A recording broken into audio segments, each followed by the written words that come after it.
Yes, I'm going to intro it and then get to it, and then I'll get to Waka, and then he's going to be quite at length because he said to me he's got Yorker first. Yes, Yeah. and then... Okay. Yeah. So... Yeah, then we go... I First, won't go back. I won't... Don't come back to me. I'm not going to go to the leg spinner. No. That's your last come back to me. I've only got two. Back to it. Yeah. When I'm done with the actions and all Do that. the Yorker, cha-cha-cha-cha. Bit of action. Then, Danny, I said, look, now here's, I just wanted to show some shots of the three of the real quicks on show. And you'll get into that.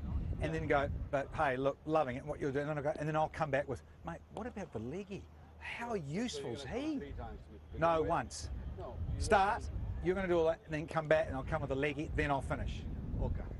So you've got time to speak, which is good. Okay. 3 There's minutes. plenty, there's plenty. It's a lot. Okay.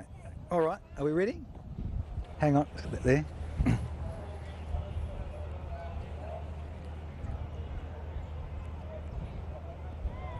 Rightio, masterclass time, and in production's wisdom, they let us off the leash. Yes, pace bowling, we love it to bits and pieces in this part of the world. Got the great Waka Yunus alongside. Waka, you've had a little bit to do with Naseem Shah that was coaching. You're commentating now. What pleased you most with his fifer? He's a wicket taker, simple as that. I mean, we started him off with the Test match cricket, and I think he's getting better and better with the time. With PSL, he's played last time. He's shown that he's very, very good with the white ball also. And what a delivery he's bowled to Chappelli? Yeah, he was just perfect, right on the money. I think all he needs to do is work on that a little bit more and master that, and he'll be taking a lot more wickets. He's only played 4 games, 2 5-wicket hauls. I mean, you can't ask for more from a kid. And another thing which I really want to just sort of see is the similarity between the three quick men, Harris, Ferguson, and of course Naseem. They're just all brilliant. I mean, they've got a pace which you look for, but the ideal way to probably go is Haris Rauf. He can probably get a little bit quicker also because he's nice and side on, gets on top of the delivery, and if you look at from the side on, you know, Ferguson falls away a little bit at times. That's why he bowls short, and that's why his back of the length delivery gets a bit more steepy bounce in it. But all three are just a beautiful fast bowlers. They're getting better with the time, and I'm sure in the coming years they'll be outstanding. Waka, look, I know you and I are a little bit biased when it comes to the pace bowling department, but hey, Osama Mir, let's talk a bit about him because he's now got an opportunity. He's been around the scene for a bit. Yeah. I mean, very impressive too. Yeah, he's someone who's been knocking at the door for a long time, played about 17 first-class games, hasn't really had much success in 4-day cricket. But if you look at his list day games, he's picked up a lot of wicket. And what a delivery he bowled to Kane Williamson. And when you talk about longer version, that's what you want to see. Landing in a good area, a tall left arm, right arm leg spinner, getting that bounce and a bite off the surface. And if he works on his game with the 4-day cricket, play a bit more cricket, and I think he'll be handful going forward in the Test cricket also. Yeah, 100%. They've got some great options, Pakistan. Lovely balance. Here we are for the second ODI. Looking forward to it immensely.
Pitch mic, pitch mic.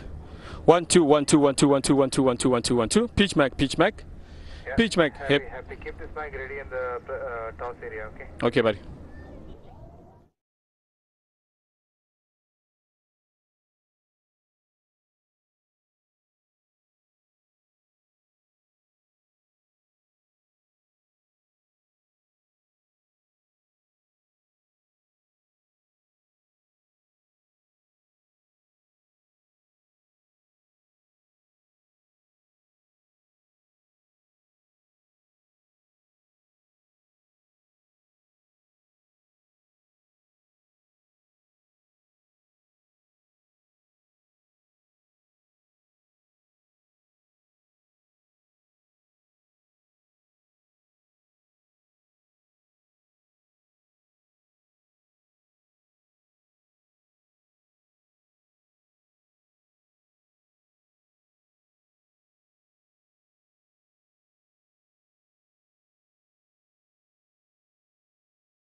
Toast Danny.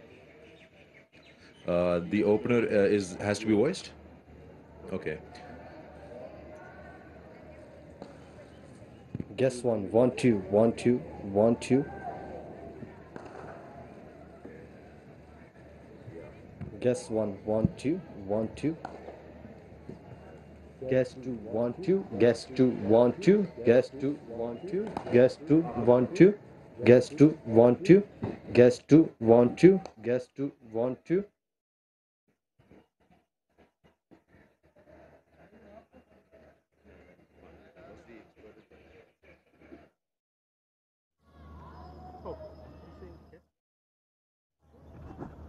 Yeah, that one gets one anyway. Guest one, guest one, guest one, guest one. Guest one, guest one, guest one. Guest one, guest one, guest one, guest one. Happy. Okay, I'm gonna switch off.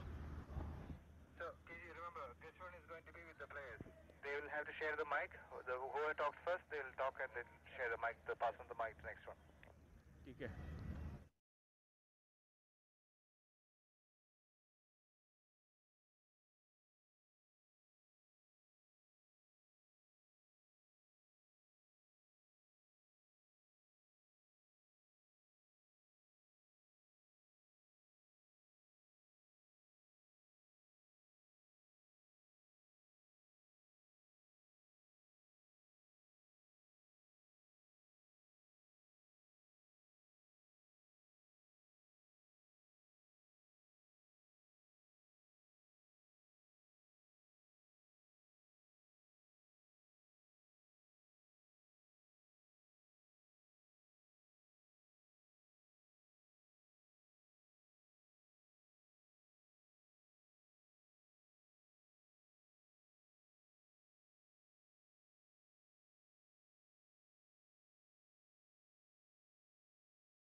just seen two very good test matches which ended in a stalemate, but we now turn to the coloured clothing. Got it! Pakistan strike early. Oh yes, there you go. Big moment for Osama Mir. It's down the ground. Nice timing, nicely hit. That's a wonderful shot and will yield him a boundary. Oh, cleans him up. Oh, what a ripper from Naseem Shah. Over his arm, he just loves this ground. 50, the little maestro. Well played, sir. And that will be it. Maximum to take Pakistan to victory.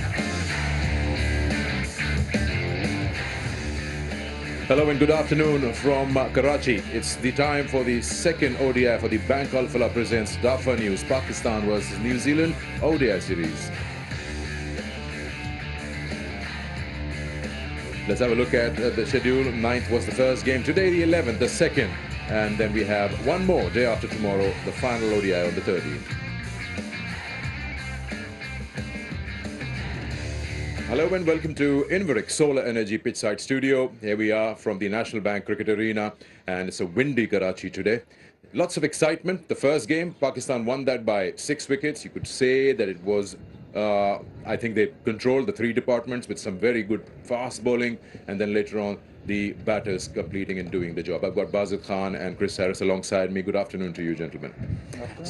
Starting just a quick look at Pakistan's first game against New Zealand. New Zealand felt that they couldn't do enough with the bat, not any 50s in their batting card. Things to look at from New Zealand's perspective, what would they like to work on? Yeah, it's a very quick turnover, sort of one day in between, so I don't know how much preparation you can do, but they probably look at the way that they batted and look at how they didn't get partnerships, and it was a game where New Zealand were always behind the 8 ball from the start to the finish.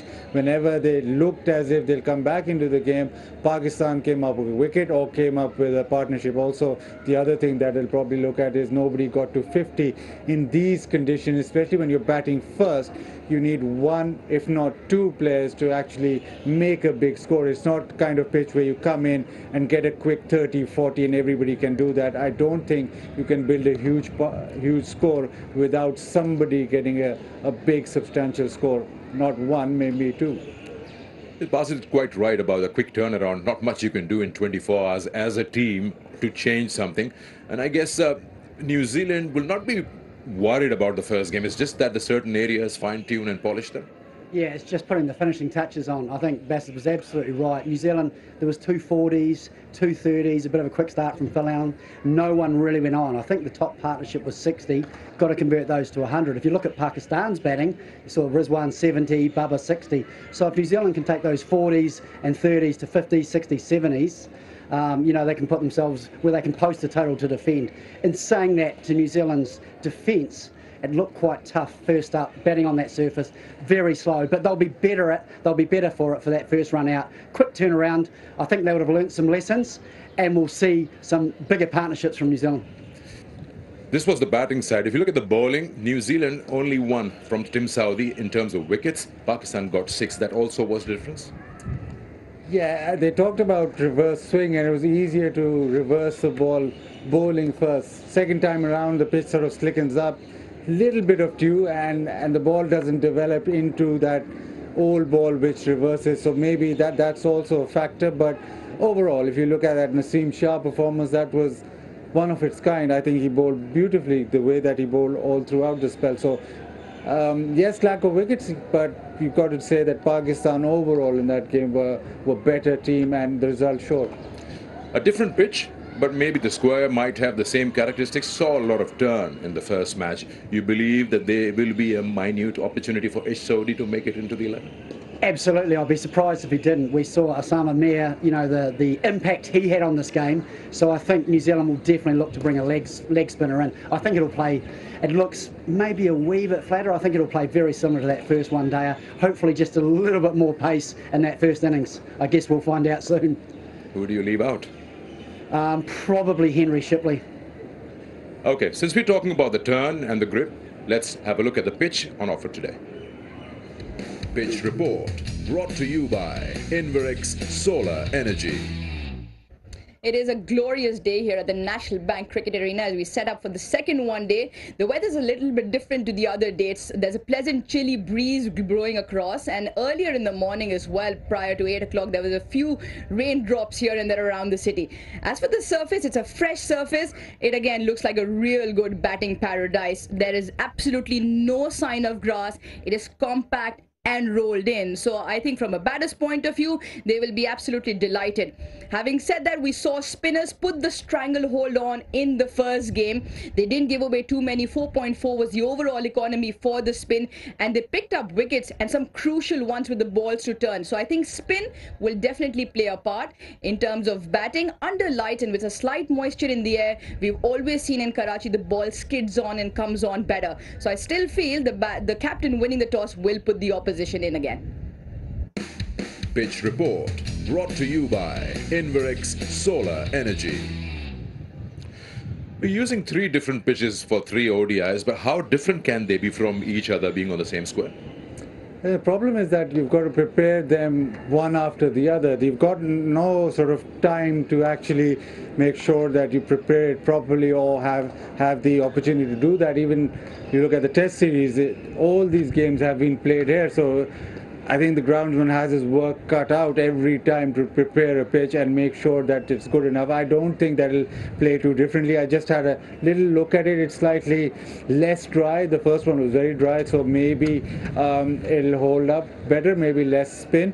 The only thing that I can say with that Rouge pitch report, she said it's pleasant weather, it's cool, a chilly breeze. Where is that?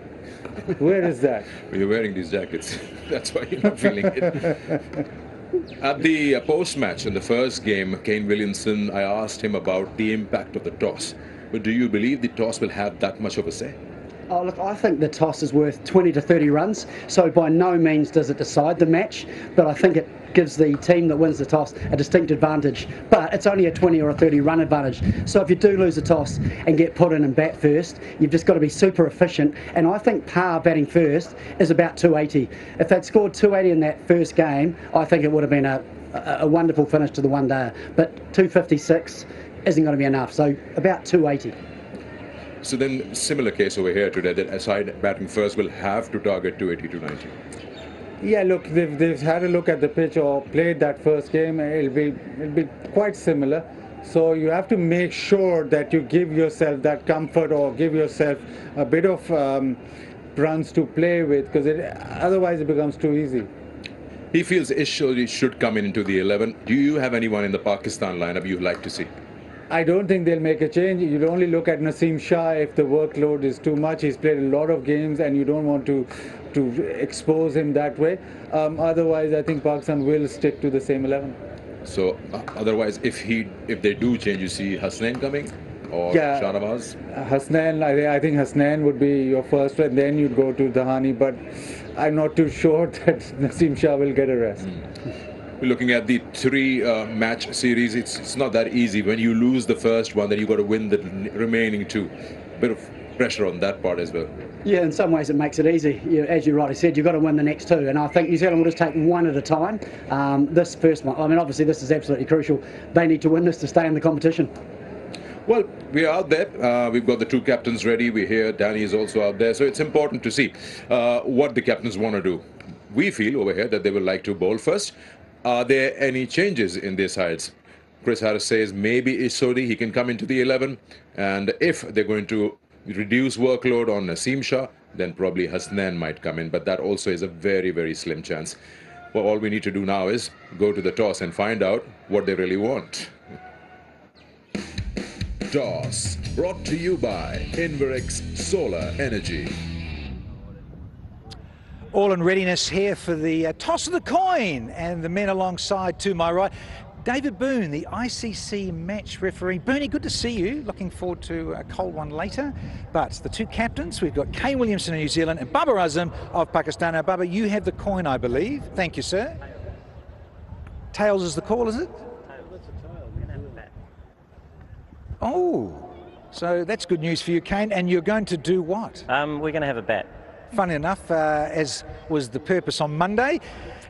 Yeah. In terms of batting, posting something, that looked a little bit tired. This is a different pitch. Does that make a difference to your choice? We've also got one change in the side as well, so we're playing an extra spinner, so that comes into the equation. But it looks like a decent surface. Important we look to do the job first up. Just on that, the change? Yes, so Sodi comes in for Shipley. So more wrist spin. How good was Usama? I liked his delivery to you. Yeah, it was a lovely ball. Yeah, look, it took a bit of turn last match, I think, with the change in temperature. So hopefully we see a bit of that in the second innings. Yeah, okay. Have a good one. Cheers. Thank you, Kane. Well, Bubba, Kane wants to bat. It's a bit different. Would you have bowled first again if you'd won? Definitely we have a would bowl first because early on pitch looked like good ball, so we are utilized the new ball and finish well. This pitch looks very similar. In terms of your side, winning side on Monday, do you change your winning team? Nah, we have a same team. We have continued that momentum in this match.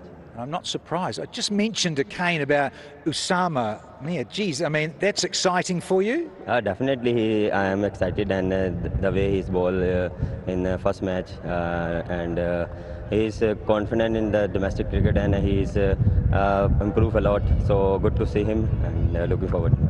Absolutely, very exciting. Have a good one, Bubba. Cheers. Good luck. Alrighty, news from the centre is that Kane Williamson, he won the toss today, the second one, but still wants to go up front and bat first. Toss, brought to you by Inverix Solar Energy. I don't know if I heard that right, an absolute shocker. I mean, he's taken and decided to bat first. Yeah, a little bit of a surprise. I mean, it looks a wonderful wicket to bat on, but from what we've seen in the history we know here and what we saw in that first one day, yeah, I must confess I'm a little bit surprised as well. How do you read that, Basil? I mean, what could be the reason to go out there and bat first? I'm thinking, I don't find any. Maybe he knows the weather better than you do, Sikandar. There's a lot of breeze, so maybe he thinks that there won't be any dew. Maybe that ball won't come on too much in that second innings. Yeah, it is a big surprise, but he's backing themselves to do it the hard way, get plenty of runs, and then make sure that they apply plenty of pressure. But it is the hard way to win a game. But that's what Kane fancies. I think Babar was pretty happy with the way things went out at the toss. Yeah, well, he sees something maybe they don't. So one change, you got your change. So Henry Shipley is out, and in comes Sodi, extra wrist spinner. Pakistan, as Basil said, might not make any changes, and they haven't. Let's have a short break, and before that, have a look at this. You see us wearing these jackets over here. You can buy one of those, and all you need to do is get to shop.pcb.com.pk and wear your passion, get your Thunder jerseys. So many different things available there. Time for a break. We come back, we'll discuss match 2.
Welcome back to Inveric Solar Energy Pitchside Studio.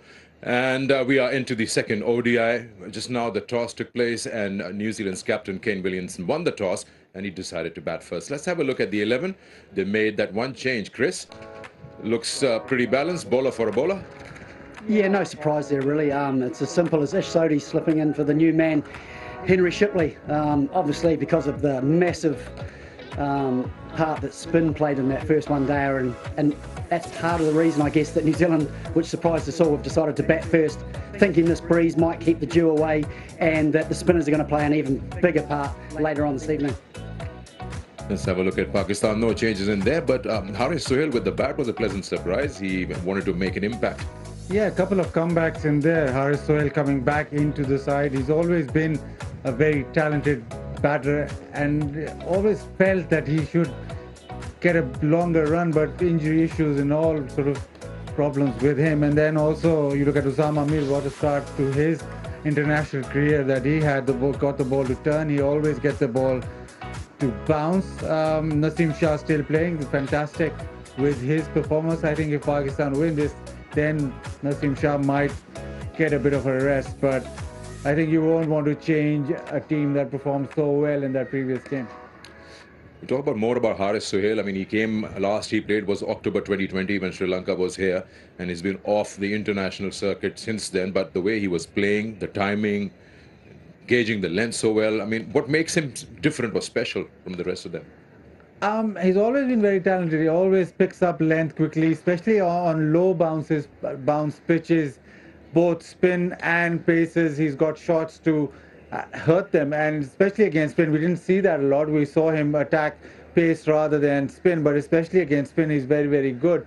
The only issue that he has is fitness issues or injury issues that he's got, and you'd always think that the kind of player that he is, the kind of playing style that he's got, it's suited to international cricket and to international cricket in a big way in a couple of formats as well. But it's unfortunate that so far his career has not kicked on. Okay, time for us to now head to the expert advice, and it's two fast bowlers out there talking about pace on these surfaces. Expert advice brought to you by Inverix Solar Energy. Rightio, masterclass time, and in production's wisdom, they let us off the leash. Yes, pace bowling, we love it to bits and pieces in this part of the world. Got the great Waqar Younis alongside. Waqar, you've had a little bit to do with Naseem Shah that was coaching. You're commentating now. What pleased you most with his fifer? He's a wicket taker, simple as that. I mean, we started him off with the Test match cricket, and I think he's getting better and better with the time. With PSL, he's played last time. He's shown that he's very, very good with the white ball also. And what a delivery he's bowled to Shipley. Yeah, he was just perfect, right on the money. I think all he needs to do is work on that a little bit more and master that, and he'll be taking a lot more wickets. He's only played 4 games, 2 5-wicket hauls. I mean, you can't ask for more from a kid. And another thing which I really want to just sort of see is the similarity between the three quick men, Haris, Ferguson, and of course Naseem. They're just all brilliant. I mean, they've got a pace which you look for, but the ideal way to probably go is Haris Rauf. He can probably get a little bit quicker also because he's nice and side on, gets on top of the delivery. And if you look at from the side on, you know, Ferguson falls away a little bit at times. That's why he bowls short, and that's why his back of the length delivery gets a bit more steepy bounce in it. But all three are just a beautiful fast bowlers. They're getting better with the time, and I'm sure in the coming years they'll be outstanding. Waqar, look, I know you and I are a little bit biased when it comes to the pace bowling department, but hey, Usama Mir, let's talk a bit about him because he's now got an opportunity. He's been around the scene for a bit. Yeah. I mean, very impressive too. Yeah, he's someone who's been knocking at the door for a long time, played about 17 first-class games, hasn't really had much success in 4-day cricket. But if you look at his list day games, he's picked up a lot of wicket. And what a delivery he bowled to Kane Williamson. And when you when you talk about longer version, that's what you want to see. Landing in a good area, a tall left arm, right arm leg spinner, getting that bounce and a bite off the surface. And you know, if he works on his game with the 4-day cricket, play a bit more cricket, and I think he'll be handful going forward in the Test cricket also. Yeah, 100%. They've got some great options, Pakistan. Lovely balance. Here we are for the second ODI. Looking forward to it immensely. Expert advice brought to you by Inverex Solar Energy. Well, you heard them and how to get pace working on these surfaces. It just reminds me about those 5 wickets when Naseem Shah took. One of them was Conway. And you notice you pointed it out in the Test matches as well.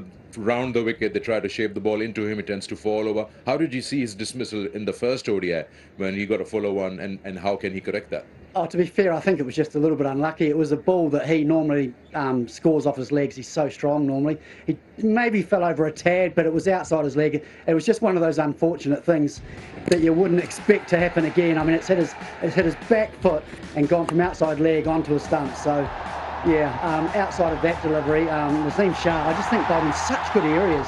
The quicks, if they are into the wicket straight, you can see because he got it bowled, and then this was a magnificent delivery to get rid of Henry Shipley on debut. What a ball to get up. And then great variation to get rid of Santner to bring up his 5 wickets. So he showed his whole range, reverse, variation and pace, and just how consistent he bowled in good areas. It was a phenomenal spell. You look at Babar Azam's wicket, I mean, hardly you see a batsman like him getting out in such a manner, soft dismissal, and that to a part-timer. But he's been scoring so well through and through in the ODI format. And do you feel that he still takes a lot of responsibility on himself, or he has sharing the load around him? You got Imam and other guys. Well, he's so consistent that you look at him and you think, he's not going to share the load because of the fact that he scores so many runs, but he's got batters now coming through, and Pakistan in ODIs has been very, very consistent. So you wouldn't say that it's a one-man band. You still have players like Imam who didn't get runs the other day, who's been phenomenal form. Then you've got Haris Sohail now coming in, and Rizwan got into the run. So there's plenty of options there, but you talked about Babar, and he plays so beautifully that whenever he gets out, it's a surprise. So even if it's a soft dismissal or if it's a wonderful delivery, you just get shocked because he makes it look so easy and you think he's never going to get out. Yeah, same like Kane Williamson, which was a very good delivery from Osama Mir and surprised him. Now time for us to head to the predictions, and our gentleman to my left will tell us about this game. Expert prediction brought to you by Inverex Solar Energy. Okay, so I'll put the same question to the two of you, starting with you, Haris. Spin or pace? Who will have more say here? Absolutely spin, without question. We saw that in the first one day. I think, forget the wickets, but the economy rate for spinners was 4.2, and for the quicks it was closer to 6. So the spinners also showed that they can bowl wicket-taking deliveries even if the batsmen are playing defensive shots. So again, for me, even though this wicket looks maybe slightly more batter-friendly, the spinners are still going to have a massive say today. You talk about spin having more say. So if you look at the two sides and their spinners, even or somebody has a bit more edge? They're pretty even, but Pakistan know how to bowl on these pitches. They know how to bowl into the pitch rather than bowl fuller. So maybe that's an advantage. He said spin, then I have to go pace. I think pace will have a bigger save. Oh, okay. Just because Harris has gone the other way. It wants to be different. Yeah, it's supposed to be different, but I think New Zealand are also hoping for that short of length bowling and Lockie Ferguson to have a say. Saudi with the new ball just getting to swing a little. Pakistan will again look at Naseem Shah, but I think if New Zealand are to win this, then the pacers have to stand up. Okay, and they do have a Lockie Ferguson, they do have pace available to them. That was Expert Prediction. Expert Prediction brought to you by Inverex Solar Energy. Last 30 seconds on the show, maybe the two guests know why Kane has decided to bat first, or you still say you don't know? No, I think so. I think he thinks the surface is slightly better than the first one, and the top 6 are better for the outing they had in the first game. So I think that they know they get a start, they're going to go on. New Zealand will score 300. This is going to be a great game, trust me. Okay. I know you don't know, so we'll leave it to that. All right, here we are. Second ODI, all set and ready. Pakistan versus New Zealand. Enjoy it. Other side of the break.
just seen two very good test matches which ended in a stalemate, but we now turn to the coloured clothing.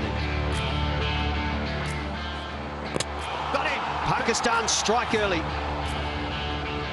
Oh yes, there you go. Big moment for Osama Mir.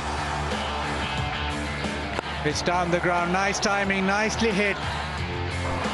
That's a wonderful shot and will yield him a boundary. Oh, cleans him up. Oh, what a ripper from Naseem Shah. Over his arm. He just loves this ground. 50, the little maestro. Well played, sir.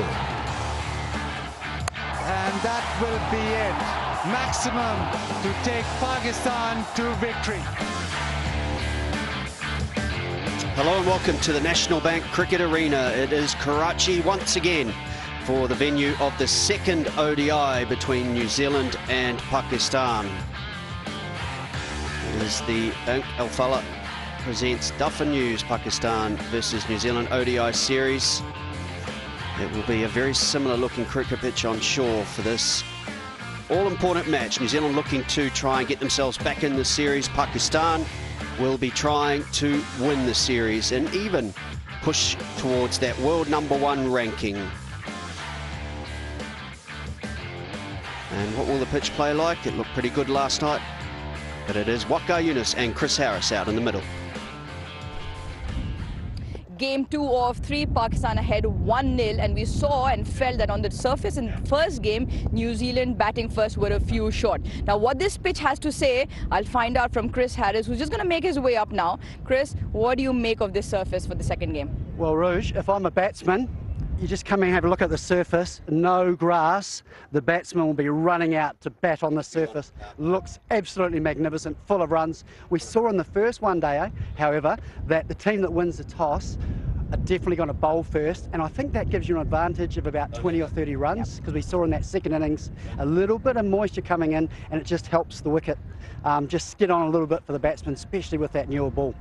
From a bowler's point of view, we saw especially the Pakistan spin bowling put a stranglehold. Overall, the spin economy 4.5, the paces went at about 6. What will it be different in terms of repeating those line and lengths here? I think it'll be very similar. What we saw in that first one day is the spinners are going to play a massive role. They're going to be able to get it to spin, bounce. We saw spinners actually getting genuine wickets through batsmen playing defensive shots. It's going to be tough for the seamers, but the spinners have got a massive role to play for both teams, not only keeping the runs down, but also getting wickets. So expect to see perhaps a Sodhi in for New Zealand. Well, we'll see what the teams are like, but this promises to be another good one. Oh, Chris Harris thinks that spinners will play a part. Well, the two teams were announced out at the toss a little earlier. Babar Azam throwing the coin up, and it was Kane Williamson who won the toss and maybe surprisingly decided to bat first. And this is the New Zealand side. They have made one change, Chris Harris, and that means the introduction of Ish Sodhi. Yeah, and I think that's the reason that New Zealand decided to bat first, thinking that the spinners will play a role in that second innings. So Ish Sodhi comes in for Henry Shipley. And apart from that, they're unchanged. That top 6, though, for New Zealand have to fire. Lots of starts, no one went on with it. So some big jobs for the batters to do up front, Scotty. And Pakistan looking to win this series, as I say. And if they do win 3-0, they will go to the world #1 ranking position. So they have decided to play an unchanged 11. And why would you not, when you consider how clinical they were, how professional they were in that first match. They looked very good in the run chase, never really got out of third gear as they ran down what was a middling score from New Zealand, a very powerful top 6, but it was the bowlers who stood out in particular. Well, one of those New Zealand players who got a start was downstairs a little earlier, and that was Tom Latham with Buzzard Khan. The guy who's been terrific form throughout the series, the Test series, now the ODI started. Latham, is it a big bonus coming into the one-day series with a lot of form? Yeah, I think having time in the middle, whatever format it is probably really important to take that confidence from format to format. And I guess we're fortunate enough, probably a unique situation where we're playing at the one venue for all 5 games. So I guess the time that you spend out in the middle, you're able to take those those times that you've been out there and those experiences and take them into a different format. So as I said, it's been pleasing to spend a little bit of time in the middle, and hopefully we can do that in the next couple of games as well. That previous game, was it easier batting second? Did it feel as if the ball came on when Pakistan were batting? I think for the seams it skidded on a little bit, but I think with the spin we saw that it spun quite sharply. It got a little bit cooler in the evening, and the wicket got a little bit cooler. So whether that played into the hands of the spinners a little bit with the spin. So yeah, it's sort of hard to know, but I guess whatever you do first or second, it's important you adapt quickly. Yeah, very quick turnover. What do you correct in just a day or two? Yeah, I think for us we weren't too far away. Obviously, I think with the bat it's about trying to put partnerships together. We were probably 30 or 40 short of where we wanted to be. So if we're able to build partnerships, throughout the order, the top of the order and whatnot, that hopefully that gives us a good chance towards the back end of the first innings. So yeah, we have to wait and see, and hopefully we can make those changes today. No problem switching from top of the order to middle order. No, I don't mind it. I think nowadays you've got to adapt pretty quickly at international cricket from format to format. So for me, it's just about trying to recognise situations and adapt as best I can. Thanks for your time. Cheers, thank you. Very good middle order player for New Zealand is Tom Latham, and a lot more rest on his shoulders. They will bat first, New Zealand, and that is potentially a bit of a surprise in my eyes anyway. We all felt up here that Pakistan had a bit of an advantage in the last match when they bowled first, but the New Zealanders, I believe, think that it spun a little harder and faster in that second innings, so they've taken the bold decision to bat first. And Buzzard Khan, welcome along, of course, as well. This Pakistan side, they were humming in the match on, well, a couple of days ago. Good afternoon, Scotty. Afternoon all. Yeah, it was very clinical, as you mentioned. The performers, they're always ahead of the game. Picked up wickets when there was a partnership developing, and then the batting unit, well, they chased it down without much hassle, so they'll be looking for a repeat performance. I think Babar will be very happy with the way the toss turned out. He wanted to bowl first and he's got his wish, and it'll be this man again. Now, if he'll be hoping that Pakistan do win, because he was brilliant in that first game, got a bit of reverse, but in between he bowled short of a length into the pitch, which was very impressive. Didn't let the batters get away. You look at these wickets and slow ones short of length, that was exceptional in swinging Yorker, the slow one again, but throughout that spell, the consistency that he had, just hitting the pitch hard short of a length. One of the most impressive things, I think, too, was, we talked in the Test match series how Pakistan have trouble wrapping up the tail. One-day cricket a little different. That's what Naseem Shah specialises in. That was a really good slow ball in particular, and he will start straight away. And why wouldn't you? That is early days for an ODI career, but a very good start. 15 wickets in just 5 matches. That's up there with the very best in terms of wickets per match. And this opening stand never really got going. Devon Conway, Chris Harris was out first ball. Finn Allen built into his innings nightly, found the middle of the bat as we went through, but a lot rests on these gentlemen's shoulders. Yeah, well, Devon Conway was the only one in the top 7 that really didn't get a start. I thought Finn Allen gave himself a chance to get in, get used to the pace. And just as he was absolutely going nuts and just got used to the pace and started striking boundaries, got out an important time. But that's an impressive record in a short period of time for Devon Conway. And he'll be looking to make amends for that first bowler in the first game. I think we'll see anything different from Pakistan, Buzzard, in terms of tactics? I don't think so. I think they'll go with that same plan they had in that first game. It's all about New Zealand, how they tackle this. If New Zealand get off to a flyer, then there's a problem. Right now, Pakistan will be back to that same mode a couple of days ago. The other thing to note is that there's a lot more wind out there today than there was 2 days ago. Quite a strong breeze going to the offside, from the leg side to the offside for Finn Allen as he stands there to face the first ball. Yeah, Scotty, I asked the locals there, I asked Ruj, Sikandar and our statsman who's also a local, they don't know if that will have anything to do with the dew, but apparently Kane Williamson does. So probably the thinking here is that there's so much wind that there won't be any formation of dew, and that'll help when they're bowling second. Yeah, I think the New Zealanders, touched on it a little earlier, believe that with that little sheen of moisture in the evening, the ball actually spun sharper and quicker. Whereas here during the day, whilst Osama Mir bowled beautifully, it was quite slow turn. So I think now that they know that, Mitch Santner as well, Chris Harris, maybe a little slow, do you think, in the beginning of his spell? Yeah, I think he was, and I think he's identified that himself as well.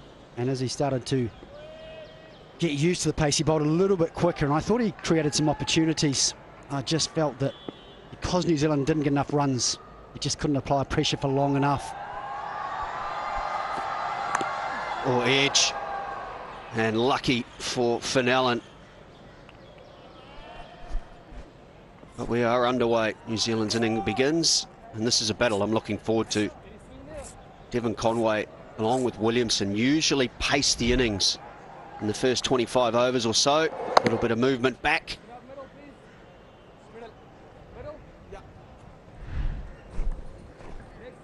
In white ball cricket, he concentrates on that particular delivery, the ball that swings back in or comes back into the right-hander, and one that will again go away from the left-hander, but mostly is that delivery that he concentrates on, be it T20 or one-day cricket. Test match slightly different, but watch out for that one just angling away from the left-hander.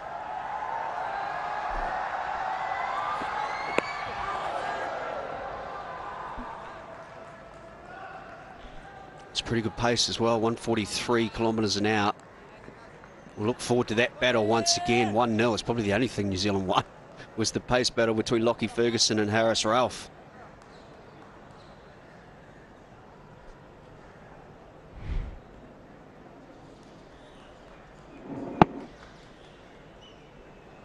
Beautiful areas already, Naseem Shah, and good pace. Just carrying on from where he left off in the first one day up.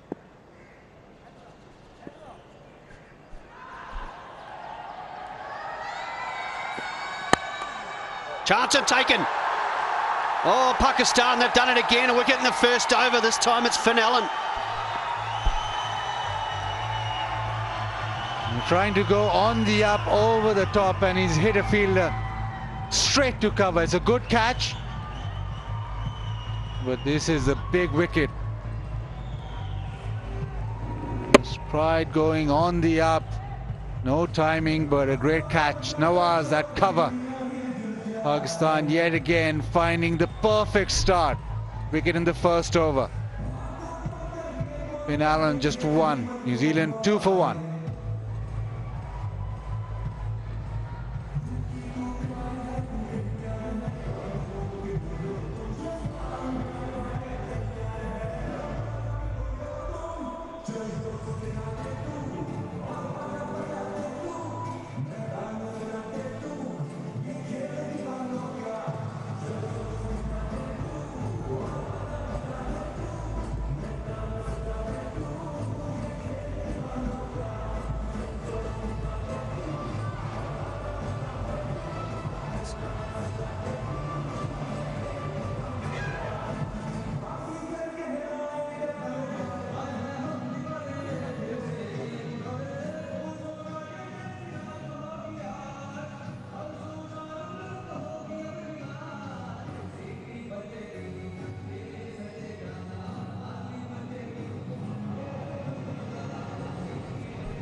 Early wicket for Pakistan once again, and it's the danger man, Naseem Shah.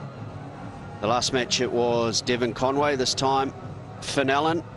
And once more, Kane Williamson has to try and right the wreckage of an early breakthrough. He looked good, but one of the New Zealand batsmen guilty of a start in the first ODI. 2 slips as well. Like the way Pakistan are going on the attack.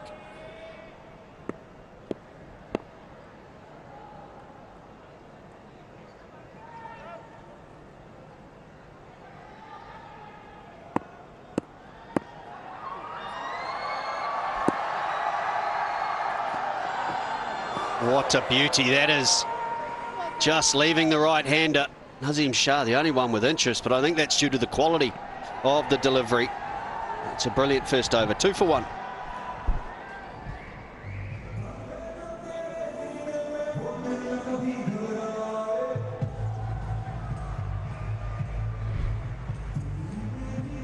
Pakistan got a wee glimpse of how dangerous Fenelon could be in the first one day out. No damage today. Nazim Shah struck again in the first over. Perfect start for Pakistan.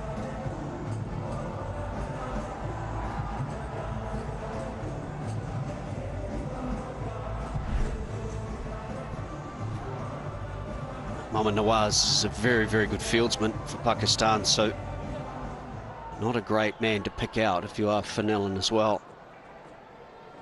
Haris Ralph, as he did in the first ODI, will get the opportunity with the new ball. Diving away. He is a left-hander, of course, so that's to his favourable side. But another indifferent shot, wasn't it, from Fenelon, looking to go really hard in the first over without really giving himself an opportunity to get himself in, judge the pace of the pitch. At the moment, it's a little bit hit and miss with him at the top of the order.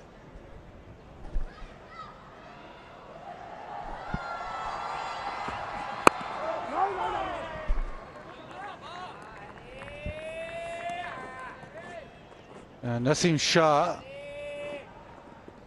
making sure that Pakistan don't miss Shaheen Shah. Shaheen is very good with that first over in white ball cricket, and since 2020, out of 21 innings, it's 7 times that Pakistan have got a wicket in the very first over. And be it Shaheen or Naseem, they're able to get that breakthrough very quickly.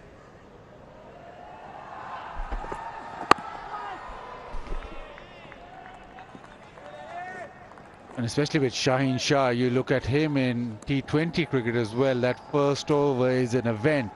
First couple of deliveries are a huge event, but well, Shaheen missing in this series, so Naseem just putting his hand up.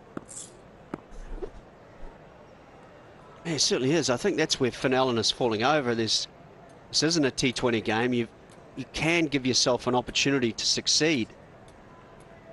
And that was a full-blooded drive. We've seen batsmen who just check drive be the most successful.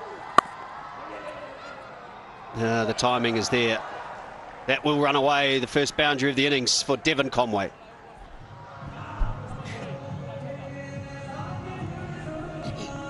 Well, a wonderful feeling for Devon Conway.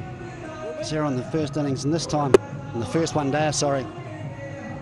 As Scott Styris was just talking about, is nothing more than just a forward defence, a little push shot, and it's race for 4. Don't have to hit it through the fence, just got to get it to it. A wonderful timing from Conway. New Zealand's first boundary.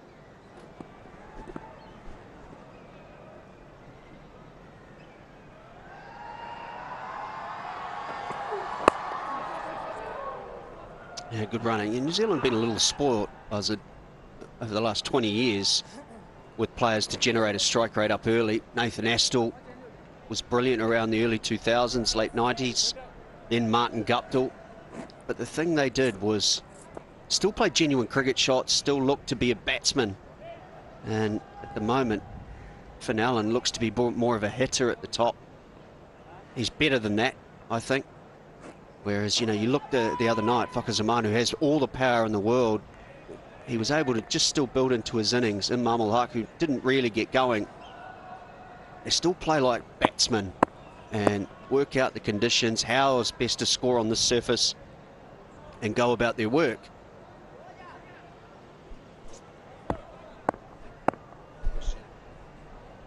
And with the pitches here in Pakistan, you need to give yourself time.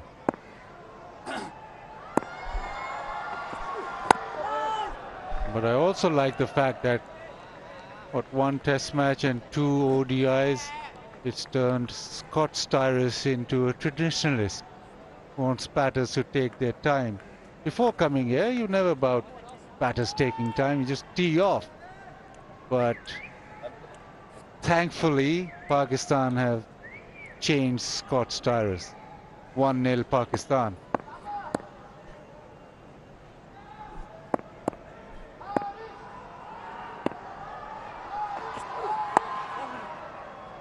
Williamson underway.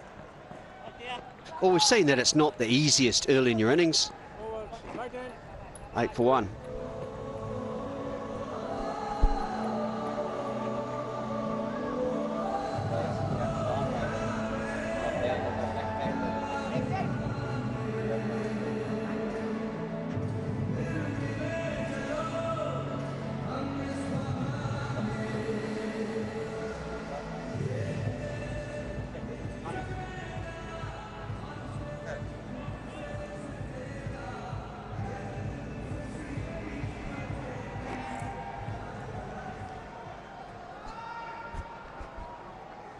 No change for the Pakistan lineup, as you'd expect. Don't change the winning combination. Just the one change for New Zealand. Ish Sodhi came in for Henry Shipley. A lovely drive from Kane Williamson. Just got some width from Naseem Shah. Through the hands at it. And that raced over backward point for 4.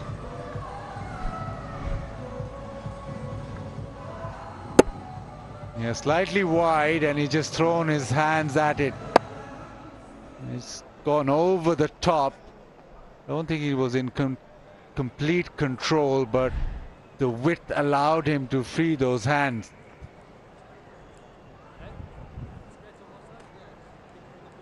He didn't bowl with a lot of width in that first one, Dar. I think Kane Williamson saw the opportunity. Don't often see him throw the kitchen sink at it, but he's happy to go after that one.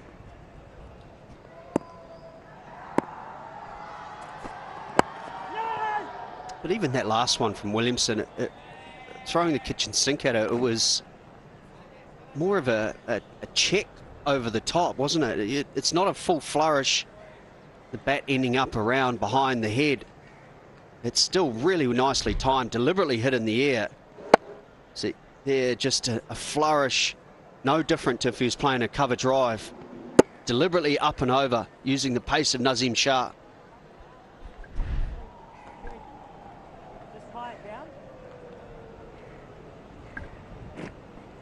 Yeah, what I meant was it's Kane Williamson's way of, well, it's his kitchen sink, if you like. He's never looked too far out of control for me.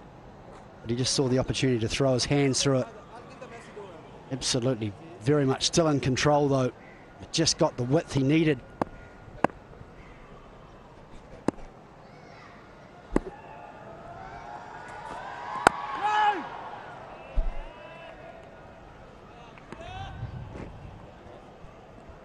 What impressed me a lot in that first one day was Pakistan's fielding. And we've already seen a brilliant catch in the second one from Nawaz at cover. Thought they were excellent in the field in that first one day. There was a couple of singles made either mid-on and mid-off when they're on their heels, but generally their infielding and their outfielding, led I thought by Harris Ralph in the outfield, always fully committed, thought was excellent. It's never really been a strength of yours, has it, Buzzard, the fielding for Pakistan? But it looks like a real focus at the moment, because I'm with Chris Harris. It was an excellent fielding display from Pakistan the other night. Where has that change come from, do you think? Yeah, since they've been consistent in T20 cricket, and that has uplifted that fielding. You got in T20, you got, like, I think the best fielder that Pakistan has is Shadab, who's not playing in this series, but whoever's now coming in, especially in white ball, there's a lot more focus on that fielding unit. And remember, going back when Sarfraz was captaining in Pakistan, won all those games in the UAE, all those series, and yes, they talked about conditions, yes, they talked about the bowling, but the fielding then stepped up, and since then it's been pretty decent throughout, and sometimes you just have a day where everybody feels well. Half volley on leg stump. There is work to be done for mid-on.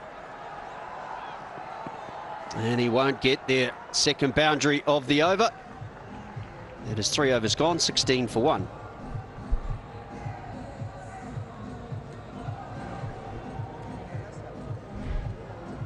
Well, Kane Williamson's second boundary just a little bit too full and straight from Sharp.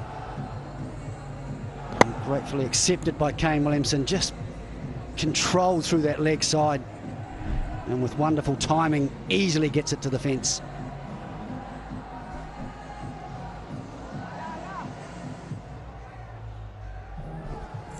New Zealand with the early loss of Finn Allen, just starting to fight back a little. Williamson a runner ball, same with Conway.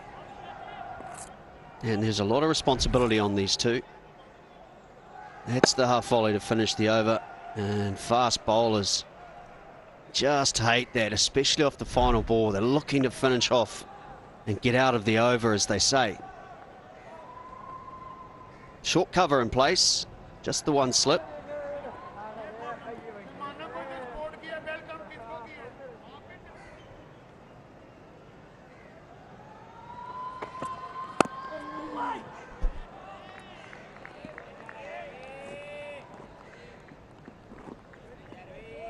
You just feel with New Zealand, Williamson is such a huge part in the one-day team. Whenever New Zealand are winning, he's the one who's holding his own with the bat. He averages 58.82 in matches won, and when he's not getting those runs and his average drops down to 36, most of the games, or all of the games, are lost. Yeah, so Pakistan will be focusing, yes, Conway right now, but they're focusing on Williamson to get him out early. Not let him get that start, or not let him get into the innings. Obviously, the focus also will be with captain making the call at the toss of batting first.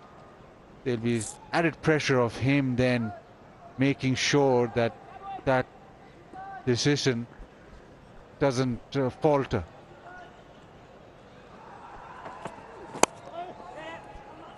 Through the leg side, no timing from Conway. I'll get a couple. Yeah, it's an interesting point, isn't it? I heard your question to Tom Latham before the match in the pre-match interview as well. And the New Zealanders, that was the big difference between Pakistan and New Zealand. Pakistan went on and got those bigger scores, those big scores. Batsmen not happy, satisfied. And they pushed it right till the end. It's a tough thing to change though, isn't it, Chris Harris? In the 2 days in between matches, to suddenly say, oh, we just need to score bigger runs.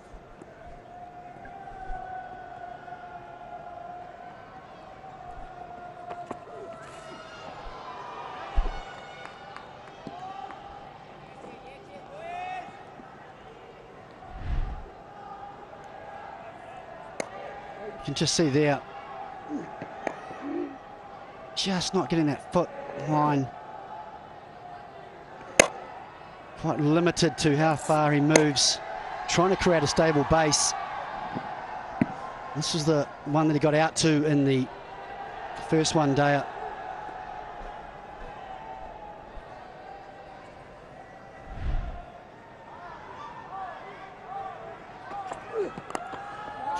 You're right, Harry, but what disappoints you the most as a batsman is when there is trends to your dismissals. Not just the fact you're getting out, that's twice now. That cover, one on the front foot, barely in front of the crease. And then the first innings was off the back foot. Yeah, just when he gets away from himself, you just feel like you're losing an element of control. And both of those dismissals was just, I think, felt like he was just trying to overhit it and muscle the ball through. Lost control of the blade.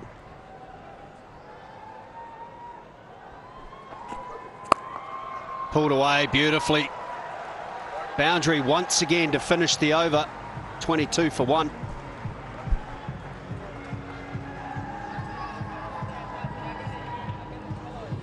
Wonderful shot from Devon Conway. Nothing better than a pull off the front foot, hitting it in front of square along the ground. Wonderful shot.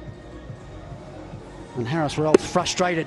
A boundary ball off the last ball of the over. What a statement from Conway, though.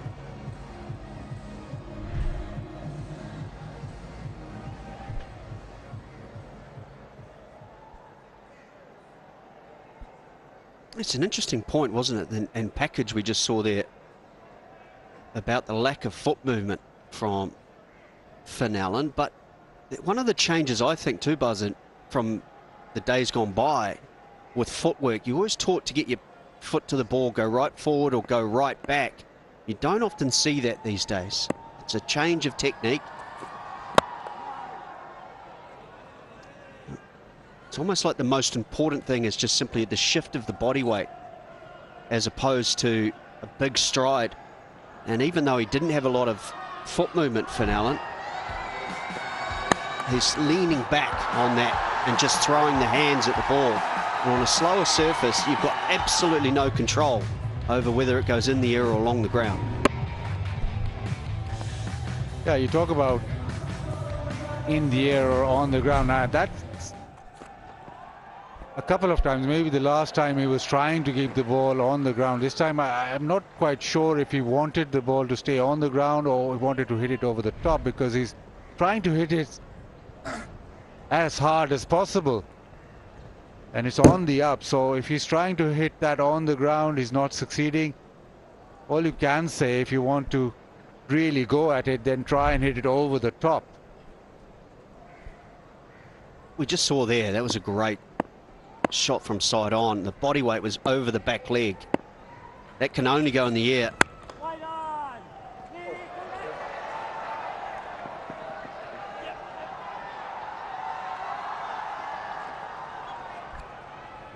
Pick up a couple from the misfield.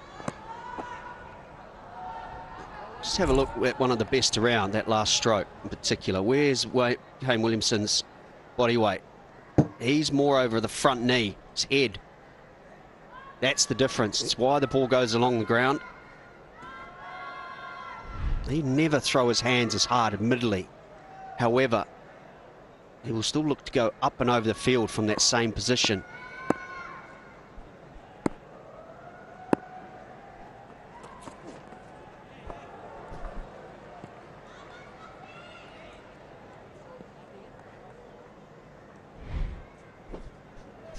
One more look. Body weight, where's that head? Just over the back knee rather than the front knee. You are taking your life into your own hands when that is the case. I still believe he could have got on the front foot and just hit that along the ground, used the timing. He's a big, strong guy.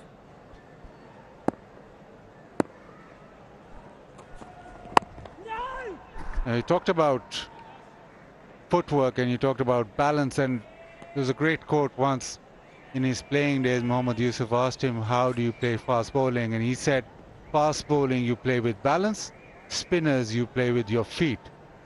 So it's more about balance with fast bowling. If you've got good head position and you've got a good balance, you play fast bowling. Spinners, you need to use your feet more because you need to go forward and back, use the depth of the crease.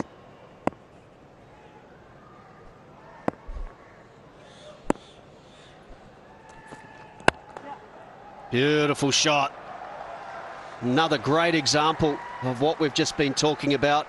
And for the third over in a row, it's a boundary to finish it off. 28 for 1.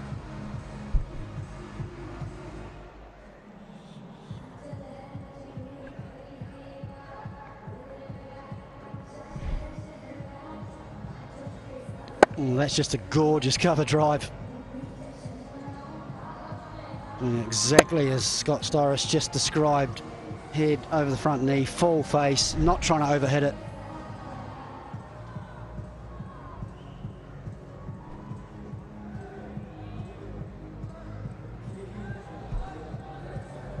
$28 for 1 after 5 overs. Williamson looking exquisite and in control as he always does. That last delivery once more. Just perfect balance. Just a little shift at the last minute of body weight through the line of the ball. I love that quote too, the way you describe batting from Mohammad Yusuf, one of the best going around. That is for sure. And while I mentioned the fact that it's a shift of body weight these days, which is the most important thing, the opposite is true, which is what you're saying with footwork. It's where you hear the saying that you've got to hit the ball before it spins or after it spins. And what we're talking about is simply you get it to it on the half volley, or you get it right back, wait for the ball to spin and then play it. Footwork's still so key to the spinners. Yeah, absolutely, and you look at the way Yunus Khan played spin. He's so good with his footwork, so quick with his footwork. He actually defend a couple of deliveries. Obviously, it's a sweep shot, but whenever you drop it slightly short. That is clipped away beautifully. Nazim Shah won't get there. Another boundary to Williamson. He looks in the mood today, looks in that zone. His timing is spot on. The pace of the pitch is suiting him. He's in sync. That is bang in the middle of the bat.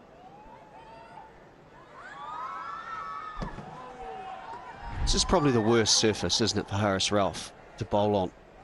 He's not a big swing bowler or seam bowler. It's all pace. It's a slow surface.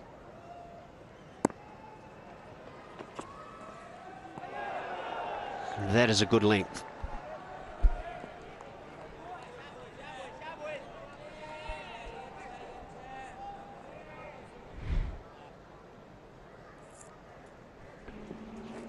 Yeah, that's a great area. That's where they were so good in the first one, Dart. And then that line just outside off stump and just back of a length.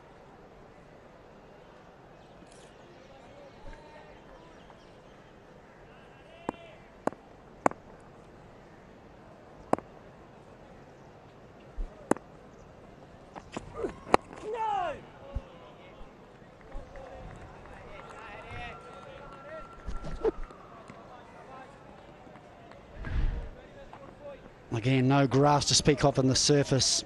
Just looks magnificent for batting. As we've seen from some of the shots that Kane Williamson has played in recent times. Major slow up and take a bit more spin as the day wears on. But so far, the batsmen just can't wait to get out there.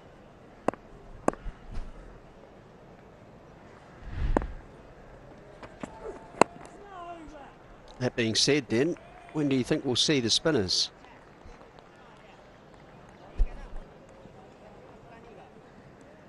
I think Babar prefers to turn to spin after the first power play. So after 10 overs, he might turn to Nawaz or Osama Mir. But in the first power play, normally he just prefers his seamer, so we'll get a seam on and then maybe a change of ends for Rauf come from the other end, something to that effect.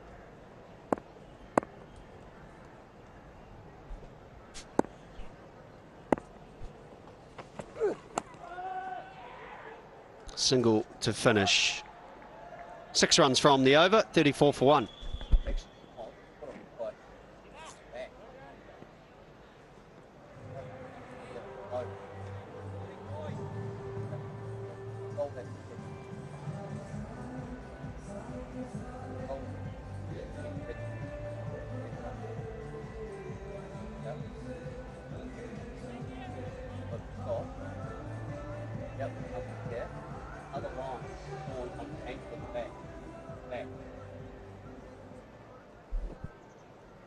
None for 18 off 3 for Haris Ralph. And a good performer for Pakistan in recent times, forming a nice partnership as well with Nazim Shah. 34 for 1, New Zealand fighting back. Still a slip and gully in place. Williamson likes to run the ball to third man. Fine leg inside the circle.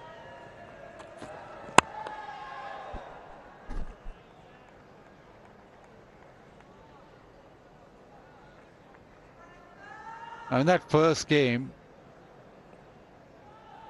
the consensus from up here was that New Zealand probably 25 short.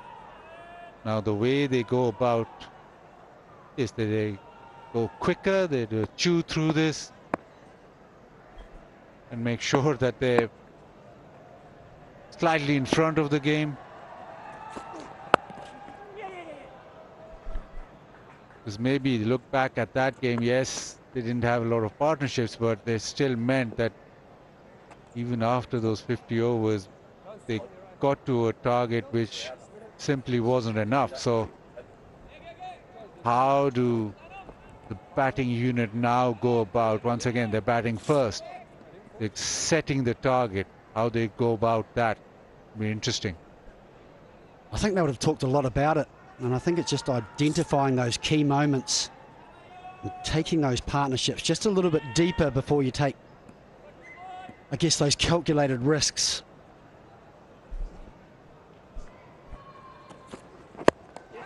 And the gap through the leg side. That should run away as well. Work for the fieldsman, and they won't get there.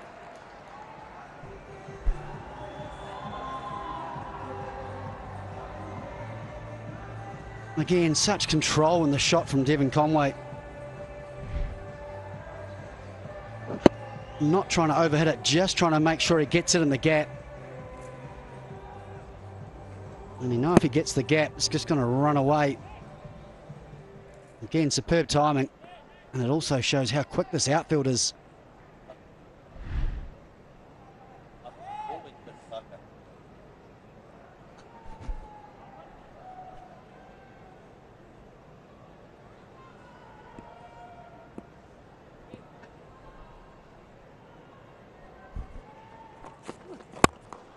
Another one. Is that the shot of the morning? Devon Conway, back-to-back boundaries.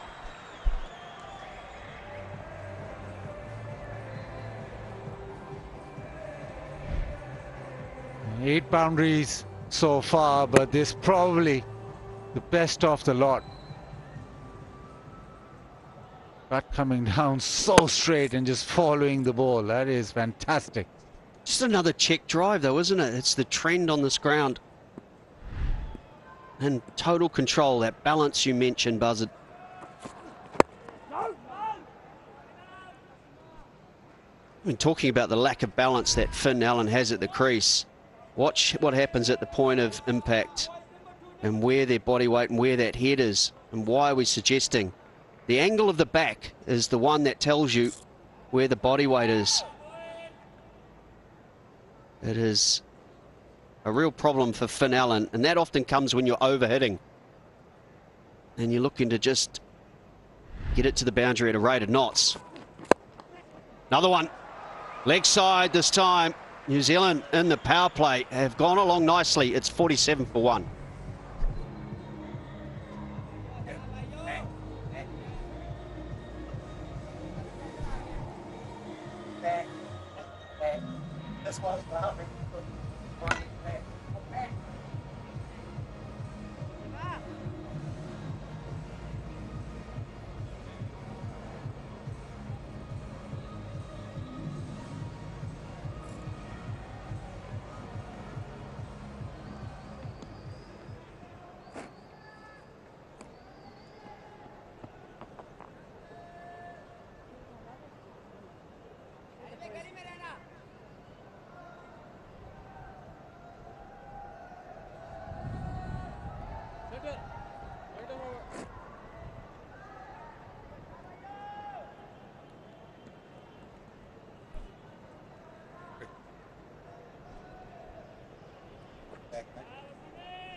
Mohammad Wasim.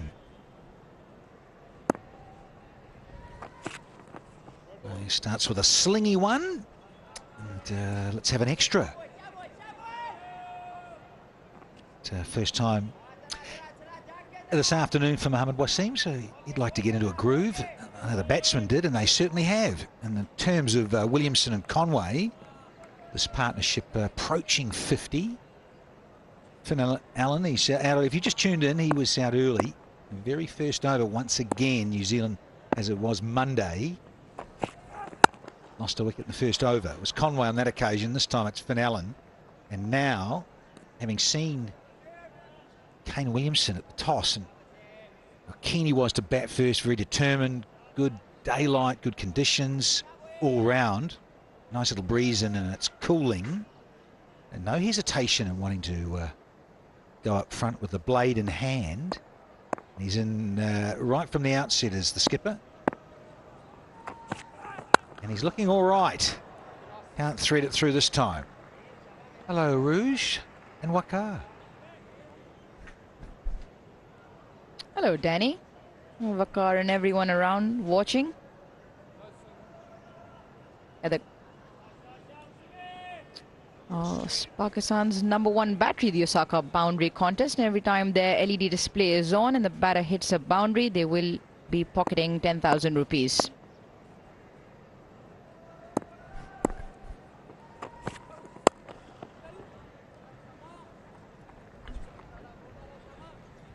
Well, okay, you and I were out there doing a little piece for a little masterclass. And you were on about, actually, in terms of the batters, maybe just being a little bit too much in a rush and needed to give themselves time to get settled in. Hello, Danny. You look really nice in this blue and green. Blue steel look. It's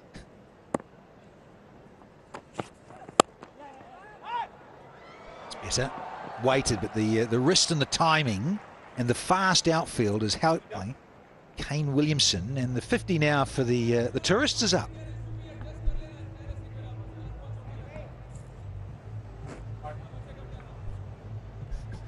Now talk about merchandise. We're wearing our passion. You can wear yours too. Go to shop.pcb.com.pk and get your hand on one of those wonderful jerseys. Worldwide delivery as well. Or tracksuit, as the case may be. Very dapper Waka. Perfect for a cold weather. Cold, really? Sort of perspiring in the comm box, even with the AC on. Not complaining though. Not a bad fit.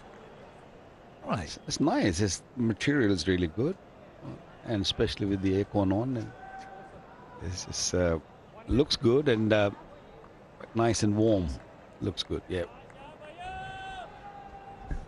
Well, you asked me a question which I almost forgot by now, but we'll come back to it. Well, he's asking the fielders to move around and do a lot inside the power play as the Kiwi skipper. So we've now had 8 and New Zealand are 54 for 1.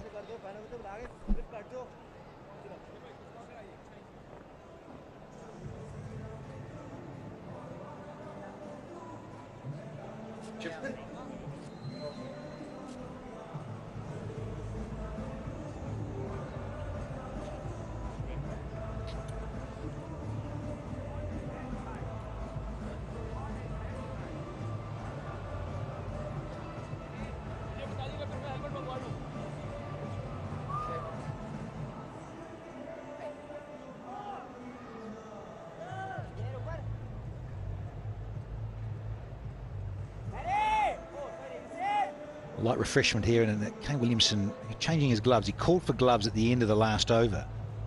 Also a little bit of refreshment in terms of electrolyte drinks and a bit of H2O. Let's get it sorted, and a bit of toweling and change of gloves just to hold things together. And says thanks to Alim Dar. Just needed to sort things. But he is looking good, Waka. yeah, we know how good a player he is, and he adjusts really well according to the pitches. And I thought Finn Allen was forcing the ball too early in the game. This is a pitch where you probably need to give yourself a little bit of time before you look to play those big shots. Especially with 10 over power play, you can sort of take a couple of overs and then you can hit those big shots, which we saw in the previous game from Phil. And now Conway's enjoying it. Didn't score any run, got out in the first ball previous game, but he was very watchful to begin with. Some really good deliveries he's faced early on, but once he settled in now, even although he had few dot deliveries to begin with, watch his strike rate, 152.94. So you wait there, give yourself a time and then enjoy.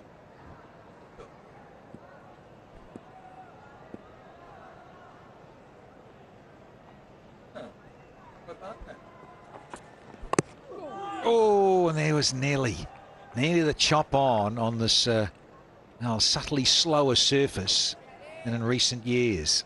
Almost dislodges the bails. Yeah, so far it's been a fast bowler's game. Previous game, Naseem picking up 5 wicket. Haris Rauf bowled really well. We saw Ferguson bowling really well. This one played away from the body. Wanted to just dab it down to third man for a single. But don't leave that big gap between your hands and your pad and easily come back onto the stumps. That's much better. Good timing on that. Good control.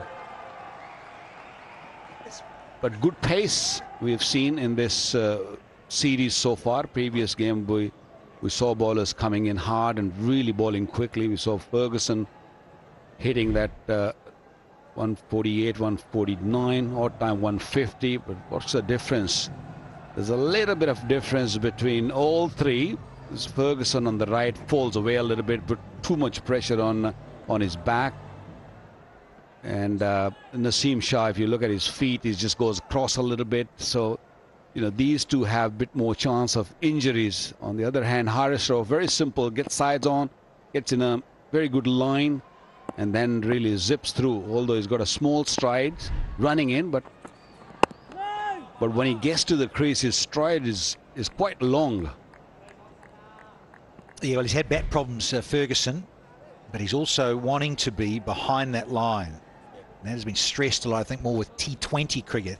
But, yeah, I mean, he could almost have another yard, couldn't he? Be even quicker. Maybe not yard, but at least he can go a foot and a bit and can generate more pace. The release point is more or less the same. It's just that Ferguson sometimes, because he falls away, he just goes a little bit wider at the crease and pushes the ball in. And because he falls away, and he's one of those bowlers who bangs the ball into the pitch, these two, the Pakistani fast bowlers, they look to swing early on. Ferguson comes in the middle of the spell, in the middle of the overs, so then he has to really bang it short, and that's his job. His job is to bowl quickly. And it's good to have bowlers who bowl 140 plus, at least a couple of them, if not more. And Pakistan lucky to have all three. I mean, Mohammad Wasim on a given day, he can get up to 142, 143. And if you get control like Naseem have, the way he is improving, I think that's handful. Yeah, very much so. The conveyor belt of paces continues in this neck of the woods. And pace on can also disappear. There's another little punch down the ground, and Bubba, with a bit of work to do, does okay. Didn't quite get the timing that he wanted, Conway, but still, useful couple. 6 off, 60 for 1.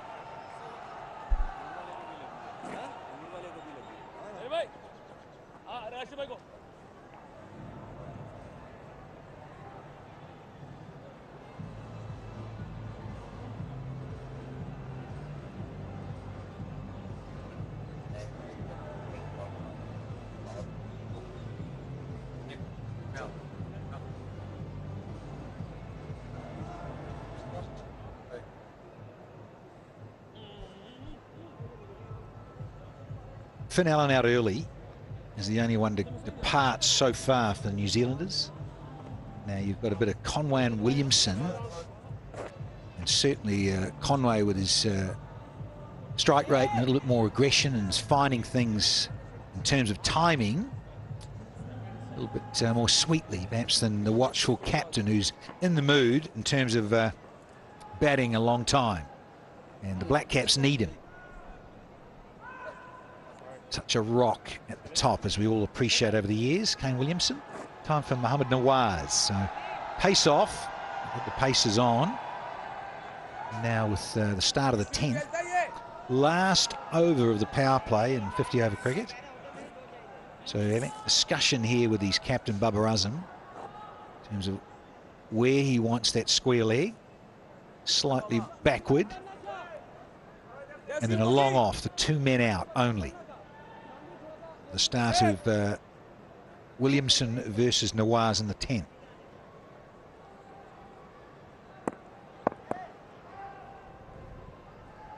Let's see if Nawaz can settle in early. Yeah, it starts with a beauty. A breeze is going across there, so hence the pavilion end bowling for Nawaz with his left arm orthodox.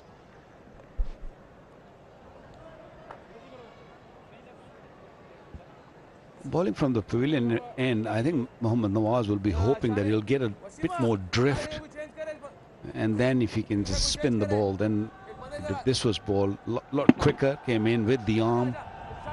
I don't think he was searching for a spin, just to get into his groove, to get into his rhythm. The first delivery darted in. Osama Mir is just out momentarily. I think he's got a little scratch on the knee. Oh, I think he's got a hand on this, and this is an opportunity. He held back a bit because it's the left-handed Devon Conway. Nawaz, a little aggrieved with himself.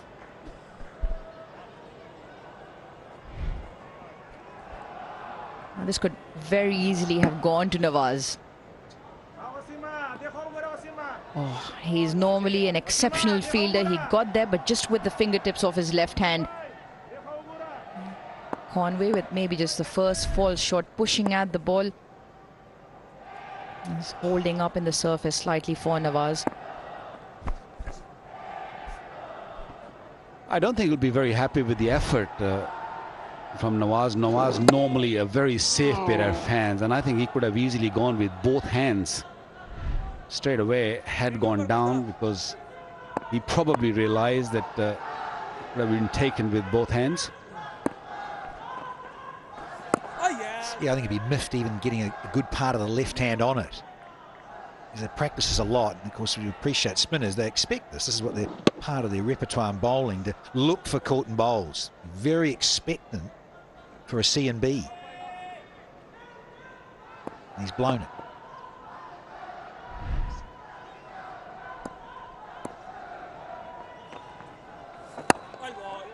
As you say, Aru, just holding up just enough. Gets it right and gets that rhythm right. It'll be a handful here, given the conditions, for all the spinners on show. It was Pakistan spinners who held on really nicely. New Zealand, on the other hand, making good use of this first power play. They got 48 in the first game, and they lost 2 along the way.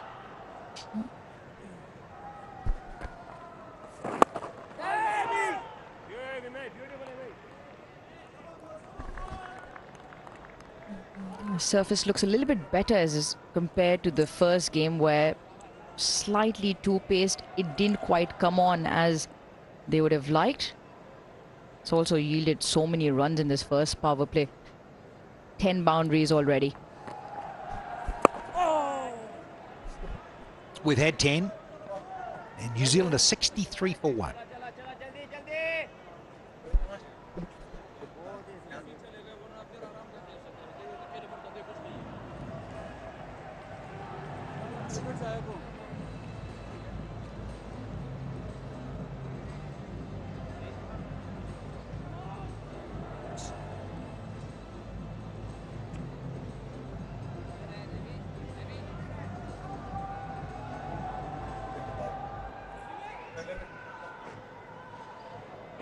The National Stadium here in Karachi, signalling.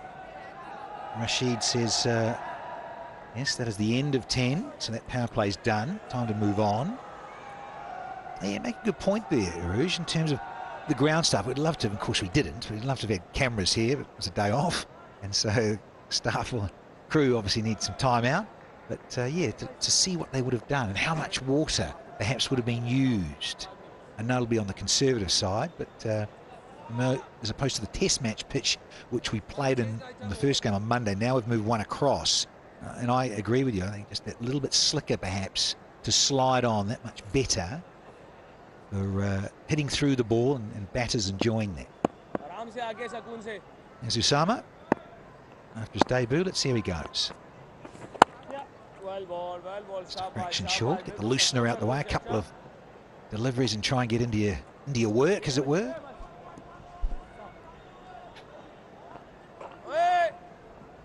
Well, one thing is for sure, Osama Mir will be feeling much better. You know, first game when you're playing early on, you're always nervous and you're not really sure about your rhythm. And I think he will feel better. You will see that his variation will be a lot better.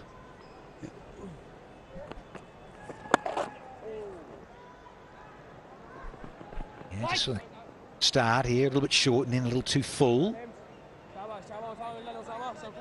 Understandably, get into a groove, and as you say, Waka, you're wanting to get into your work early. And yeah, he'd said a band-aid put on, didn't he? A scratch or whatever, he might have grazed himself. Something going on.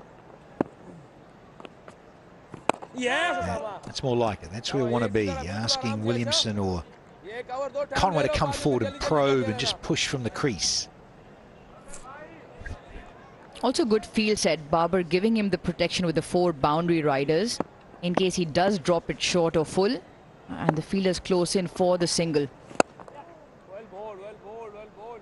And leg spinning being about rhythm and getting into a rhythm, and he did have a great start to his career. Picked up the best in the business, Kane Williamson, to a stunner of a delivery. He'll want to continue that, and the fast bowlers have obviously gone for runs, so pressure on for Osama to keep things tight. Yeah, and pressure of a better pitch. Oh, hello. There's going to be appeal. As he hit outside the line, they want to have a check and refer this. Getting together, chat time. And here we go. Time for Asif Yaqub upstairs. TV umpire to director. We have a player review for LBW. On-field decision is not out. I have already checked the front foot. It's a fair delivery. Can we start with front on spin again, please?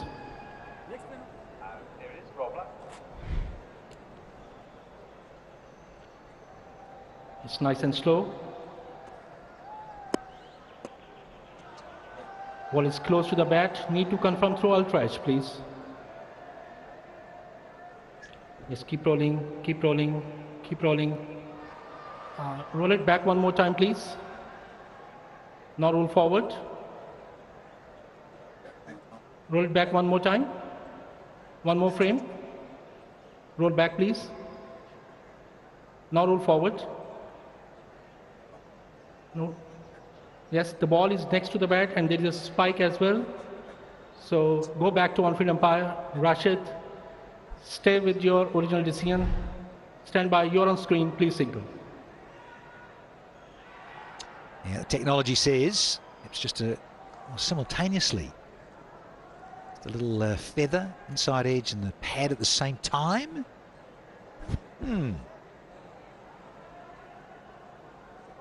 But a lot of excitement around for the home side in the field. And they're still not happy about this. Skipper, bowler. Hang on, really? Hit it? These are the tough ones for the third umpire also, because when the ball passed the bat or when he hit the pad, there was not much in it. So you have to decide if it's had the bit of edge on it or not. Yeah, benefit of the doubt, as we all appreciate, goes to those gents with bat in hand. So we've had 11 now. Yeah, it's clickety-clack, 66 for 1.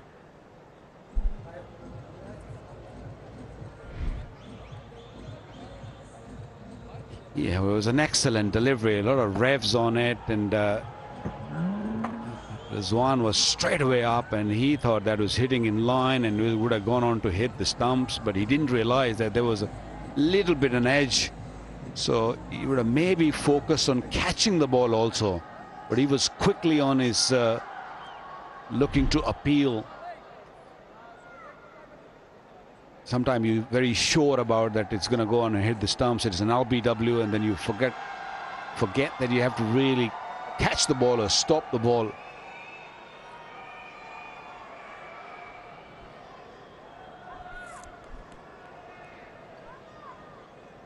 Well, even if you are a little miffed as the fielding side, you've got to suck it up and get on with it. It's been judged and dealt with. Move forward. Nawaz. Again, just a fraction short. Just allows a bit of rotation. That was key, you know. Now, you don't get a lot of time when you get the captains at the toss. They want to get on with things, don't they? They just want to hurry up and get on with the game. You can try and ask a few questions, but he just wondered about that with Kane Williamson. Just too many dot balls, sucked up too many dots and couldn't rotate the strike enough. And a lot of the Kiwi players in interviews and pre-match shows saying definitely, yeah, sort of ended up being 20, 35 short in terms of a total. Now, trying to address that in game 2.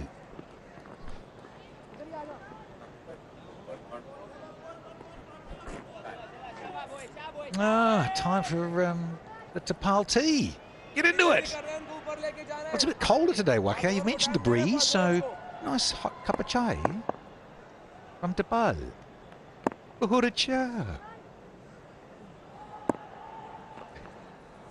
Yes, buddy.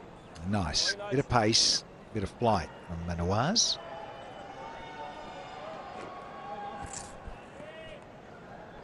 Now Williamson opting to bat first on a surface that's better than the first game and making amends to the number of dot balls so far in the game. As a rotation of strike, there was a bit of an issue, and we all thought that they were a few runs short, and Pakistan got there quite comfortably in the end. 11 balls to spare, and they could afford to take their time.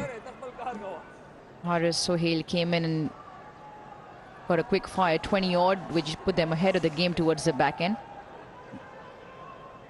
But now, winning the toss and batting first, they'd probably be eyeing that 300 mark to set up a good chase. The surface we saw played a lot better second time round, ball coming on under light slightly better. So they do need the big runs, and they're on course for it at the moment. Just under 6 the run rate. Run a ball, just over run a ball, a partnership as well of 67.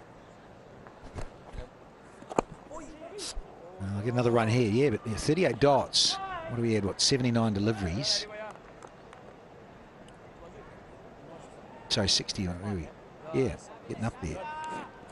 So, yeah, it's pretty much half, isn't it? There's dots.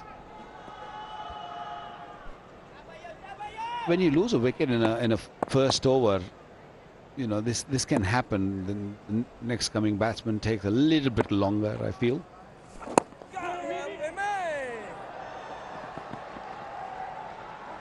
Two more, maybe 3, maybe 4.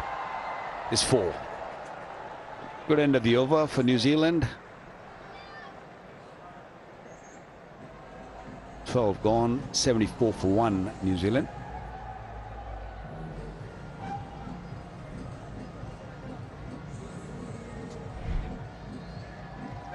It was lovely time again. And once it was past the inner ring fielder, just thought it was a bit of a laboured chase from Naseem Shah. Eventually the ball did beat him to the boundary.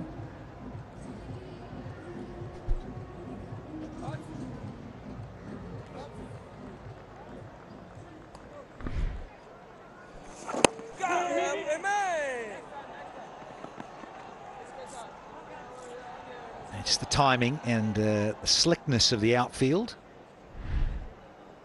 Yeah, a lot of cricket for Naseem Shah. Now he's a young buck, but still got a lot of cricket, a lot of test match cricket, and then there's hardly any rest. No rest for the wicked. Yeah, we were told stats gurus were on about that too. The dot balls was a 147. New Zealand's innings in the first match, so way too many for their liking.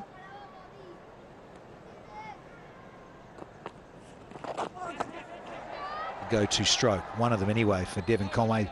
Very adept at reverse paddles and dabs on the leg side.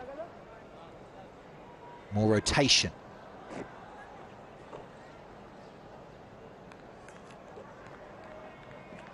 Chris Harris, yeah, he had a hat similar to that, didn't he? I saw during the Test series. Got a little excited, didn't he?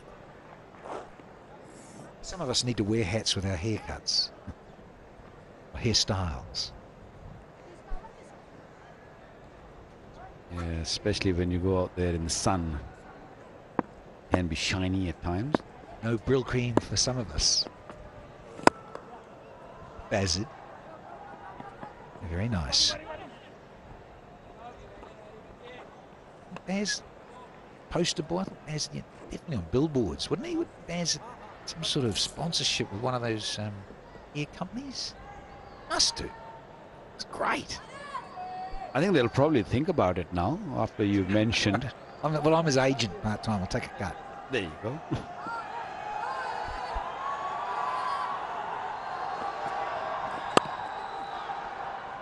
It's protected for obvious reasons. What do we got? We've got 2 to go. We had 3 off, so yeah, a little sedate that striking in terms of run rate per over just come down somewhat, given that the power play's done and more protection, understandably, but prepared to hang in, be watchful against this fellow. Yes, you can watch a lot of footage and suss it and do some homework and look at it, but until you actually play against someone physically out in the middle in a game, very different. Another surprising stat for Osama Mir is that he did not play any list day game, which is 50 over cricket, for good 4 years, and then he had a really excellent season, and then he's been picked, and he's looking really good, without a doubt. 79 for 1.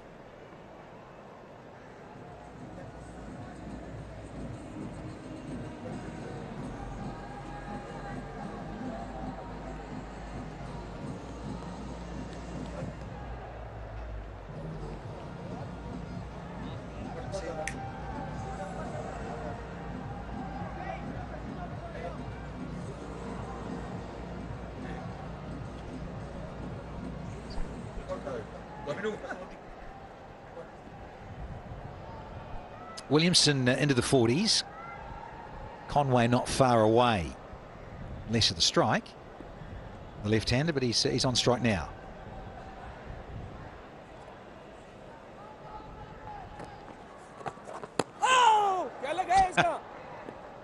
That was cleverly bowled. Held it back a lot slower through the air, knowing what Conway's on about, and those strokes to be pulled out. Well, Rizwan is very sure there's something has hit the ball. Is it a bat or a pad? He's just looking to ask the bowler because he's not sure.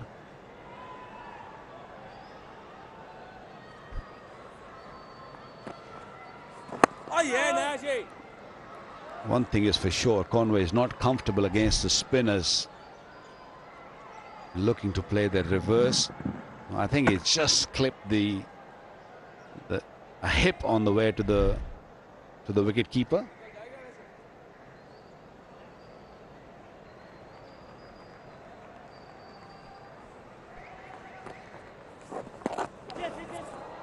This time, it's something on it. It's a pad.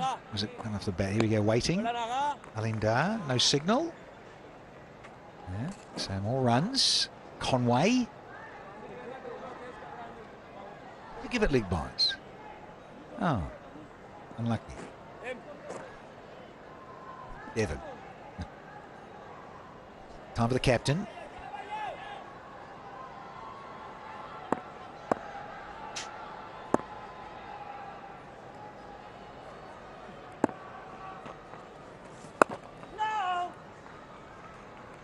This is the time when Pakistan controls the game quite well. This was nowhere near the bat. It just, I think, on the way, just clipping the hip on the way to Rizwan. He wasn't sure.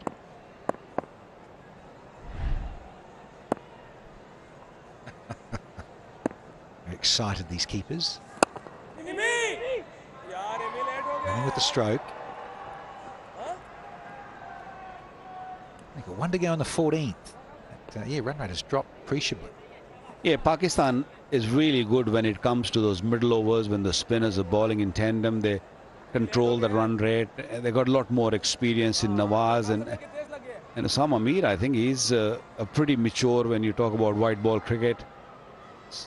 The last 30 deliveries, only 23 runs and only one boundary. Ooh, very, very well bowled. 14 gone, 82 for 1.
Well, the second wicket partnership for New Zealand already gone past the best one in the first one day for New Zealand.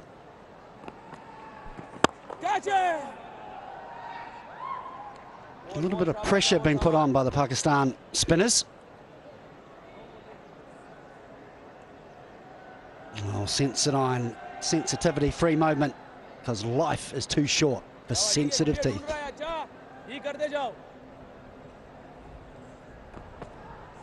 Yes, buddy.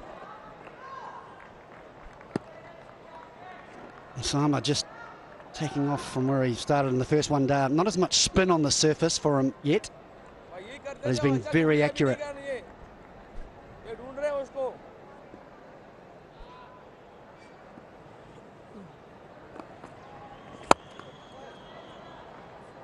Boundaries drying up. 16 deliveries since that last boundary, and bit of control exerted by Pakistan, but don't think New Zealand will mind that. I think New Zealand want a big partnership, this partnership to develop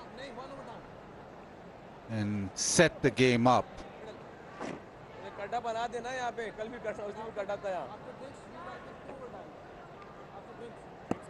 What Pakistan would want is that this pressure bring a wicket. Yeah, I think this is one of those situations we were discussing when we were last on about New Zealand improving from that first one day. And I think it's a ball away from drinks and how important it is for this partnership to get through to that period.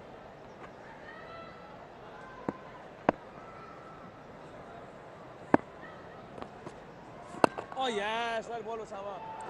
A terrific over, just one off that from Osama Mir.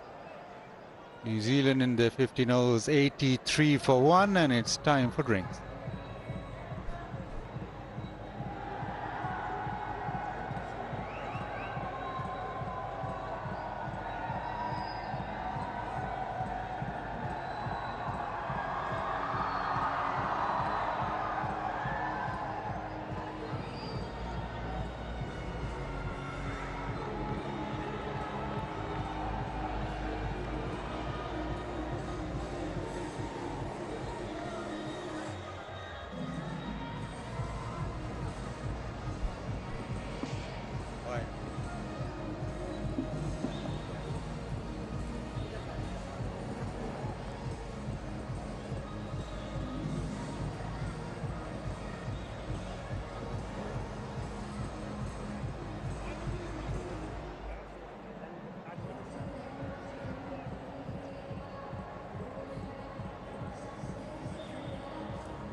wicket in the first over for Pakistan, but after that it's been Williamson and Conway with the partnership.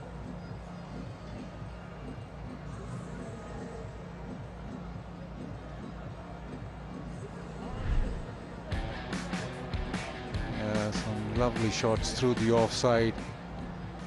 All came on nicely when the paces were on. Plenty of boundaries scored. Really classy shots, as you'd expect with Williamson. The partnership has progressed nicely. Pakistan have come back with spin. Spin has been economical. Just the one wicket up top for Naseem Shah. New Zealand going at 5.53 to the over. That's the first wicket, first over. Tries to drive it through the offside. Finds Nawaz. Great start for Pakistan, but New Zealand have come back into this game. On the up, no timing on that.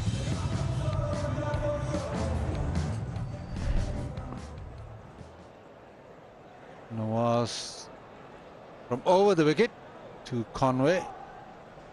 Got protection leg side, 3 men patrolling the boundary.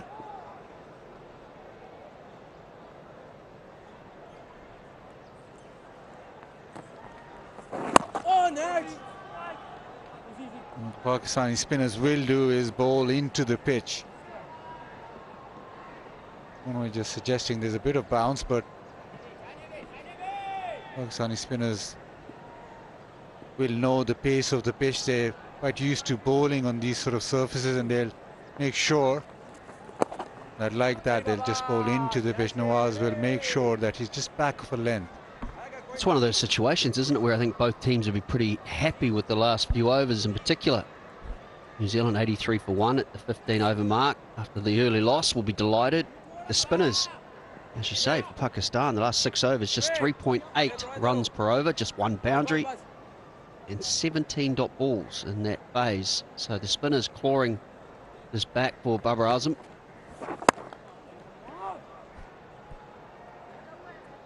And again, it's that length which is not full, it's just hindering on a back of a length.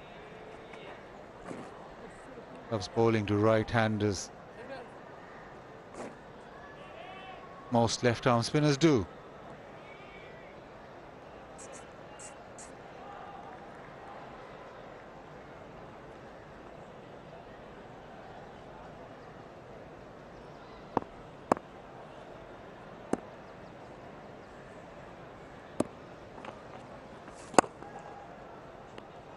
Just a single down the ground.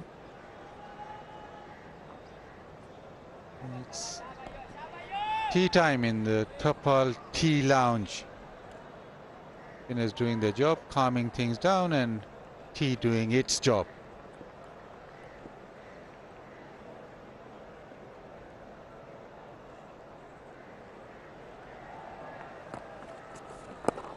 Yeah, terrific from Nawaz, just shortening the length. He doesn't want to bowl too full. Conway trying to come at him, but it's still that length which is back of a length.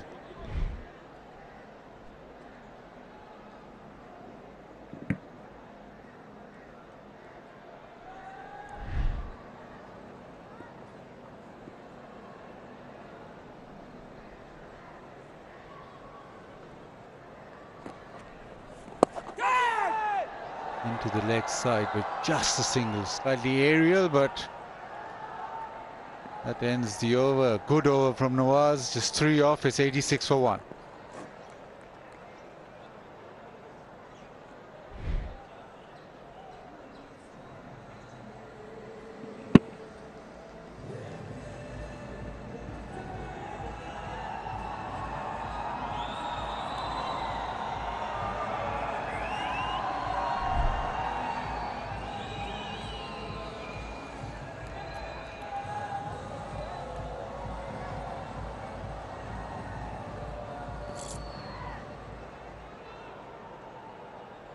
Osama Amir, 3 overs for 9. Left hand, right hand combination hasn't bothered him much. Spinners in particular highlighted just now how well they're bowling to these two, but it's to Devon Conway in particular. Call for 2 straight away. He's hit the gap, so comfortable second. Before that delivery, he was 11 off 25 balls. And we know that Nawaz to the left-handers goes a little bit more expensively. Turning the ball in predominantly as well as Usama Mir. So he's got himself into a bit of a hole.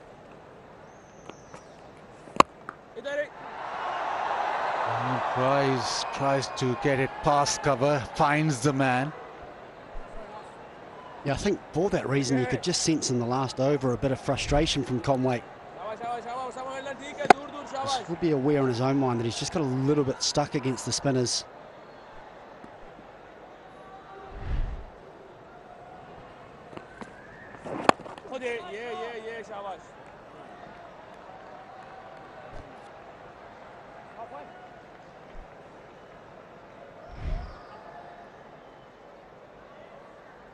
Yeah, he had the gap in mind, but it's gone straight to the man.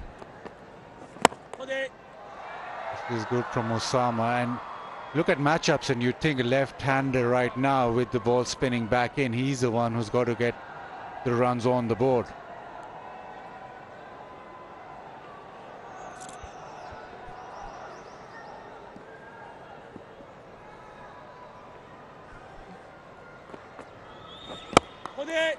Again, very full, and again, no run. I think you're right, Chris Harris. There's the frustration there for the second ball in a row. Kane Williamson has walked down and had a chat to Conway. I think he also sensed the frustration from Devon Conway, who's just starting to thrash at the ball a little more. He's usually a stroker and timer. Terrific from Osama, just a couple of runs, 88 for 1.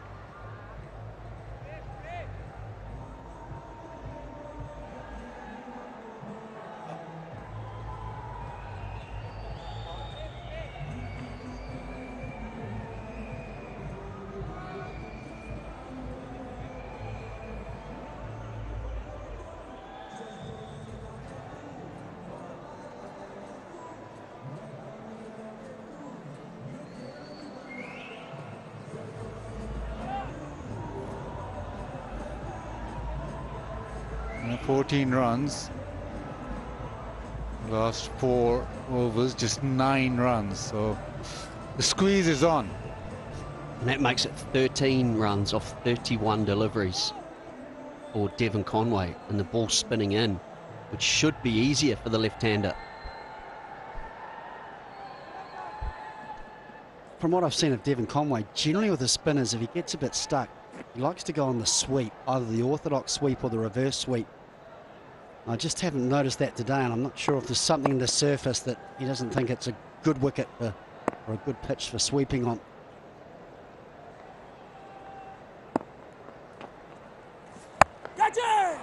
Short pulls it leg side. This will find the gap, and this will get a boundary.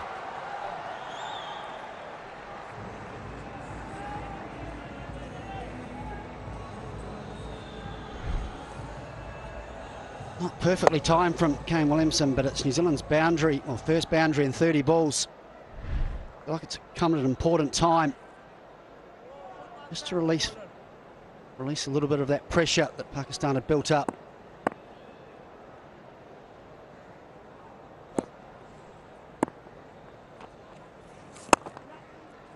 He just hits it down the ground for a single. The other part of this is that previous game where New Zealand couldn't get partnerships going. Maybe that also plays in the mind right now, because most of the batters got in and got out.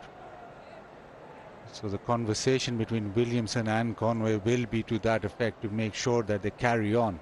The thing that Conway has to remember too, it's about that partnership you talk about, not just about his own personal runs. Williamson is playing the spin as well. Gets off strike with a single.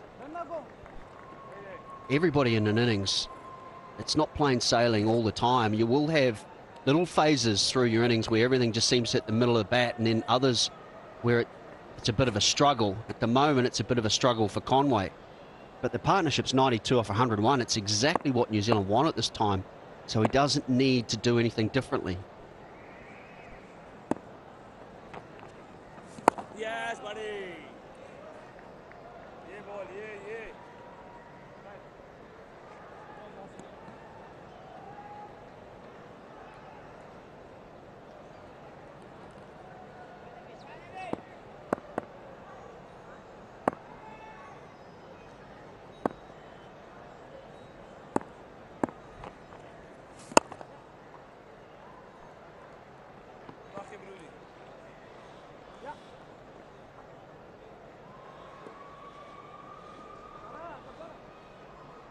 Already 7 of this over, so this is better for New Zealand. The boundary of the first ball. You want to make sure that you carry on rotating strike and make sure that once you get that boundary, you utilize the over.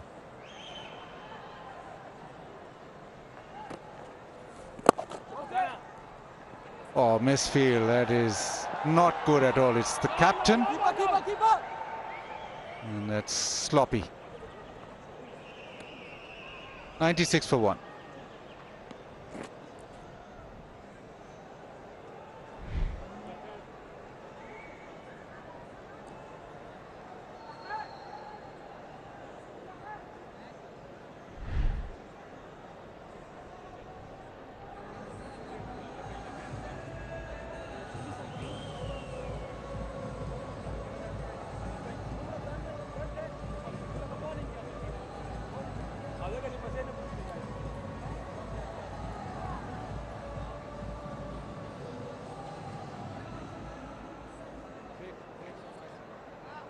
Pretty relaxed.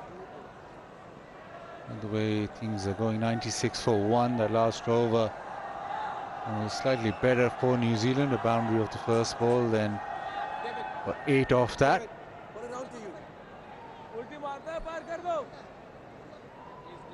A little bit of a surprise for me. Osama Mir coming around the wicket to the left-hander, when in the last 2 overs he's bowled beautifully from over the wicket.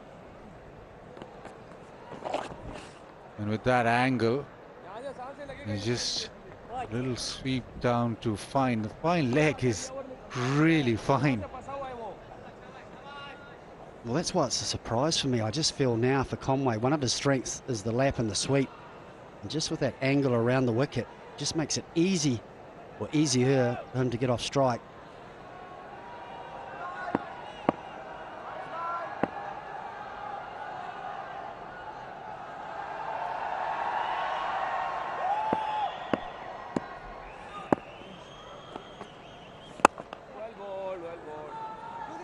He wants 2. That's a single. And this is better from New Zealand. New Zealand want to at least rotate strike, get 5-6 runs and over.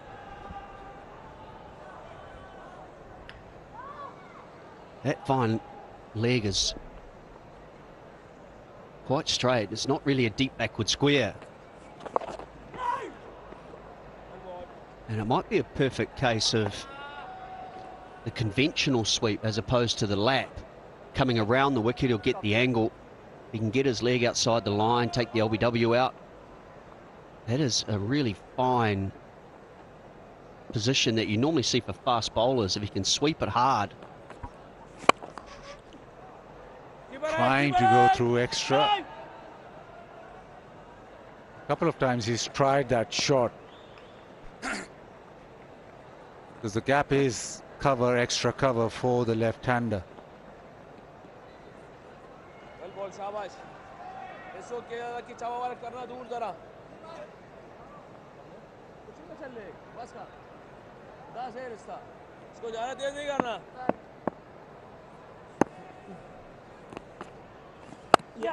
Kane Williamson into the offside and completes his 50. It's been a classy innings. His 41st ODI 50, 5th against Pakistan, and he hasn't broken sweat. 50 or 53. Yeah, it's been an impressive innings. Also brought up the New Zealand 100. 100 for one.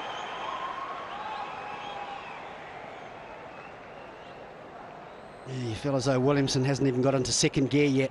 Just played beautifully. 50 from just 53 deliveries. New Zealand setting a wonderful platform. There's just been a change in the field to Conway. The man inside the circle goes fine and the boundary rider goes square up. That's the gap he was trying to hit, and this time he gets it through extra. And he brings up his 50. His third in ODI cricket. But it's important for New Zealand with the opener getting into runs. And that's a high quality shot as well, 104 for one. Inside out, hitting against the spin, and a lot of class. Very good against the paces in particular. And with that 100 partnership now, New Zealand in a good position with which to choose when they want to launch, maybe even make some decisions on their batting order to come. Does Babar Azam go back to his quick bowlers? Does he go back to Naseem Shah to try and pick up a wicket and break this partnership?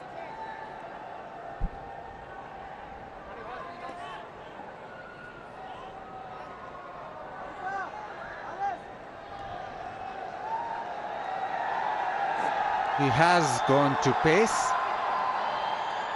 It's Wasim Jr. Just bowled the one over today. And that angle back into the stumps, into the right-hander.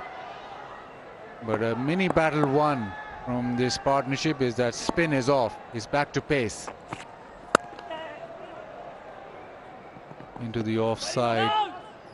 Just a single. But you make a good point here, Scotty. Pakistan have the luxury of having quite a few left-handers, so they go right hand, left hand, right hand, left hand throughout. Now, the only option you think is, does Latham come in or does Mitchell come in after this? Or does that depend on who gets out?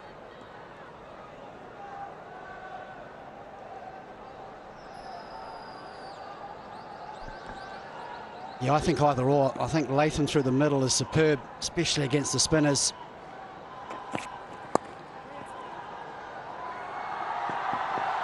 Call for two this time around, it'll be easy too. So if it was me, I think Latham is a good option. Very good against the slow bowlers. We saw how well he could get off strike in that first one there.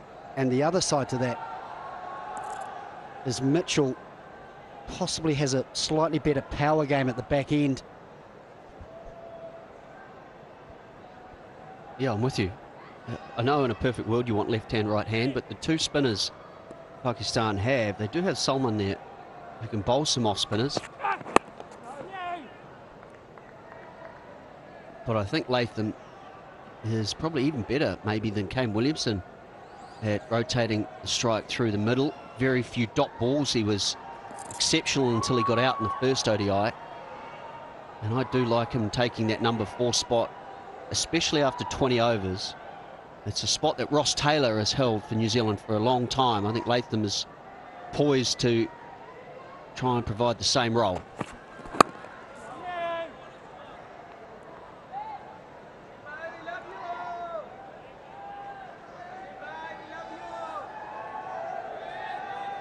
The Osaka boundary contest, whenever boundary is hit, while the Osaka displays on the LED board, the batter will be awarded rupees 10,000.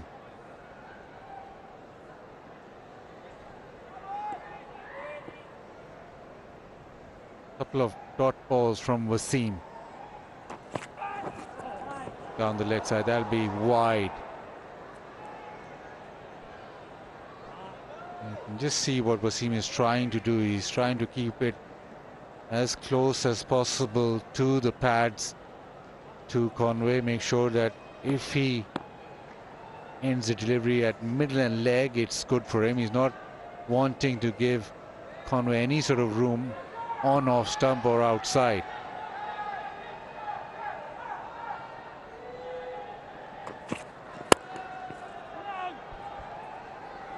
The other thing for Babar Azam to decide is when does he try and introduce the main weapon from the last match, which was the reverse swing. Does he try and get through those spinners sooner rather than later?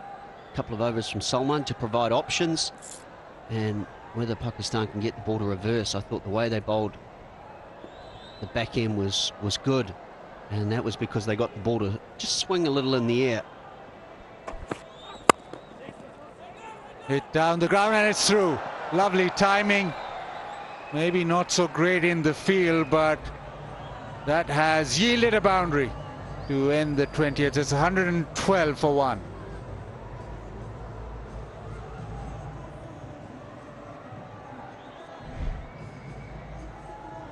A wonderful shot from Conway. But the fielder needs to do better here. It's been a good over, and that just releases all the pressure. You can see the look on Mohammad Wasim's face.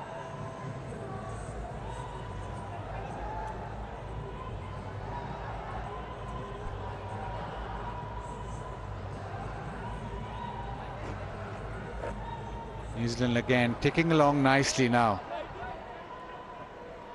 Off spin into the attack. Salman Aga. Robert turns to off spin, but last couple of overs, New Zealand now looking as this partnership now well and truly making sure that they go at a fair click. Salman Aga.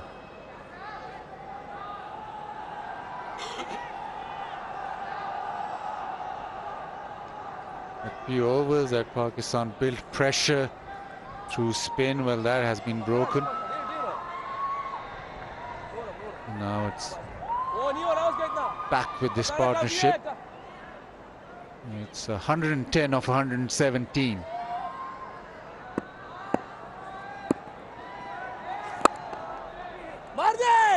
Wants a single, will get that single. It's another battle within a battle, isn't it, between Salman Aga and Glenn Phillips. Both are in the sides at number 6, both the part-time off-spinners. And like the Babar Azam, Kane Williamson, and you've got Harris Ralph, Lockie Ferguson. I really like the battle between Santner and Nawaz, who I thought that was won probably by Nawaz in the first game. Very similar styles of players. Sweeps it leg side and sweeps it well. That has gone to the fence.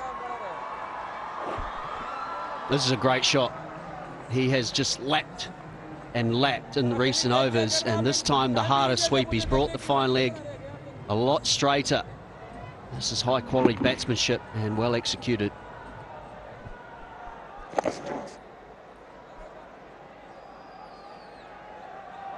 In the last 3 overs, last couple of overs, it's back with the batting team now. Tries that sweep again. I think New Zealand have identified as well, Salman Aga, definitely the 5th or 6th bowling option, just to give Pakistan more options later in the game. You just get the distinct feeling they're going to be very positive. And they've targeted him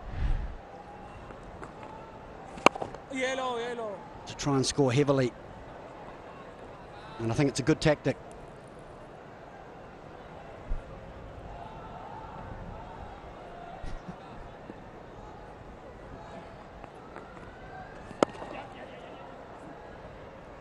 Knocked into the offside. Well, they've corrected one wrong, have New Zealand. No 50s in that first ODI. Couple already.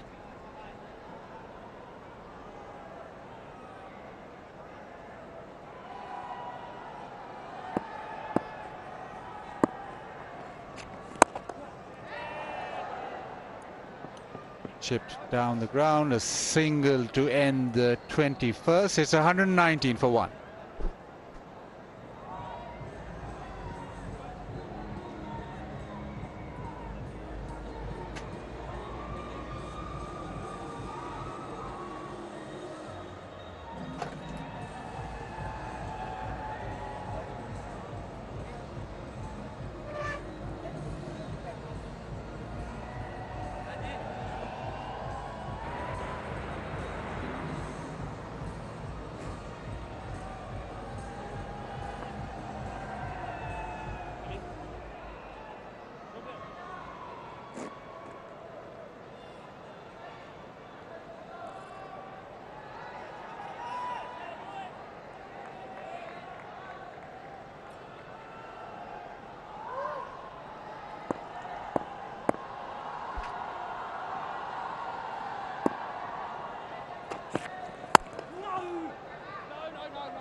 skippers played well. Williamson 53, 61 from the other end, so excellent support. And the partnerships which New Zealand failed to get in the first game, they've got a very good one for the second wicket. 117 between the two.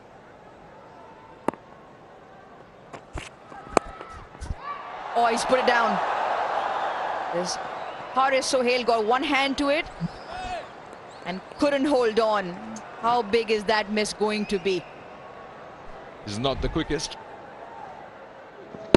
But this one should have been taken. You get your hands to that. Timing of the dive was right, but he's just not been able to hold on to it.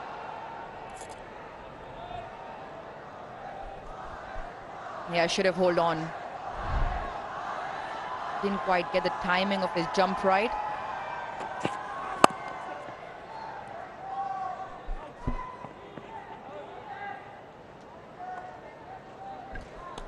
Well, after all, not that bad of a decision to bat first here. We were initially shocked to see what happened. This is the opportunity that's gone begging.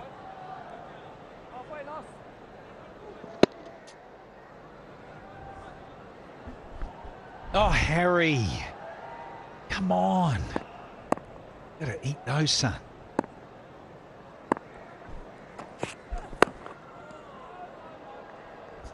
Sort of pleased he didn't, though. I'm sorry, I just got off the fence there. They're not so happy. Chaps. Yeah, there's a bit of wind around. It is a breeze, yeah, so tough gig for our camera crew up high.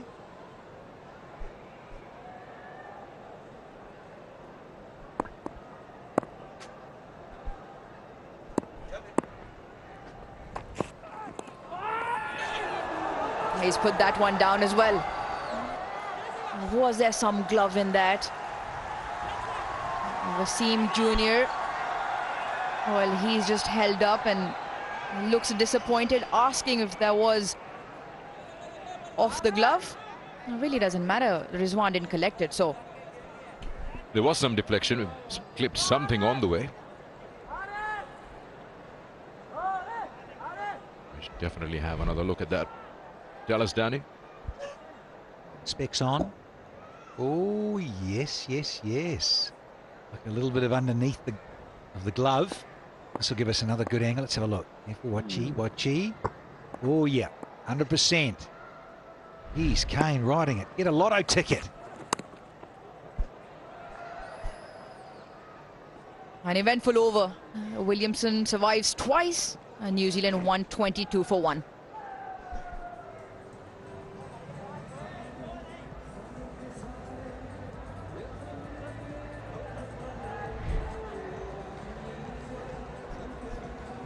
Ultra edge there, confirming. Clips the bottom of the glove on the way. And that's why it dips towards Rizwan on the way to him as well. He got a good chunk of the left glove underneath and should have held on.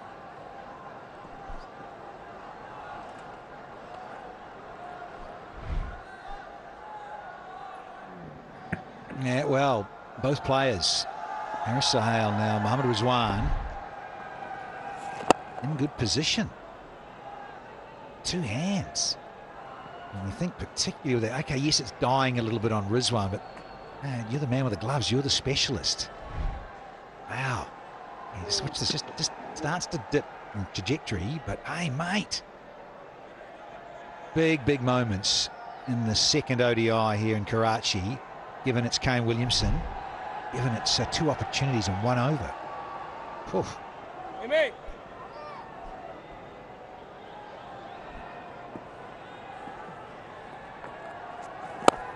Down the wicket. That is a lovely strike. Excellent timing, excellent use of the feet from Conway. Yes, inside out. Just opens himself and plays it over extra, knowing that the fielder at long off is a little wide, but still beats him. Yeah, that Black Caps dugout cheering on, going, come on, DC.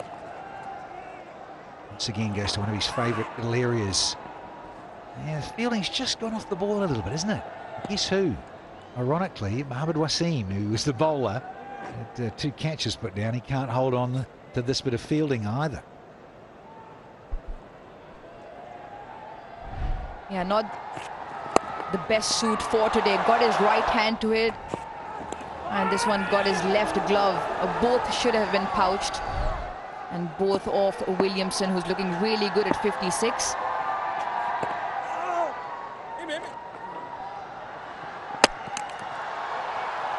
You can talk about Haris Sohail being left-handed and not to his favoured arm, but he got that entire right mitt to it.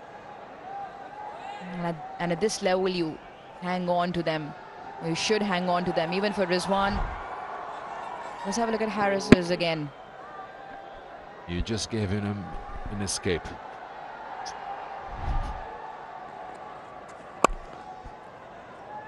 Cut away. There is a fielder, and they should look for 2. This tells you got to have good runs in the excess of 300 here. Good toss to win now with that situation. 22.5 overs, already 131, 9 wickets in the bag.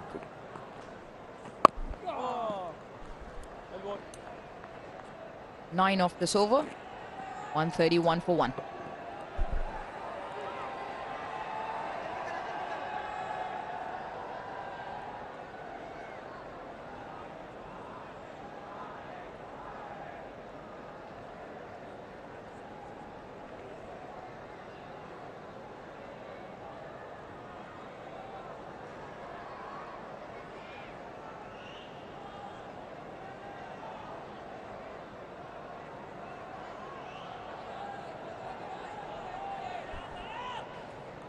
So surely runs here, and this time around you can just sense it, and New Zealand is going at a certain pace to decide it. So in the first ODI they had a total of 22 boundaries in their innings, and here they've already got 16 in the 23rd over.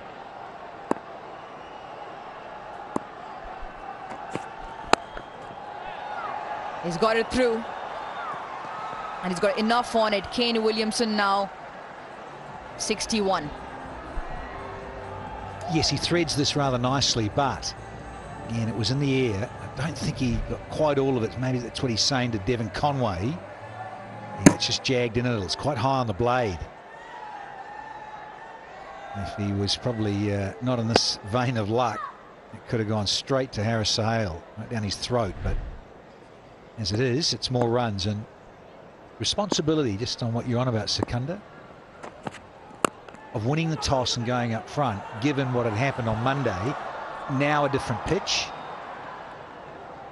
and this one seems to be a lot slicker, just a better pace on it, not quite so too paced.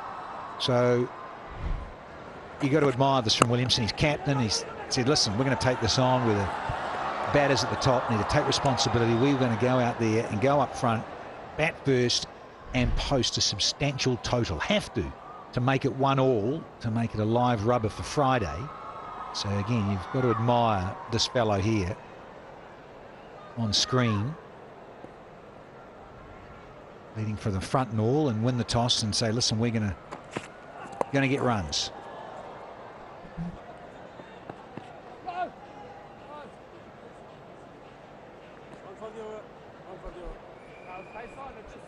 Oh, it's time for the KFC Flip the Bucket Challenge. The girl in the center has done well. All you have to do is flip the KFC bucket and wear it on your head, and you get finger-licking good prizes.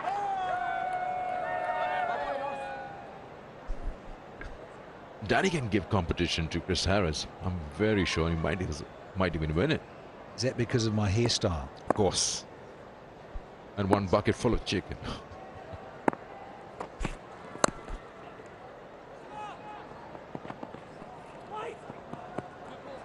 Then you make that point of Williamson and Conway now mending things. The partnership 136 from 139 coming along very nicely and at a good pace as well. There was a period of the game where Pakistan's spin bowling is what sort of strangled the run flow. They gave away only 5 boundaries, the Pakistan spinners, in the first game in the 24 overs they bowled.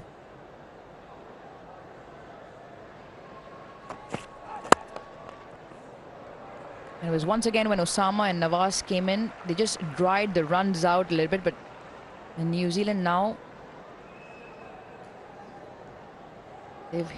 they've hit the spinners out of the attack on one end. Salman went for runs.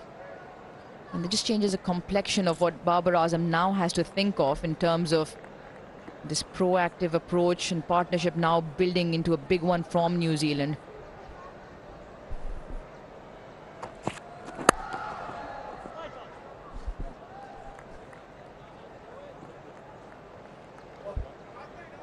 $138 for 1.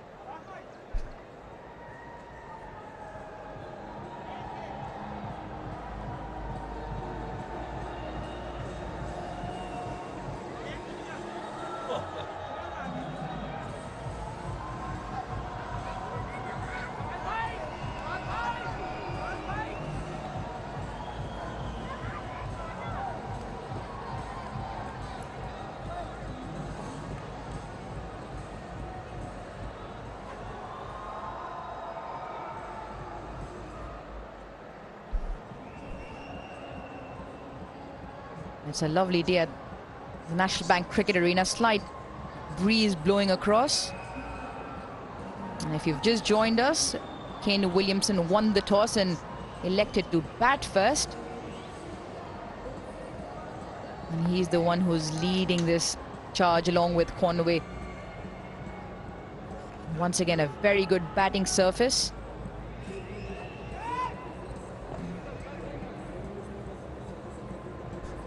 And Alim Dar just had a little word there. You wouldn't have seen that just on camera. He said, "Come on, gentlemen, it's enough. You've got the towels out, you've changed your gloves very quickly. Unscheduled break.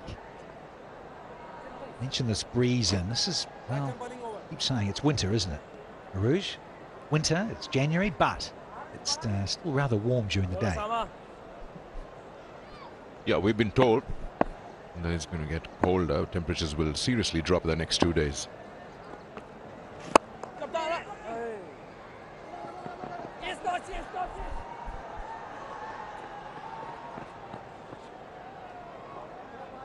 It's been a deceptive winter so far.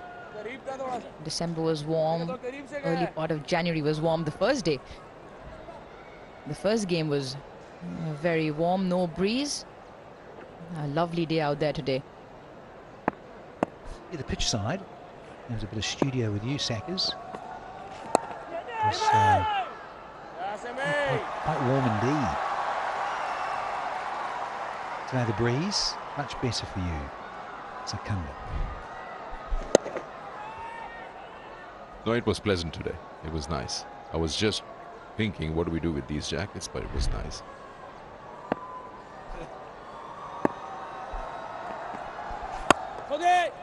Well, you gentlemen are perfectly dressed for the weather today, for the post-match. No, I've already announced it. If I get 10,000 more followers on Twitter, you'll get Danny to sign his jacket and give it away. What do you think? 10,000. You're worth that much. I'm not doing the show. Not with you. You know, on the lunch show, you are there. You will sign it right in front of people and give it away. Speak to our producer rather quickly. Right, social media, get following Sikandar Bakht. And pick up a signed jacket from Danny Morrison. I'm not sure if anyone wants it. Exactly.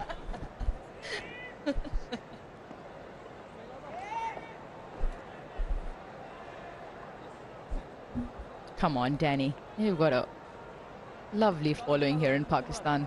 They love you out here. Looking forward to next month, I've got to say. Certain PSL. Exciting. Another edition of it, yeah, just around the corner. Another over done. We've had 25, so yeah, half the overs done, 142 for 1.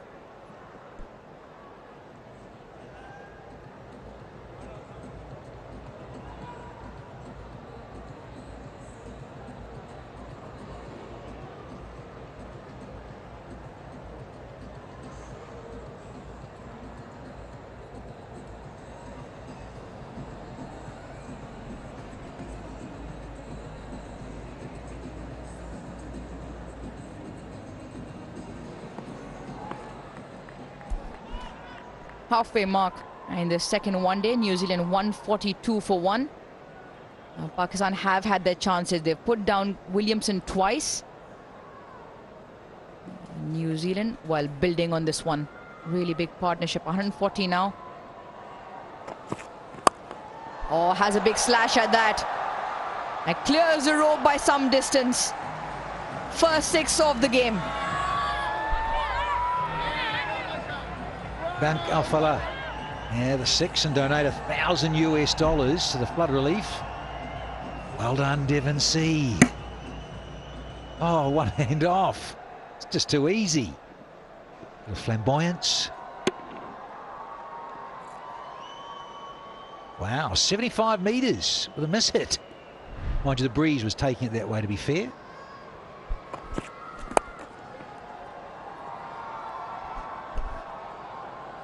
So tell us a bit about this, Danny. I'm talking about fast bowlers, and you're saying this is not as two-pace as the first one was. We've seen that Wasim Jr. is trying to bowl short at Kane Williamson, and he is finding the ball nice and pretty as sitting in front of his eye line. He's playing all the pull shots in front of the square. Is it the lack of pace with Mohammad Jr.? Because that deep square leg and then the other guy at the back waiting for that catch, the ball might just not go there because he's easily playing it in front of the square on the onside.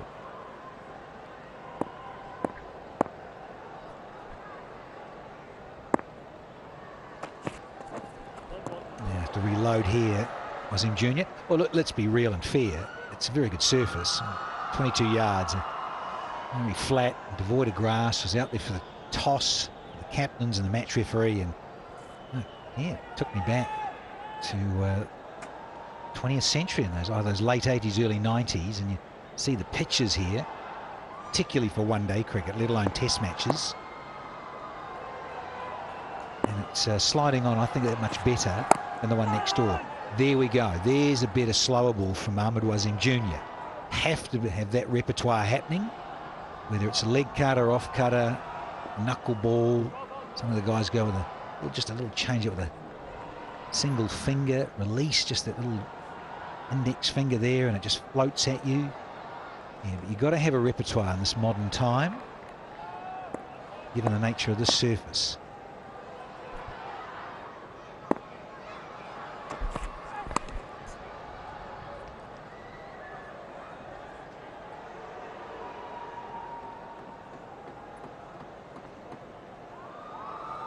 Well, if you're wondering where we've got a hand on our beautiful jerseys from, it's from shop.pcb.com.pk. Plenty of polos going around and the playing kit jerseys as well. And you can wear your passion. 20% off as well. So get online and get them delivered right away.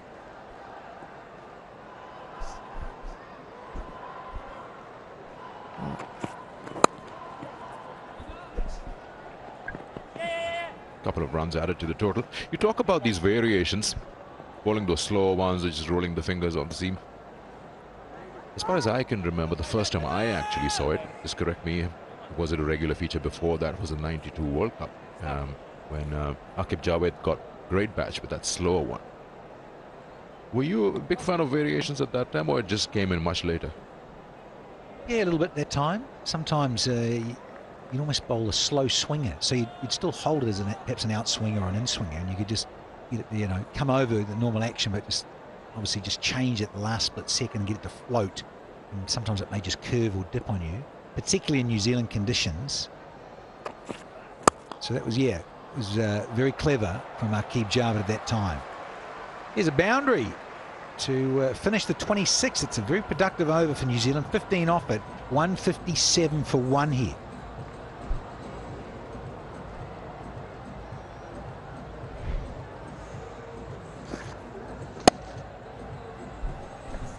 Excellent timing. And every time he's played down the ground, he's presented the full face of the bat. He's overtaken in terms of runs and balls, 84 now to Conway. And New Zealand's run rate has climbed now over 6.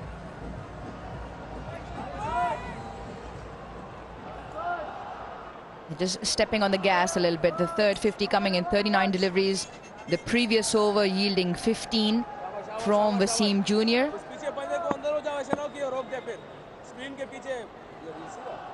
Changing things around now, Babar Azam. Osama Mir comes back into the attack. Hasn't picked up a wicket so far.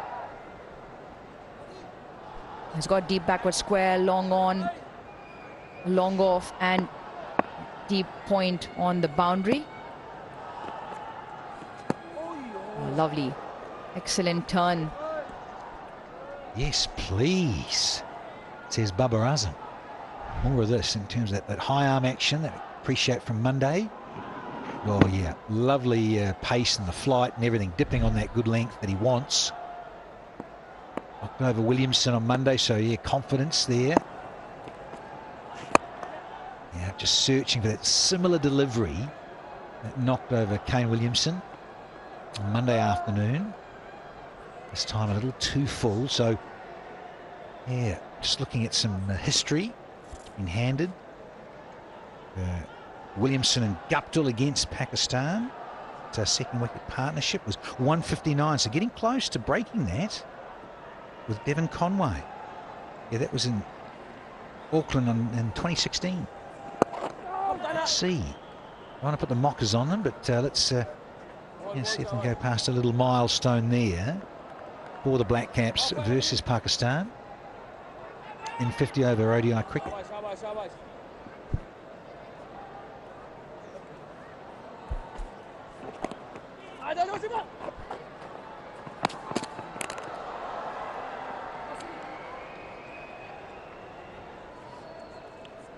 They've been out there for a long time, and running between the wickets has been top-notch so far from New Zealand. Put pressure on the Pakistan fielders.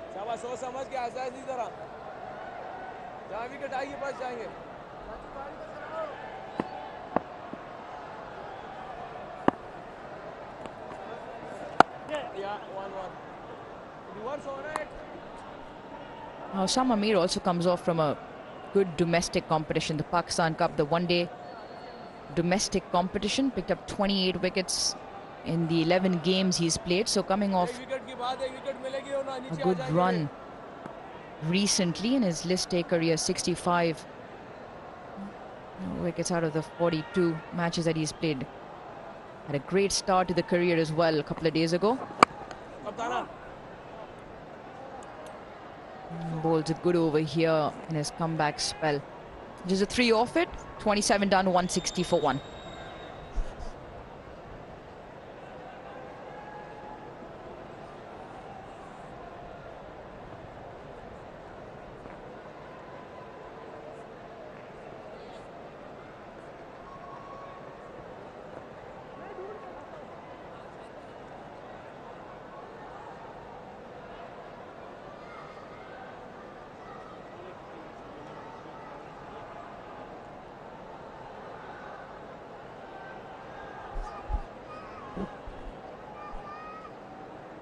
Yeah, plenty of runs being scored here. New Zealand getting a good measure of this surface.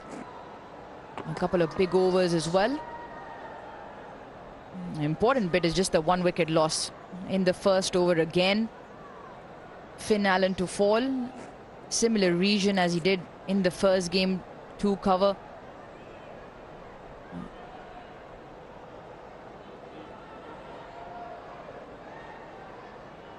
He goes back to his best bowler, Babar Azam. Throws the ball to Naseem Shah, looking to break this partnership open. He was the one who picked up Devon Conway in his first over in the first one-day. Finn Allen today. And by far the pick of the Pakistani seamers. Picked up a fifer in the first game. His second in his career, and they were both back-to-back.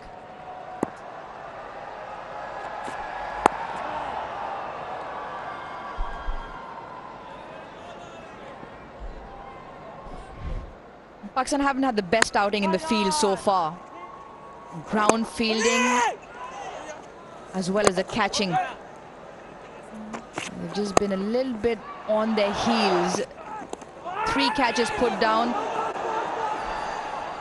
and it's hurting them at the moment. Yeah, keen as mustard here, and so he's brought back Naseem Shah. Fine form, good confidence. hot off a 5-foot, trying to break this partnership.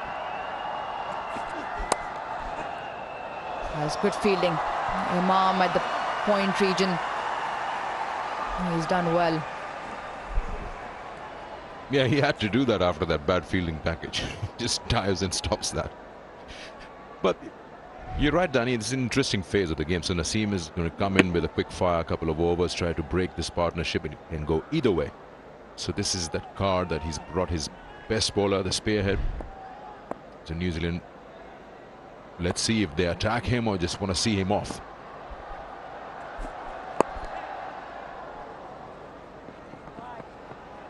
Clips it off his legs just for one. The weather is lovely and the crowd have certainly enjoyed themselves, and after all of that they probably need some Sensodyne for a sensitivity-free moment, because life is too short for sensitivity. Rouge. Danny. Those teeth. That's only because I've been in your chair, you see. So, those of you just out there, I was got a fair set of chompers. I know you're saying, Morrison, you ugly so-and-so. Showing him off. Great set of teeth, Danny. Well looked after as well. Yeah. Well, yeah, look, I had them capped, didn't I? And then, because I'm a little bit grindy, smashed them off, sadly. So, Rouge, yeah, it cost me more money, isn't it? Go and see you again. Saturday morning, Danny, Saturday morning.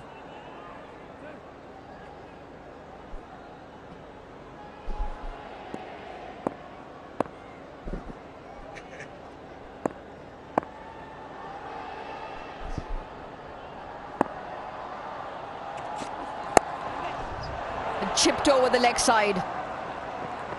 Now once again, a great stroke from Williamson and an excellent control here.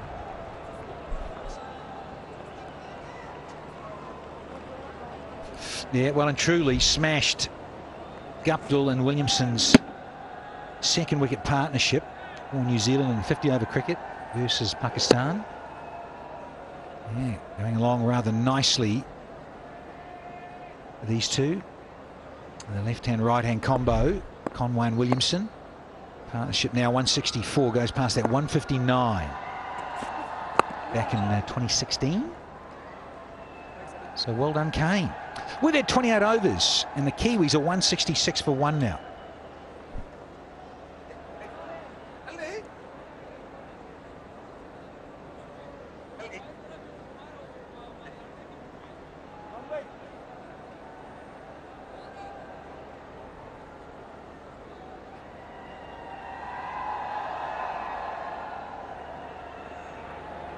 Smile.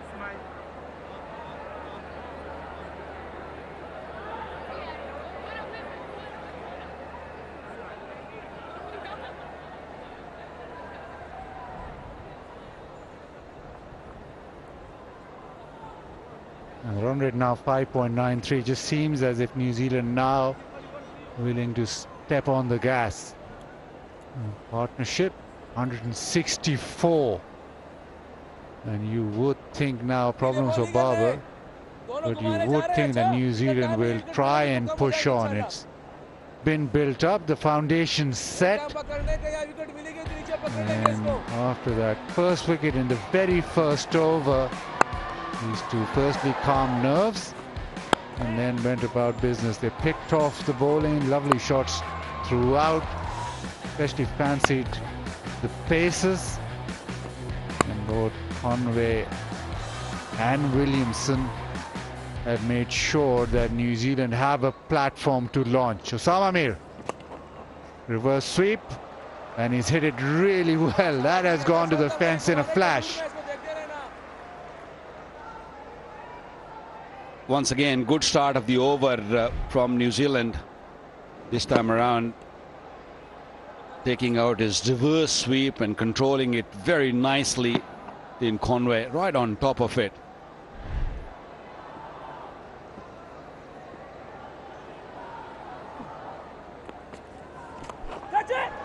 Goes reverse again, hits it again and gets back-to-back boundaries. The skills of the players today is just incredible. Talk about 360 degrees. This is a great example. And attacking the man who's been very good so far in this innings. Open face, deliberately hit up and over the short third man. Well, these two have been very watchful against the spinners in special. But now they've decided to just push that run rate, which is 6.11 right now. Look how far behind point that man is at on the boundary. That is for that reverse sweep that he plays. So there's nobody in front of him on the offside, on the boundary at all. Still goes fine. It will spin away and will be another boundary. Well, it doesn't matter how fine you keep that fielder once he gets it right. This is the third time he's played that shot. He played with good control. The problem with having that fielder really fine is that, as you mentioned, Scotty, there's a massive gap, especially without mid-off up in the circle. All you need to do is maybe just use your feet a bit and chip it up in the air. He gets a short ball. He knows he just has to hit the ball into the gap. It'll run away for 4 as well. There's usually a deep point in place. Goes once more.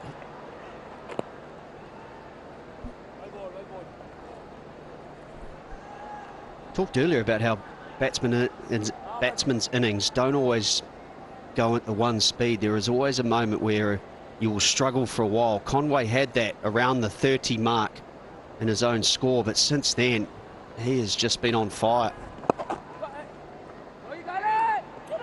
They're going to try and push. Will they get 100? Excellent running. Brilliant batting and a stunning innings from Devon Conway. Another one-day century. Plenty of control in that inning. Scoring rate is pretty good.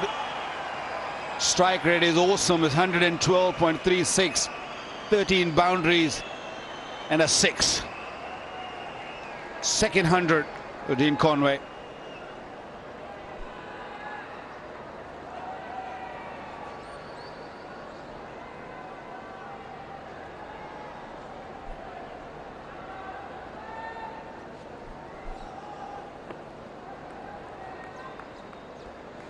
Well, the strike rate was a little slow in the middle overs against Osama and Mohammad Nawaz, and then he picked it up once the pacers have come. What a magnificent inning of 89 deliveries. Well, the platform is really set now with 9 wickets in hand. They can really push and go big here. It's a good delivery though, isn't it? It's amazing what a couple of days difference can make. New Zealand would have had an opportunity to go away and rethink. I'm sure the bowlers didn't really do too much bowling in the day in between. Excellent seam. Yeah, not much sun has been on this pitch, so if you land the ball in a good area and hit the seam, that especially from Naseem Shah, we have seen the ball moved in the beginning, but even now when you hit the seam, there's a little bit, not much, but enough.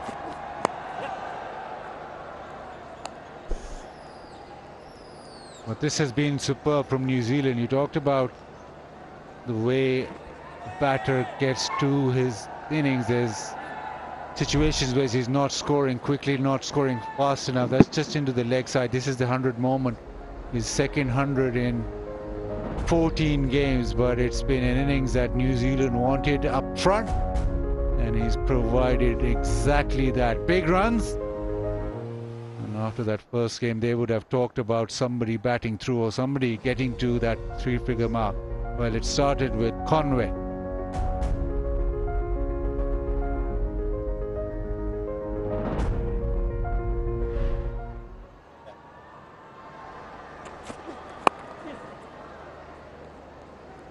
And through the partnership, there was a couple of occasions where Williamson took the lead, where Conway just stuttered in his mid part of the innings, and Williamson then made sure that the runs did come. Now it's back to Conway. Conway now the aggressor. So the partnership has worked well, even though you look at the innings and think, well, they were quiet in, say, 6-7 overs when the spin was on. But look at the partnership. It's more than a run a ball.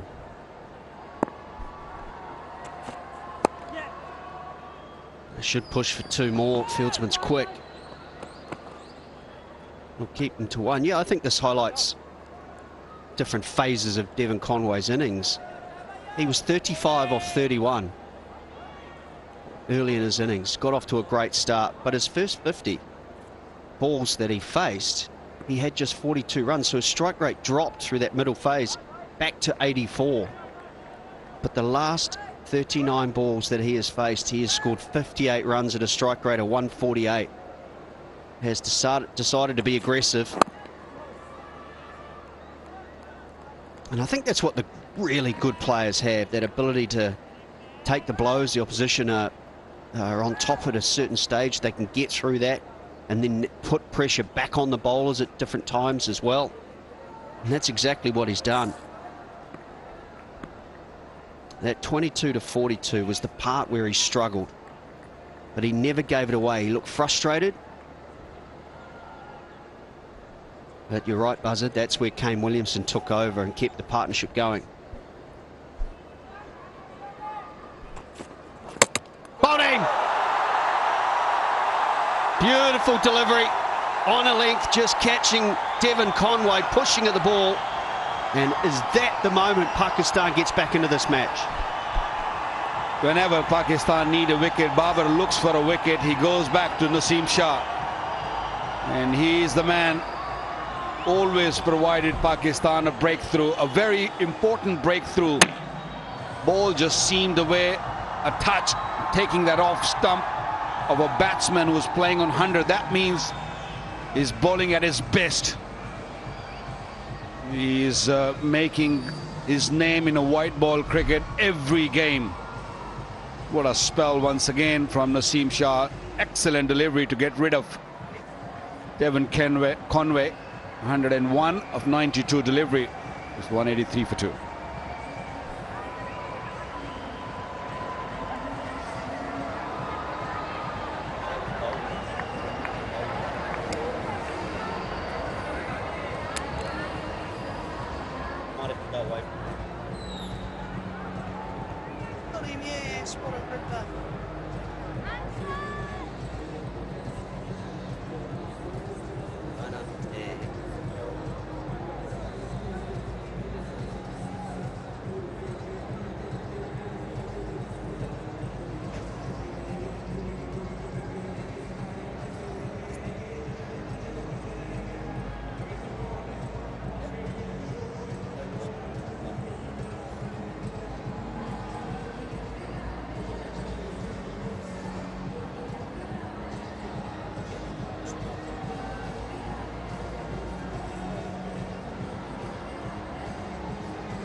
20 overs to go in this New Zealand innings, and the foundation has been set. Wonderful partnership, 181 it was worth, but Nazim Shah, you cannot keep him out of this match or this series. He picked up Finn Allen early, and then that last delivery, what a delivery it was as well. Yeah, again, that delivery that goes away from the left hand is almost pitched middle and just went away with the angle. The seam upright hits top of off. He's been the bowler of the series so far. 7th wicket for him. It's one of the rare times, wasn't it? Devon Conway was off balance, not in a good position. Initially, I thought it came back between bat and pad through the gate, but it was just the top of off stump. Another wonderful delivery. And Mohammad Nawaz will be back for his 6th over.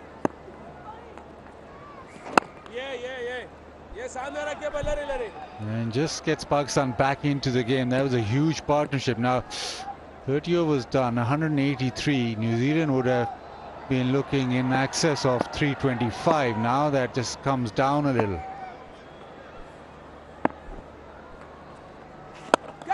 Over extra cover. Deep point does not move. A shot of quality. Williamson moves on to 80.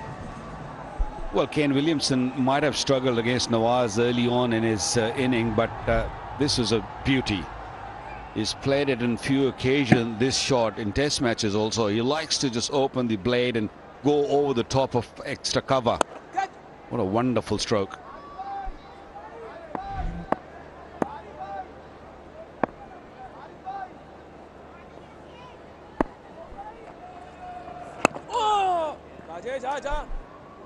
What do they say? They say double your score you're at 30 overs. It was 183. So that means something in the region of 360. Do you think this is New Zealand batting better, or do you think it's a better surface than what we've played on a couple of days ago? I think it's a bit of both. That pitch was very dry. That was extremely dry. This is slightly better. We looked at it in the morning or afternoon, and it seemed that this pitch was slightly better than that. Well, if he gets going, then 360 is on the cards. But they made a conscious effort also to be able to build that partnership, and that in turn the spinners have bowled well, but because they've not got wicket, that has made New Zealand now in a situation where they can actually launch pretty early.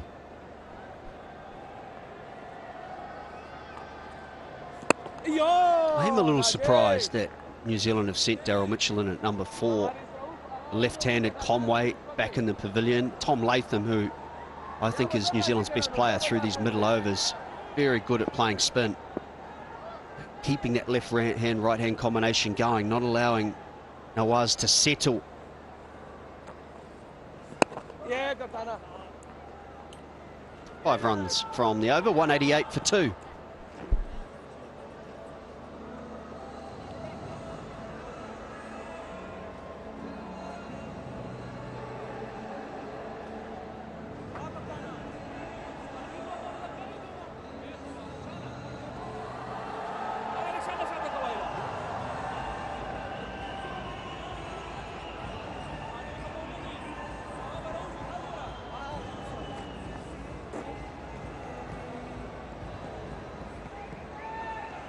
Pakistan desperately needed a wicket, and Naseem Shah was brought on and he picked up his 2nd wicket. No other bowlers have picked up any wicket. Wasim has been a little expensive. Salman was also bowled 2 overs for 16, a little expensive, but the rest of the bowlers, I thought they bowled quite nicely in that mid part of the game.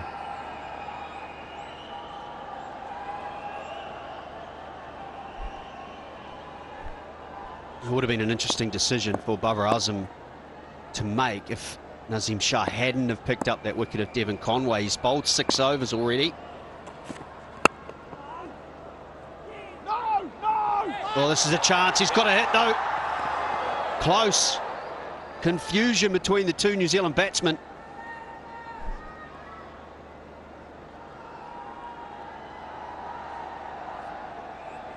Yeah, they say never run on a misfield.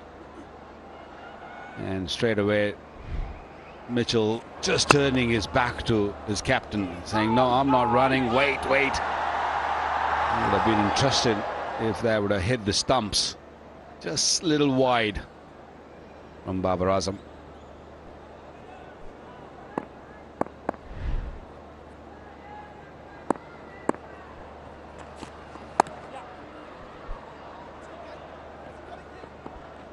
You think now that he's into his 7th over, Nazim Shah, he's committed, and when I say he, I mean Babar Azam, the skipper, is committed to bowl him another one now. 8, it's always difficult to bowl 2 at the death, plus an extra one. That 3rd over often goes. So is he now committed to 8 over spells, or he can bring him back for 1 over spell later? Or do you think he goes with the 3 at the death? I think he is searching for a wicket. If Naseem Shah can provide him another wicket here, he will probably carry on and bowl him another over and then bring Haris straight away from this end, because there's a little bit of reverse from this cricket ball which Naseem Shah is bowling. So he'll be hoping that once Naseem finishes, Haris comes on and they can keep on picking wickets. That's the only way Pakistan can stop New Zealand scoring excess to 300 or 320 even. Well, slip comes into place for the new batsman, Daryl Mitchell.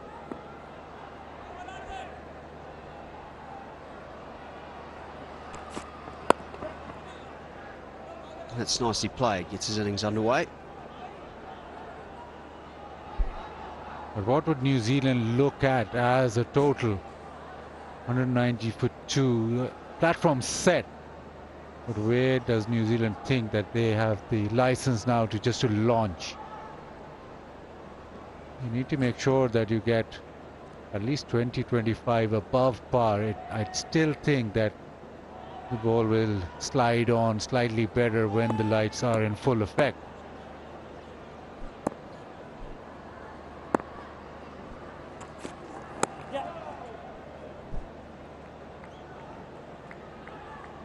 They've been very watchful against Naseem Shah. They don't want to lose any more wicket here. They want to play this over safely and probably target the next over, whoever bowls. And conversely, looking at that, if they're playing a little watchful, they're still taking him for 6 runs and over. And I think that's perfect. Well, I'd take it, let's put it that way, even though he has picked up the 2 wickets to fall. Mitchell happy to walk down the wicket to Nazim Shah.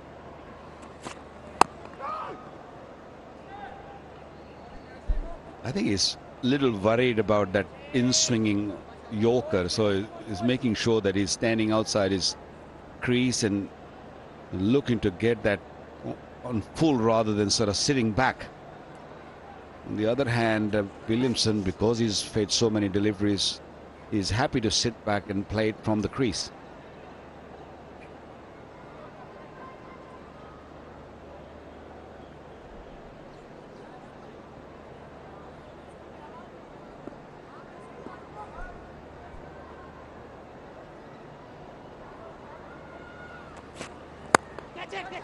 Oh, that's a good shot. Mid-on is up in the circle.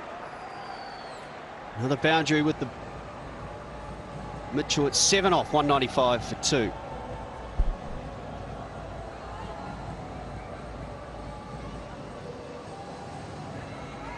Yeah, he was searching for that Yorker, isn't it? And just ball that half volley length, and because Mitchell standing out of his crease really allowed him to muscle that over mid-on. It was hit hard. He literally put everything behind that shot. It was a forceful push over mid-on. It is so important to hit the length right. You get it a little bit wrong with the lights on and the ball coming onto the bat a lot better. You can get really hit down the pitch.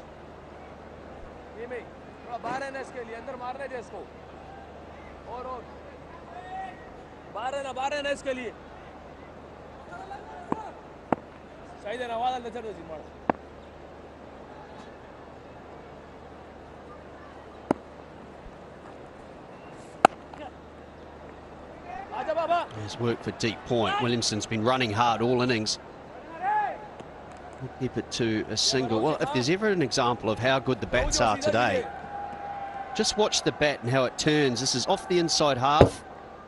No timing whatsoever, yet still it comfortably clears mid-on. It ends up being a couple of bounces for 4. Back in your day, Buzzard, I'm not even sure that would have carried to mid-on.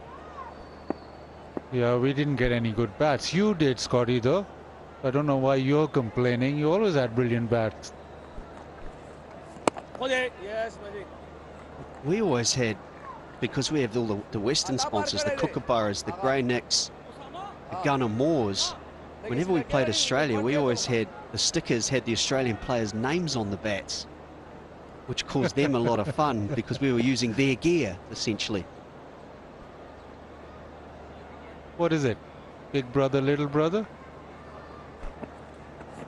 Oh, that is a beauty of a delivery. Daryl Mitchell with the outside edge. Pakistan have picked up too quickly.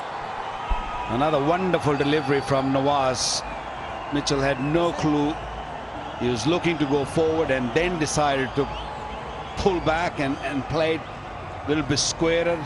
Ball spun a bit and did the job for Pakistan. Yeah, got the edge. Comfortable catch there for Rizwan. Maybe he's dropped one earlier, but he's pouched that one quite nicely. Yeah, it was a thick edge. You could hear it. That's the second wicket of this last 5 overs. Daryl Mitchell gone for 5. It's 196 for 3.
Tom Latham at number 5, 2 of New Zealand's most experienced batsmen together.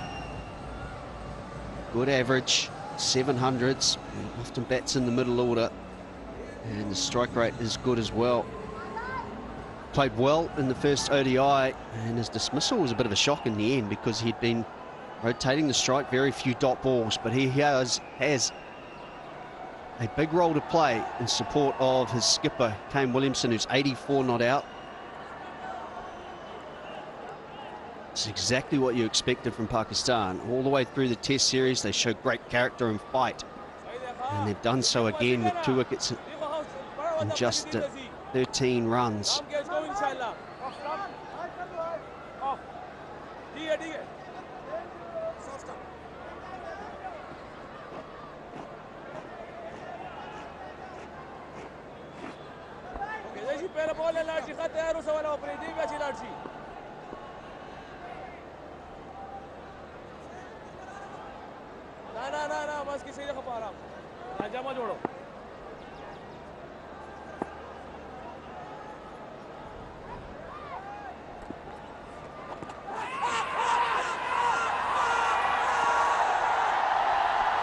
They like it, don't they? Pakistan will have a discussion. They've only got the one review left. It seemed like that Nawaz knew that he's going to look to play that sweep, so he bowled slowly, and Babar waited for the last couple of seconds and gone upstairs now.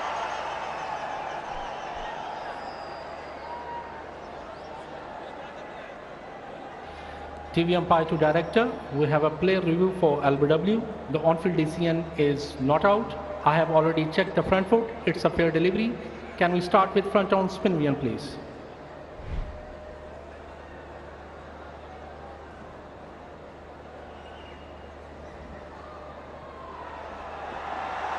Ball is close to the bat. Need to confirm through ultra edge, please. Just keep rolling. Keep rolling. Keep rolling. Flat line. Keep rolling. Keep rolling. Roll it up to the pad, please. Yes, satisfied. No bat involved. Go for ball tracking when ready, please. Original decision not out. Pitch outside off. Impacted line. Wickets, umpire's call. Go back to on-field umpire. Rashid, stay with your original decision. You're on screen, please signal. So that means Pakistan have lost one of their reviews. They don't lose the second one there because of the fact it just clipped the stump.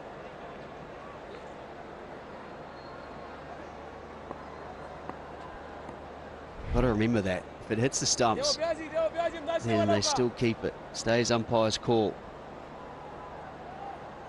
That would have been the question, though, wouldn't it? Whether it hit him in line, and then if it did it spin too much? And that is what Nawaz and Babar Azam were wondering.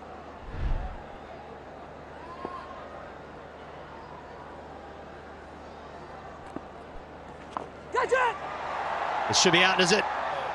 Can't get there. That's the fine leg in place.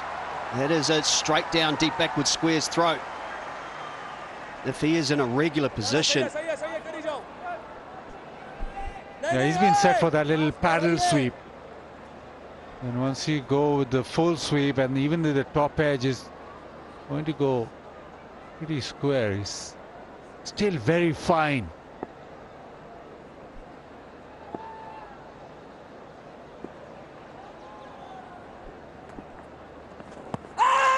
This time it's closer. Two big shouts in the over, not out.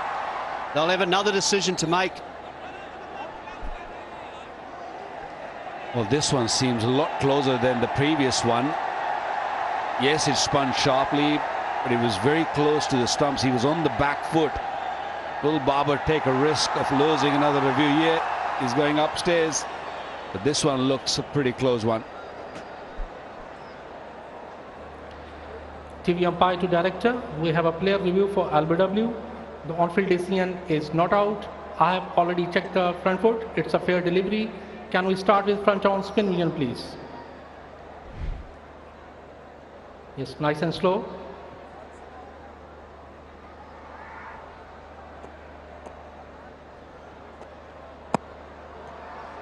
Ball is close to the bat and need to confirm through ultra edge. Just keep rolling, flat line. When ball passing the bat, roll it up to the pad, please. Yes, satisfied, no bat involved. Go for ball tracking when ready, please. Original decision not out. Pitch outside off. Impact in line. Wicket hitting. Go back to on-field umpire. Rashid, you need to reverse your decision. Stand by. You're on screen. Please signal. Very good review from Pakistan. Nawaz was adamant the first one was out. He gets his man in the end. And that is a massive over. New Zealand, that middle order is crumbling. Latham, just the two for him. 198 for 4.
Then Flips at number 6.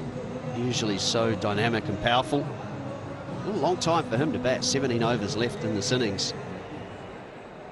From the moment Devon Conway was dismissed, it's been all Pakistan. Mohammad Nawaz. I think he's a cricketer that just makes things happen, whether it be bat, ball or field. Taking a good catch, get rid of Finn Allen. Now a couple of wickets.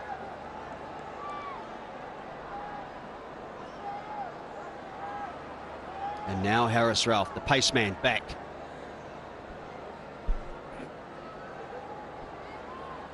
That will be the plan from Pakistan. Babar will give a faster man a ball from the pavilion end.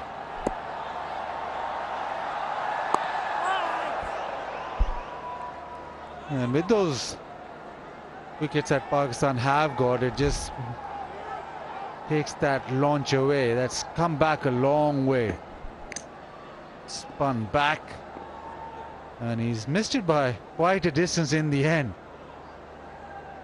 Well, it's not the spin which should be much of a bother. It is the zip.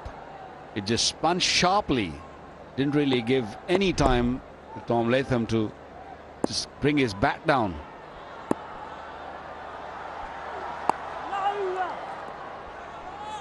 Just have a look too where Tom Latham is shaping up initially. Just the body. He's looking to go through the offside, and then when he realises how quickly it's turned, it's almost a hurried hurried stroke, trying to catch up to the spin.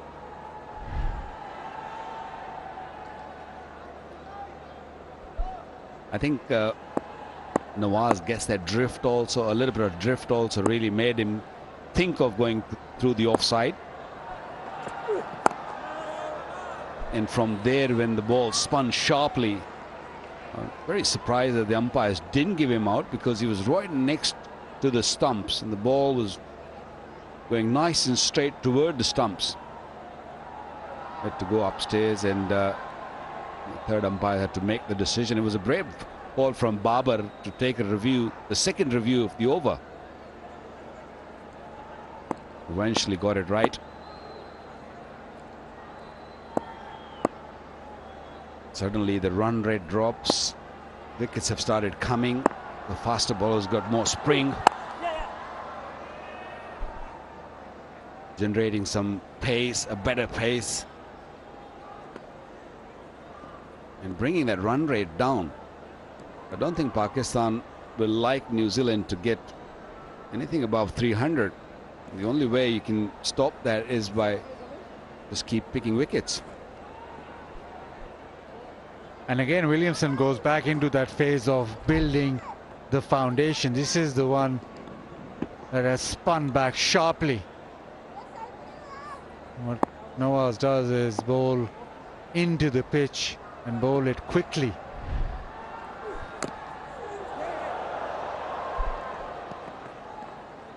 That 200 brought up with that little inside edge single, but Pakistan fighting back. We thought at 30 overs that New Zealand will be very close to launching or trying up the ante, but now that goes back a few overs.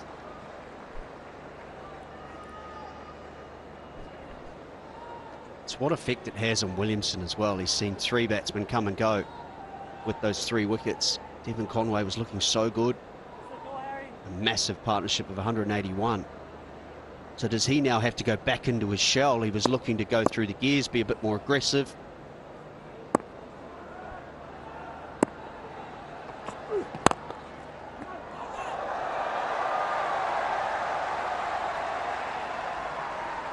$200 for 4.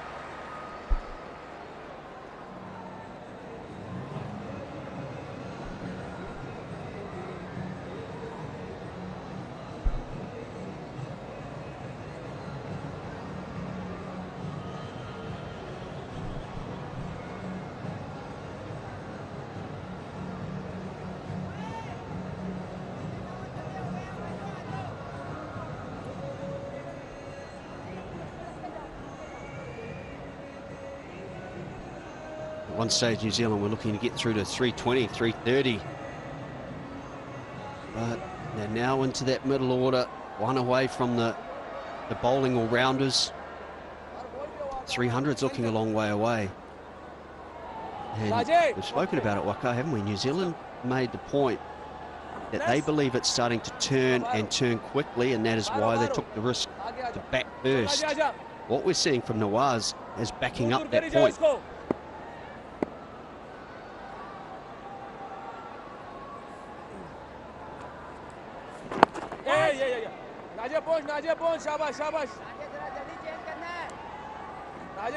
Well, it's the sharpness of the spin, although it did spin in the previous game also, but New Zealand captain and their team and the coaches and the management think that it's going to spin a lot quicker and a lot more when the lights are on. And that previous over, the 2 deliveries or 3 deliveries Nawaz bowled from around the wicket, it's just spun very quickly.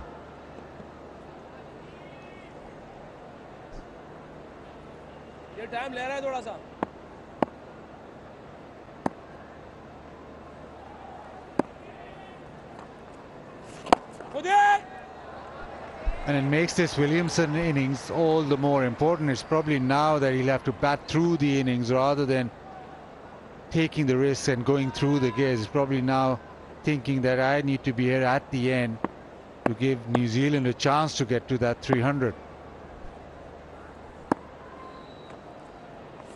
You got a good ball in the edge.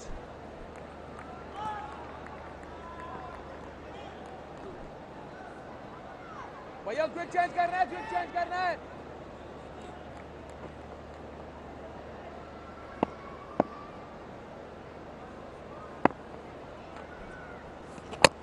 Ball bottom as well. Terrific delivery. This is a massive spell in this match.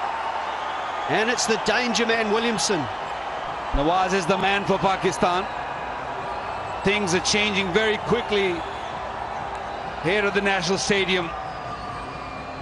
Nawaz picked up 3 wickets in about 9 deliveries. Another beauty, spun sharp, hitting the off stump. Very similar way of getting out what we saw Kane Williamson in the previous game. He's not happy. Missed out on a big 100 here, Kane Williamson. Gone for 85. Pakistan back in the game, 201 for 5.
Mohamed Nawaz, 3 for 33. He's turned this match on its head. New Zealand have lost 4 wickets for just 18 runs. Michael Bracewell, who was very good in the last one-day international, is going to have to do it again. The record is outstanding, but just early in his career. And New Zealand has the worst possible scenario, 2 brand new batsmen at the crease and a chance for Pakistan to try and squeeze up as much as possible.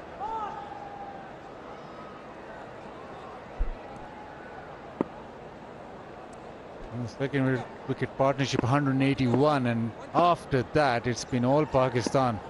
Courtesy Nawaz.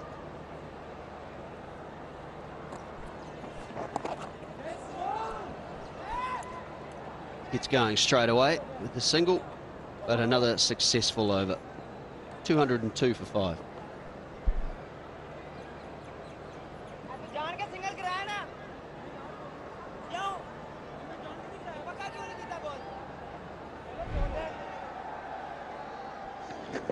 Yeah, another beauty from Mohammad Nawaz. Really stunned Kane Williamson, who was on 85. This is the second time we're seeing in these two ODIs. He's got beaten from outside of his bat and hitting the stumps.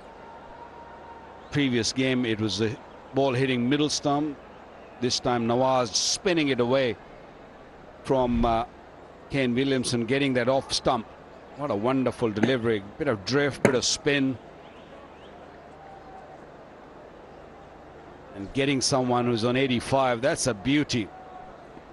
I think that's as good as it gets, doesn't it, for a left-arm spinner?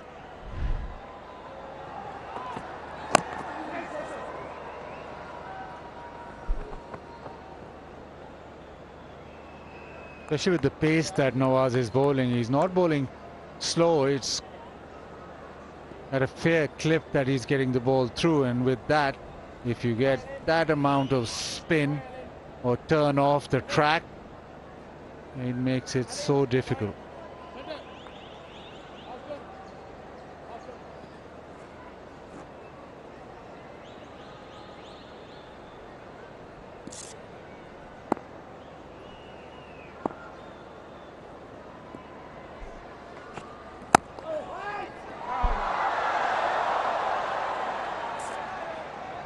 It was all started by Naseem Shah, who picked up Conway's wicket, and then Nawaz straight away coming from the media stand end and spinning the ball and getting 3 wickets in no time. This was the first one, a beauty. Pitching a middle stump, spinning away, bouncing, got the edge. Another quick delivery. LBW review was taken, gone upstairs, and what about this one? And the left armour, these 3 deliveries are a dream deliveries.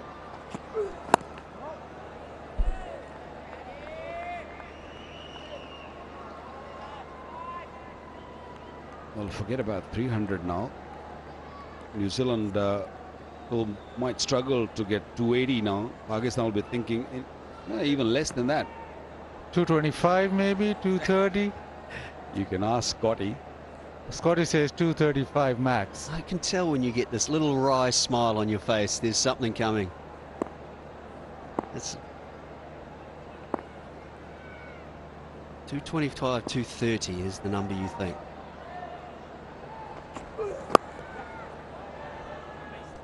Yeah, New Zealand got 255 last game, and that wasn't enough, and we're thinking that was 20-25 short.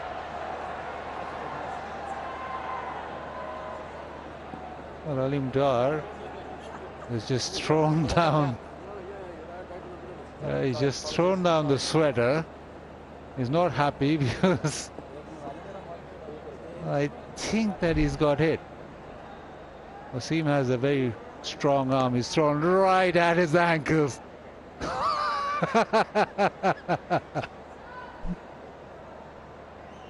Eyes on the ball, that's what they say. And Alim Dar is gutted with that. Giving a little bit of rub Naseem Shah. But I think Alim Dar was more worried about the batsman running in the middle of the pitch. The magic spray comes out. Yeah, just hope that Wasim now doesn't bowl from Alim Dar's end. Those massive calves. Powerful.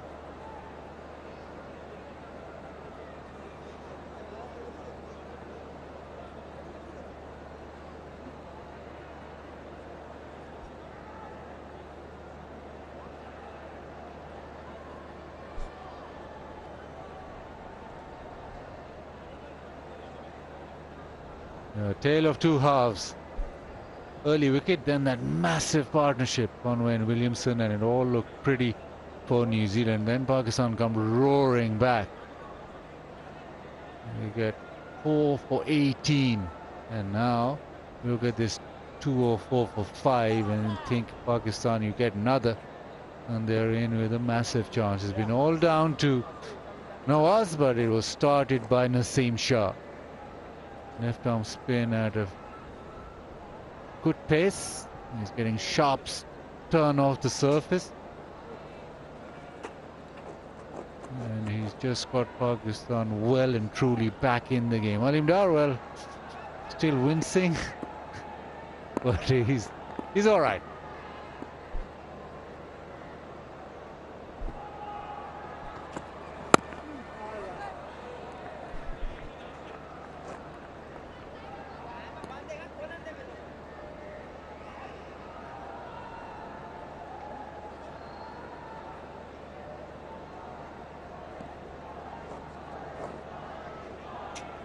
Well, Ken Williamson overall won't be happy with the effort so far, but he'll be pleased with the selection, I feel, with Isori in the side. The amount of spin we're seeing, if we start spinning sharply and a bit of more bounce in it, then Isori will be handful.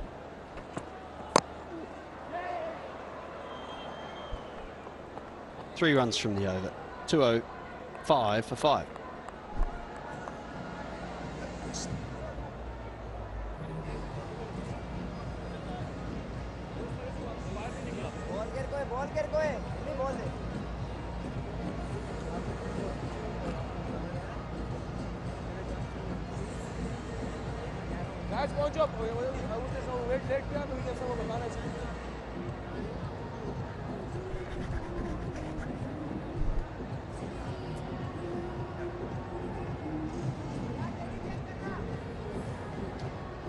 Certainly tells a story there. Those green dots of Pakistan and back in the contest. Things are looking well, probably a little gloomy for Pakistan fans, given that a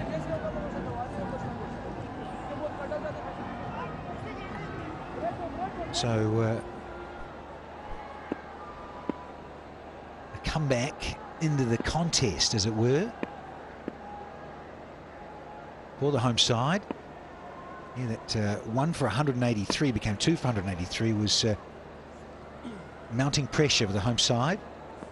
Now, Nawaz at 3 for 34. He's into his 9th now. Just saying, hey, we're still around. That delivery to get rid of Williamson, set on 85. So he got bowled middle stump on Monday. Now he's got bowled off stump on Wednesday. I wonder if that means he's going to lose his leg stump on Friday. You're right. The middle order has been disappointing.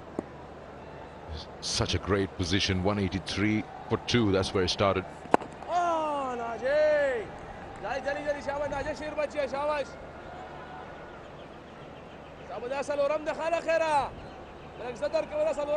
Yeah, just on that, Zach, is that flight, that beautiful flight, was the undoing of Williamson, and certainly spin for sure, but it was the length, the flight. Are you kidding me? That's what Phillips is saying. Picks out deep backward square, and it's another one to Nawaz. Suddenly the Kiwis are 6 down here. Yeah, there's a big wicket zone on the onside, but he picks the man right behind him, behind the square. Have a look at that. It was short in length. It was there to be hit. But how about luck? The fielder down there, Fakhar Zaman, didn't have to move much. And he takes a catch, and another one goes. New Zealand going down quick. 6 down now with 206 on the board. Glenn Phillips out for 3.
I've seen Ellingdale limping, he's hobbling about a little. He got clocked in the lower leg. He's Philippi's just say, I'm okay, sort of.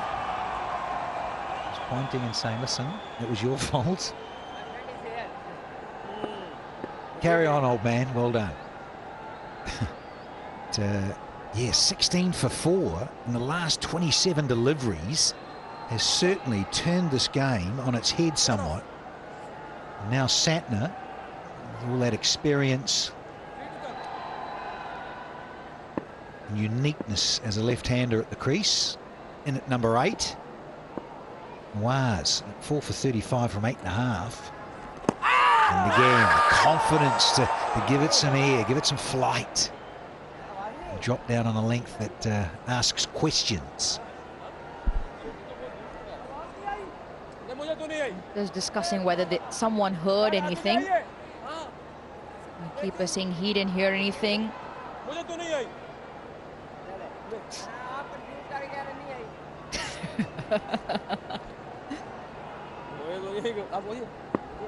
Great delivery again from Nawaz. Searching for his 5th here. Oh, yes. I saw it on Monday with Naseem Shah, Pfeiffer. He's got 1 to go here in the 9th, and he's still got 6 deliveries up his sleeve. But this, oh, not far away at all. And Bubba got a little excited. Yeah, he was suggesting to Rizwan that he's heard something, but the captain has been pushed not to go for it.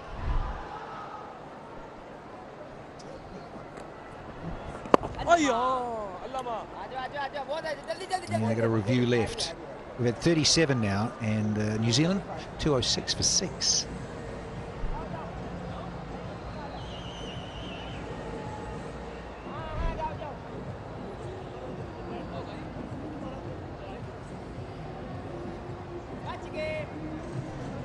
Yeah, clearly nothing, so I don't think the excitement from the captain, whether it's the vice captain or the captain, they've both been getting excited of late. Well, the running commentary from the stump mic is just brilliant to hear.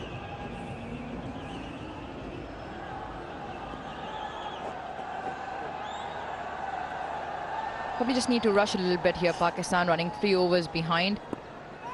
And bulk of the bowling from the spinners will be complete, so their fast bowlers will have to hurry up.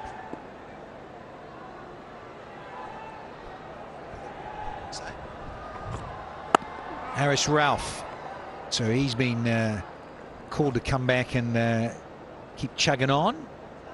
Can he get a wicket here? Yeah, Phillips. Now, telling youngsters, if you hit the ball in the air, you're going to give the opposition an opportunity to do that. So let's keep it down, but no. He was certainly going up with it. He wanted it to go all the way, but he's also heading into the breeze in that direction.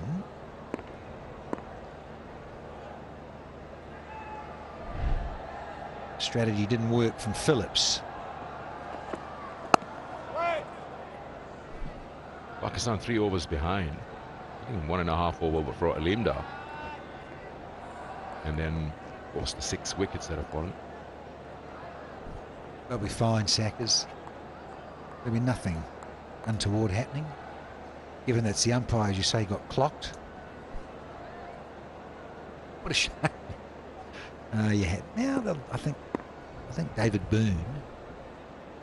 He'll be all over that. A leniency required. Lights and white ball and all.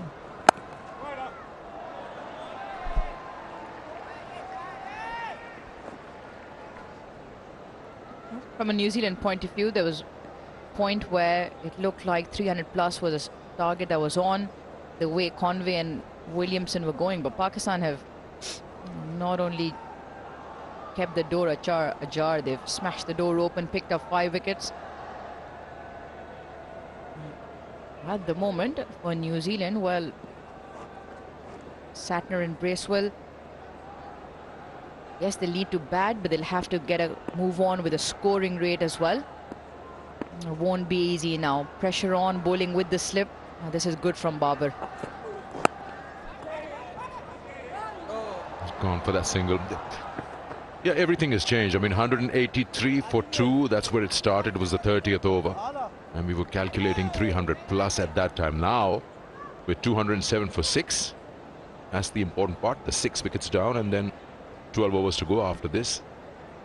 They're struggling now to get to that 300 or even 270, 80.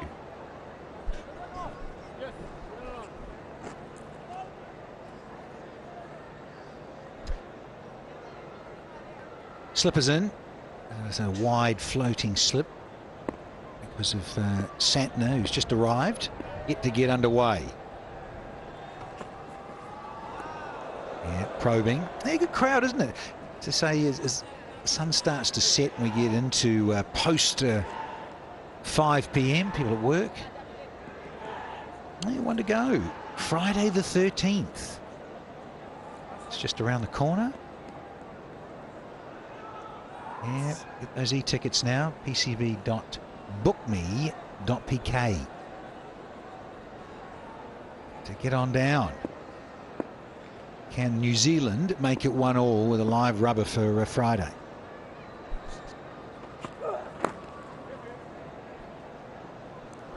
It's looking a little edgy now, isn't it? Given it was 183 for 1. And from 183 for 1, look at that, 208 for 6. 38 done, 208 for 6.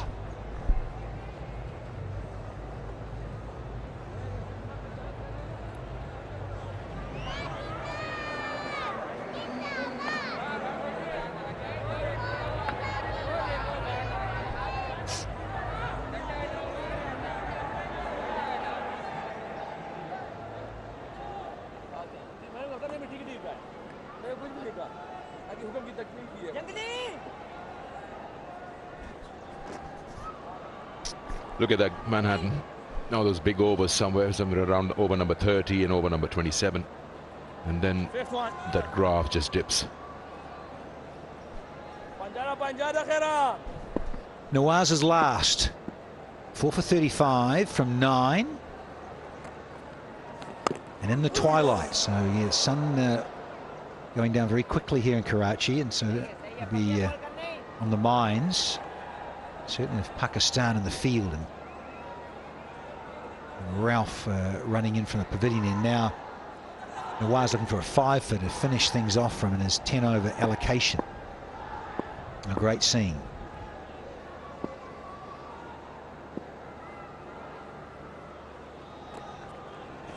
Oh yes, Najee. A 4 for 19. His best so far, 24th one-day game. Searching for his 5th, 4 deliveries to go. Safe to say he's been the man with the golden arm for Pakistan, especially today. Hit him!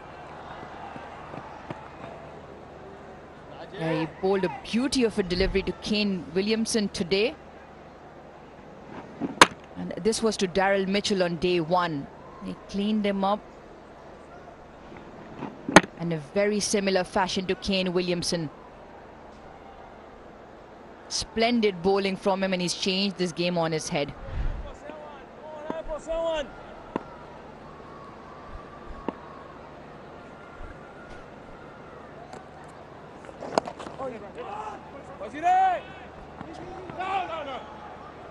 They'd love to have a 1-1 in the series, and for that heavily rely on Bracewell. He was the highest scorer from their side in the first ODI, and he's doing well with the bat from the red ball, coming into the white ball series just a couple of days later. And along with Santner's 89 matches under his belt, surely try to get something going for New Zealand in the remaining overs. Oh, take the old French cut. One and be happy. And so they've got a bit of work to do here. 11 overs still to go for the New Zealanders. There is that flight again, and there is that movement.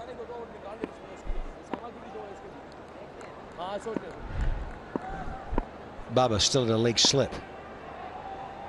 Giving it air and attacking the poles is Mohammad Nawaz. That one a little bit wider, trying to entice something different. 39 done, 211 for 6.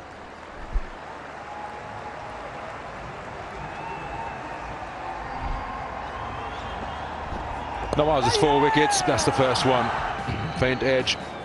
And got the left-hander. That sharp turn comes in. It was reviewed. Went to the favour. That's a beauty to get rid of Kane Williamson. And then he picks the man. Deep backward square leg. 4 for 38 in his 10. Completely changed the game.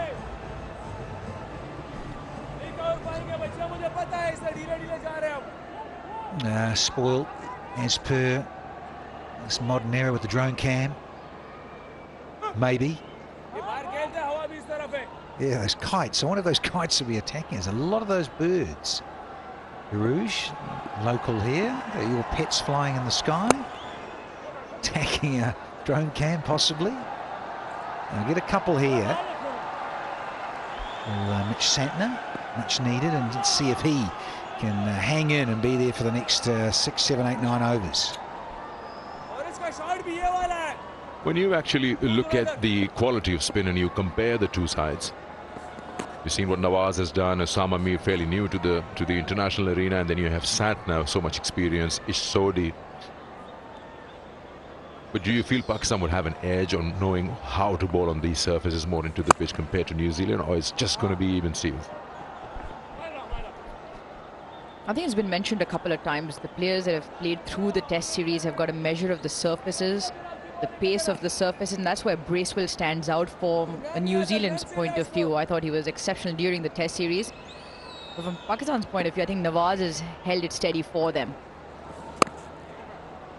He's been the one who's provided that control. Even in the first game, picked up Daryl Mitchell, but it was a control he provided, and Osama was allowed to then bowl around him.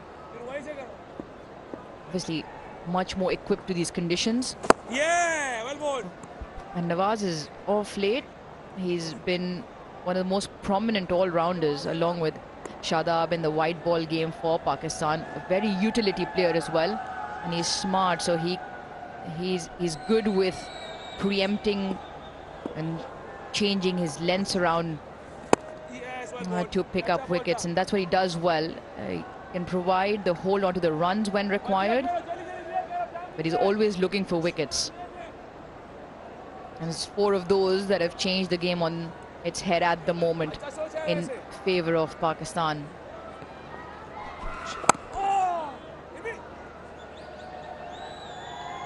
Eight off the over for New Zealand. 41 done. 219 for 6.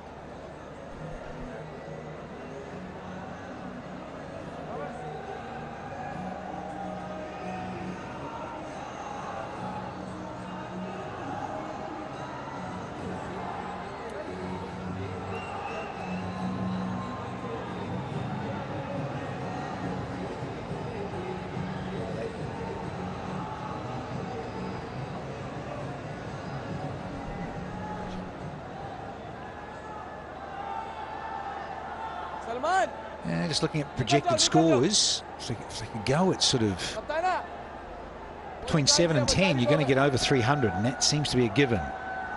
So a little signal there from Rashid, umpire Rashid Riaj, saying, yep, we've had 40, so we're in our last 10. Osama, wow, yep. Mindful of the deception and the length.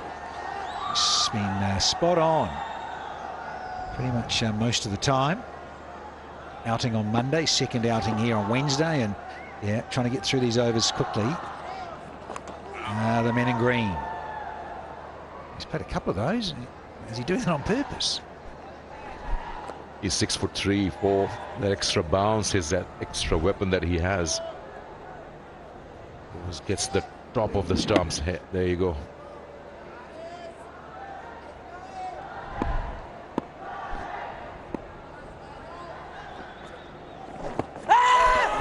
Beauty again, the length. Oh, been given. Rashid likes it, and they're certainly going to have to come upstairs given it's Bracewell. Here we go. TV umpire to director, we have a player review for LBW. The on-field decision is out. I have already checked the front foot. It's a fair delivery. Can we start with front on spin vision, please? It's nice and slow.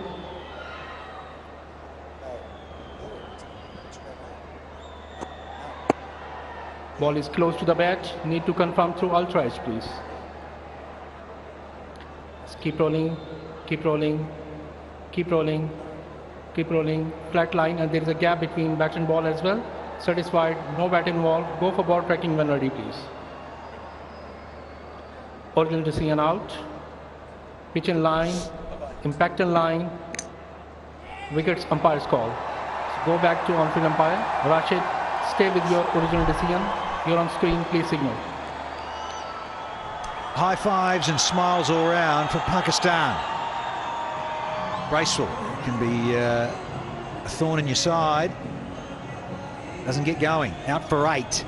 And New Zealand now 220 for 7.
He's got 9.5 overs remaining in terms of the New Zealand innings. They're 7 down and really in danger of not batting out their allotment of 50, given the way the game's going. There's Sodhi, so he's in at number 9. It's a good time of second test match in terms of his highest test score, so time in the middle, so he'll know what's going on. So we've got the two leggies squaring off, Osama and Sodhi. No surprise that Bubba's at slip, and the men inside the circle making a lot of noise and chirp. Hunting up, no easy singles for the new man. Yeah, looked out in terms of when you saw it pitching in line, and then you think, is it the wrong? And it just went straight on. Didn't really do much at all. Didn't turn in or out. But, well bowled, Osama. And happy camp.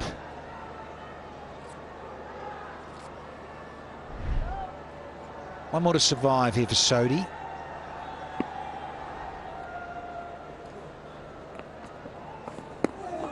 A little flashing blade to finish the 41st. Wicket 1, 220 for 7.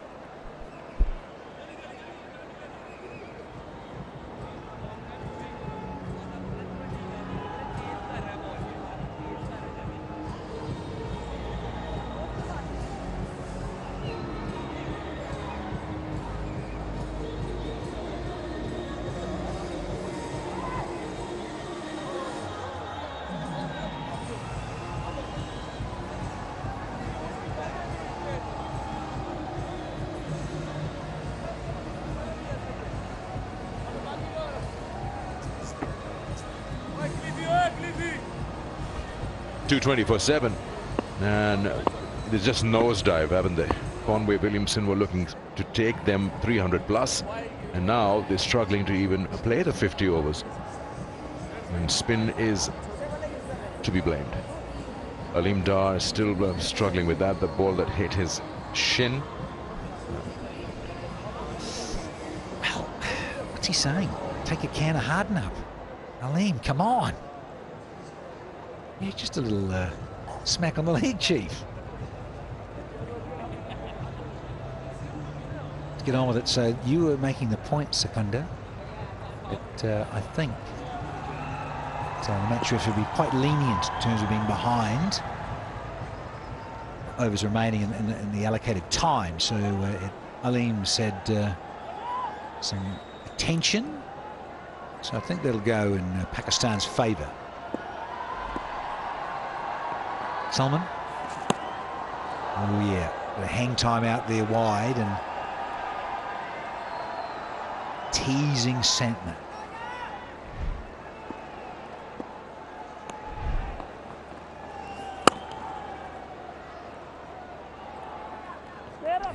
In terms of losing that momentum, New Zealand lost a lot of their hitters, their major strikers that is, and so now trying to see out and eke out a score that they feel they can be competitive with the home side having to chase down whatever's set. And now they just probably look to bat the complete overs first.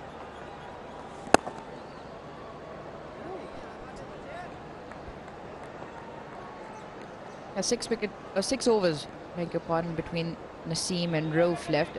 Naseem Junior expensive, went for 14 as 5, and probably why Salman's here also. They need to rush through their overs.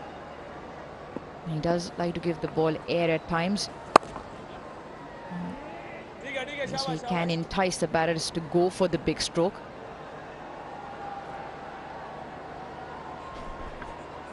Keep pushing the ball around and probably get 5 or 6 in over. Just an ideal situation. Add around 45 till the end of the 50th. Try and squeeze into the 260s. Still won't be enough, I tell you. Yeah, we're just looking at projections. 7s gets you to 280, but you're 7 down. And singles, well, it's not really cutting it. 224 for 7 now.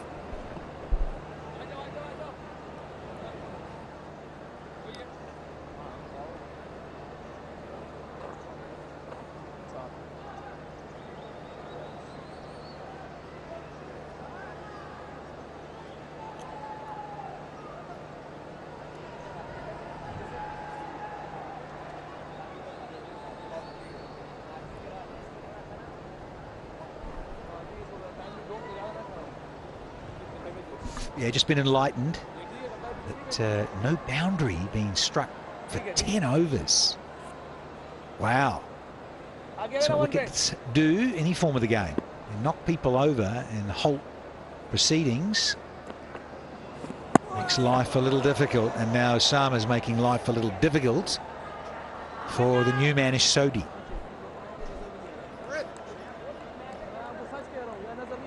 Getting the ball to rip.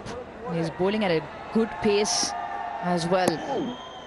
Not afraid to give the ball some air here. Sodi will be taking notes of what the surface is offering and what he can do when he gets the ball in his hand. Have a big job on hand once New Zealand comes out to bowl, because they will have to bowl Pakistan out if it keeps going like this. Well, that one was a little slower. Didn't quite give it as much rip, but when he wants to, I think that's the other thing from the pitch on Monday next door. It was a lot slower when he was trying to rip it. Now, when he does want to go hard, Osama saw that first one fizz and go quickly off the pitch. And it's just a floaty nothing one there. He knows it. I wouldn't mind him going back to the delivery he bowled first up. Give the ball a bit of air and rip, and just drag Sodi forwards.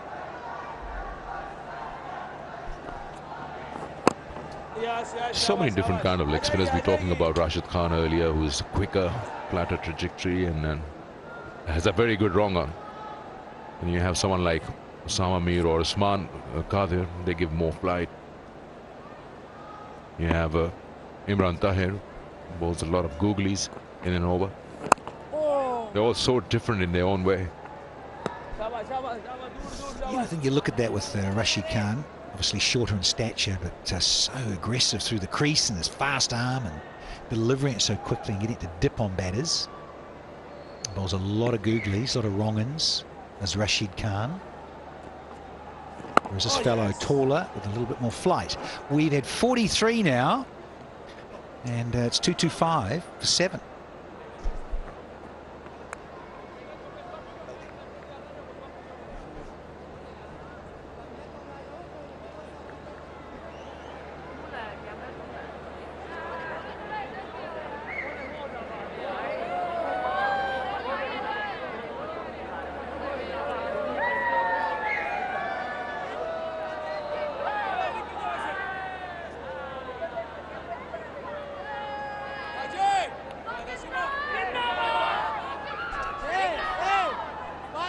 7 overs to go.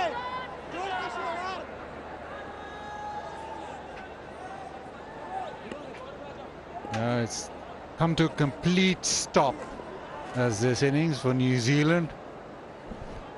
No boundary in 11 overs.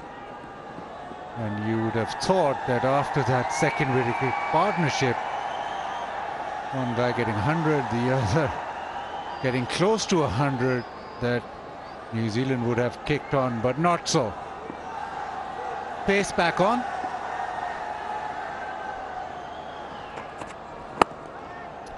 But the good thing now for New Zealand is that I don't think they'll face another over of spin. I think Salman has bowled 4. He's the only one who could bowl, but now Babar will just rely on his paces or pace on, which is the preferred option for New Zealand right now. It's the spinners really that have got Pakistan back into the game, back in front.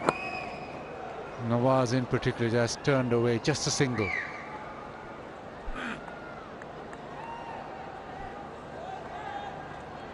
I don't think Babar would have bowled Salman even 4 overs. He bowled 2 overs to begin with, but bringing him on, reason because Pakistan were behind in the over rate, so they had to really catch up, make sure that they don't get penalized for that. 3 for Naseem, 3 for Rauf. Wasim still got plenty of overs remaining.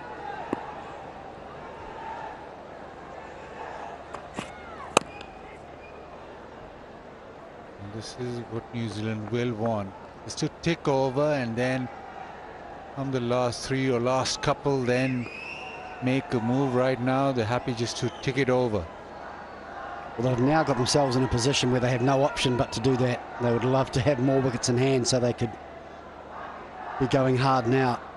But what a comeback from Pakistan, and particularly Nawaz. Brilliant spell of bowling.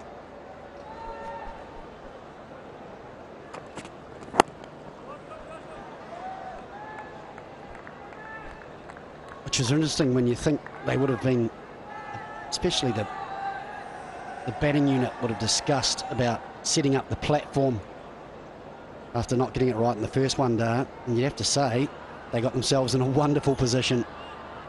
That second wicket partnership set the game up beautifully. And it's all been downhill since they broke that partnership. Yeah, I don't think you can plan for that. It was a collapse after that second wicket, and it just went very quickly downhill, and some quality bowling,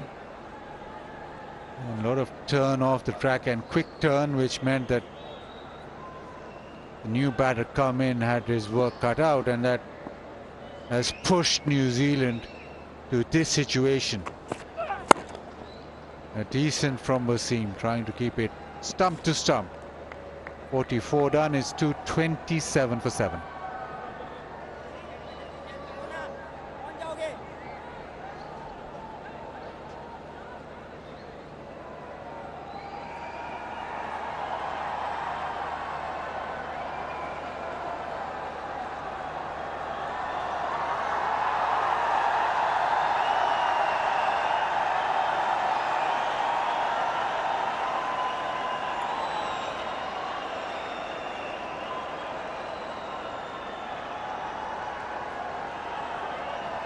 Yeah, 101 and 85 and nothing from the rest of the batting lineup. Now Satner on 12 is the only batter other than those two to get into double figures as yet. 6 overs remaining, 36 deliveries. New Zealand will want to get to 250 minimum. Well, Naseem Shah with a couple of wickets, but the spell from Nawaz, 10 overs, 4 for 38. High quality left arm spin that really dented New Zealand's progress.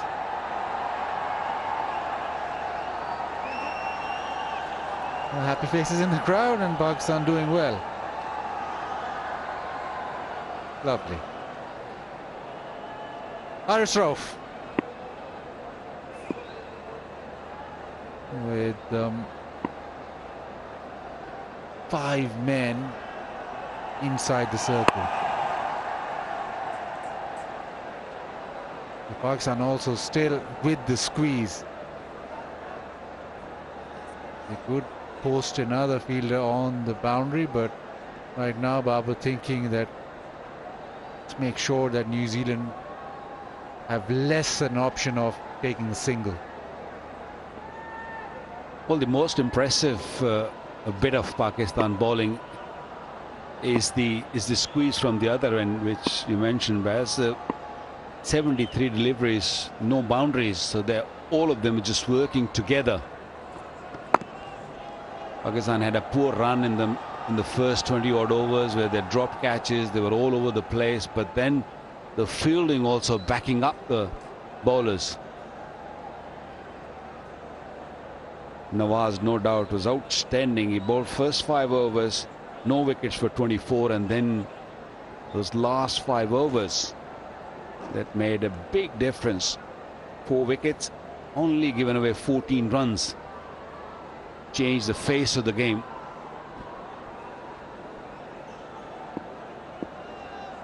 Round the wicket to Satner. Into the pitch. Gets that pass point. He'll come back for the second.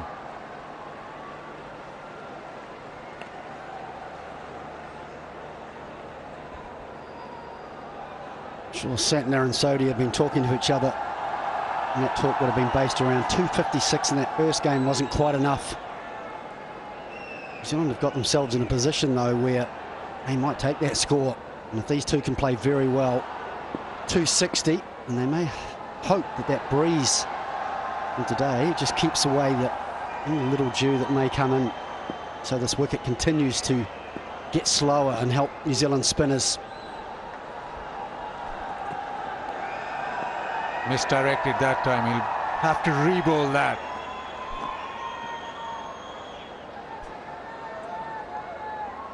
Firstly, they want to bat through the overs and make sure they don't lose out on that regard, but also then if they get to a situation where these two are still batting in the last couple of overs, then maybe take a risk and try and hit it to the boundary. They've still got Saudi to come, can strike a long ball.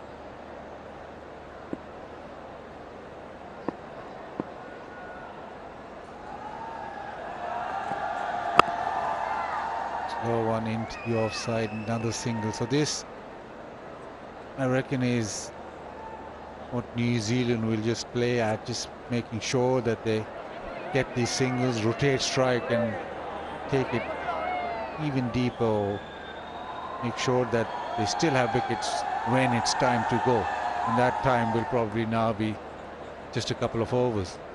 Absolutely, their job at the moment is just to get a run of ball, try and be efficient, and then the last 2 overs to really accelerate.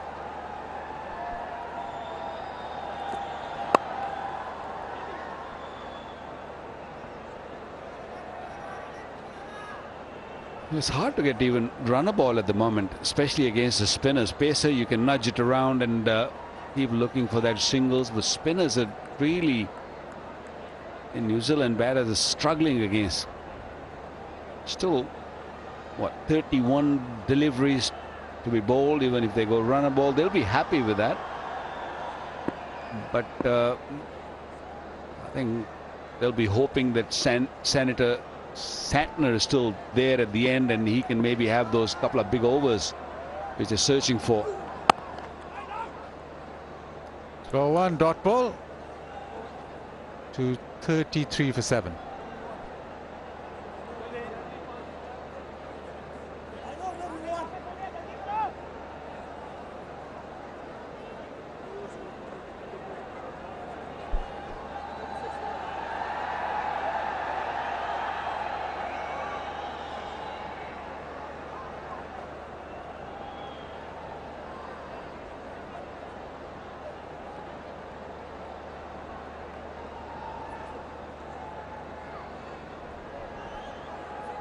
Two overs behind.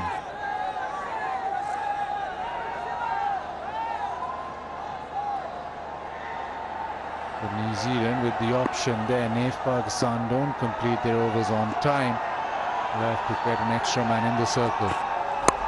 Right now, they do have an extra man in the circle anyway.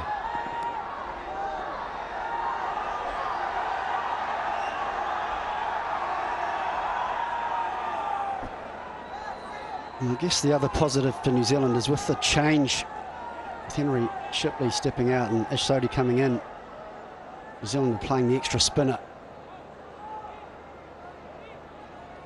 And they'll be hoping in that second innings with the balls spinning even more. But that will have a big effect on this game. Outside edge. Oh, it's just evaded Rizwan. It went very quickly. Yeah, the ball's reversing a little bit, and Wasim has taken a bit of chance, bowling nice and full, taking the ball away from Santner. Thick edge, it was a one-handed one. Went very, very quickly to Rizwan. He had no chance of bringing the other hand down.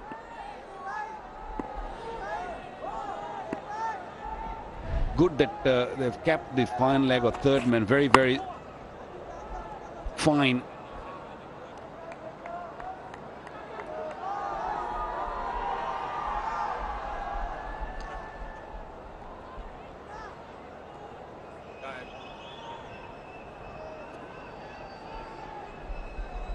Babar has pushed mid-on back now, so there are only 4 fielders in the circle. Earlier that mid-on was inside the circle. On leg side. So just been told that in ODI cricket there isn't a rule of getting an extra man in. That is the only thing you can get are fines. So Pakistan on that regard, well, will have to face a fine, but otherwise you can carry on as per.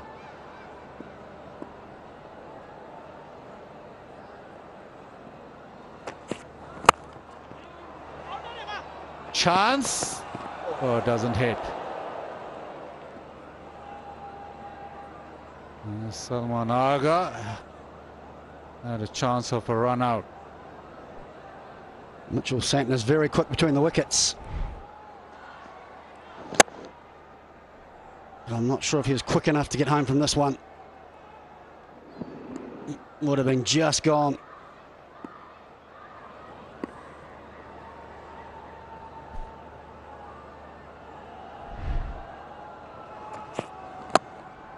Beautifully bowled onto the stumps. 4 overs now remain to 37 for 7.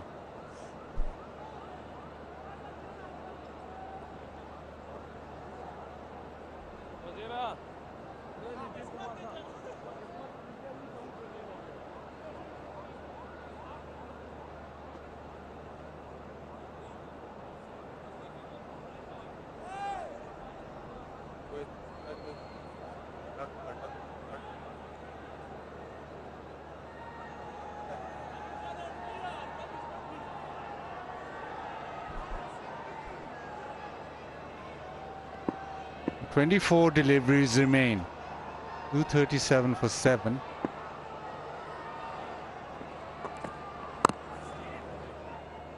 At the moment, New Zealand content with getting a single. Maybe it's up to one of the batter to take it on now.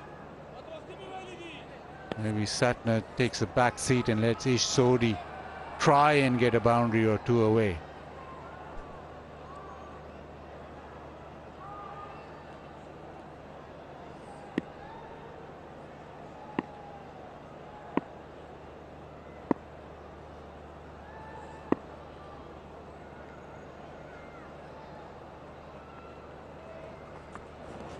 Slow, undeceived. He wanted to go leg side. Totally deceived by the change of pace. Yeah, wonderful deception from Haris Rauf. Good fast arm, off spin action, taking all the pace out of the ball. It looks as though both batsmen have decided to be more aggressive. The ball's not in your zone though, it's so important you get something on it.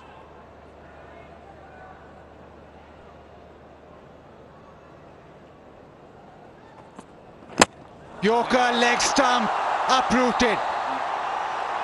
That is superb from Haris Rauf. We saw Naseem Shah in the previous game giving a big hug now. He was the man who picked up 5 wickets, bowling those Yorkers, getting it right. And this time is Haris Rauf, nice and full, right on the leg stump. What a delivery. Hard to handle. He was searching for his first wicket in this game and he got it. Struggle for New Zealand continues. Ishori gone for 7. It's 238 for 9 now.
Saudi walks in. Pakistan hit again. Good at the back end. Haris Rauf with a terrific Yorker. Hits leg stump. I think it was a slow delivery before that it did the job. He was way too late bringing his bat down, Ishori. Just a perfect Yorker on the leg stump. Little bit of reverse, but the length was perfect. And the short ball. Well, he is the go-to bowler at the back end is Haris Rauf. He's got all the toys, plus the pace. And so if the lower order batters want to get a move on, they're going to find it tough. Those deliveries, well, can't do much with that. A little bit of tail, lots of pace, and a perfect result. Just down leg side. That'll be a wide.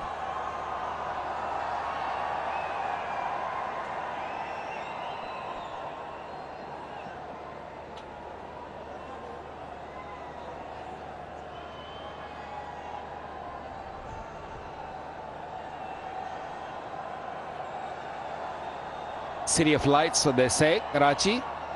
All the cameras are out. Switch on their camera lights and how beautiful it looks. A better crowd for sure.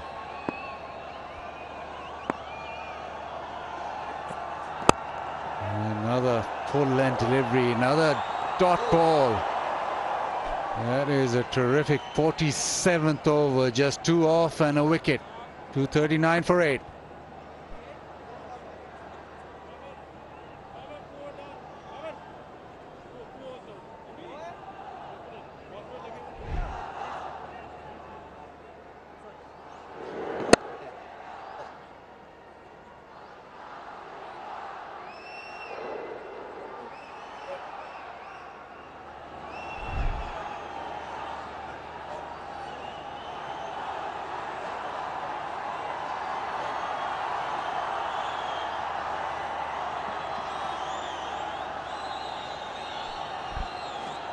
Naseem Shah. He's going to bowl the 48th over. He's the one who started it all off with the wicket of Devon Conway. That started the rut for New Zealand. And he's been the bowler of the series so far, 7 wickets. In the current form Naseem Shah's in, it's going to be tough for New Zealand to get him or Harris Rolfe away. And that has been the most impressive part. Both Naseem Shah and Harris Rolfe, when they go back of a length, they've been pretty straight. And even you look at the wickets, yes, the Yorkers and the bounces, but the majority of bowling has been back of length into the stumps. The one man from the New Zealand side at this stage of the innings, though, that may be able to get hold of them is Tim Southee, vastly experienced. Good hitter of the ball. He's turned a leg side straight to the fielder. Deep square leg. Osama Mir with the catch. Naseem Shah, well, he's just picking up wickets for fun. When it's not your day, it's not your day. This was timed sweetly, but straight to the man. It wasn't the best of the deliveries from Naseem Shah. It was a little bit leg side-ish, a little flick. And Osama Mir was the man who balanced himself quite nicely and picked up a wicket.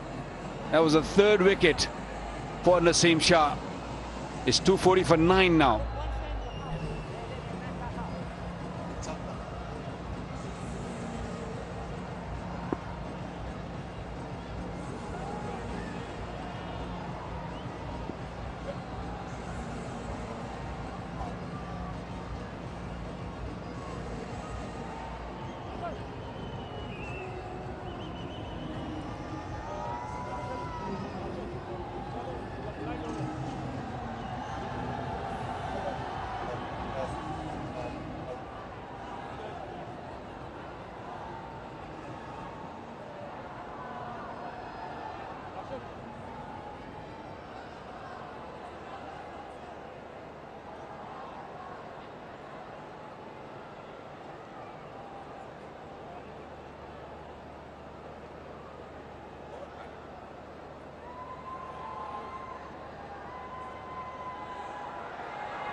And number 11.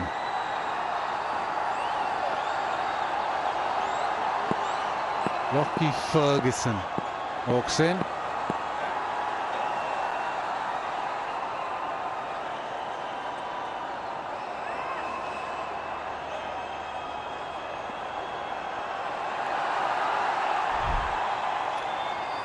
Southee just picks it up leg side. He's hit it pretty well, but it's gone straight to the man. He couldn't have picked him out any perfectly than that.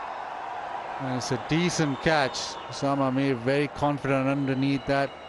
Well, Naseem Shah can do nothing wrong. That's his 8th wicket.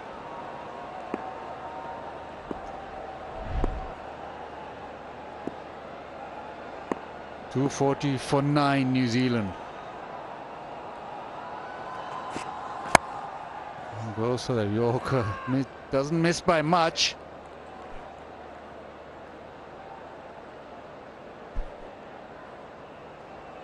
And this series being broadcast around the world. Pakistan, there's live streaming also possible outside Pakistan. You can also hear it with radio partners.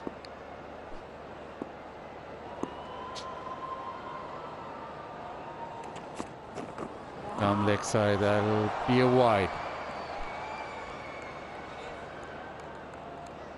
New Zealand have got themselves in a situation now where they're just trying to bat the overs, use all the resources. Just one wicket remaining, so important. They bat the remaining overs.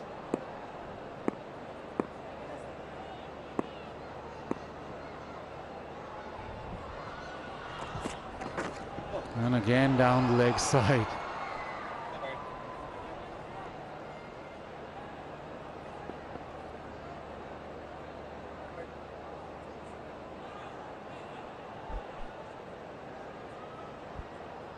Well, full marks to the Pakistani bowlers. They bowled extremely well.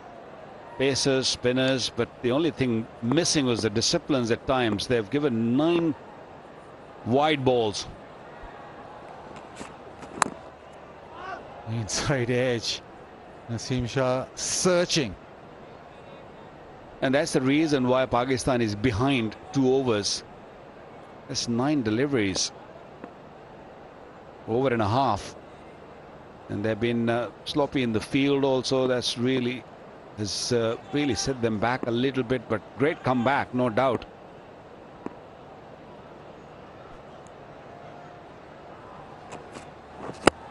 Slow one.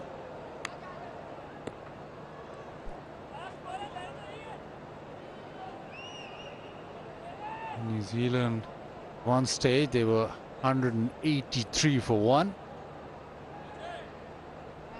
And now they got to 249 for 9.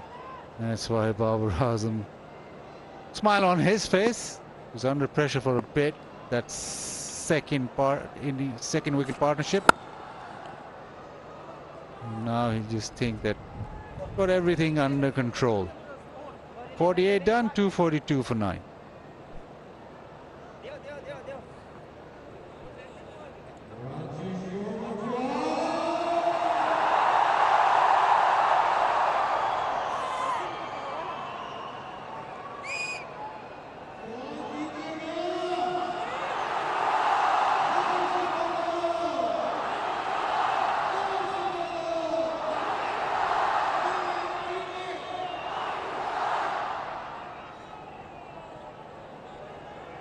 A couple of overs remaining. Just 1 wicket for New Zealand to play with. It's Haris Rauf. Round the wicket now. How does Satner play this?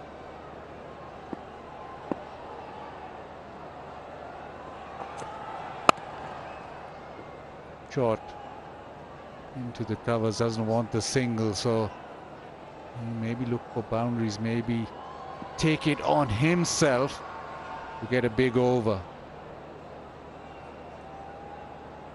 He's got fine leg in the circle, so maybe that's one avenue. Mid-off also in the circle, so extra cover or fine leg. Slow one, and he goes over that extra cover. That is a fantastic hit. Get himself a boundary. Yeah, and great decision not to take the single. I think he realises he's got to take this upon himself. Give himself a little bit of room. Slower ball from Haris Rauf. And Santner not trying to overhit it, just making sure he clears the infield. Very good batting. Well, this must have been some sort of record that the team not hitting boundary for 97 deliveries. Slow. Might be another wide. Yeah, wide. Now, there's a change in field, so third and fine leg in the circle, and mid-off has dropped back to a long off. So, can Haris Rauf now put pace on? Anything either side behind the wicket will run away.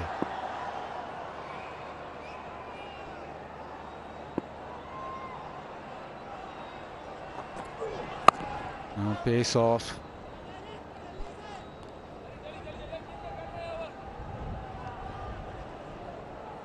I think it's a good thinking because Santner is looking for a boundary, so don't give him any pace. Bowl those cutters. Make sure you ball back of the length, because what he's searching for is anything full. Mid-off, mid-on, right on the boundary.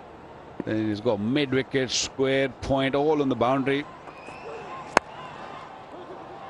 He wants 2. The call is straight away 2. They will come back and make it. Brilliant running between these two. Santner decided as soon as he hit it, he was taking the 2 on. Got there comfortably in the end. I think that's a better tactic. He knows with this field that Haris Rauf predominantly is going to bowl slower balls. He's got to set himself for the slow one and adjust to the quicker one.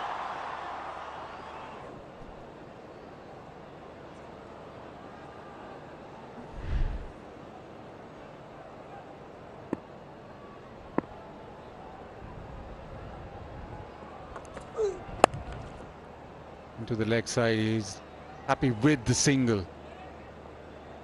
250 raised.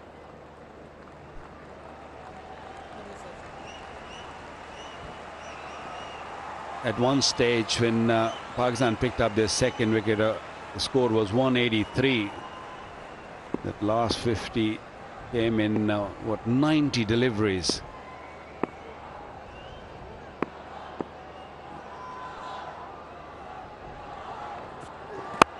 Goes full, defended. They don't take the single. The 1 over remains. It's 250 for 9.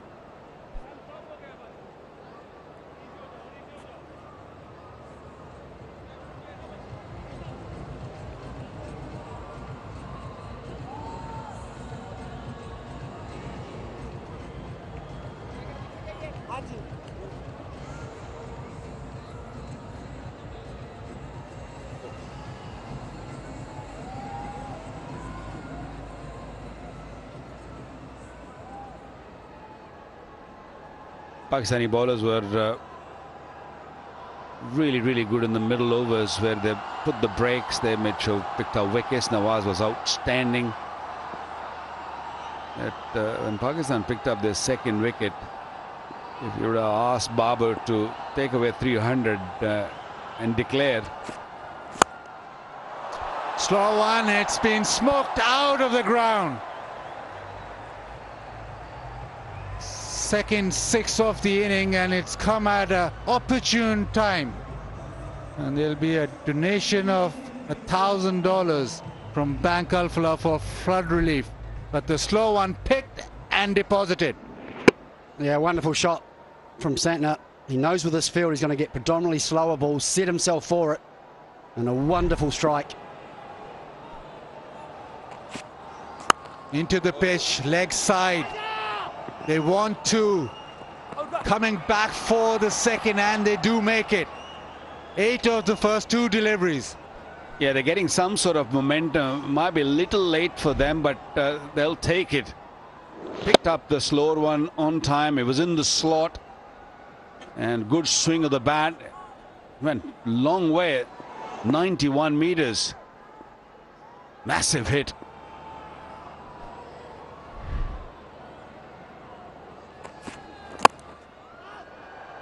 Yorker. Oh, misfield. Imam with a 4-piece of fielding. They come back for 2, so 2 runs leaked.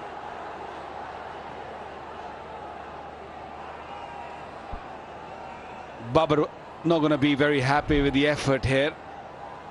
Every run's going to be crucial, and that was very sloppy of Imam.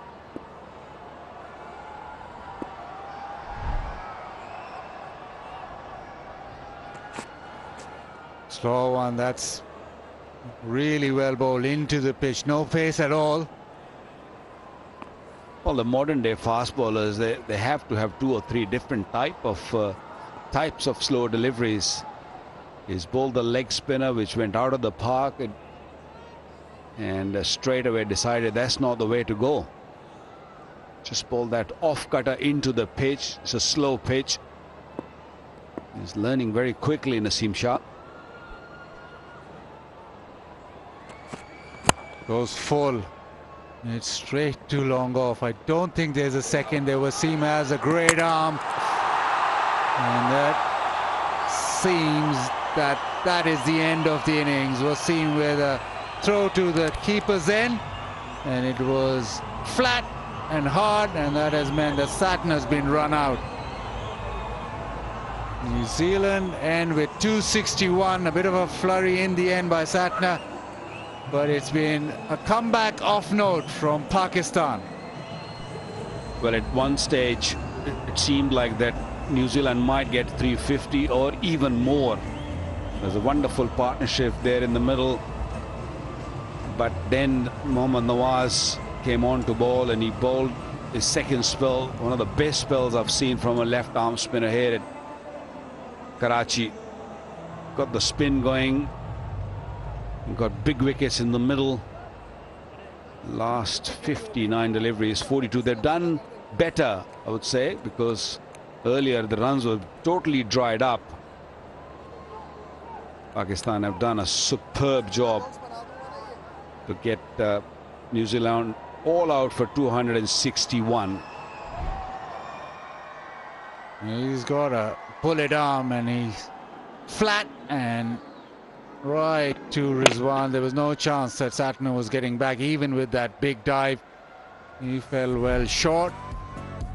And an interesting read off the batting card. Conway 101, Williamson 85, and then you have to look all the way down to Satna for a double figure mark. 837 for him. Pakistan have pulled it back massively. In the end, New Zealand all out for 261. Well, the bowlers, Naseem once again picking up early wicket. And it was all Mohammad Nawaz in the middle where he picked up 4 wickets, a wicket for Rauf at the end, and Osama once again very impressive. He bowled beautifully, but pick of the bowler Mohammad Nawaz. Yeah, and just have a listen to what the star of the show has to say. We'll go to Sikandar. Thank you so much, Bazid. We've got Nawaz here with us. Nawaz, 10 overs, 4 for 38. Things started working out in the middle overs, grip, turn, everything. Yeah, I think it was turning from the start of the inning, but they were playing really well and they built a partnership. But we knew that we have to get the wicket here, and I was just trying to bowl on the good areas, and I knew that the ball is turning a little bit slow, so looking for the wickets. So yeah, it worked very well. Tell us a bit about your spell. You were trying to slow it down further, giving it more air. That's what was getting you the more turn and that bounce? Yeah, I think a little bit slow ball, it was helping a lot. There was a little bit bounce as well. But some of the balls I even tried to hit into the pitch, and still that turn, the Mitchell ball, got out, that ball especially, and yeah. 261 to win. Now, with the wind out here, dew might not help. You think chase is going to be easy? I think it should be easy. We need 1 or 2 good partnerships, but we have to keep the wickets in hands because the pitch is a little bit tricky. The ball is turning. They got 3 spinners. So we have to play very well against them, 3 spinners. So we need to build a partnership, and we will be win the game this one. Well, Nawaz, well done. Well bowled. Thank you very much. Turn the innings around. This was the very first over of the day. Nawaz started all off with a good catch at cover. Then a big wicket, and it seems starting the collapse with the wicket of Conway, hit off stump, and then it was the left arm spin. Big turn, caught behind. One comes back to the left-hander, plumb in front on review. And this magnificent delivery. Pitches middle, hits off. And trying to pull this out of the ground, went straight to Fakhar Zaman, and Nawaz had it done massively for Pakistan. The googly not spotted. LBW Bracewell. Terrific Yorker from Haris Rauf. It's leg stump.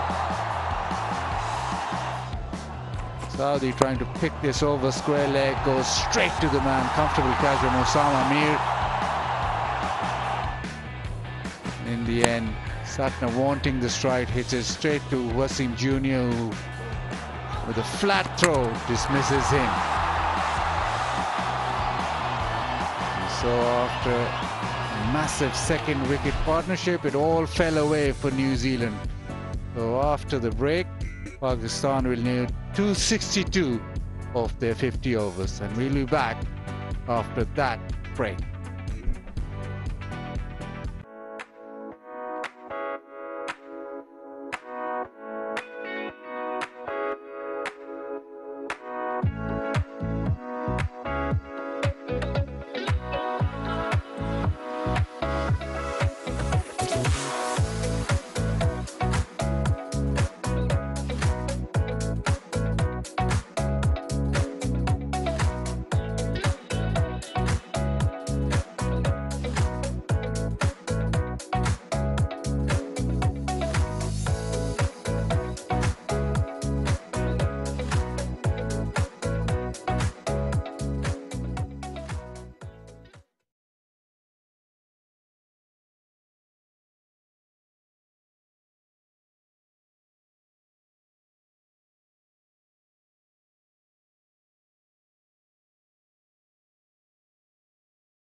Williamson was so good today, 80 odd. That partnership between him and Conway. He got 100. We're taking New Zealand to a big score, but then in came Naseem Shah and of course Nawaz with his 4 for 38. Turned things around in Pakistan's favour. And eventually New Zealand, after winning the toss and deciding to bat first, posted 261 all out inside 50 overs. And you can see right on top of that batting card, 101 Conway, Williamson 85, and that partnership was 181 of 178. That time the team was going great guns, but then things started changing. Bowling tells you spinners were leading the way. 4 wickets for 38 for Nawaz, and then 3 wickets for Naseem Shah, who's been so good in the series, and a wicket each for Haris Rauf and Usama Mir.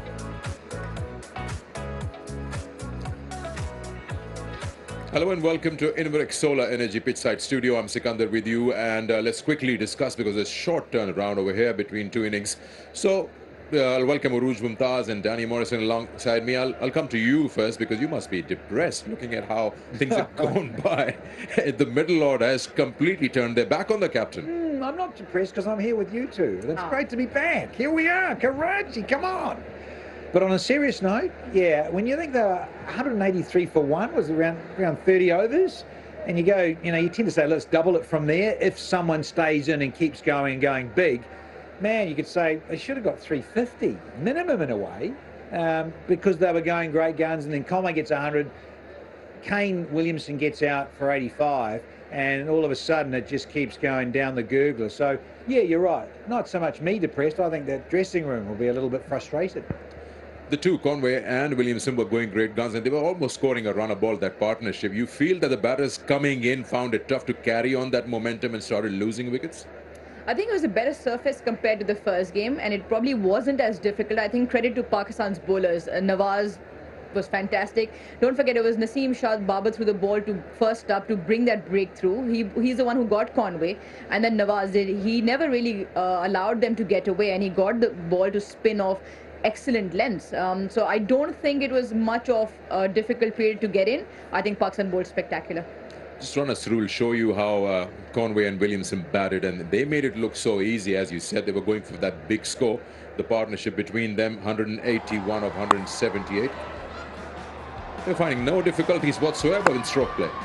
Yeah, we mentioned this on air, Sakana, that this pitch looked a little slicker than the other one they played on Monday, the Test match pitch, and there's been so much cricket played here. So, you had to give yourself time to get in and get set, and Conway and Williamson did that very, very well. And so you just see what transpired in terms of the frustrating nature of both those two getting out. Then you've got 2 new guys having to reset and then start again. Never bodes well in white ball cricket. All right, let's have a look at our top performer. When you talk about Pakistan bowlers, the one who led the way, Nawaz, 10 overs, 38, 4 wickets. Top performer. Top performer, brought to you by Inverix Solar Energy.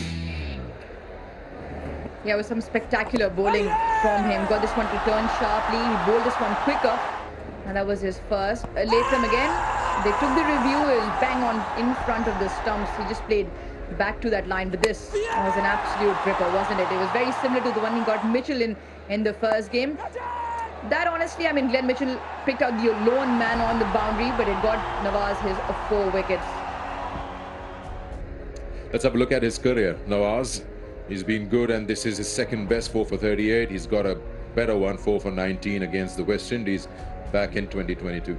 So yeah, he's having a good time, and he's someone who's pretty clinical in terms of his lengths, and he bowls the new one in the T20, so he's the man to go to if you are looking for spin to smash their way through. Top performer, brought to you by Inverix Solar Energy. Okay, so here we are. Now, 10 wickets fell inside 50 overs. So let's get Danny to explain us how the wickets have fallen, all 10 of them coming your way. Fall of wickets, brought to you by Inverix Solar Energy. Well, as mentioned, the colleague said, hey, listen, you don't try and go this hard. And Finn Allen, in terms of playing that T20, going a little bit too early and too hard. And it's not a bad seed, is it, really? In the end, to bring back Naseem Shah, the man in form, getting an absolute beauty. Then a little feather.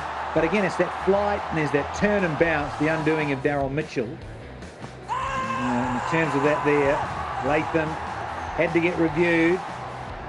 But as Uru said, lovely flight, and that's a peach. Absolute beauty. Got knocked over middle stump, here gets knocked over off stump, Kane Williamson. And then Phillips, well, if you're going to go there, you've got to make sure you get all of it and go over the fence for 6. He didn't, and paid the ultimate price, Glenn Phillips. Yeah, and Bracewell, who's, you know, big things were needed from him, and it wasn't to be. Lovely bit of flight again. And then the cracking Yorker from Harris Ralph. We'll get rid of Sodi. And then Tim Southey can give it a long handle and do well, but yeah, picks out the fielder. Nassim Shah will take the bonus. And then in the end, last one here, the run out. And Santner too short. Fall of wickets, brought to you by Inverix Solar Energy. We just, when you look at the New Zealand batting, and apart from Conway and Williamson and that partnership between them, you just feel that everything has happened so quickly that the message could not even go out there to tell them to, you know, look to bat all the overs. I think that's one of the beauties of one-day cricket. It allows you time to bounce back into the game as opposed to maybe T20, with that when it does go away, it's difficult to catch up. And you're right, I think in 1, 2, 3, 4, 5, and I think there was a point in the game that they lost 5 wickets for less than 30 odd runs, which changed the complexion of the game completely. Santner there with a quick fire 37 towards the back end, but this was a similar issue New Zealand had in the first game, which was not similar, slightly different. They all got starts, but they couldn't materialize into big partnerships. Well, they got a huge second wicket partnership, but then after that it was single digits, which didn't help. Let's have a look at the partnerships which were there, and it just tells you how things just nosedived. So that big one right there in the second column is Williamson and Conway, and after that, just tiny little dashes, and that's all there is. I mean, Santner did try his best, got 21 in that partnership with Ferguson, and could be valuable runs, but they only could put on 261. So now, when you look at the spin options available to New Zealand, yes, of course, you've got frontline spinners Santner and Sodi, but Bracewell will have a very important role with his left-arm spinner. We've seen him doing very well, and I'm just trying to, you know, match up with Nawaz. Yeah, and you look at that mixture in terms of changing young Henry Shipley to then allow Ish to be in the playing 11. It was a bit of a no-brainer, really, given the conditions. So, yeah, a lot riding on their shoulders, but then again, you know, someone like Southey, nibble someone out. Ferguson with his extra pace gets that Yorker right. Suddenly they've got to have that belief that they can have the opposition suddenly possibly, yeah, in a perfect scenario, could they have them 4 for 50, chasing 262? So you just never quite know. Key obviously has to be that first sort of, to me, first 5 or 6 overs. How's it going to go with the new seed, and if they can make inroads very, very quickly? I remember from the first ODI you mentioned in commentary, Ferguson bowling, yeah, speed, good, but I'd like to see some variations. And the variations were not really, and he's got a good back of the hand, you said. So variations will be important. Would you like to see the pace attack, just, you know, trying different things instead of just bowling fast? Well, I also think, you know, you're going in your strengths. And for Southey, who's obviously down on pace these days, he's a bit an older statesman. So in terms of getting that swing, possibly, if it doesn't go, bowling some good lines and lengths, creating some pressure, and then allowing someone like Ferguson to get in there, and he may blow away a couple, then comes back and has another crack. But the spinners, yeah, they play a role, but, you know, you're always wanting variety, aren't you, in white ball cricket? And say, but I still think you've got to use that new ball in those first 5 to 7, 8 overs to try and definitely make inroads of Pakistan's top order. Now, when you look at the two sides, Pakistan, Babar Azam and Kane Williamson is the person in New Zealand. They look for these two guys to be the sheet anchor, and everyone revolves around and plays around them. Now, we prepared a split for you. The first dismissal in the first ODI for Kane Williamson and this second one. We'll get both of you involved in that. That's the first one, which was the leg spinner. And you can see he's in 2 minds. He hasn't come forward. And then the one today, which is left arm spinner. Yeah, I think the first one very clear. He was stuck between going forward and coming back, and that's where Osama Mir undid him. For Nawaz, I think it was just not covering the line. He probably wasn't expecting the ball to turn. He was on the front foot, but I think he just down the wrong line, and the ball just did enough to beat him outside edge of his bat. Yeah, you actually look at Kane Williamson's reaction today, and it just tells you two things. One, probably he's thinking I had my off stump covered, and the other thing is the turn. Yeah, and again, it's the flight. It's the beauty of the flight from the spinners, and both different. Wrist spinner versus left arm, but both bowlers got it bang on, and the deception of the flight. Wrist spinner, as you mentioned too, guys, is that didn't quite get the front foot further out enough. Yeah, but hey, listen, he's such a good technician, and hence his expression of being subtly bamboozled, almost done, and going, how on earth have you done me? Not once, but twice. Monday, now Wednesdays. And hey, look, you got to give kudos to the bowlers. A beautiful deception and delivery and timing. You can see the reaction. He just doesn't believe it. How did that clip that off stump? And it takes something special to bowl out somebody of the caliber and, like how you said, the technician that he is, Kane Williamson. And credit where credit is due. I think Osama Mir and Nawaz probably landed absolutely spot on, and it will be difficult to repeat. Well, it's happened twice in 2 games. Could I have a hat trick? Oh. Maybe. Okay. Now, when you look at these dismissals and the performances from the New Zealand side, I mean, now can New Zealand bowlers exploit something? You know the Pakistan batting order. Let's talk about the top 4 or 5. If you were in the New Zealand camp, who would you target and you see if you can find inroads from there? I think it's a matter of bowling good channels, and Nawaz spoke to you at the back end of the first innings where you asked him it was the slow ones that turned. He also did tell you that it was the one that was quicker to Mitchell that also gripped in turn. So I think that is something that will give New Zealand a little bit more favourable in going into this bowling lineup when they do come out. They'll have to make inroads. There's no other way that New Zealand is going to get on top of Pakistan. Pakistan, again, it's a target. They are comfortable chasing. And I think they won't have to rush themselves again unless they lose a few wickets up front. It's a different story. But I think the spinners, there's something that they can take out of what Nawaz did with the changes in pace. Okay. Let's put our guests in a spot of bother. Let's ask them for their predictions and then proven wrong. Expert prediction brought to you by Inverex Solar Energy. The easier one would be, will he autograph that jacket and give it away? And what's your prediction on that? But I've already promised it to someone else. What's he doing? Social media's got them gunning. Come on. It's too much. Come on. Come on, Danny. 100 charities. Okay, the real prediction. With that breeze around, maybe it won't be due. Will it be easy to chase this down, or things can change in favour of New Zealand? Well, it seems like it, doesn't it? But given what had happened just on Monday night, and that's what Bubba wanted to do. He wanted to go up front, bowl as a group, then know what they're chasing. New Zealand will be, they'll be a little down, but hey, as you said, Uruj, is that bowl good channels. Don't try and bowl the $1 million ball all the time to get people out. You've got to set it up. And in 50 over cricket, you can do that. So again, Southee in a groove, just keeping it simple. Create some pressure. Ferguson the same, bit of aggression, but also really good channels, and try and nick good players out because they nick good deliveries. That's what good players do. So I think that, coupled with the spinners a little later on. So the opening stanza for me, as I mentioned earlier, is really crucial. Those first 5 to 8 overs, massive for the Black Caps. Even the Black Caps have quite a few options. Like you have Sodhi, you've got Santner, you have Bracewell, and we saw Phillips can get Babar Azam. But who, according to you, can be the problem child for the Pakistan batters today? I think with the slight bit of breeze around, Southee with that new ball, if he gets some shape on that and if he dent Pakistan early, I think he'll have to make the breakthrough there. If not, it should be an easy chase for Pakistan. So Southee with the new ball with the biggest impact. Oh, no spinners. Okay. A spin at the other end. All right. Time for a break, but no, actually no. This is the expert prediction. Expert prediction brought to you by Inverex Solar Energy.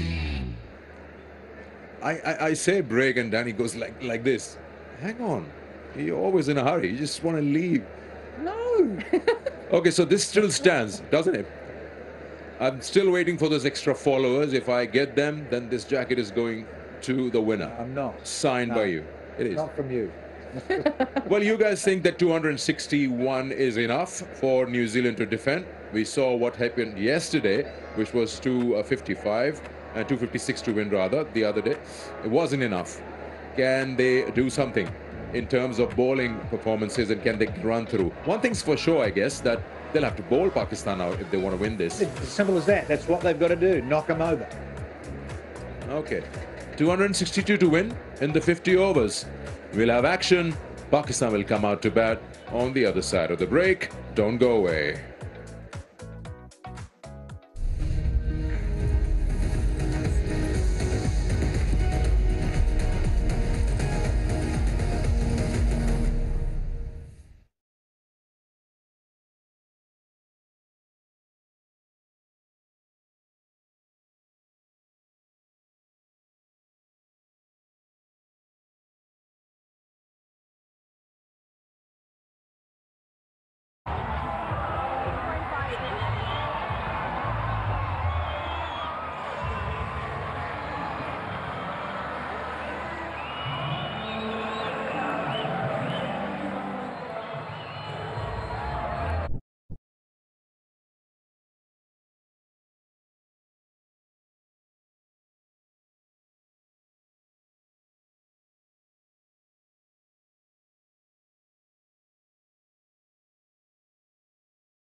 .261 is the score for New Zealand. They were bowled out just one ball shy of 50 overs, and it was the damage done through the middle that was the difference. At one stage, New Zealand 183 for 1, and that was on the back of a 181-run partnership between Devon Conway and Williamson.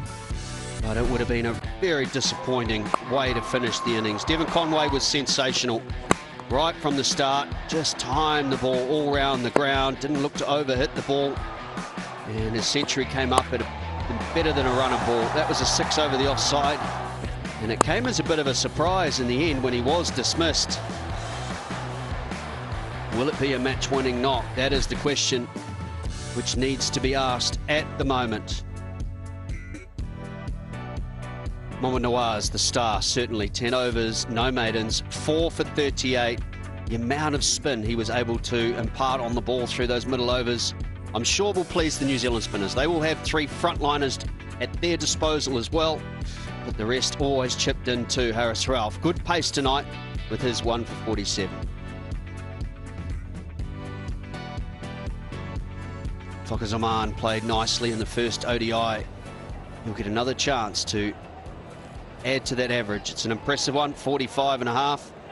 And the strike rate at best part of a runner ball as well. It has been a feature of his career, just 64 matches in, which is still in its infancy, I'm sure, in the best of 210. Tim Southey with the new ball. He got a little bit of swing early in the previous match, but it didn't last for long. New Zealand, of course, playing one seamer shy. Henry Shipley making way, the only change in the match to either side. And Ish Sodhi, the leg spinner, will come in and take his place. Conventional field, third man in place. 2 left-handers at the crease for Pakistan as we get going.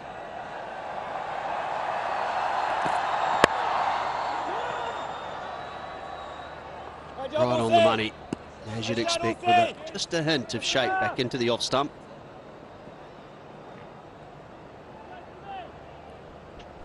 And listening to the halftime show, Rouge, I thought, was bang on. She said, New Zealand, to make this a competitive total, will need to pick up those wickets early. Usually when a total is subpar, that is the method.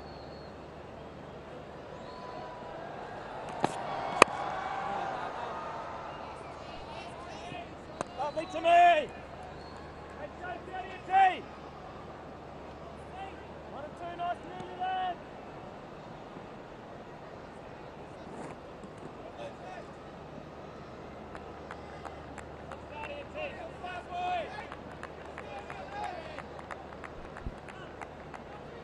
At one stage, New Zealand looking at 320 maybe. This will be a disappointing score in the end, no question about it. And volley, not timed. They have scored more than the first game, but just after that massive partnership, 183 for 1, I'm sure they were looking at the best part of 100, maybe 280, 282, somewhere around there, as being a par score.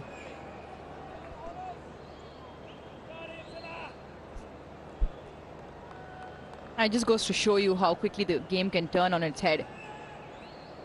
183 for 2 and 206 for 6.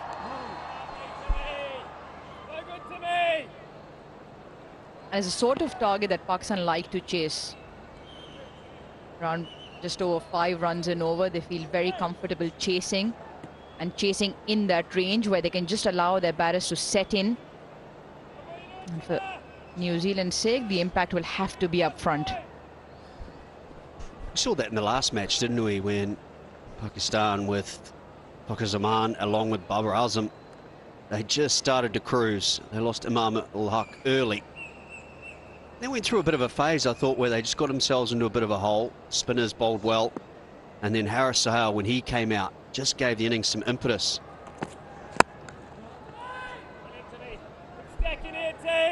And that Haris Sohail innings, quick fire 25 odd, is what was needed. It was almost a runner baller just behind for Pakistan, and so often than not it happens, and towards the back end Pakistan gets into a bit of a tangle and gets into positions slightly more difficult, making it difficult for themselves. So Pakistan does have the depth, and again not chasing too many on a surface which is better than the first game.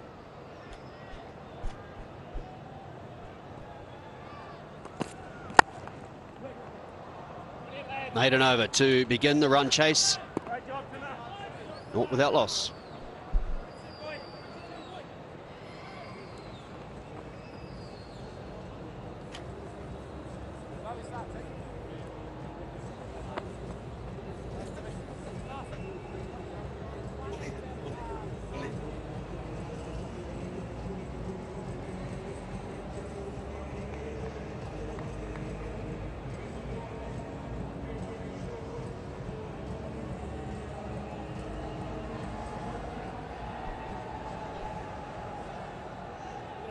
Tim Southey with the maiden, and New Zealand will continue with the pace.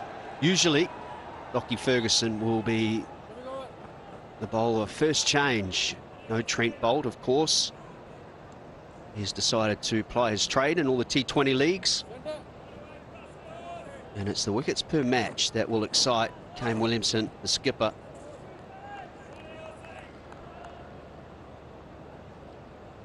Slip in place, third man, fine leg. And a good start as well.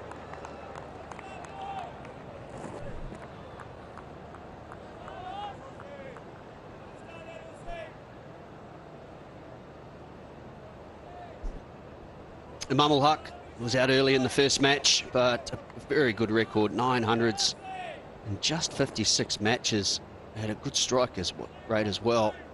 You'd expect those numbers to be quite high batting on surfaces like this, but that's a big enough sample size to show the quality he possesses.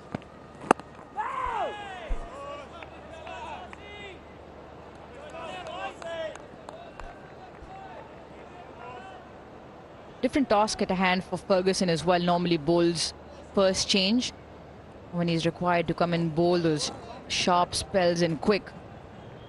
With the new ball, his control will be tested, and important for him to follow up what Southee's done at the other end.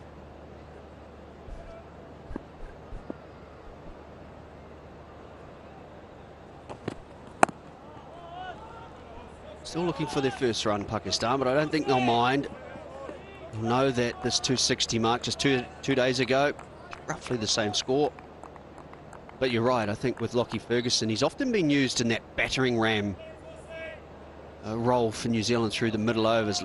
It's always the way. If you can pick up wickets through the middle, you will stymie the opposition in terms of putting on the score that's a little too far out.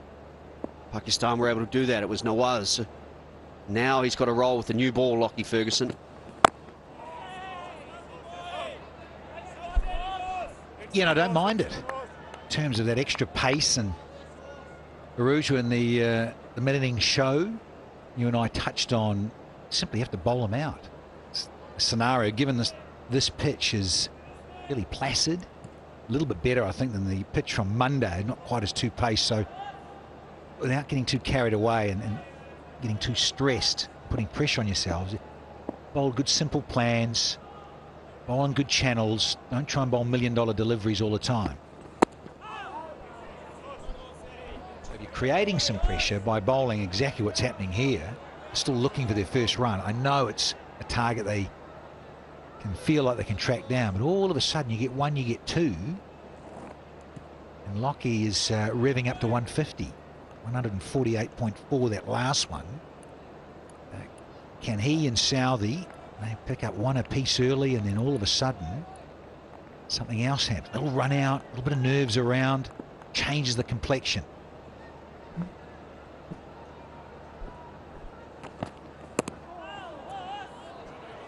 Good pace and bounce, Lockie Ferguson. That'll be the first run for Pakistan. Two very good overs, one without loss.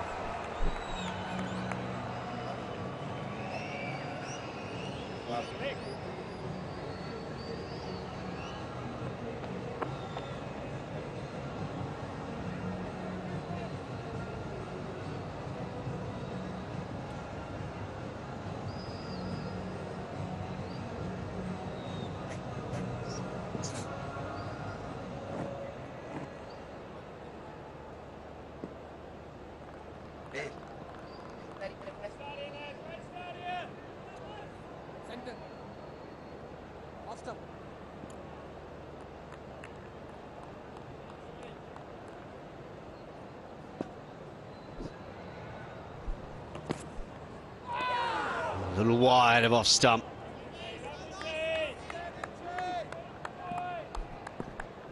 Not too long ago, he's picked him up in that fashion, Southey. Imam ul Haq just outside his off stump. Every now and then does like to have a flash at it. It was during the Test series when he was good at leaving those lengths. Obviously, different format at the moment, but a similar area where he got him out.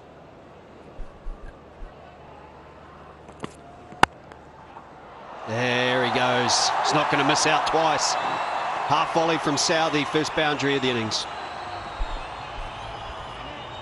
Yeah, welcome boundary. It took their while to get off the mark, Pakistan, and now this will give him a lot of confidence.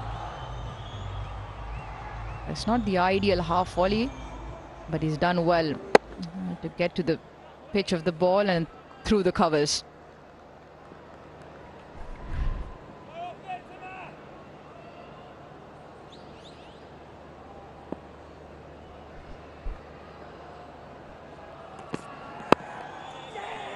Yeah, good running.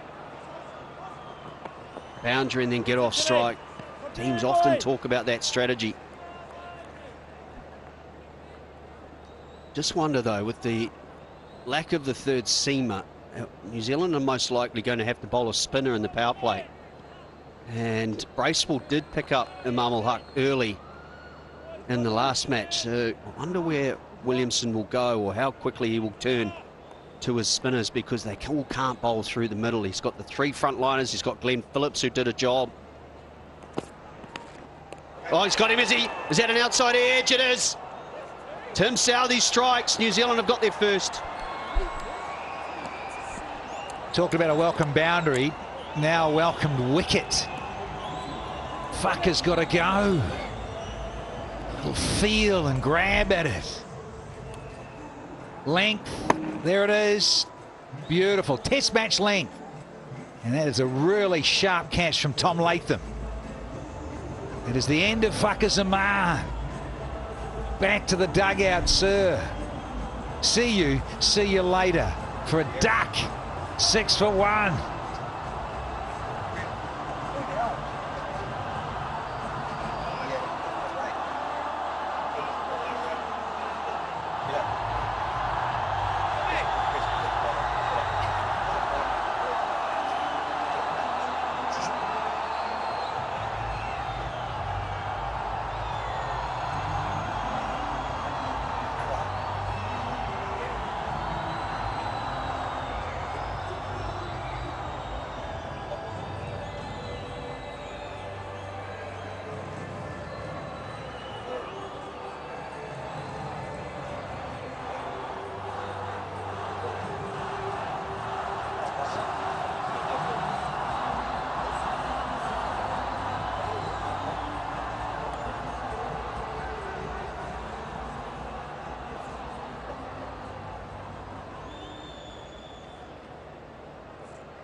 Skipper Baba Azam comes out early, and another player with a phenomenal record. Look at that average, 59.87, and a strike rate of 89 as well.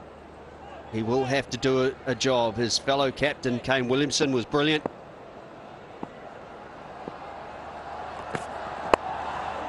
Gets going straight away. Nicely clipped. And they will pick up a couple. Yeah, straight from bowling to a lefty. Now make it 2 of them. 2 lefties. And then to the right-hander. But just notice he's running in a bit harder here. A lot of effort being shown by Southey. Whaka Zaman. Couldn't help himself. Had to go for the drive and it wasn't quite there. High fives and smiles all round.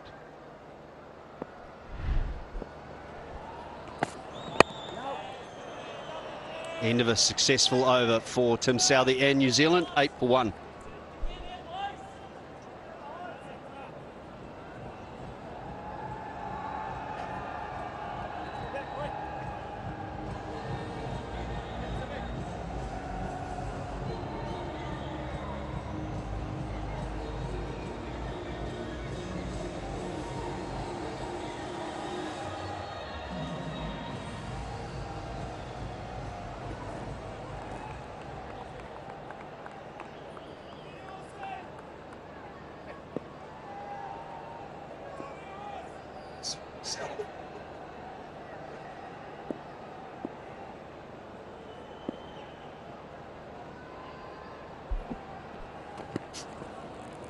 Oh, that'd be a wide, I would have thought too.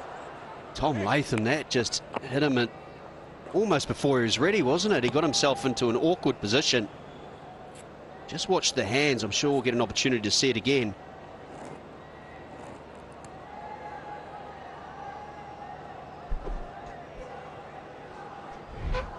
Yeah, the pace here. Pace here is just flown off the bounce, and he's done well eventually to get his hands in front. Got them in an awkward position. Ferguson clocking it up here. Just under 150 again. 147.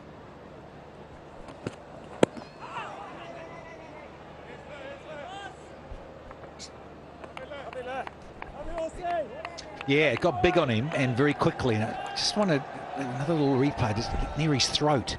That's the problem, that awful throat chin height. And there the hands go, oh yeah, that's humming. And he's tried to reverse, he's tried to take it more orthodox with the fingers down, and then he's realised I've got to get the hands up and reverse cup it. And then when you think of the white ball and then it's new, and then sometimes they swing a little bit after, halfway when it's towards you, past the batter. It was a little bit hairy for him.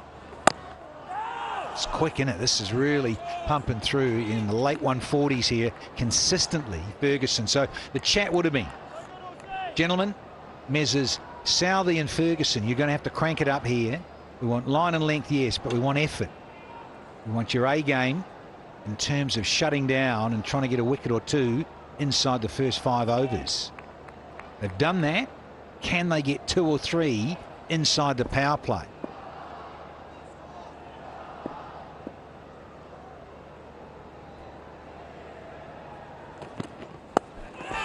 It's top-edged. A fielder settling underneath. Wonderful catch by Daryl Mitchell. Ferguson into the wickets. That's 2 down for Pakistan. Yeah, it's part of the script. Truly, a wicket each. I mentioned this pitch is a little bit slicker than the one from Monday night. And he's, testing with the bounce, and the line's a beauty because it's going across the left-handed Imam al-Haq. And he wants to bite it or eat it. Mitchell. Wow. Yeah, in the night sky had a bit of time to wonder. Out for half a dozen, Imam. And Pakistan, well, they've lost both openers. 9 for 2.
Mohammad Rizwan coming in at number 4.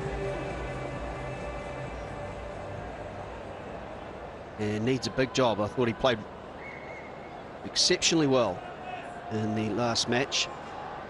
Getting his side home, just suffered from a bit of cramp late on. I'm sure he spent those 2 days rehydrating, making sure he's ready for tonight.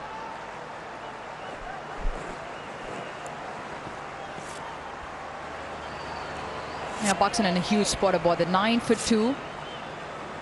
Both openers now gone, and Ferguson, well, the pace is right up there. Once again done for pace. Imam al-Haq got big on him.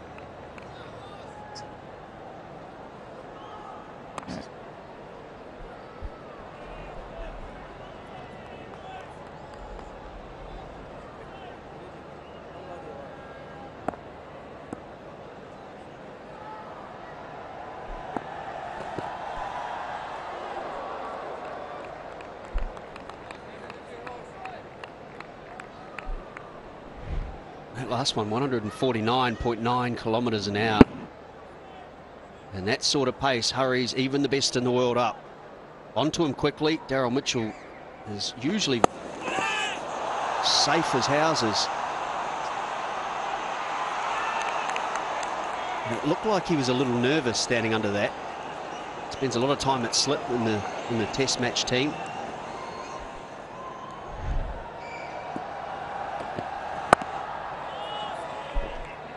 It's one of those, right, with plenty of hang time, and you get underneath and just enough for that spare thought to cross your mind, whether you're hoping you're not put down against the white lights as well. Never easy in that night sky with the lights.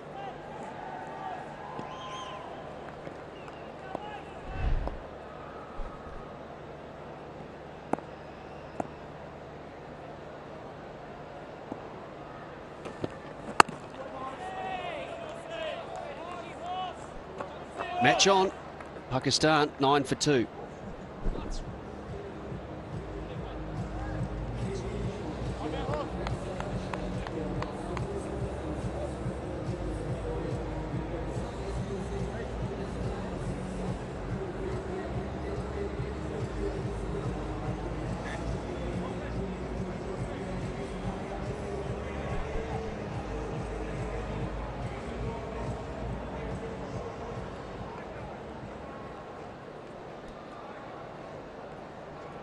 Norton 6 for the openers for Pakistan. They, like New Zealand, need one big partnership. That's what Mohammad Nawaz said in the interview at half-time. They just need a couple of partnerships, and they should get home. Southey to continue. Leg stump half volley, and a quality player that is Babar Azam will not miss out. Ah, Timmy.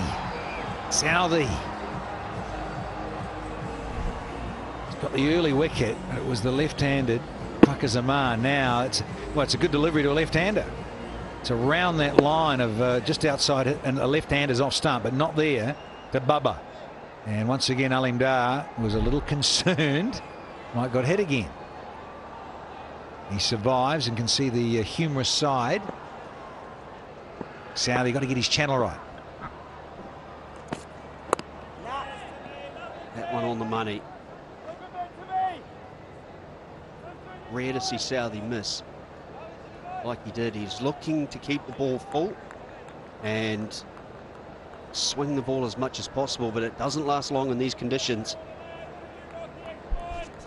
And then hence the lines and the lengths for Southey, because it isn't going at all in the air, as Scotty Styrish just said. So I just think chapter 1 verse 1, line and length out there.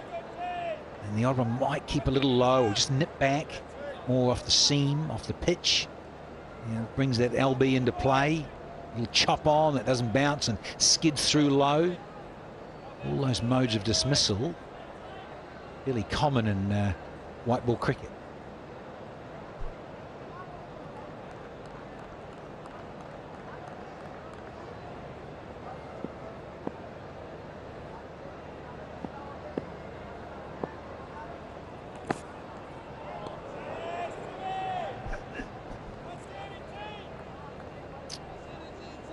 Oh, that's another lovely moment, Danny. You and me need to get down there soon. A Tapal tea moment. The fans enjoying a lovely cup of tea on this cool, breezy evening here in Karachi. For a minute there, I thought you were talking about your dentist chair again. Scaring me. 2 on your list now.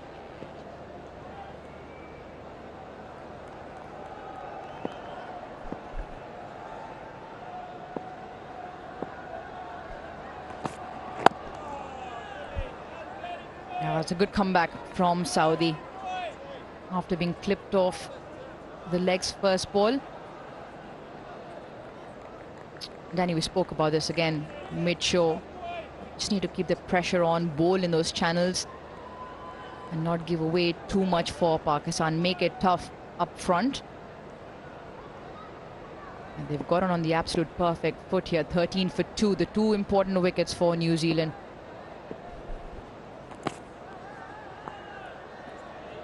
The boundary And 5 dot balls from Tim Southey's over, 13 for 2.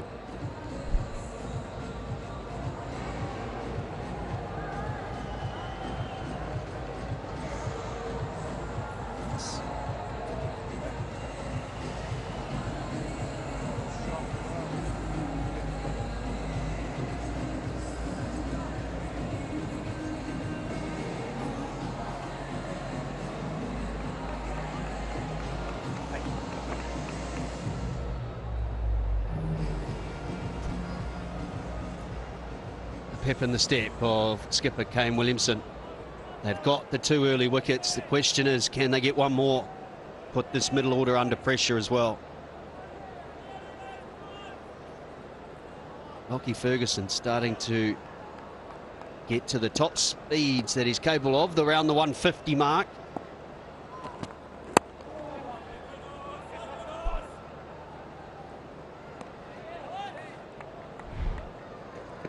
Speed gun was in high gear for Lockie Ferguson.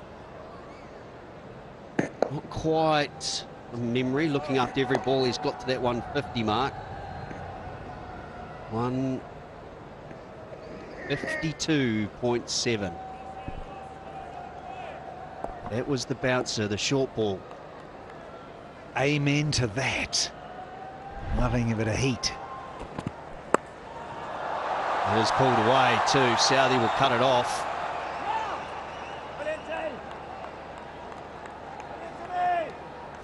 Yeah, well, now you get the dynamic duo, Bubba and Rizwan. Seen it in the shorter format, quite a bit. Doing well for Pakistan. Now, in the longer white ball format, under the pump, got an absolute gem, stats guru. Last 5 years, Pakistan have not won a one-day international after losing 2 wickets for less than 10 chasing. Not a bad stat. That's a beauty. Last 5 years, it's a considerable amount of time. If they're 2 for under 10 while chasing, they come second. On a Wednesday with cloudy skies. On a wicked Wednesday, Scotty. With a bit of KFC to boot. Oh, let's have a bucket full and celebrate. Hopefully, Styrus and I. Rouge. Hold on there, gentlemen. Hold on. Still a long way to go here. Now, you've been sandwiched. The KFC sandwich. Hashtag love this joint. Yeah, 2 down early. Part of the script. Those in black. Can they hustle a couple more inside the power play? We've got Buzzard and Waqar Yunus in next, so I'm sure the chat will be very, very different. We've got 2 smiling Kiwis in here at the moment. 2 very downcast, grumpy Buzzard and Waqar.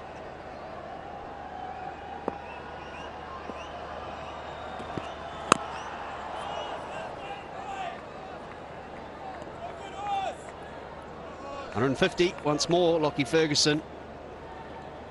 But I tell you what, if you didn't realise, Babar Azam, like all great players, have so much time. Didn't look like a bowler at that sort of speed. It was a good line and length, but he was in position early.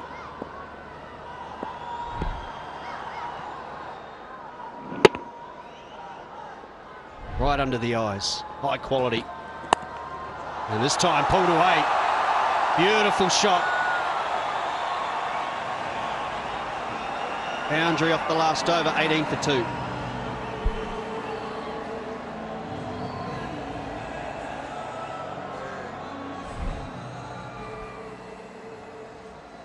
He's banged it in short, but he doesn't get high on him. It's a good height to pull away. Very close to Conway's left hand. Oh, he's always looking to keep it down.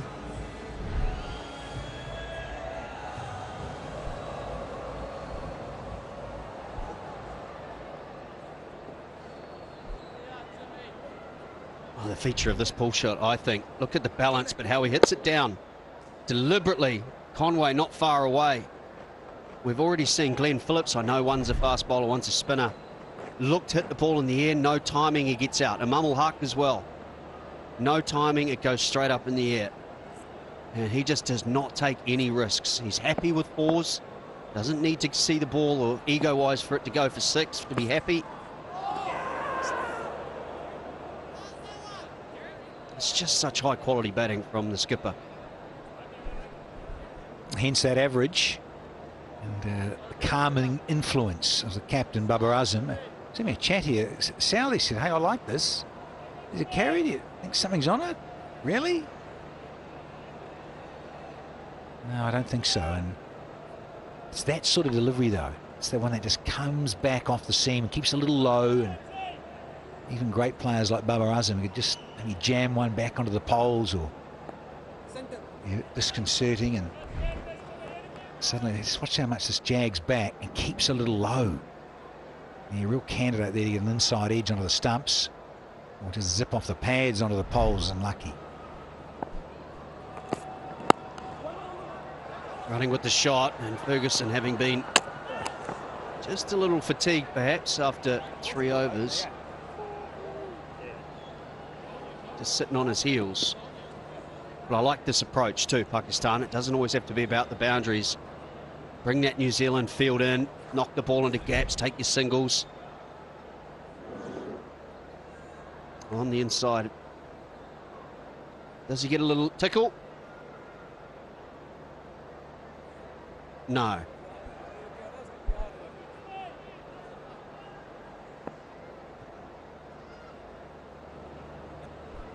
Now the character that is Rizwan. Outside edge too. Third man won't get there. Exactly what Pakistan needed. Yeah, and another occasion, another night, it gets a little bit less wood on it and it goes finer. Look at this, a game of millimetres so often. Look at that. Yeah, another night, it gets a thinner edge and might go to the keeper or slip. Bubba with a bit of fortune.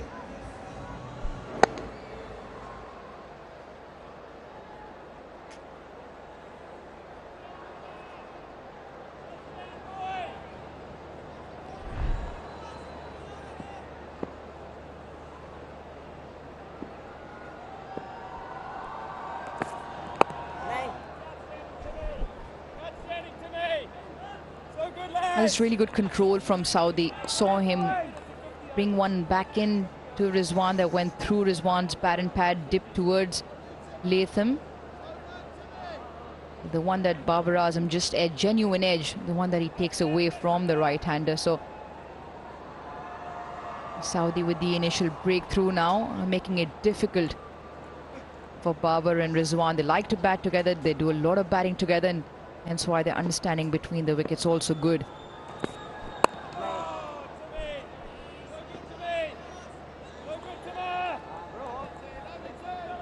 And the period where the pressure's on and they've lost 2 early wickets, that's where the running comes in.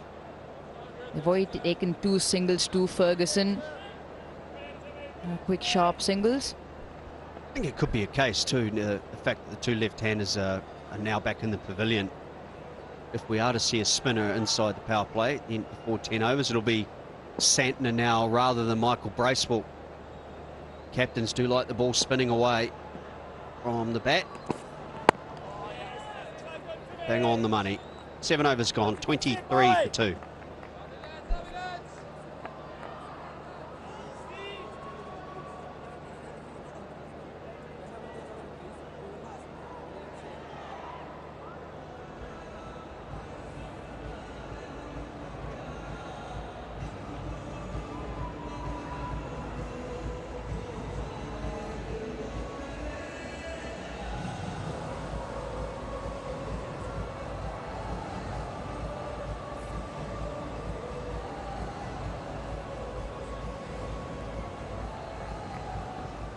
Exciting start, 23 for 2.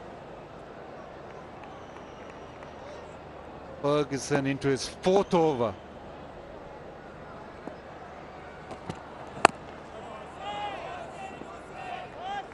And the chatter will be amongst Rizwan and Babar. This is probably the last over that Ferguson bowls. He's bowled at a rapid pace. Or if he doesn't get a wicket, this probably will be his last over. And you just want to make sure that it is his last over. Couple of wickets and New Zealand off the hoop. They needed this, needed a start where they could get a couple of wickets and get into the game. The only thing now is that New Zealand have played 3 spinners, so who do they turn to next? This is exactly what they would have talked about, though, making sure they got a couple early wickets with the seamers. Been very impressed with Lockie Ferguson's pace. That one at almost 151 kilometres an hour. But with good energy, and he's kept that pace up the whole spell.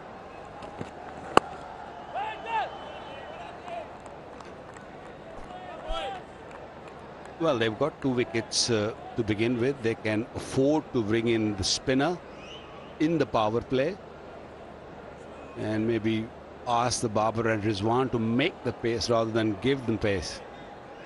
Ideally, the third seamer would have been really good the way things are going right now for New Zealand.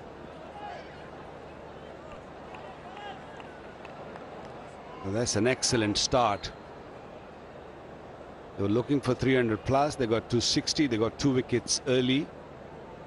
Game's kind of even Stevens now.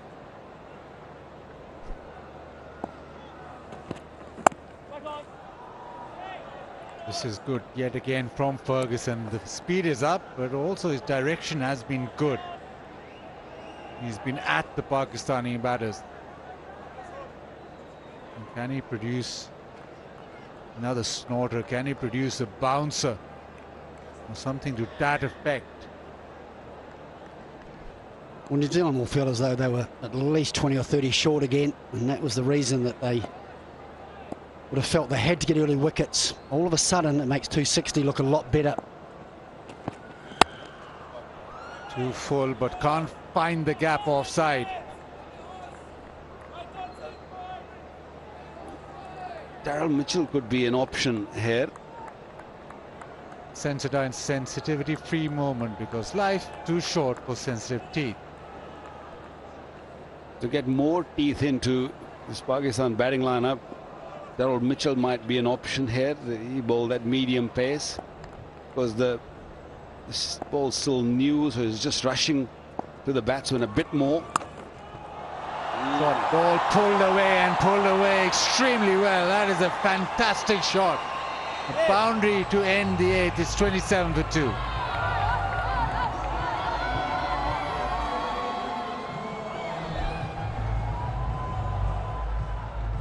Yeah, wonderful shot from Rizwan. Very good when it's that high. Ideally want that to be a little bit higher, Ferguson. That's just comfortable. That's right in his wheelhouse.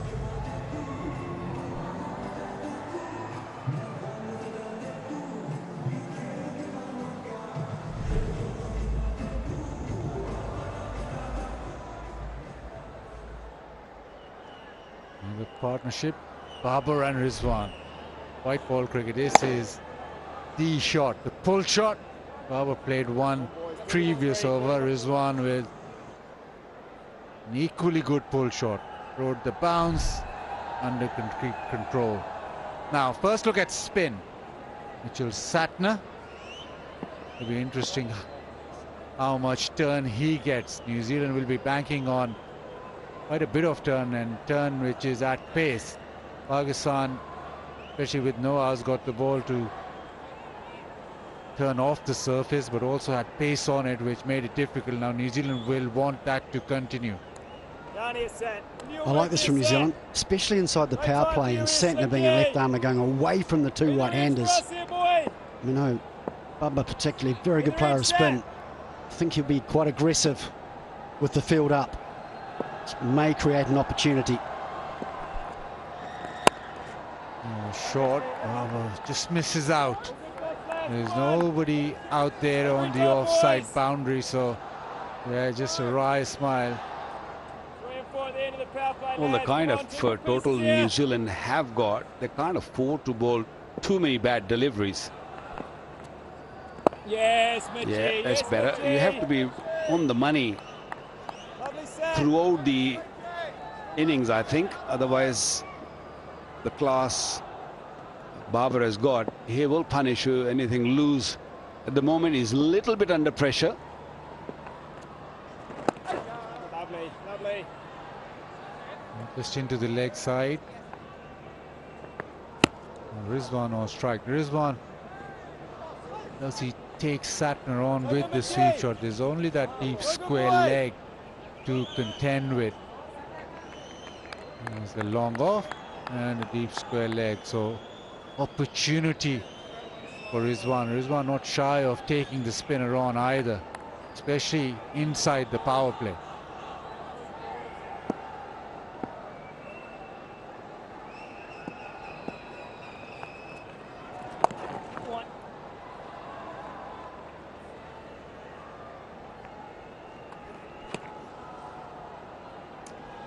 Little bit too short on this pitch. In the afternoon we saw the quicker you bowl, it gets more purchase, more spin. And again for us, boy. Not sure in the evening if that's going to be the case. Yes, Mitchie. Yes, Mitchie. So far it's been Next one's up and going, down. Mitchie. Maybe Santner need to slow down a little bit.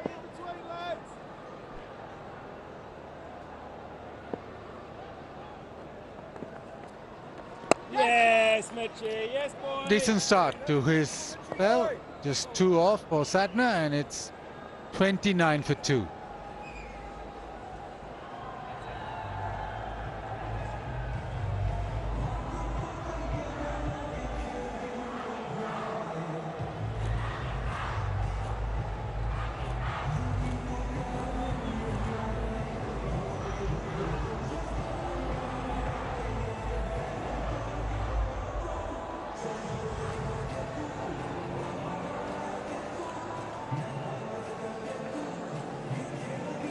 Three frontline spinners for New Zealand. So inside the power play, we've already seen Satner and now Bracewell. He's introduced the 10th over of the innings. Fast bowlers got the ball through. Got a couple of wickets now. It's up to New Zealand spinners to keep New Zealand in the hunt. Michael Bracewell, he's caused a few problems. He bowled well throughout the Test series and the first ODI. What has he got? He's got a wide-ish long on and a deep square leg.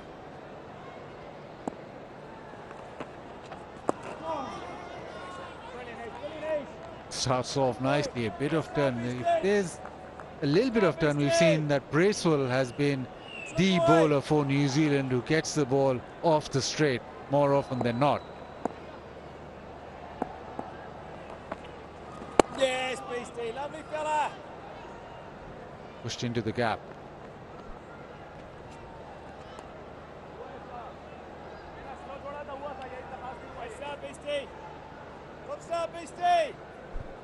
Yeah, communication from Rizwan. There's the bit of turn, nothing extravagant.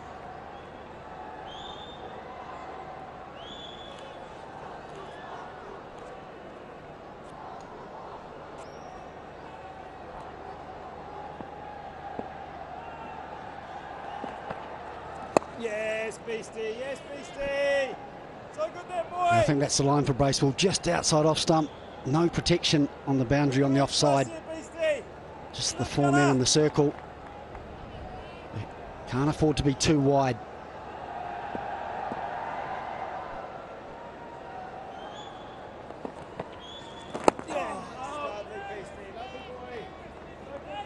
Yeah, that's very good bowling. Barbara suggests that it is spinning a little bit.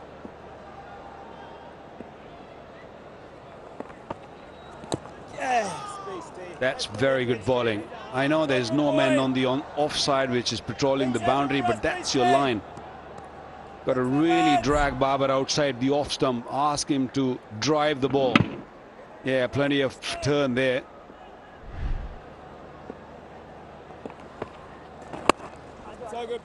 Into the onside and a single, just a couple of singles off the 10th.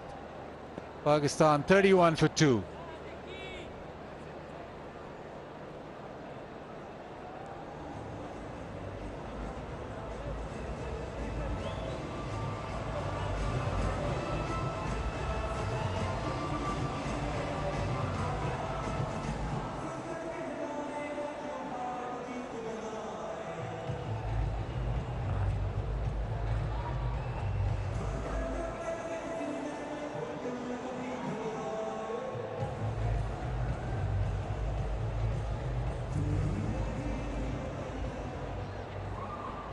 Well, at this stage, New Zealand were way ahead of Pakistan. They only lost 1 wicket and they had doubled the score.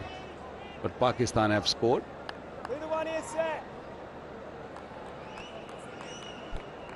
Yeah, no surprise that Santner has both his straight men back now, just allowing him the confidence to bowl a bit fuller. Yes, And that's the length. He has to hone in on that length all throughout his spell. He doesn't want Babar to just pick him off the back foot.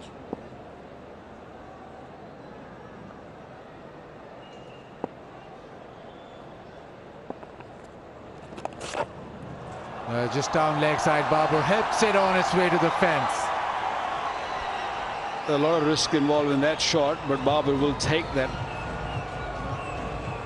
It was a straighter delivery going at the stump, and that's not Babar's favorite shot, but he just played it nicely at the end. Made sure that he kept his eyes on the ball, played it fine. A lot of risk.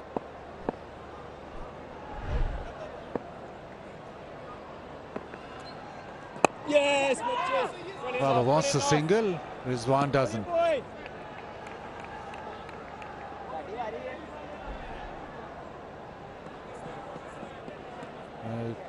I was talked about the fielders pushed back, long off and long on, so protection there.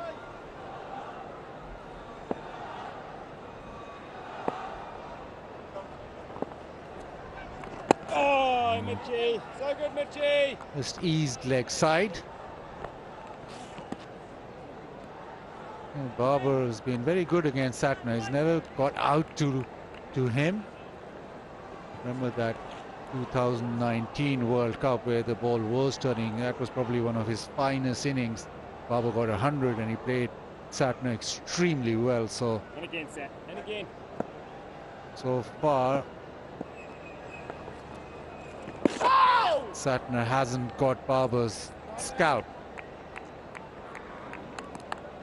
And this is a big game. If New Zealand are to go ahead and win this game, the spell from Satna, the premier spinner, has to be spot on.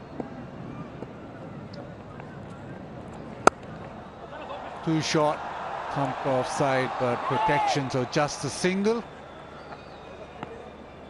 37 for 2.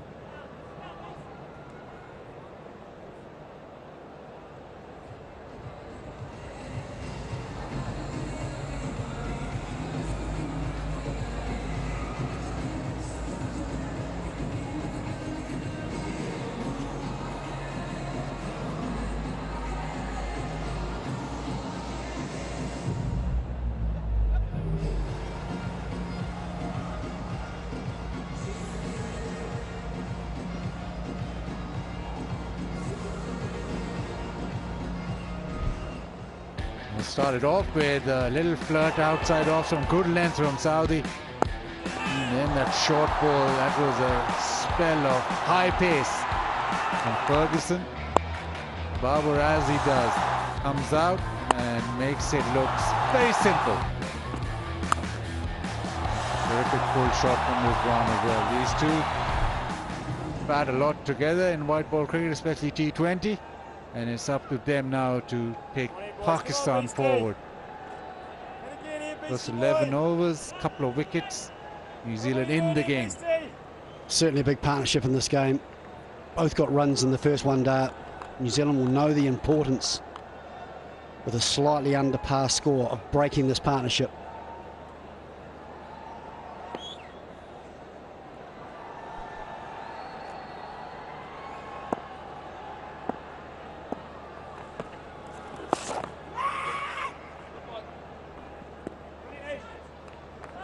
Comparing the power play, New Zealand were way ahead, not only in score but hitting the boundaries. They hit 10 boundaries in. Through the offside, that's timed well. Just be a couple of runs. Well, New Zealand hit 10 boundaries and Pakistan could only manage 5.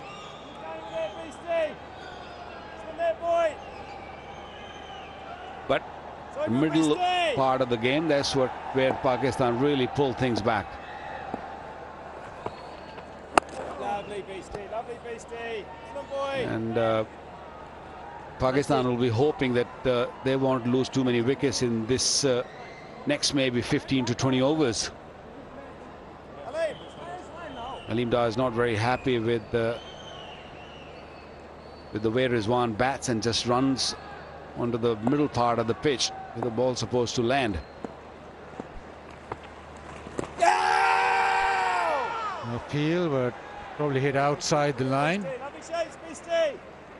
But this is the lane that Bracewell has to persevere with. So good, lad. So good, beastie. Might have been a bit of bat involved as well. Oh, turn, that has gone through. It's missed everything.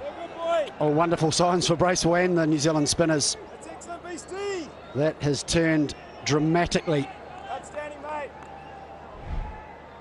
So I think that follow length is so important. Look at that spin. Don't mind Rizwan hitting the ball through the covers. It creates opportunities. Down leg side. And is given as over. 39 without put 2.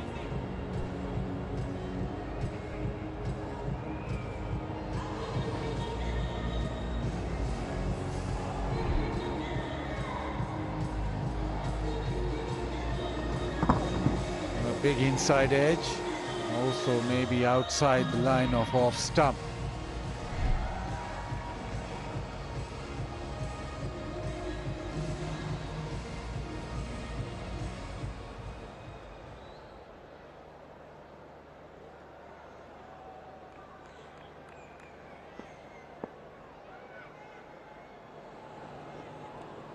Fatner again.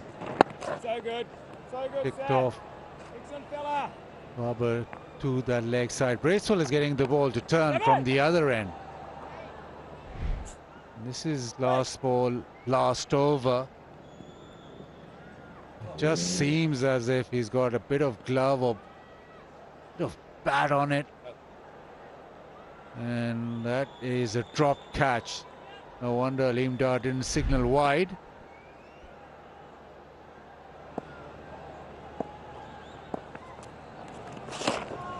Sweep shot down the leg side. That'll be a wide. It's Mitchie. Let's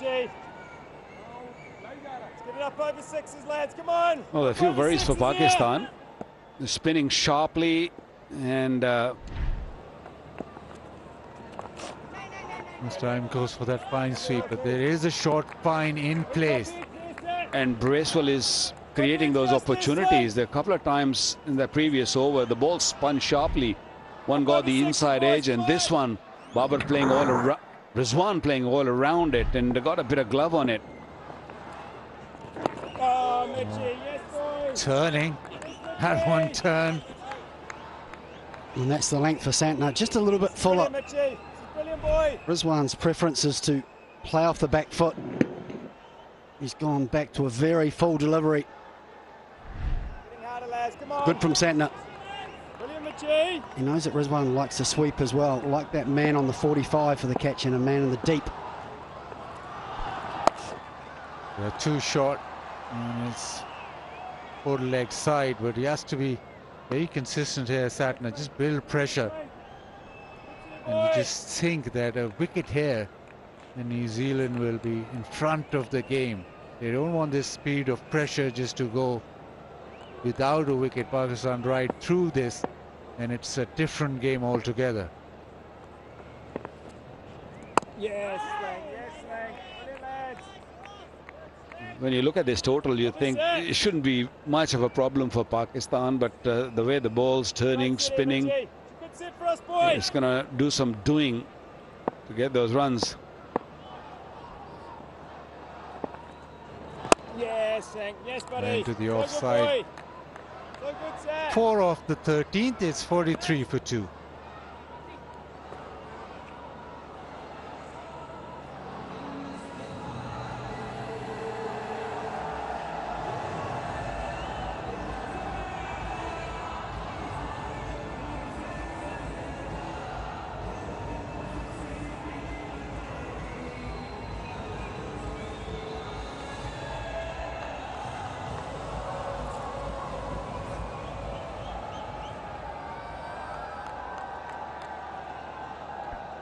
Apart from the way that New Zealand batted towards the end of their innings, you'd have to say from what we've seen from the spinners, that decision to bat first was justified.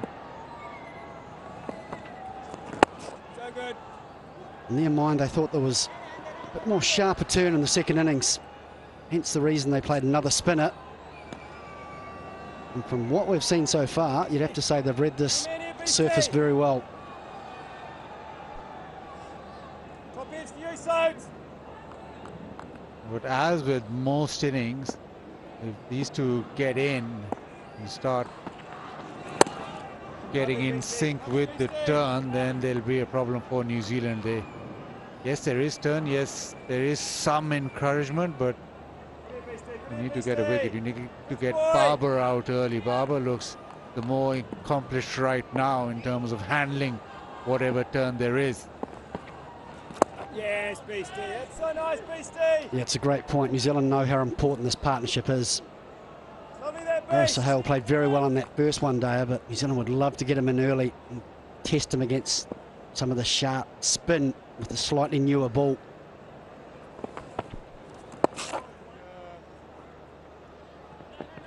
Running hard, but just a single.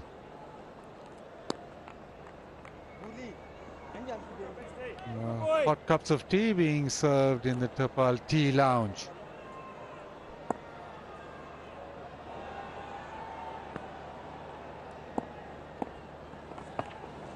Yes, Beastie. That's so nice, Beastie. Perfect evening for a nice cup of tea, isn't it? Excellent there, boy. Be more perfect for you if they got another wicket, wouldn't it? Oh, it would go down even better. Too short. Just punched offside. Rizwan will get a single. 14 done, 47 for 2.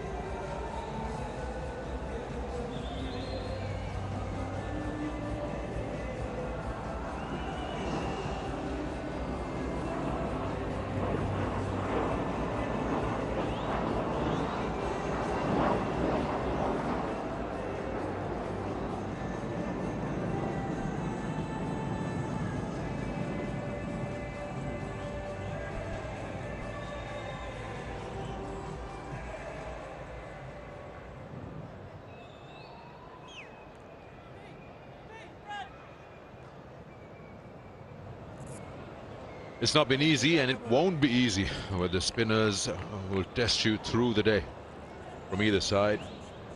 And not just the spinners, a good fierce attack from Lockie Ferguson. H. Sodhi comes in. First appearance for him in the ODI series. Missed out on the 11 in the first game, and in for Hendrick today, and probably the right decision. It'll be interesting to see what he can add. With Pakistan on the back foot at the moment in terms of runs. straight away. It's a bit of a loosener down the leg. The length was short as well and brings up a 50 for Pakistan with that boundary. 51 for 2. I think this will be a crucial spell. We've seen the spinners already used by New Zealand bowl quite quickly. So will Ish Sodhi look to try and continue that same trend. It is a genuine drag down.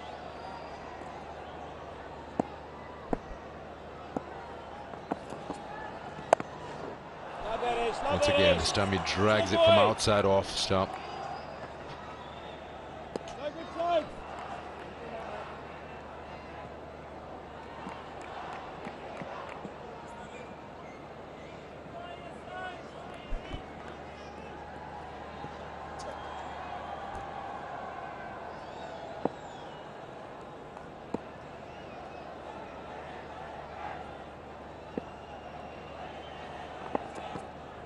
Yes, Ish, that's so good, Soads.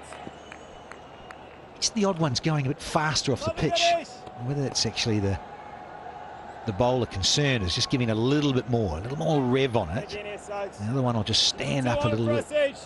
Whilst two new balls, cricket lovers at home will appreciate, so that the seam's still strong enough, still proud enough.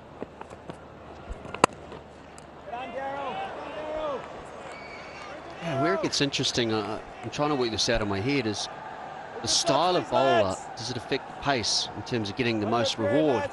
Think back to the Test series. I thought when he bowled a little slower was when he got the most turn. But the finger spinners are darting it in and getting it to really stop and rip. I just wonder if he could slow it up a little. Yes, Ish, yes, Ish. Lovely boy.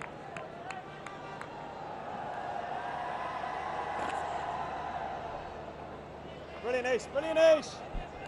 And that googly that Babar's been treading, it's been dismissed quite a few times on that.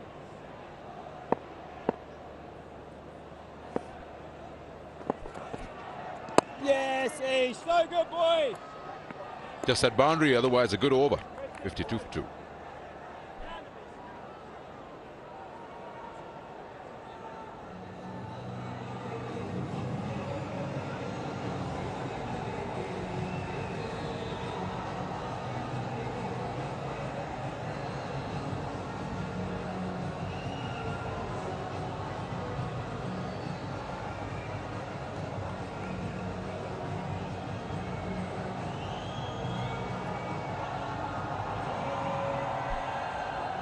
National Bank Cricket Arena, people have come in numbers.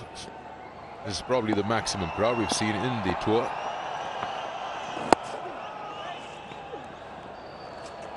.46 dots in the first 60 deliveries of this innings. Courtesy, of course, those 2 wickets Pakistan lost and some fierce fast bowling from Ferguson hasn't really allowed Pakistan to use that power play. 90% being dot balls.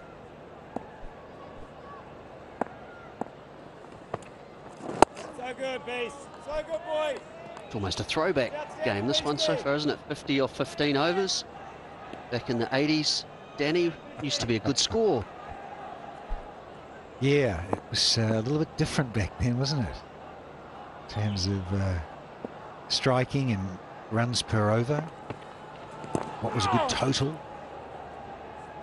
Speaking of Bracefuls and retro 80s, Johnny B, Uncle of Michael Bracewell. Yes, it's good to see that line of braces.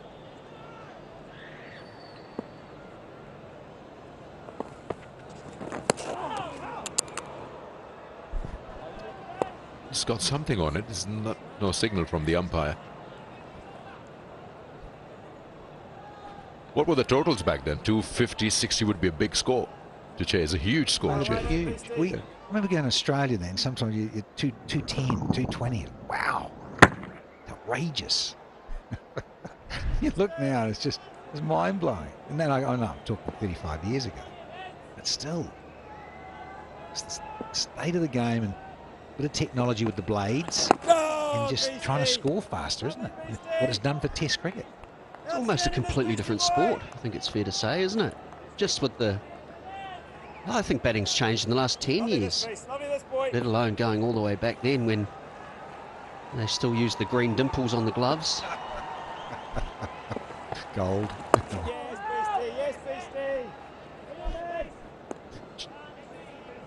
Just one run from the over. 53 for 2.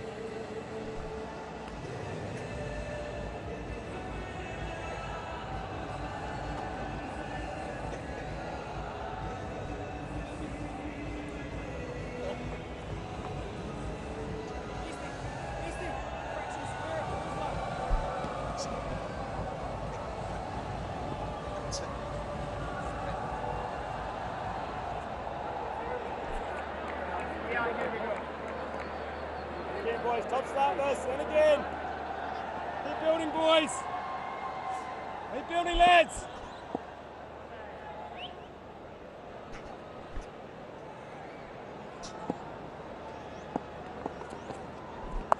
So good sides. I think that's the battle I'm looking forward to when Ish Sodhi is bowling, is against Rizwan, who's shown that he wants to sweep. And with the rules the way they are, Boys, have a look either side of you have to have 5 in the circle if we're only 4 out. Lovely boy. There's only that one man on the sweep, and ideally the leg spinner would want 2 to somebody like Rizwan, but where can he take him from? Maybe bring Madon up, that's it.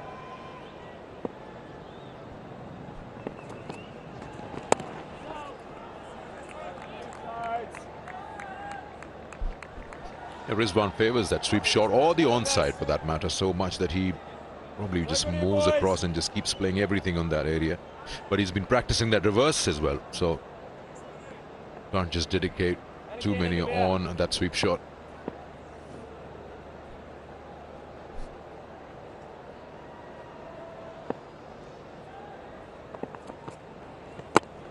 Brilliant sides, brilliant sides. It's a lovely little scenario because So didn't play the opening encounter. Now he's back in the side, and understandably so. I mean, up against these two right-handers, two very, very talented players, different styles. So expectation and a bit more responsibility for Sodhi to first be quite economical and then possibly pick up on a key wicket.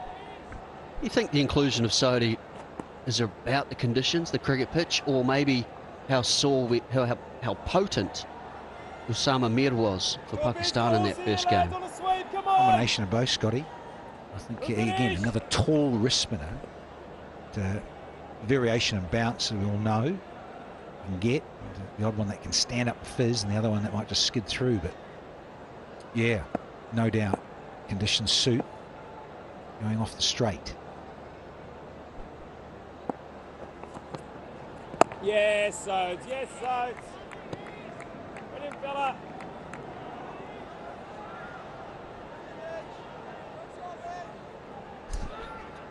Required is on 6.24. A wicket here can really get New Zealand in that front seat. Runs are not coming easy at all. Brilliant ace, brilliant ace. Lovely boy. 56 for 2. Right set, sides.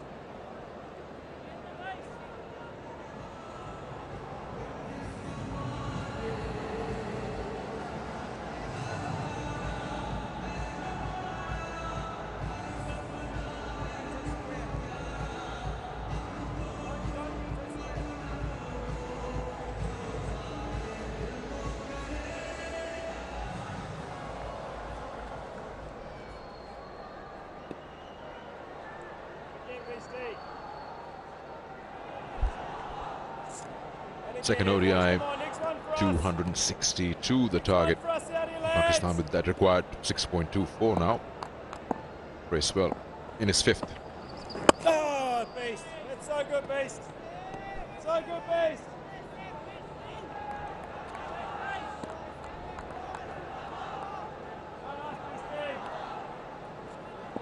Did we get a mistake on this one, Beastie? At leg side field, heading with the tide, and Mitchell. He's not quite gone all the way back. Yes, Beastie. You just Lovely wonder, boy. with Bubba. So nice, Beastie. Try and force him into a little miscalculation, or you know about Scotty before, he's not going for ego, doesn't have to hit it over the fence, prefers to keep it along the ground. So plays like this and is just so good at rotation and ticking along, but you, New Zealand perspective, trying to just entice, more likely Rizwan, we can appreciate that too, that he loves that sweep or something a little audacious with a little reverse stab, but try and get them to do something a little cheeky and a little risky. Yes, Beastie. Lovely, Beastie.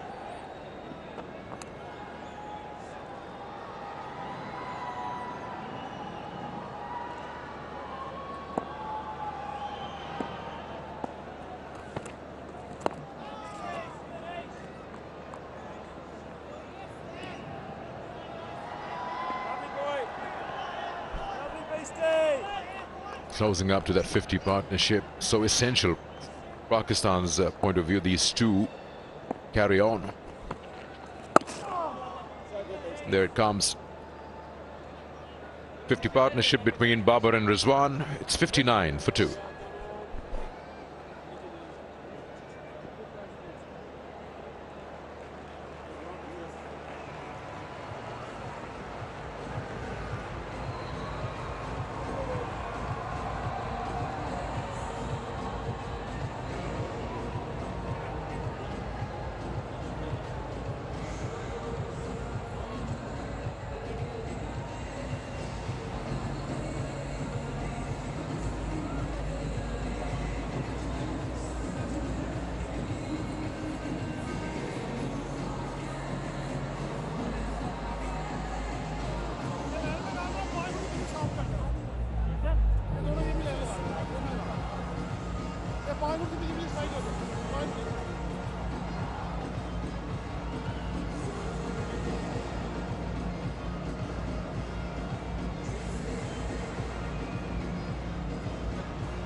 That's the story here in the second ODI. New Zealand batting first after the toss went their way, 261.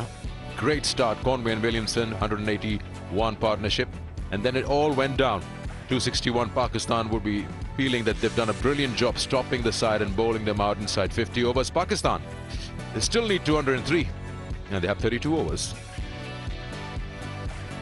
2 wickets have fallen right at the start of the innings. First one to go. This Fakhar Zaman, good catch taken, just a very half-hearted push-out. And then this rapid pace, almost 153 clicks from Lockie Ferguson. Imamul Haq was the second one when the score was 9. Since then, Babar and Rizwan have put together 50 runs. And look at that white worm that represents Pakistan. It's almost in snooze mode, it's just going down. A lot of work to do to catch up with that green line. And just to give you an idea how things have further slowed down, Babar in his first 5 overs he faced scored 22 runs. In the last 3 overs he's faced, that will be predominantly spin, he's just scored 5 runs.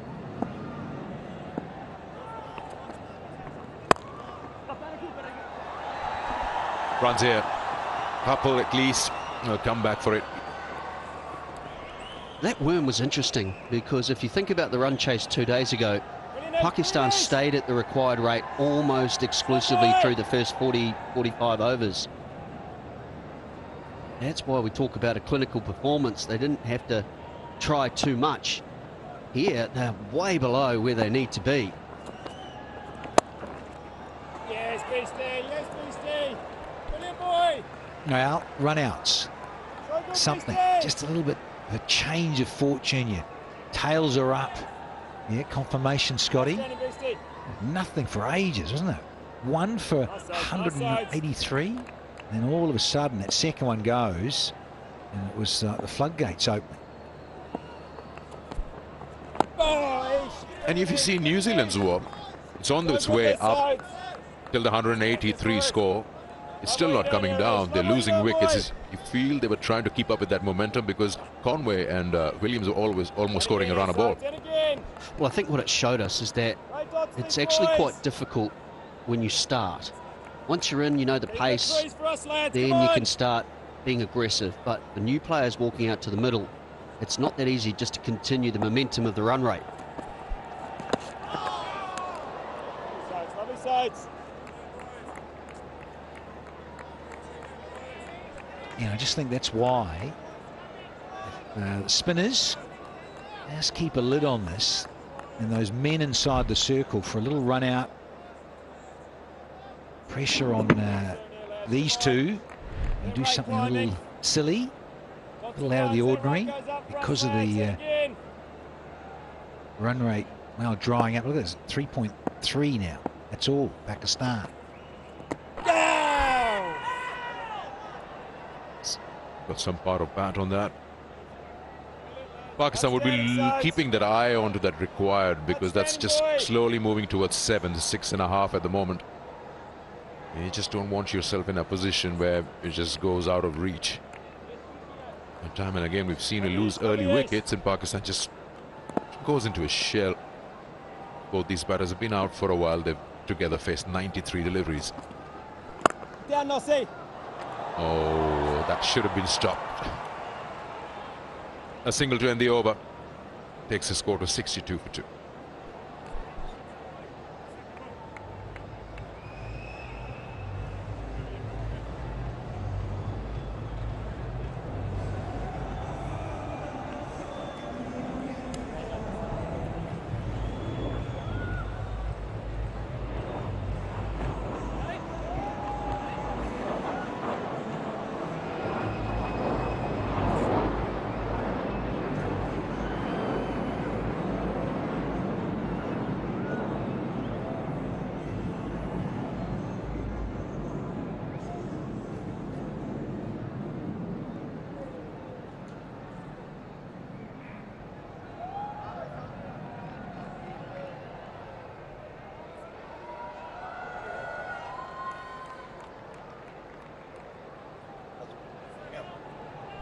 Are you able to down that square?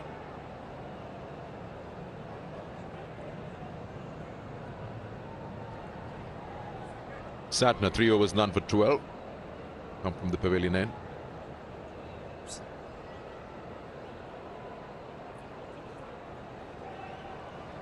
Just wants the long one to be a bit straighter.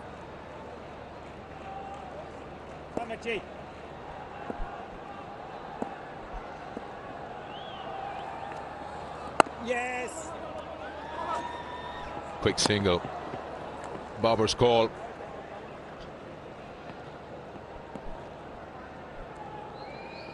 Boys. boys. They're joking about it now. There's a little bit of hustle here. Just a little bit of indecision, just subtly from Bubba. Got out of the blocks all right. But there's that inner ring, and you've got to hunt up, be aware of a situation for a sharp run out. Yeah, set now. Lovely boy. Come on, boys. These good dots, these. Great dots, these. Look, Bubba got out of the blocks a little slow. Watch the reaction of Williamson once he has a go here. I think he realises this is a chance. There, and then a little clap of the hands to say, Down, set. Lovely, I think I should have done better. Dots, these. Every dot. 2 or 3 dots to set, lads. Squeeze in 2 or 3 set, boys. Come on.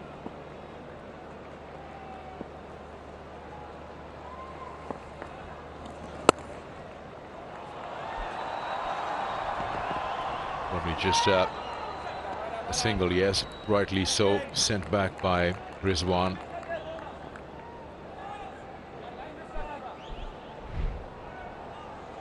Yes. That's that single. Initial slight hesitation, but then they went through with it. Ready, Machi. Ready, Machi.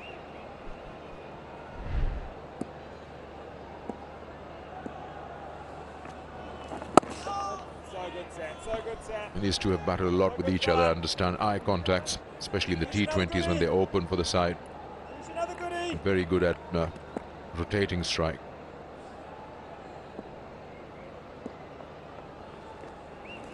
Oh, he's got him. How many times we've seen that, completely missing everything all the defense has offered, and this just changes everything, does it? Well, Santner will be saying it's about time I got one of these in, because the New Zealanders have copped a couple of these. What a beauty. A little bit of angle in, and to pitch and straighten when a guy is set, as Rizwan is, 28 from 50, and he's been undone with a beauty. That flight again, that lovely bit of flight, just held back fractionally, grips in the surface, gone for 28, 64 for 3 now.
Aris Sohail is the new man in. Had a good outing in the first ODI. It's got a lot of experience. Strike rate's good. And it could count today for Pakistan. You need him. Now a bit of left and right combination on offer.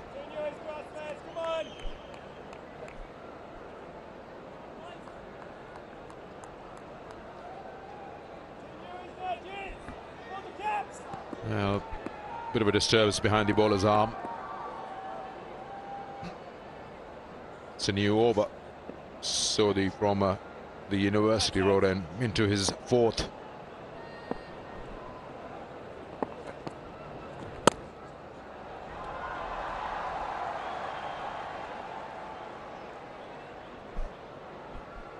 Got to rebuild the whole partnership now. That's the wicket. Another one, no real foot movement, is it? Top of off stump. We've seen a couple of classical left arm spinner wickets today. That's what I should have done, as he's saying.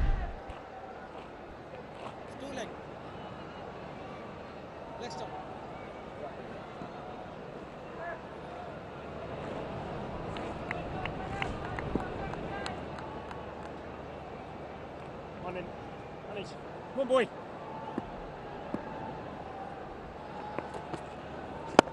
So good, South. Lovely start, boy. Off the mark. Straight away, Harris. This equation now completely changes in favor of New Zealand, who are keeping a very, very close watch on how the proceedings are going. They know that they need to bowl Pakistan out to win this. So good, Ish. So good, boy.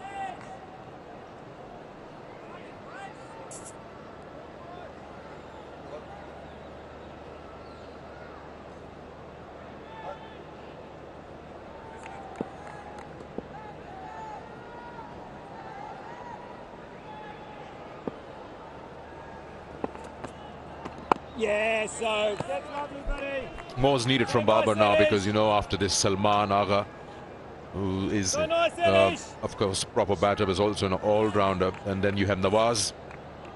And then you'll be relying on Mohammad Wasim Jr. and so on with the bowlers. So this adds on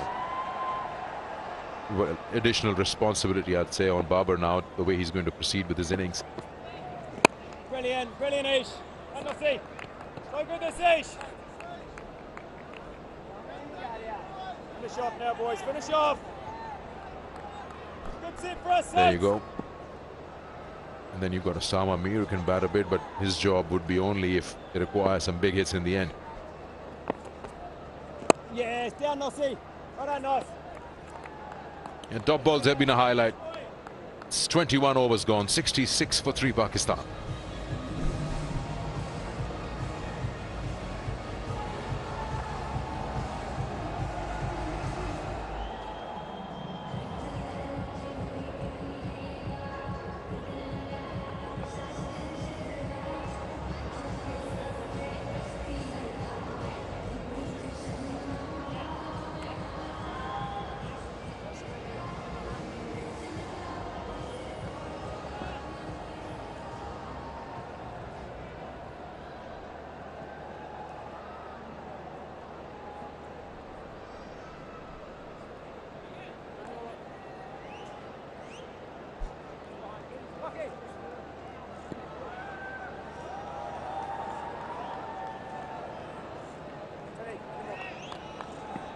Now 66 for 3.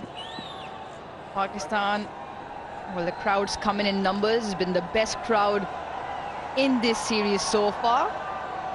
He's stolen Scotty Styrus's moves, hasn't he? I bet you he'd spin it.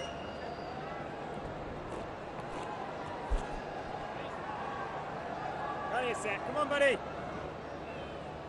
104 is set. Into his 5th now, Satnam, and he's got the breakthrough.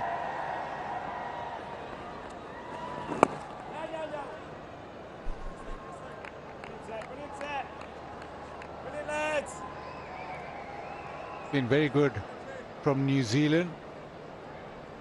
The spinners have controlled the innings. They've not let Pakistan able to take the attack to them. Yes, but the one player that can do that is Haris Sohail. Very good against spin. We saw in the previous game that he attacked the paces, but normally he is very, very good against spin. He looked up to Shoaib Malik a lot when he started playing, and one of the features of Shoaib Malik's batting was that he's brilliant against spin, still brilliant against spin. Yes, Haris Sohail also from Sialkot, also a player who prides himself on playing against spin and attacking spin. So this is crucial partnership here. Babar will just stick along, but it'll be up to Haris to just impose himself on the game. If he plays his natural game, it will take a bit of pressure off Babar Azam as well, so he could be the perfect partner. Yes. And they'll need him to play spin well. The spinners are the ones who've continued the pressure after the initial inroads, and now just getting the ball to turn and grip that much more. And Nawaz mentioned this in his flash interview mid-innings, that it wasn't just the slow ones with the air that got the grip and turn. It was even the ones that were fired in. Yes, yes, I think that's what's going to play into the favor of the New Zealand spinners here, that even the ones that are dotted in are getting to grip and turn. The other advantage New Zealand has, not only have they got the 3 genuine spinners they've picked for this game, but they've also got Glenn Phillips and perhaps Williamson out there as well. A wonderful finish to the over for Santner. Pakistan 68 for 3.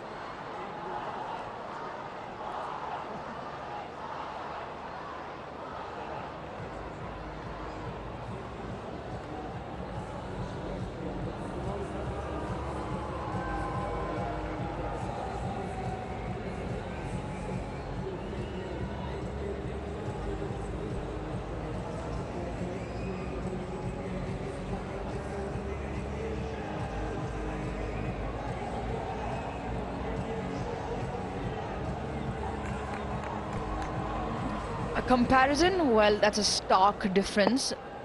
68 for 3, well behind with the runs, and have lost the additional 2.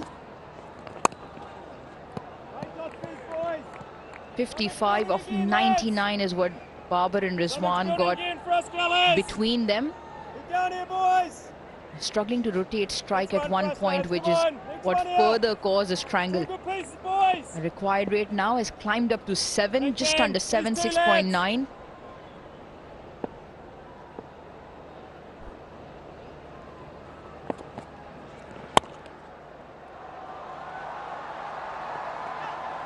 Short and wide. He picks up a couple of runs.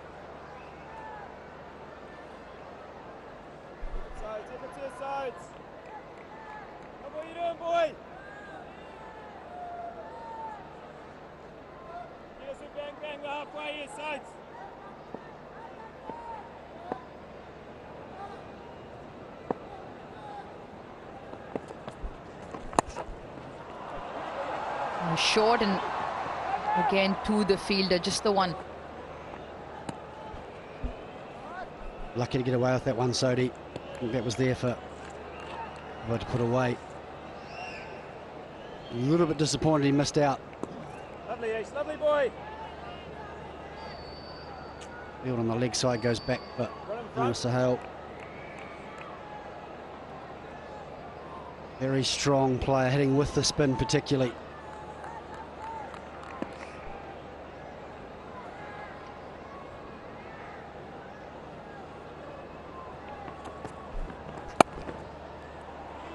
Gives himself a bit of room. Contrasting starts to both innings. New Zealand lost their first wicket, Finn Allen in the very first over, but then came a 181-run partnership in less than at a run a ball, and it was quick. Contrasting to Pakistan struggling towards the first half of their innings. It's careful there, closing the face of the bat.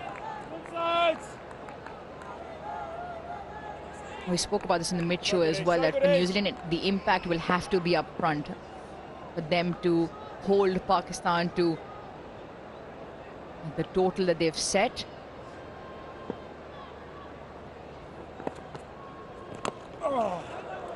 Inside edge again, very close to the stumps. A good over from Sodhi, 72 for 3.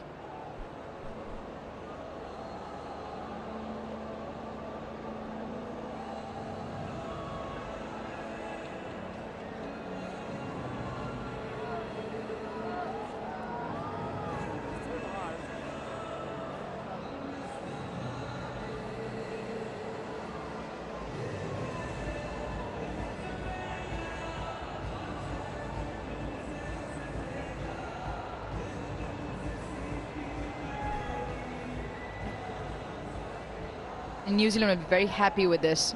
Tim Southee with the wicket up front. Ferguson again damaging with his pace to Imam. Santner with the recent wicket, and Bracewell of Sodhi and Sodhi have done well to keep a hold on the runs.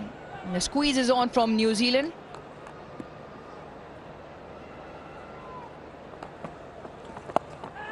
And a stopped edge. It will land in between those two fielders.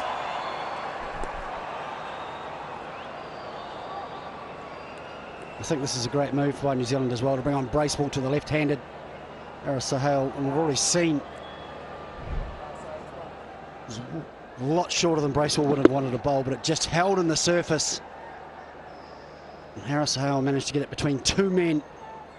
A little bit of luck Pakistan's way.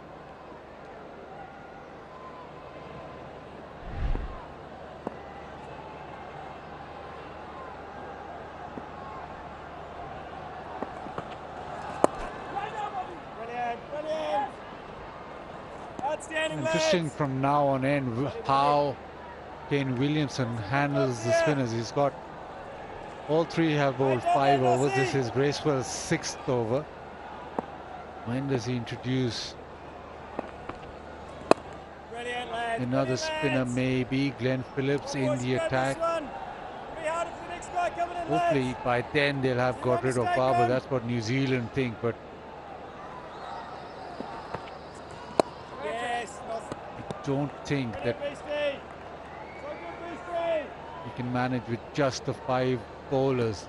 Now they have 6 overs to go, Ferguson's 6th. The issue will be that once that pace is brought back, Pakistan will see that as a time to attack.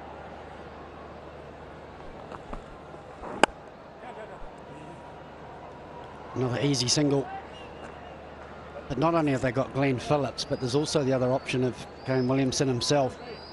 So plenty of options, and you've also got a bit of Daryl Mitchell if you need that medium pace, but I think slow spin is a way to go. And it's a slow turn that is talking here. 75 for 3.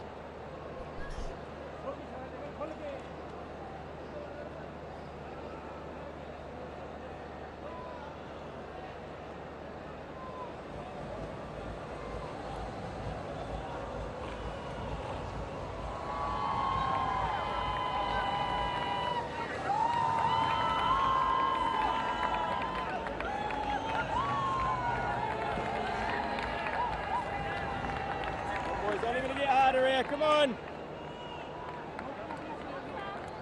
getting harder here, lads! 262 is what Pakistan are after. And they've lost 3 wickets in the process, not for too many. 75 in the runs column. That's nicely timed.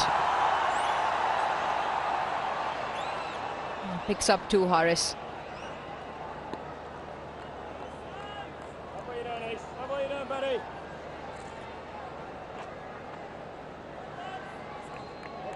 Next one, buddy.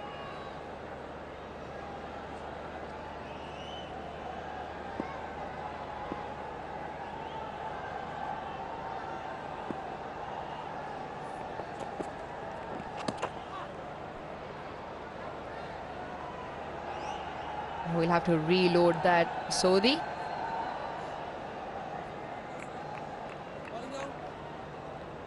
It's inside, different sides.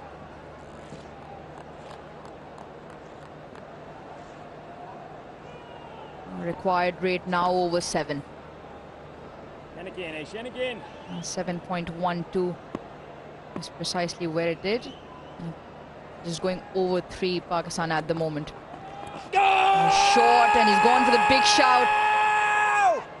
Loud shout from Sodhi.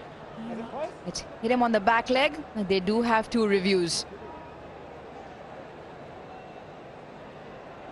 He's asked for it. Now it's time to have a look.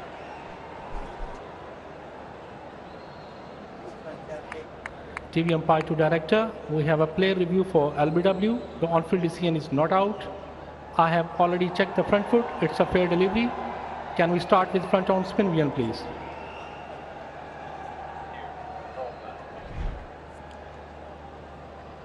Just nice and slow. Ball is close to the bat. Need to confirm through ultra edge, please. Just keep rolling, keep rolling, keep rolling. Roll it up to the pad, please. Satisfied, no bat involved. Go for ball tracking when ready, please.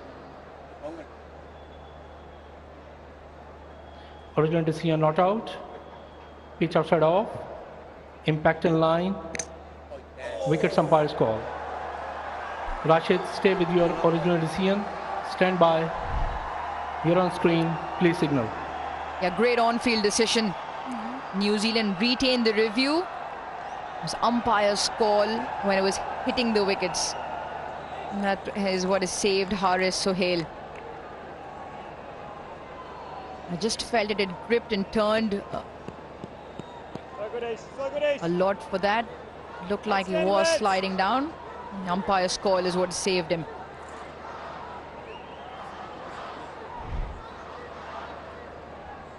Well, very close. Lucky escape for Haris Sohail. Must confess it did look leg side-ish, but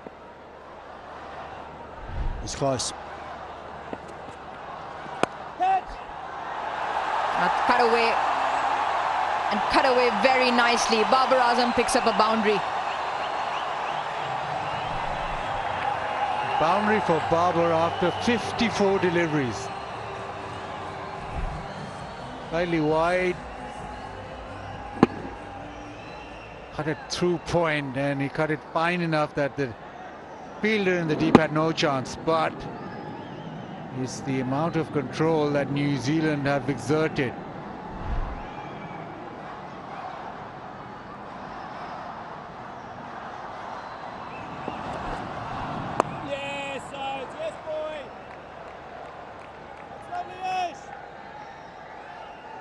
And he'll be the mainstay. He'll be the one who will have to hold this chase together. He does like a chase, Babar Azam, but he will have to get big runs here. Haris to bat around him. Salman Nawaz to come. It's a little bit closer than the one that he cut away to cut. It's a great example of just the pressure building, just a little bit closer. Yeah, not only does he love a chase, but he loves this ground as well. Finish off here, Ish. Finish off, Ish.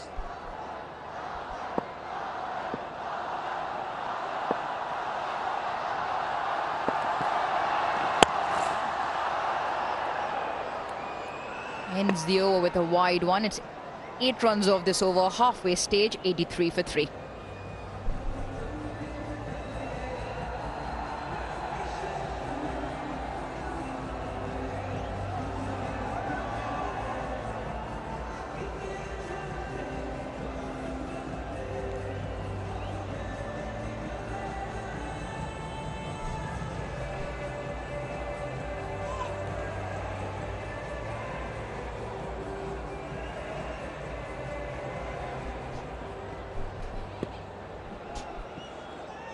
Sitting second innings now at the halfway mark, and New Zealand were well ahead.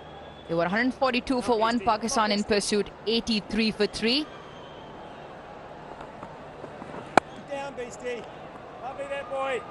The crowd's been good, and they're loving a hot cup of tea from Tapal in the Tapal Tea Lounge. Conversation, cricket, and the chai.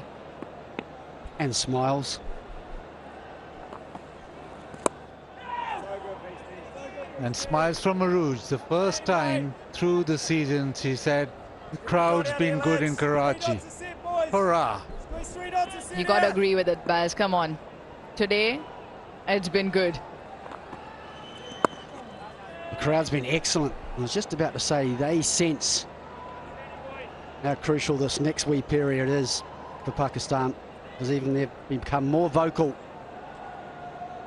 and supportive, making some noise, trying to encourage their team.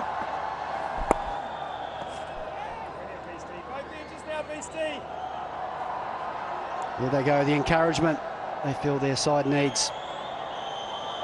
And urge their batsmen out in the middle.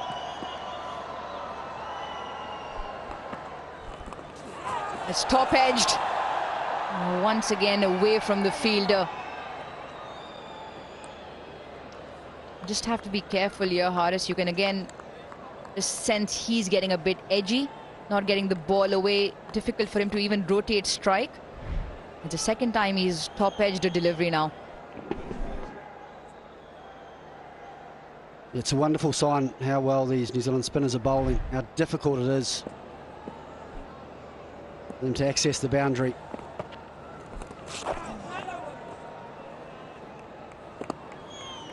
Just the one off the over from Bracewell, 84 for 3.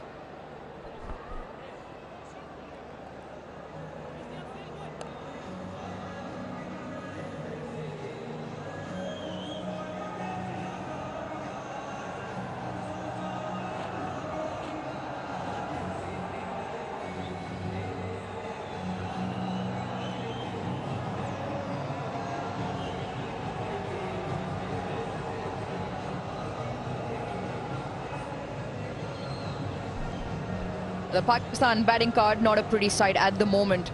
Fakhr Zaman went without disturbing the scores. Imam-ul-Haq for 6, Rizwan for 28. And it's down to the skipper once again to see Pakistan through. He's taken his time, 38 from 71. Harris has also joined him in 8. And everyone from New Zealand bowled very well. The Southey and Ferguson at the top, excellent. There would have been talk about getting wickets with a new ball, and that's exactly what they did, one each. And Mitch Santner, an absolute cracker. Get rid of Rizwan. And no surprise, New Zealand has decided it's time to go to Glenn Phillips. Gives them more options. 6 bowler for New Zealand.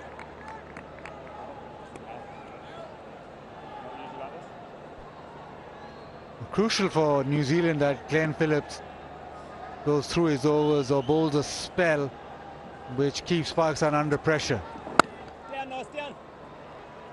Punch down the ground for a single, but they've turned to him. They probably want about 3, maybe 4. An overthrow. What's going on here? Pitched off the ball? No, I'm pretty sure he wants to bowl to the left-hander. And that's the only way to get him back on strike. Throw comes in. No, not a great throw.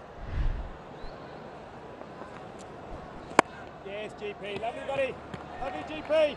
And if Lovely Glenn boy. Phillips get through, say 3 or 4 overs, Lovely decent overs, then New Zealand are really in the game.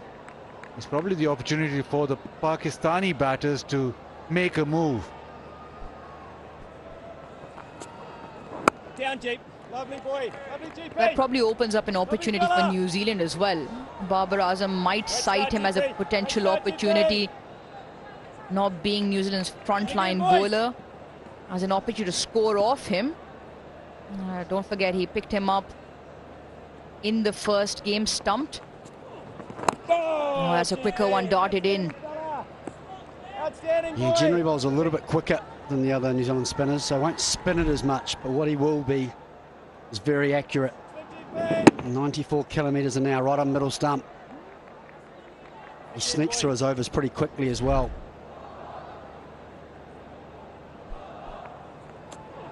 A big shout, looks dead straight and given. Glenn Phillips into the attack and breaks Pakistan open once more with the 4th wicket now. Haris Sohail has to walk back. A masterstroke from Kane Williamson to bring on Glenn Phillips. We knew it wouldn't be far away, but he has certainly done what New Zealand would have wanted. A big wicket of Haris Sohail. He's a dangerous player. Wicket to wicket. Hit him low down in front of off stump. Canning into middle. It is knee delighted. And Haris Sohail on his way back for 10. Pakistan 86 for 4.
Number 6 for Pakistan, Salman Agha, makes his way into the middle in a very precarious position for Pakistan. He can bat. We've seen that throughout the test series. He does have one score of 50. Different situation, however, out there in the middle. The run rate climbing with every delivery, and New Zealand getting the breakthroughs at regular intervals now.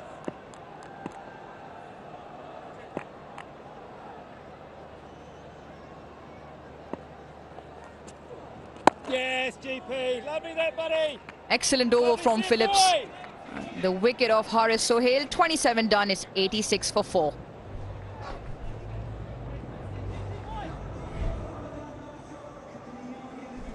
He moved across to the off stump and went down for the sweep. Impact was umpire's call, but it was plumb in front. Hit middle stump. There's consensus in the commentary box that he liked bowling to left-handers. Well, even if that wasn't the case, he did pick him up.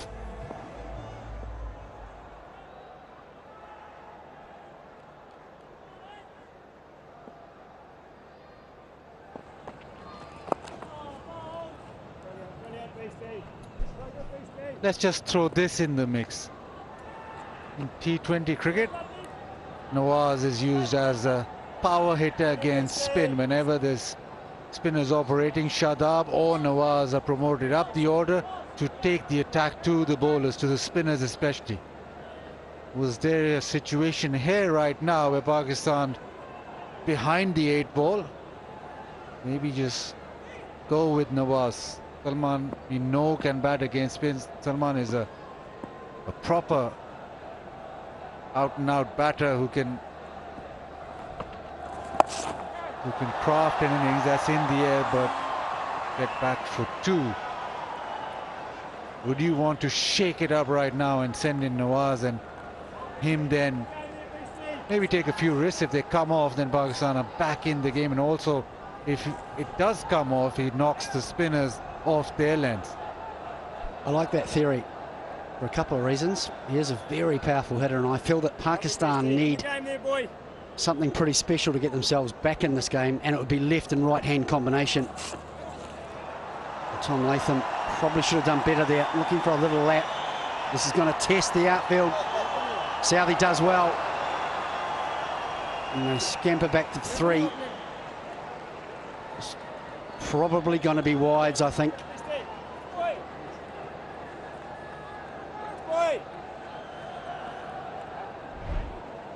I'm just going to check, but he made it comfortably inside the boundary.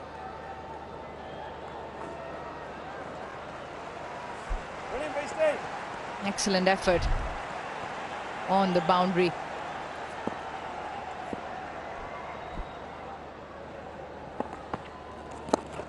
So good, Beastie. So good, Beastie. Outstanding, mate.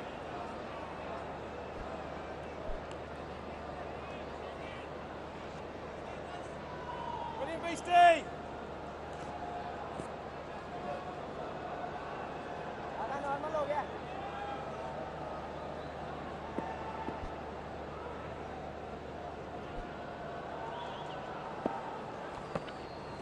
Yes, Beastie. It's outstanding, boy. Worked into the leg side. Well done, Dave.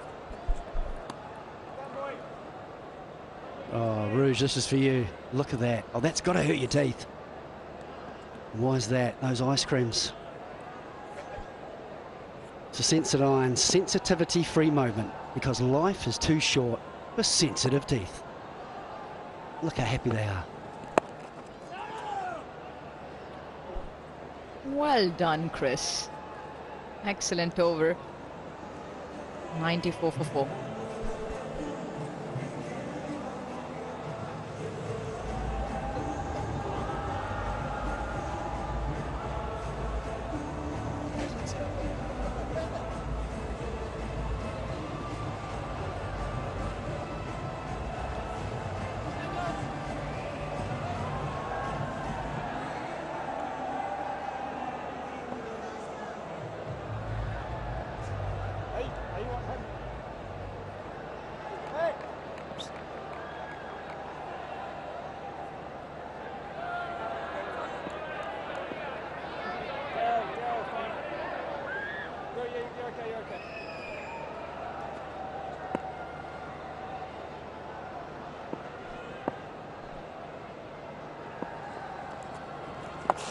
Oh, in the air, cries a catch it, but enough wood on it.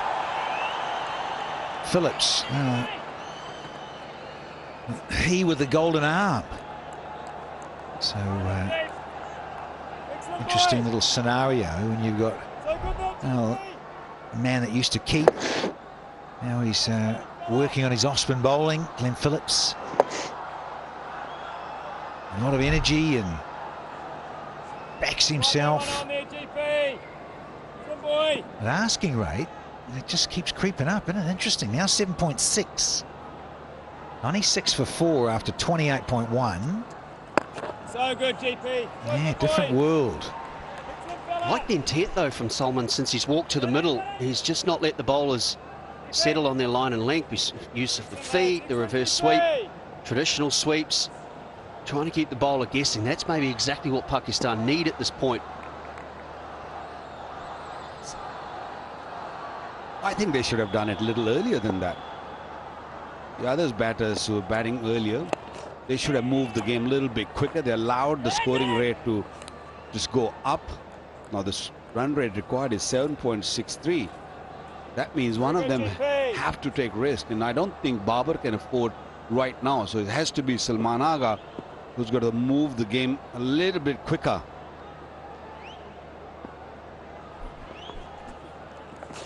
Yeah, 100% Waqar.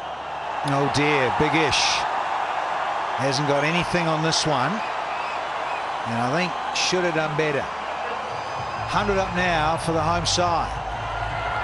Well, I like the intent from Salman Agha, especially against Phillips, who's not regular at this level. Ball few overs in T20. It was a full length dive, but the ball traveled very quickly.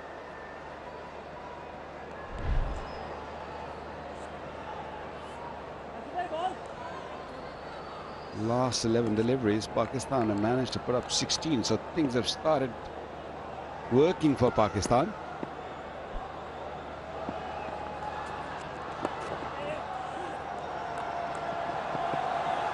Yeah, hustling too, and it's good running. Knew that he hadn't quite got a lot on this, Salman that is. So look, 10 off, 1 to go. Could force a change as well. 10 off these 5 deliveries, maybe back to Mitchell Santner, get the ball to turn away from Solomon. Just ask some different questions. He's done his job though, Glenn Phillips, and I'll say it again, I love the intent we're seeing from Solomon.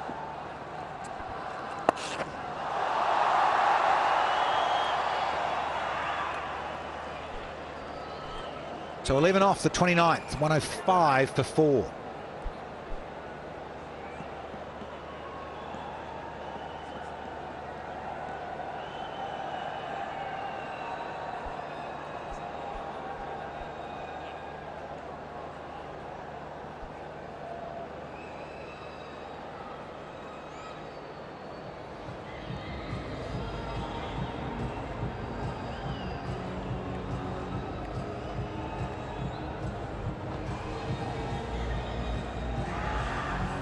Yeah, Southey's he's got a few, and so's Ferguson. They've both got half a dozen each. Opening burst to get a wicket apiece, but in the ball court, as it were, Santner, 1 for 16 from 5. So no surprises that Williamson's gone back to him. Bracewell's only got 2 more up his sleeve. Sodhi's still got 4 to go, and Phillips just into proceedings. So he's got options, as Kane Williamson, but in terms of rotating them and still trying to keep the squeeze going, a slow strangle. Hovering at 7.5's required, but it's that wickets column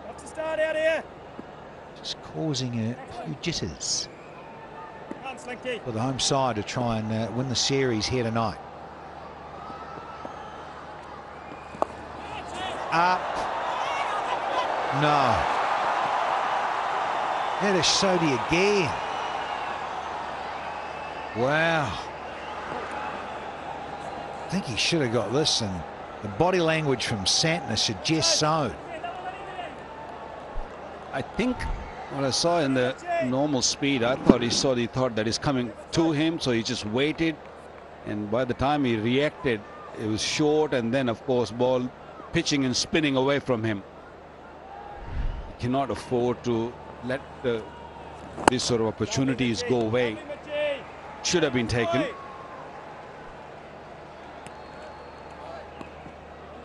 Yeah, really was a massive opportunity.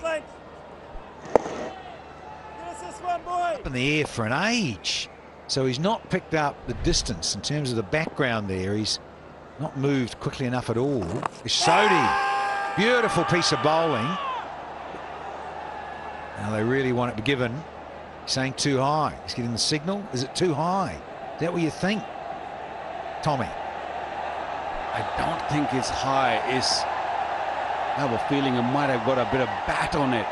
Gotta be quick. Yep, just in time. Let's go upstairs. This is a big moment of the game.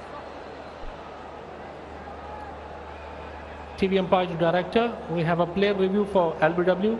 The on-field decision is not out. I have already checked the front foot. It's a fair delivery. Can we start with front on spin again, please? It's nice and slow. Ball is close to the bat. Need to confirm through ultra edge, please. Let's keep rolling. There is a gap between bat and ball. Satisfied, no bat and ball. Go for ball tracking when ready, please. Original decision not out. Pitch in line, impact in line.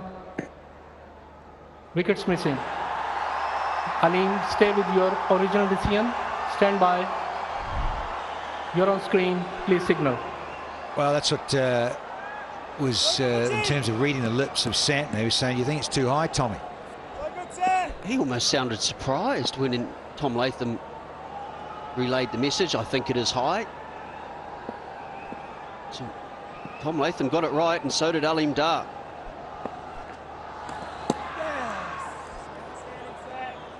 Oh, yes. Santner, no, it was we say in the trade, it's starting to rag a little bit, starting to go. This is the not out decision. Alim Dar, huge experience, Pakistani ump, former first-class wrist spinner. Here's a little bit of the pressure valve released. It's been a little too full. We've got one to go on the 30th. Salman to face it. There's that little bit of pressure. Well, this is going to be a good matchup because Salman Agha has decided to just move the game and score runs quickly. Yeah, well played, very well played. Decent over for Pakistan, 6 off it. 1-1-1 for 4.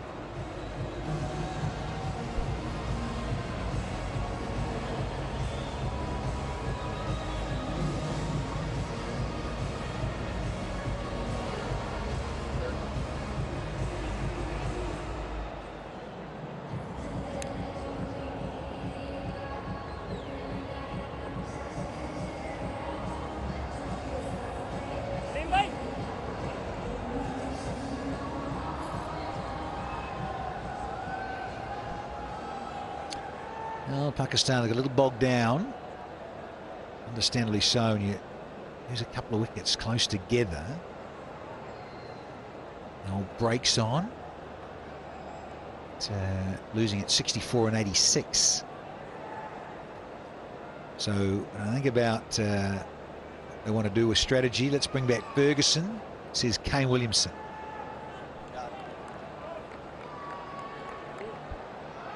Yeah, one of the battles I'm most intrigued with at the start of the day was the left arm spinning all-rounders. 88 kilometres an hour to get rid of Kane Williamson. Mitchell Santner, similar line, similar result. And a fraction quicker. Just the 3.3 kilometres difference. The quality of both the two all-rounders on show, they are as good as anyone in the world. Big job here, Lockie Ferguson, because it's pace back on. It's been spin that Williamson has understandably gone to. to squeeze the life from some momentum with Pakistan, given that Baba's been there for an age now. He's been there 78 deliveries, striking at, well, just over 53. Now you've got pace on, which he'll prefer. And Salman, well, he's got a decent strike rate. He's striking at 130, 17 from 13. But it's the importance of these two in this partnership now. Also looking at the boundary count. We are into the 31st over. No sixes for Pakistan and just 9 boundaries. It would be a long time ago. Even for Danny Morrison, it would be a long time ago when Pakistan have played a one-day international with just 9 boundaries after 30 overs. 20th century. Stop it. Ah, the beige. Next, Fuller, but there is that protection. Ferguson and the Black Caps. Such a good exponent when he's in form. You're going about Yorkers. Makawi did that masterclass. Nassim's Pfeiffer. So, what does he produce here? Ferguson changes the pace into the surface with heat on. As there. Oh, it's a goodie. Well, this is the difference between Naseem Shah and Haris Rauf and Ferguson. Ferguson runs in, and especially in the evening when he's bowling, he bangs it short. And Salman Agha had no clue which way the ball was going. Eyes were closed, head was down. He just was hoping that they'll get a bit of bat on it. He was planted on the front foot, wasn't he? And there was a little bit of a get away from me shot. Do not get on the front foot too early, my friend. He still couldn't quite time it. Yeah, single.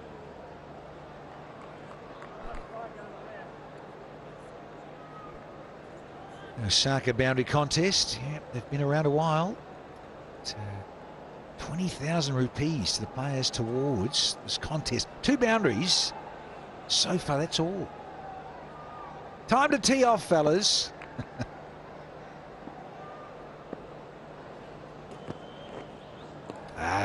Reload. There's a lot for spinners in this pitch, but when the Pacers have a little bit of heat, a little bit of pace on the ball and bang it short, it does carry quite nicely. It's fit for everyone. Maybe a little bit less for the batters on this pitch, but spinners and even the Pacers are enjoying it.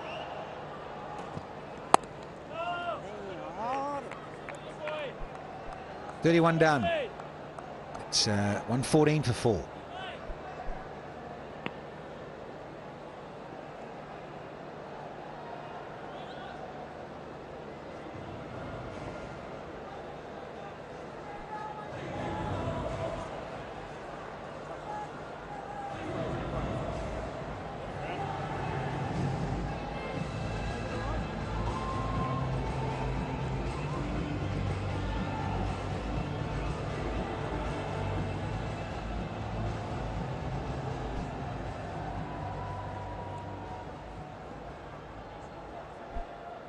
Now, at asking rate, let's call it, well, 7.8.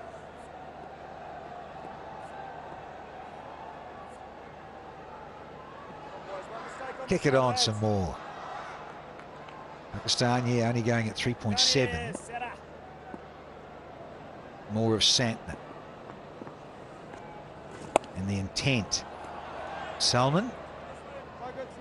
It's back to you, Bubba.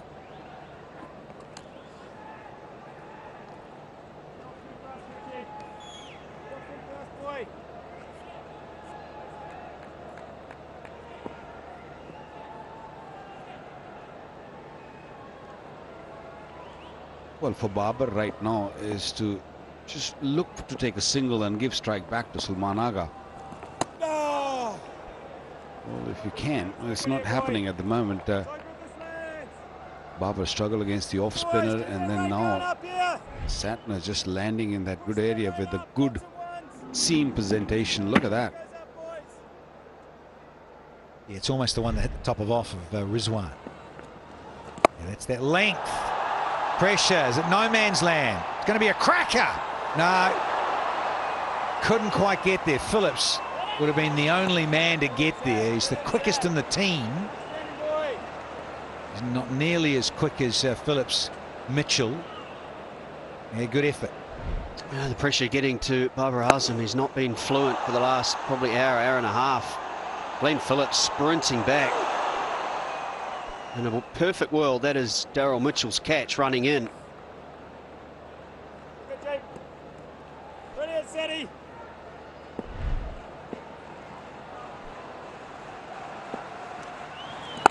And the skipper is feeling it a little bit out there. I think too, I think you've got to say, Kane Williamson got it spot on at the toss. They worked out in the first one-day international that the ball spun and spun quicker in the evening, and Babar Azam said that he would have bowled first, so he was happy with that method. I wonder what both captains will do in the third ODI under lights. It really does seem to rip a bit more.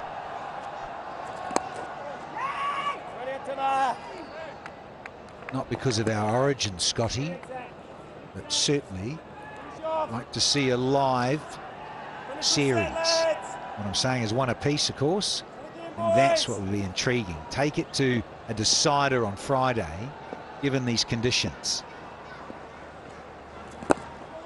Given that, as you rightly mentioned, Pakistan, they do like bowling first. They like to chase. 32 bowl, 118 for 4.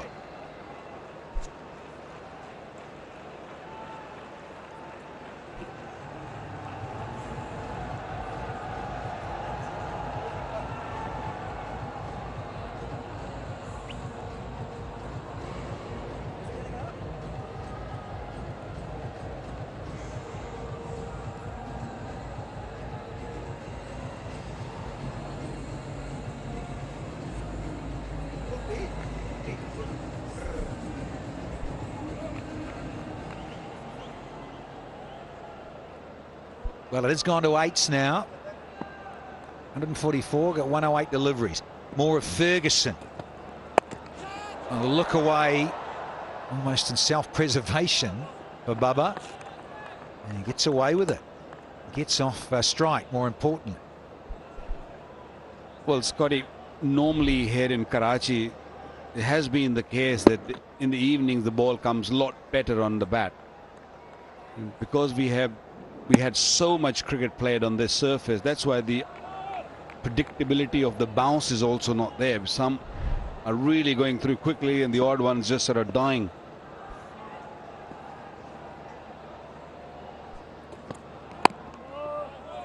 It's good, really good here from Ferguson. Again, huddle and the chats between overs, the skipper's getting in there, being very clear and precise in what he needs from his bowlers. Well, Danny, you've been traveling to Pakistan for a long time now.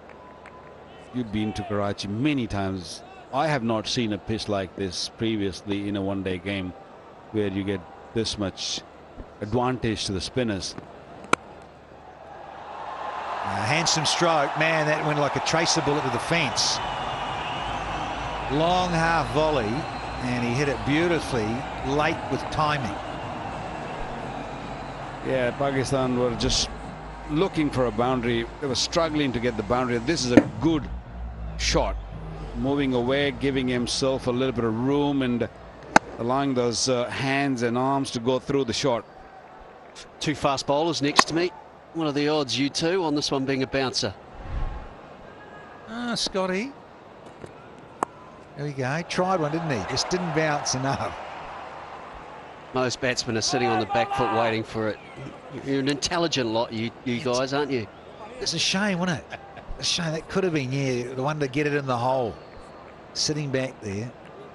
He's saying he's a good exponent of getting it up in the hole. Ferguson, confident enough to do that now through his career.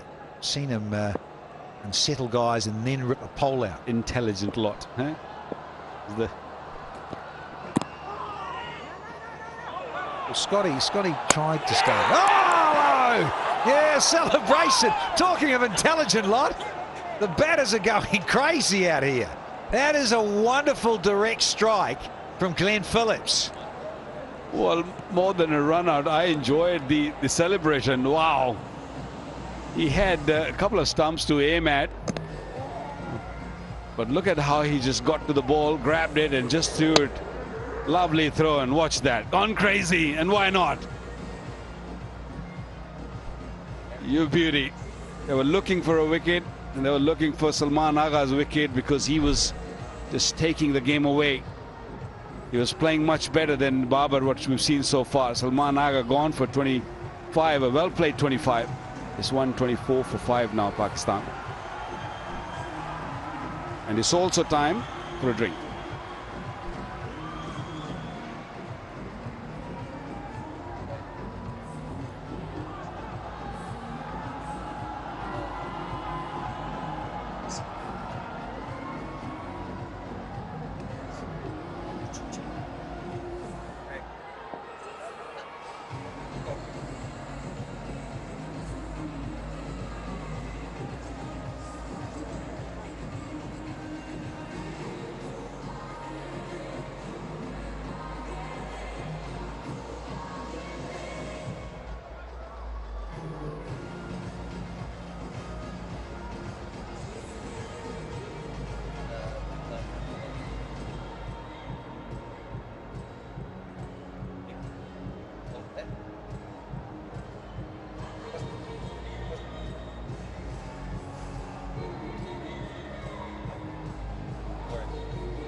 Had the refreshment, time to rock and roll. There's more of Ferguson.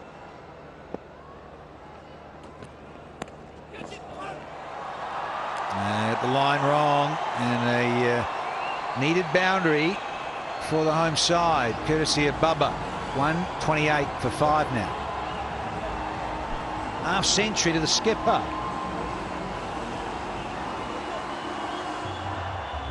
24th. Half century and 50 over IDO cricket.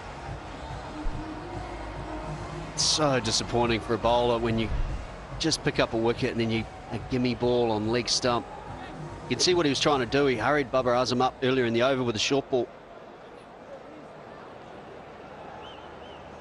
Strike rate just 59. It's a difficult wicket to bat on.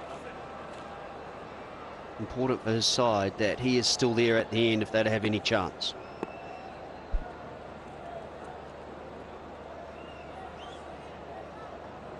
Time for Michael Bracewell once again.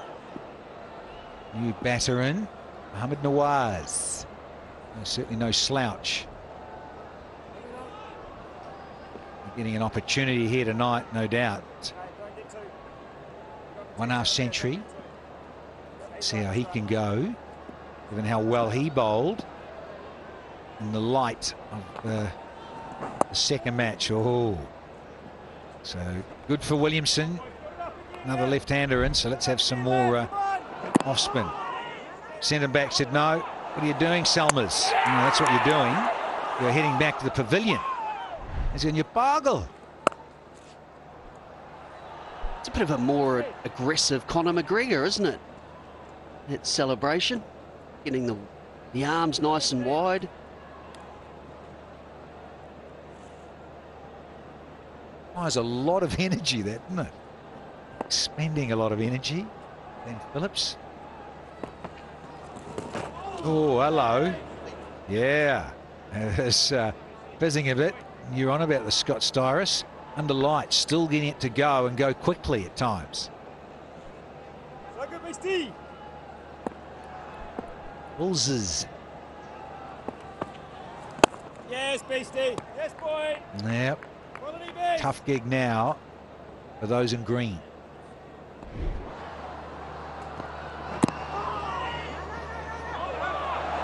Just check the celebration, Danny. You said Pagal, that's Pagal. Be careful about giving yourself a hernia. Yeah, Phillips. Yeah, he was somewhat animated there. Oh, cries and screams. Brilliant, boys. Of no. There's not another one there, Skip. Brilliant, Beastie. Great pickup. So I understand Bubba going, hey, wait, just wait. But it's too late for Salman. Ferguson getting crushed in the celebration. Lovely beast, lovely beast. Yeah, nice flight, nice pace. 34 bowled, 131 for 5.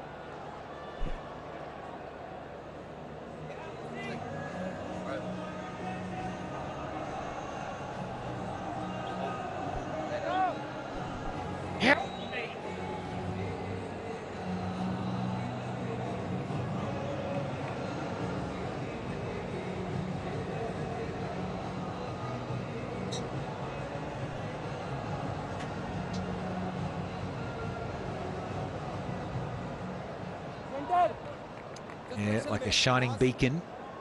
Bubba Azam, 52, big standout. And, well, we've had 34. We've got 16 to go, so it's a long way to go in this contest. But look at that wickets column of 5. Incredible. 69 runs in front, New Zealand. 200 for 4 they were at the stage. That's a huge advantage, and only 1 wicket to the good as well. Yeah, just underlines how they crumbled. Second one going was at 183, and then 196, 198, 201, 205, 220. Just kept falling away rather badly. Just wonder whether Bubba Azam will say the spinners have just been too difficult to get away. Maybe I need to take a risk here against the faster bowlers. He's bowling a lot of cross-seamer deliveries, so it's not going to go sideways that often.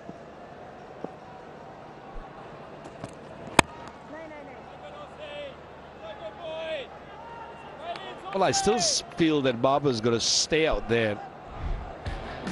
24th 50. I don't think he's enjoyed that 50, but he'll take it. He's still out there. He's not out. He's hit 6 fours in that 50. It was a tough pitch. That was the last boundary he hit to get his 50. I think what Babar will be thinking right now is, I'm going to ask Nawaz to take a bit of risk and stay out there a little longer and see if we can put up a partnership. Because if he gets out, you know, it'll be big task then after that. If you look at his numbers, you break him down, he's 52 of 91, but 24 of those runs are in boundaries, which means he's scored 28 off 85 balls. So the New Zealanders have been able to get a lot of dot balls at him, which you wouldn't expect.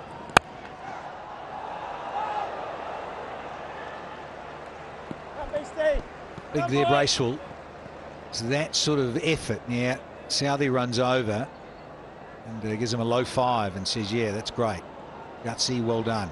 Diving on the very hard concrete cricket square here at the National Stadium. It really was good commitment. Saved a certain 4 if it got through. Yeah, truckload of dots. Emphasising. Oh, hello. Hello. There's the class. If you're slightly off with a delivery, Ferguson, you're going to get punished. Yeah, it's been a couple of occasions that Ferguson has got it wrong. There's a little bit of room there outside the off stump, and that's where he loves it, Babar Azam. He hit that one with a bit of anger also. Delivery was quick, 148.1.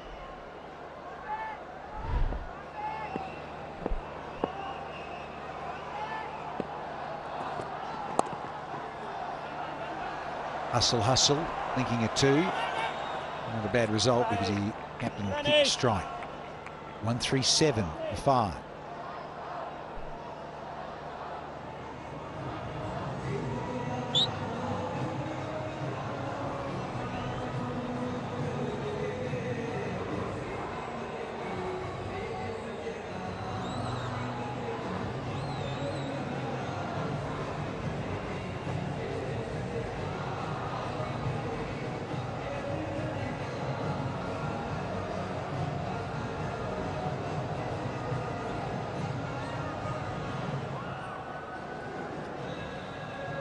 Just creeping up a little bit more. 8.33. 125 from 90. Bracewell, his last here in this second match. Bubba just surveying the scene. A look at the field. Options where to go. Oh, beautiful. There's that little toppy there, sort of curves and dips and just goes straight on. Well, it's a tough gig at the moment because this one went with the arm. He was expecting the ball to spin, close the face of the bat.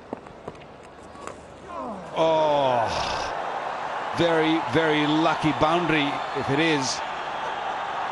He saw a little bit of struggle for him there. Taxi. Yeah, I wish. Just a little escort waving. Quicksand there, isn't there, at short third man?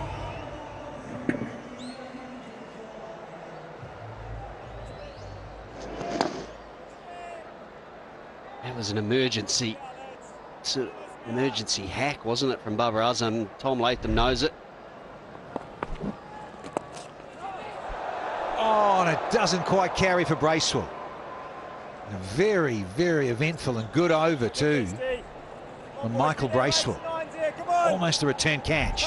Well, Babar was struggling to get the pace as well as the amount of spin. It's just a little bit away from Bracewell, the leading edge.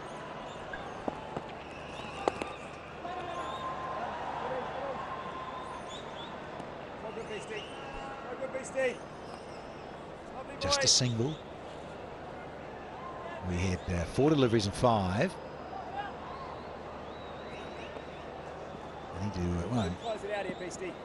simple math there to at least get 8. Keep up with this. Oh, and he's snagged it on. There's the 6th wicket to fall. Nawaz can't believe it. And the left-hander being dismissed is huge, with Santner having overs. And Ish Sodhi too, the ability to turn the ball away is just going New Zealand's way at the moment. Bracewell probably deserves this. I think he's done a terrific job. Little unlucky. It's off the forearm, drags it back round. So disappointment for Mohammad Nawaz. Has a lot of natural power.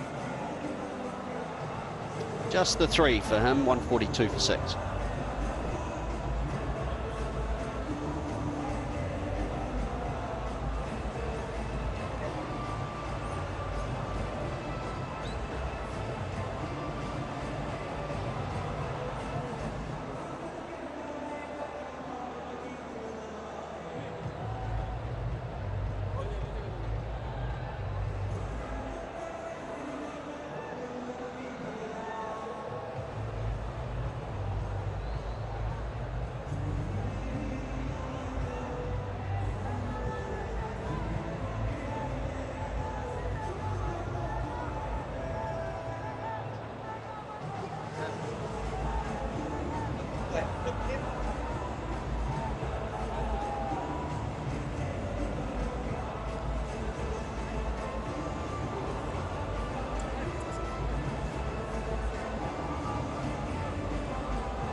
Samamir, the List A career, this wrist spinner.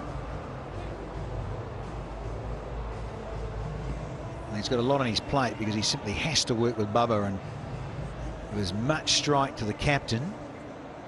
It's feasible.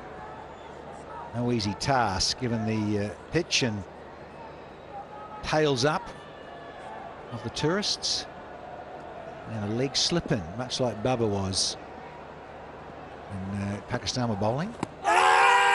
Big shout, but I think outside the line. And a good one for Bracewell. Good stuff. 10 overs, 1 for 29. And Pakistan are 142 for 6 here.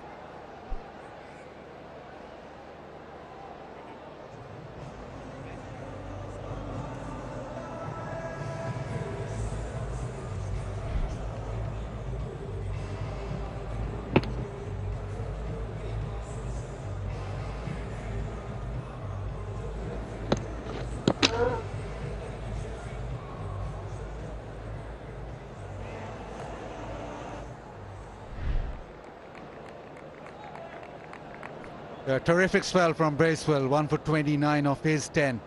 Yet again, he's been a handful with the ball. Rewarded with the wicket, just a drag on. High pad, then glove, then on to the stumps. But Bracewell, the spell that he produced, he deserved that. Has now meant that Pakistan require 8.57 runs to the over. Still 4 wickets in hand. Saudi with the ball. And it's been a terrific read off the pitch from New Zealand. They won the toss and batted first and thought the ball would turn at pace under lights, and it did exactly that. The wind keeping the bit of dew away as well. So it's worked in their favor. Still, they need to close it out. 142 for 6. Right now, it looks all New Zealand.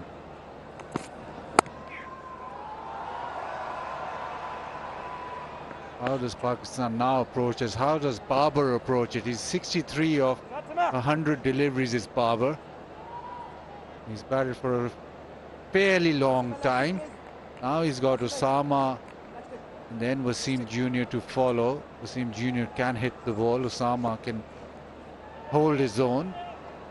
But will Babar just up the ante, maybe step it up, go through the gears now?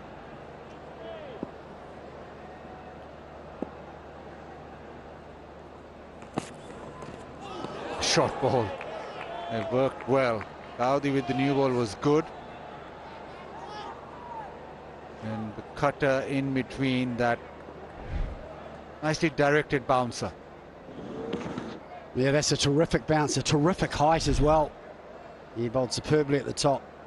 And you're absolutely right. The one thing New Zealand have done brilliantly today is read the surface. Everyone thought to the point it was an automatic win the toss and bowl first, but New Zealand went up front and batted, and it was the right decision.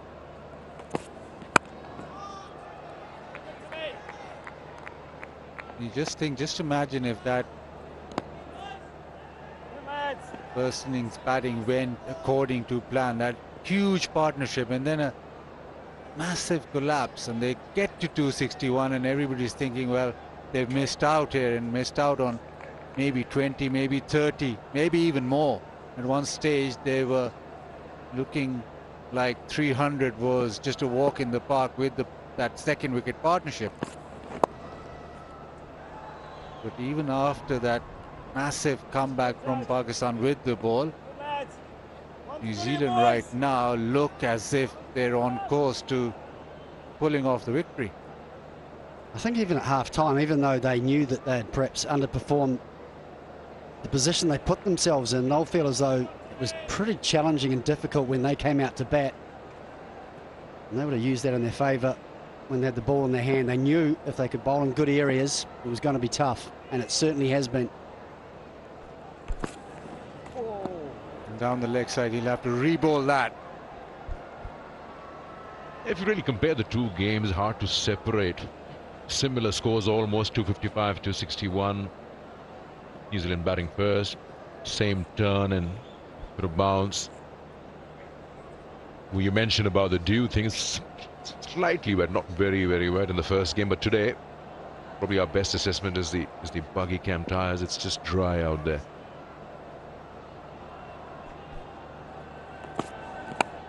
Outside edge, that'll get to the fence. Welcome boundary for Pakistan. 150 brought up at the end of the 37th over.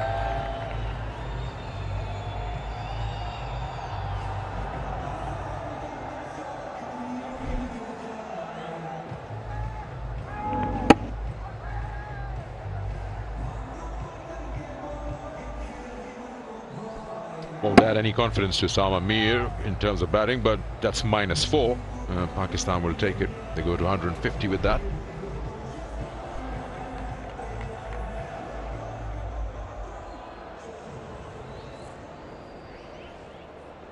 $13 overs to go.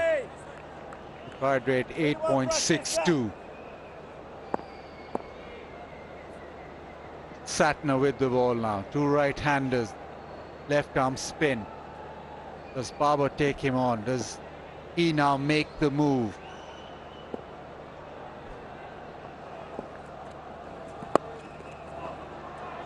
Single, a tight one. They'll get through. Who do they go after? 8 and over, or more than 8 in fact. You look at the bowling, what's left. 2 for Satna after this. You got Bracewell, who's done with his overs. Sodhi's got 4. I certainly don't think it'll be Santner. I think he'll feel as though he's the most difficult for Babar Azam to get after, just with the spin away from the right-hander. I think he'll prefer to take on anyone else except for Santner. Oh, beautiful as an appeal.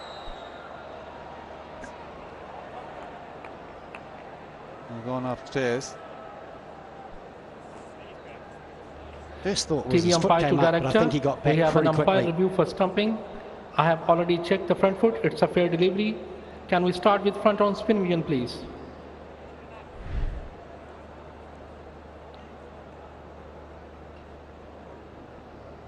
Ball is close to the bat. Need to confirm through ultra edge, please. Just keep rolling, flat line. Roll forward, please. Roll forward. You're satisfied, no bat involved.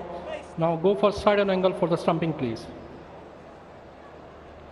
Just keep rolling. Roll forward. His foot is grounded. Before the bails are off, I'm ready to make my decision. My decision for the...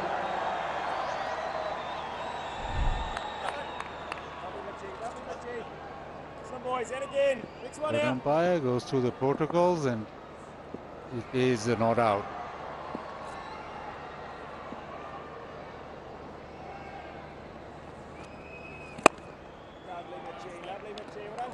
Well, what Satner can do, if he can't get a wicket, just bowl dot balls. Just make that pressure go up.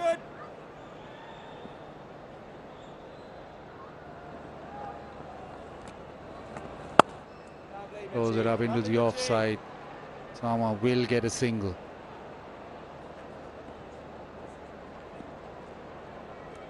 For news cricketing fact, Babar Azam currently has the highest career average, 60.67 in ODI history. ODI history. Yes, yeah, lovely, buddy. Lovely Well, set. he's already got 65.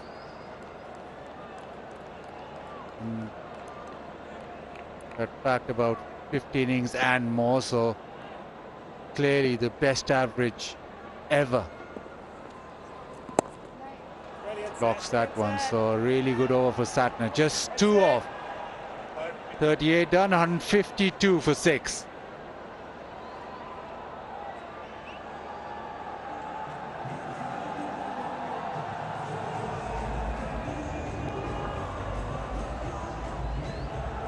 A minimum 50 innings, but that is the best average in ODI history. And he's got to that average in this game as well. He's got more than that. He's 65 now.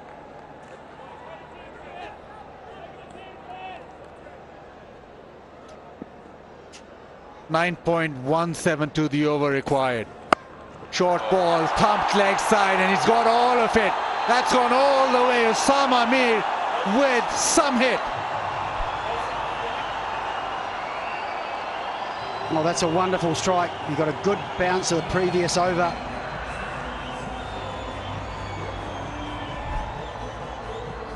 Short ball, he's waiting for that. It's about wayside, and he just swung it away.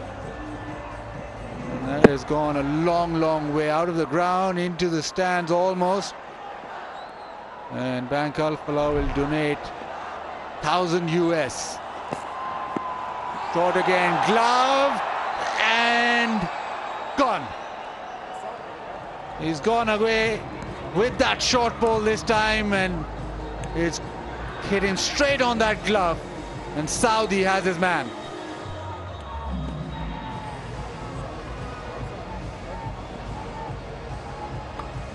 Well, that's the experience for you. Just been hit for 6, decided to go short again. And this time, Sama just a glove through an easy catch for Tom Latham. And Sama Mir, after a wonderful 6, is on his way back for 12. Pakistan now, 158 for 7.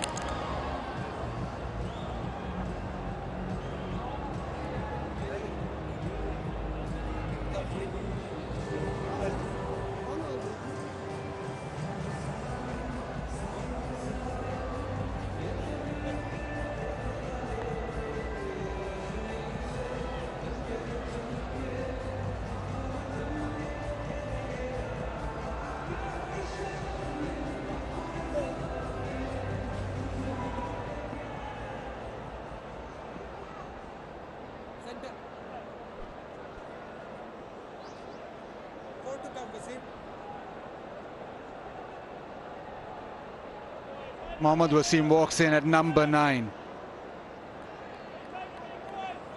He can strike the ball, and he'll need to, because the required rate is 8.91 still. 104 runs to win. Short ball into the leg side, but Saudi, after being thumped out of the ground, comes up with the goods. That's the wicket to Osama Mir after hitting a big 6. Attempts another one, but this time a little quicker than the delivery before.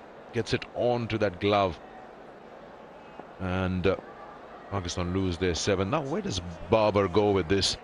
He's losing partners, and they know they need almost 9 runs and over.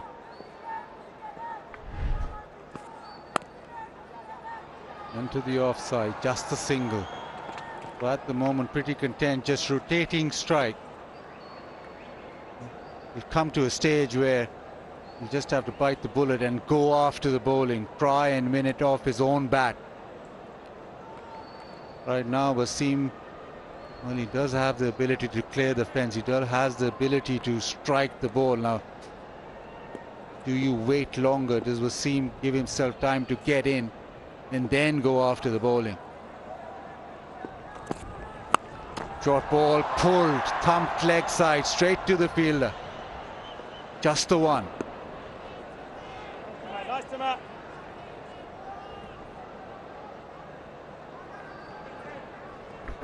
He had 131, 132, that shorter length. Will not be that tough to handle compared to Lockie Ferguson. If he bowls that quick one, a shorter one, that's why Osama got hold of him. Was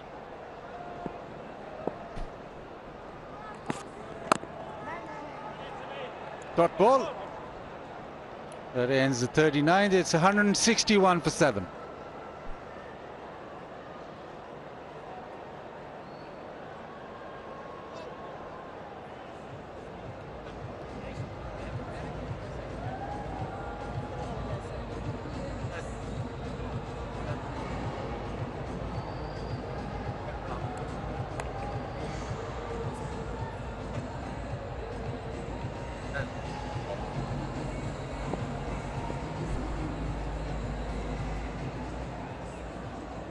Satna into his 9th over now. The options for Kane Williamson is Sodhi. He's got 4 overs. I don't think he'll go to Glenn Phillips, or will he go to Glenn Phillips? But Satna, it seems as if he's going to bowl through. Ideally, New Zealand want to just make sure they keep on getting wickets. Oh, that has turned. And not bounced. Brilliant, Machi. It was a surprise for Wasim first up. Spin and low bounce, not easy to handle.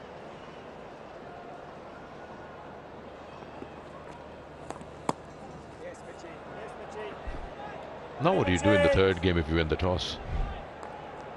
One lost, 1-1. If New Zealand win the toss, they'll be batting first. On a green top. Oh, big hit. Leg side, couple of bounces into the rope. That's how Wasim will play.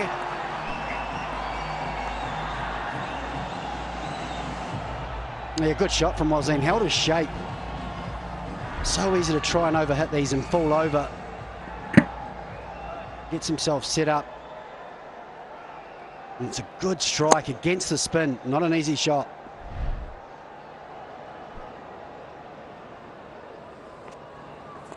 Throws it up again, this time slightly wider. Yeah, Santner does that a lot, especially in the shorter format. He gets hit, tends to go slower and wider of off stump. Good bowling.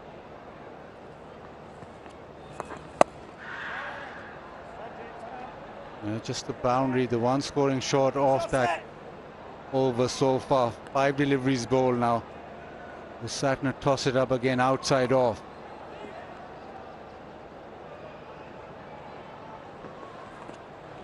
Tosses it up, invitation, bottom of the bat, doesn't carry, too long on.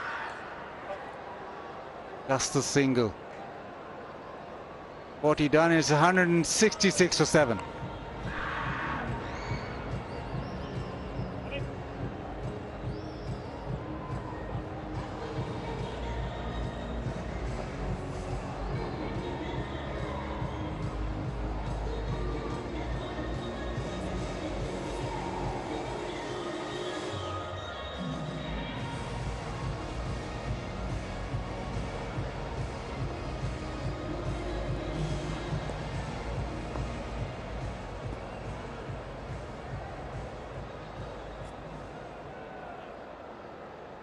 They're not looking good for Pakistan. Babar 66 not out. That run out of Salman Agha, he looked good. 25 of 22. The only batter who was almost dominating the spinners. It's now back to leg spin. The final power play. Outside. And sorry to Wasim. Wasim is not shy of taking the aerial route. Short ball. Just a single down to long on. You just feel as long as Wasim is there, Babar will be content just rotating strike, letting Wasim have a go at the bowling. But the required rate now 9.66, and on a challenging pitch, the man that is in needs to be able to get the odd boundary. Just into the leg side. It's back to Wasim again.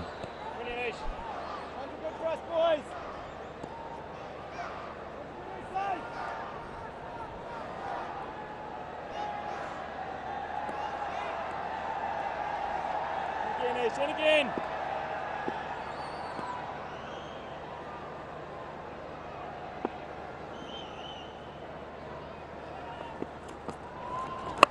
Short and full leg side, just be the single.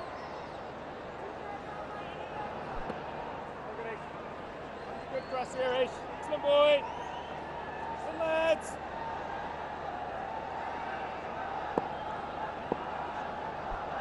I feel as though as Bubba gets any length, he'll look to go wide long on.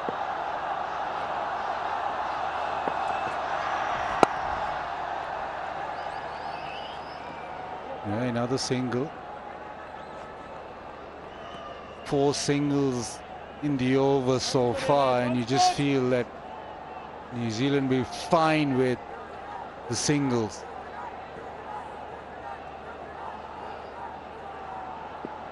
Wasim will have a go.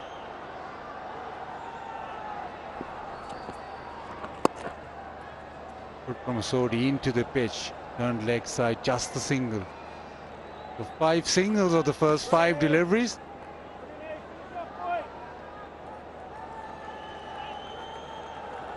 One's a good lads. One's a fine for us here.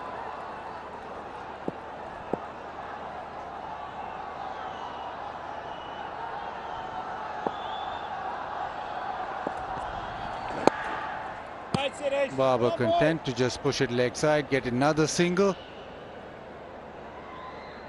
It's now down to 9 overs. Pakistan requiring 90.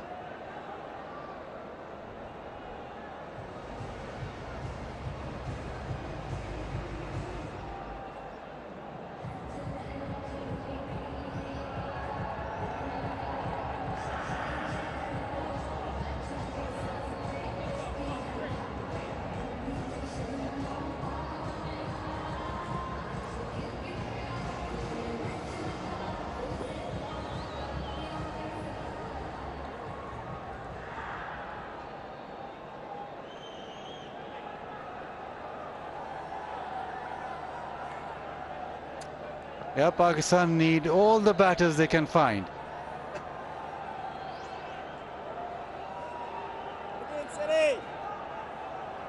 10 and over from here on end.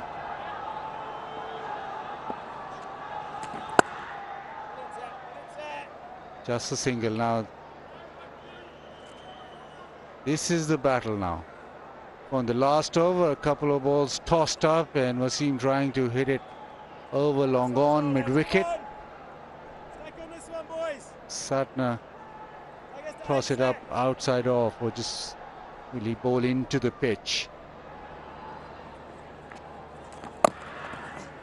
Even if he does bowl into the pitch, that's fine, because now come to that stage that a risk has to be taken every over. You feel even if he's into the pitch that it won't take Mohammad Wasim long to have a crack. Throws it up. It's just straight to the man. They want a single. There's a chance for a out and out. Babar wanted the single. Wasim on the back foot, was never going to make it. Pakistan lose another.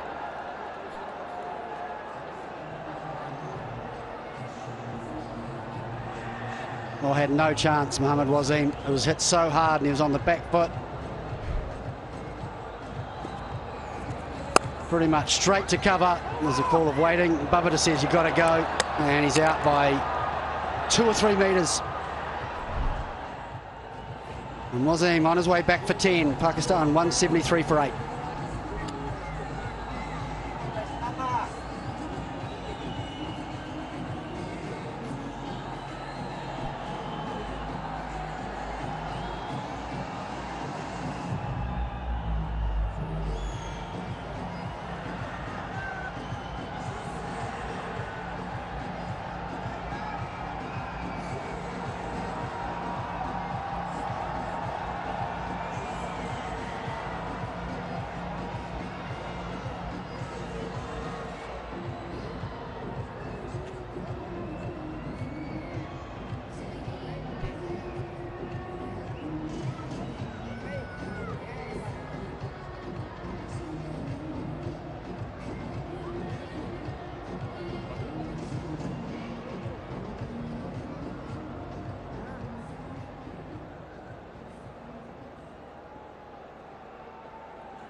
Nasim Shah walks in.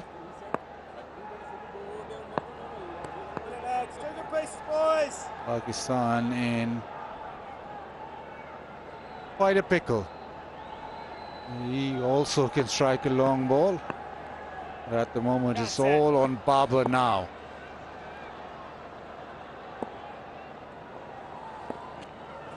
Yes, Still content just to knock it around, get the single. Seem hit it really hard, went straight to the field. He didn't want to run, he sort of stopped and then was told by Babar to get a move on. There was no chance of him getting in after the clean collection and the throw at the right hand from Kane Williamson. He did well there, Williamson. First of all to stop it and then just to hold, just to lay the throw just long enough to get it to the bowler. Because originally he was throwing to the keeper. Oh, big turn. Big swing of the bat, but that's gone away, turned away, and he's beaten by a long, long way. He's missed that ball by quite a distance.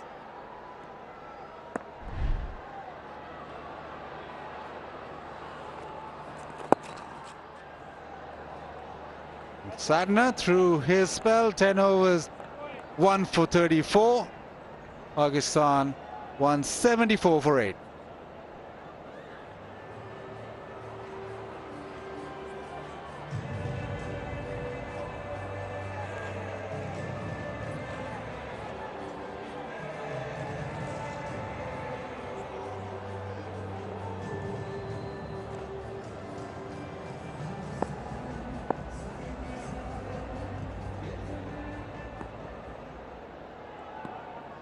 Ones again, Ish. Lovely boy. Lovely side. New Zealand won the toss, batted first, got to 261 after 100 from Conway, 85 from Williamson. And this has been hit over extra and he's timed beautifully. That has gone all the way. It's gone the distance. Frank Alfala with another donation of 1,000 USD. And that is a classy shot from Babar Azam. Wow, stand and deliver. Got it exactly where he wanted. Originally just trying to go over the man at extra cover in the 30-yard circle, but the timing was so impressive. Flew all the way. Wonderful shot. And changing the field now. New Zealand move that man to a straight extra cover on the boundary. And it goes almost to that man, but slightly square, dives, does brilliantly, saves the boundary, couple of runs.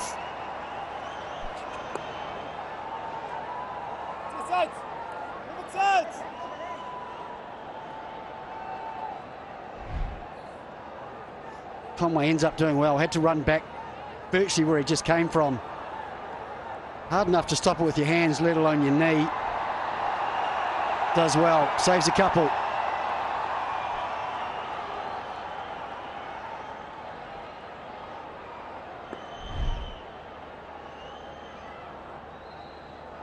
Okay, in the game, boy. Just 2. Babar tries to reverse. There's an appeal. Latham Wants Alim Dar to go upstairs, and he does.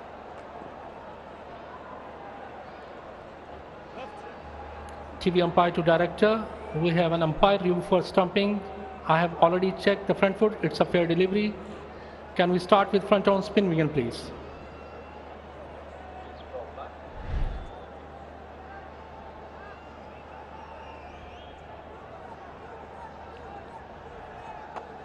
Ball is close to the bat. Need to confirm through ultra edge, please.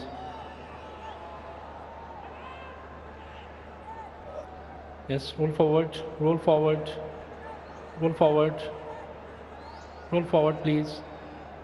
Yes, flat line when ball passing the bat and gloves. Satisfied, no bat involved. Go for ball tracking. This was, show me the side and angle, please. Yes, keep rolling, keep rolling. Roll back, please. Can you zoom this one for me?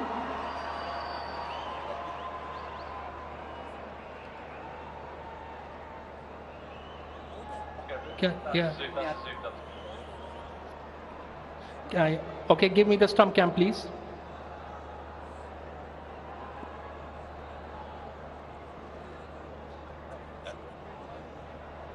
Yes, nice and slow. Roll forward, please.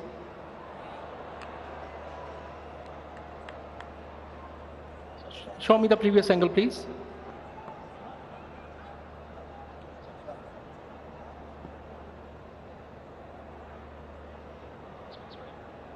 Yes. Keep rolling, keep rolling, keep rolling. Yeah. Roll back, please. One frame. Roll back one frame. Now roll forward. Can you zoom that foot for me?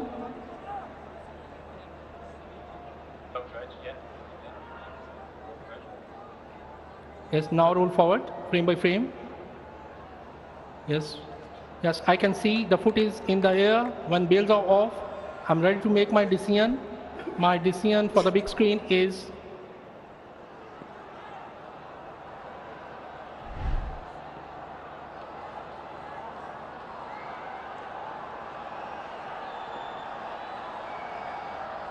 the decision is out.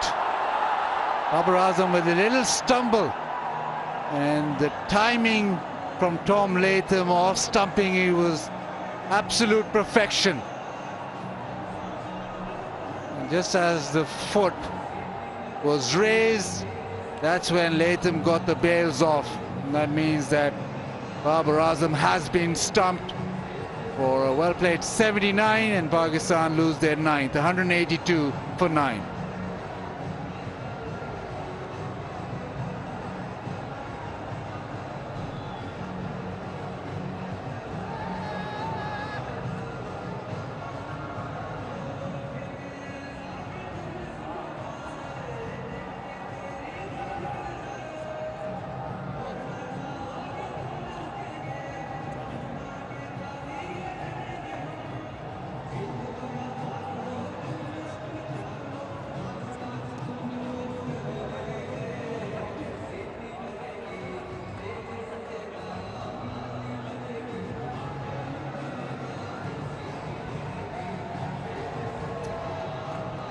The crowd know that that is that.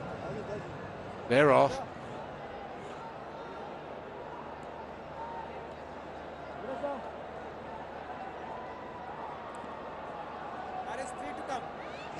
Baba leads, and so does the crowd. New Zealand 1 wicket away, Pakistan requiring 80. Haris Rauf.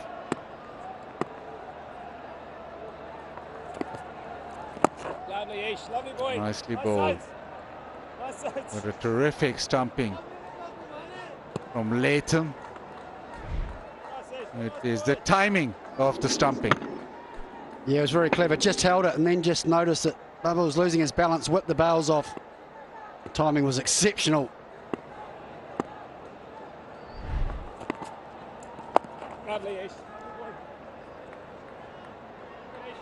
It's been exceptional from New Zealand in the field, and it's been brilliant throughout. The spinners, the fast bowlers, the batting, apart from that big collapse, it's all gone to plan. They won the toss, batted first, which was a surprise. That's in the air. Is this the final rise? It is. Bracewell with the catch. Harris Rowe trying to launch this down the ground. He just managed to hit it too long off. And New Zealand win this second ODI by 79 runs. It's been a performance by this man on screen and Conway to get them to 261. And after that, the bowling, the fast bowlers, the spinners, and the perfection in that has meant that New Zealand have been comfortable winners. The comeback after the first game, batting first, contrary to a lot of expectations, but they've done it their own way and they've done it with style.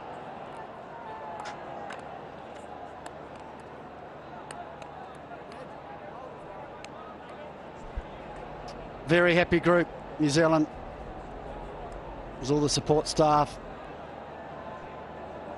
come down to be part of this big decision to bat first, ending up being a brilliant decision. And that man there, Devon Conway, magnificent 100,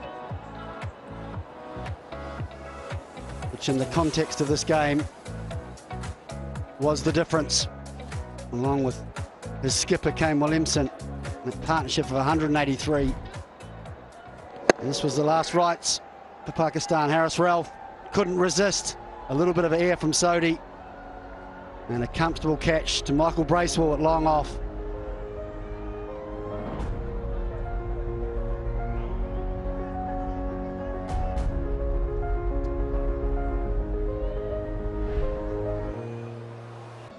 Fantastic comeback after that first game here at National Bank Cricket Arena. They read the conditions to perfection.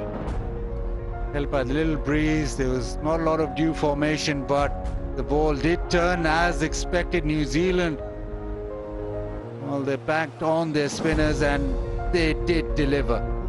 Pakistan never really in the chase. Couple of wickets up front meant that New Zealand got the start they wanted. Babar fought alone, got 79, Rizwan with 28, but it was the spinners who just kept on coming and kept that pressure going. Salman threatened 25 of 22, but the run out from Phillips was brilliant. And that meant that Pakistan got bowled out for 182. Exceptional from the New Zealand bowling unit. Very good at the top, Southee and Ferguson. Southee ended with 2 for 33. And Ferguson bowled with some real pace today. Went over 150 on a couple of occasions. Santner, the wicket, and economical. Bracewell again, magnificent. Sodhi 2 for 38 will be delighted. And also, even a wicket for the part-timer of Phillips. A wonderful performance by the New Zealand bowling unit.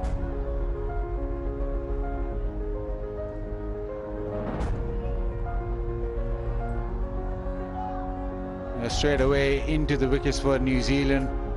No partnership up front. The partnership between Babar and Rizwan, 55, but it took 100 balls. Then a partnership of 38 of 37 with Salman, which ended up with a run out by Glenn Phillips, which was brilliant. And then on end, it was up against it for Pakistan and never quite with the game. New Zealand, in the end, too good, and we'll go to Sikandar, who has one of the spinners. Thank you so much. Identical games in terms of scores that you are trying to defend, but what was so different that you guys did as a bowling unit today, which was missing in the first game? Yeah, I think with the ball we were a lot tighter. Our lines and lengths were pretty good. Obviously it was nice to get 2 wickets early in the power play, kind of like what Pakistan did to us in the first game. And yeah, I think it definitely spun more than we thought. I'm not sure what that was. Maybe it was a bit cold and a bit tacky, but I think, you know, playing the extra spinner probably helped as well. Did miss out on a big score as a team because at one point you got again to 300 plus. What was the discussion in that mid innings about defending this 261?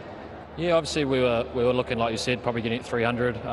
Lost a few wickets. I think Nawaz bowled, exceptionally well, and same with the leggy. But we were reasonably happy with the score. But we knew we had to bowl well and try, build up pressure, try get that rate high, and then get wickets through pressure rather than trying to take wickets. Did well in the end yourself with the bat, trying to get to a particular score. What were you planning when you had the bat around there? Were targeting any particular score there at that time?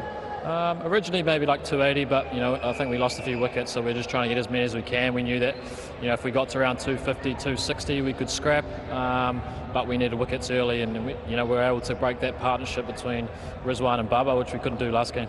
Well bowled, Satnam. Good luck for the final game. Thank you. Pakistan came out, and it was Saudi straight away. The edge from Fakhar Zaman, neatly pouch, and it was pace. Ferguson bowled high pace, and he did him on with a short one which was 150 clicks. Babar came out, and as he does, looked the part. Lovely pull shot from Mohammad Rizwan. There's an opportunity down the leg side, gloved, and a sweep shot to the fence. The partnership just got going, but then Satna with a beauty. We've seen a couple of those. Short ball pumped to the fence from Babar. And then Glenn Phillips into the act with a straight delivery, which Haris Sohail missed. A couple of iffy moments in Salman Agha's partnership with Babar Azam. A couple of shots which did not go to hand, but this was probably the best partnership there was. But then that was brilliant. The quickness, getting to the ball and then throwing the stumps down. Glenn Phillips. And all the while, Babar Azam continued. He brought up his 50 and played some wonderful shots anytime he got a little bit of width. Had a little bit of luck. It was that type of wicket. It was difficult. And Nawaz, who bowled superbly, was a little bit unlucky with the bat. Dragged one on from Bracewell. And then a big six from the leggy from Simon there. And then very next ball, tried to repeat it. Hope he hasn't hurt himself too much. Off the glove through to Tom Latham. Southey picked up his second. Santner back into the attack, and then a brilliant bit of fielding from Williamson to get rid of Muhammad Wasim, run out. And then Babar Azam probably played the shot of the match over extra cover off Sodhi. And then a reverse sweep and some brilliant work behind the stumps from Tom Latham. Delayed taking the bails off just long enough for Babar Azam to lose his balance. And then Harris Ralph trying to clear the boundary, couldn't. And Pakistan were all out for 182.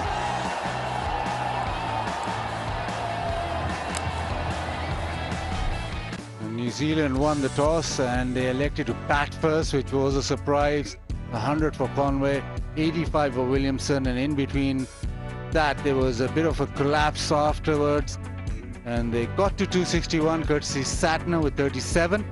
Pakistan never really got going. Saudi with a couple of wickets, ODI 2 wickets, wicket each for Phillips and Ferguson. Babar Azam with 79, but it was all New Zealand from start to finish.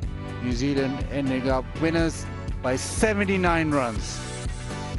And we'll take a short break, and after that we'll have the post-match presentation.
Hello and welcome to the post-match presentation of the second ODI between Pakistan and New Zealand. And New Zealand does well to level the series 1-1 after winning this match by 79 runs and making sure that Friday is the game where we decide who takes the series.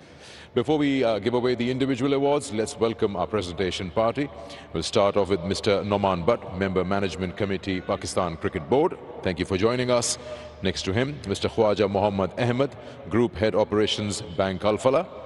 And we have Mr. Muhammad Rahil Yusuf, Head of Marketing, Bank Al-Falah, Mr. Farhan Khan on behalf of KFC, and Mr. Ghulam Hussain Shahid, Chairman, Kingdom Valley. Thank you for joining us. Let's talk about individual awards. I'll request Mr. Ghulam Hussain Shahid to please step forward. He'll be presenting the Kingdom Valley Best Bowler of the Match cash award of 100,000, and that goes to Mohammad Nawaz from Pakistan. 10 overs, 4 for 38. Did well in keeping the opposition to 261, which eventually wasn't enough, but he bowled well to pick up 4 for 38. Now I'll request Mr. Farhan Khan.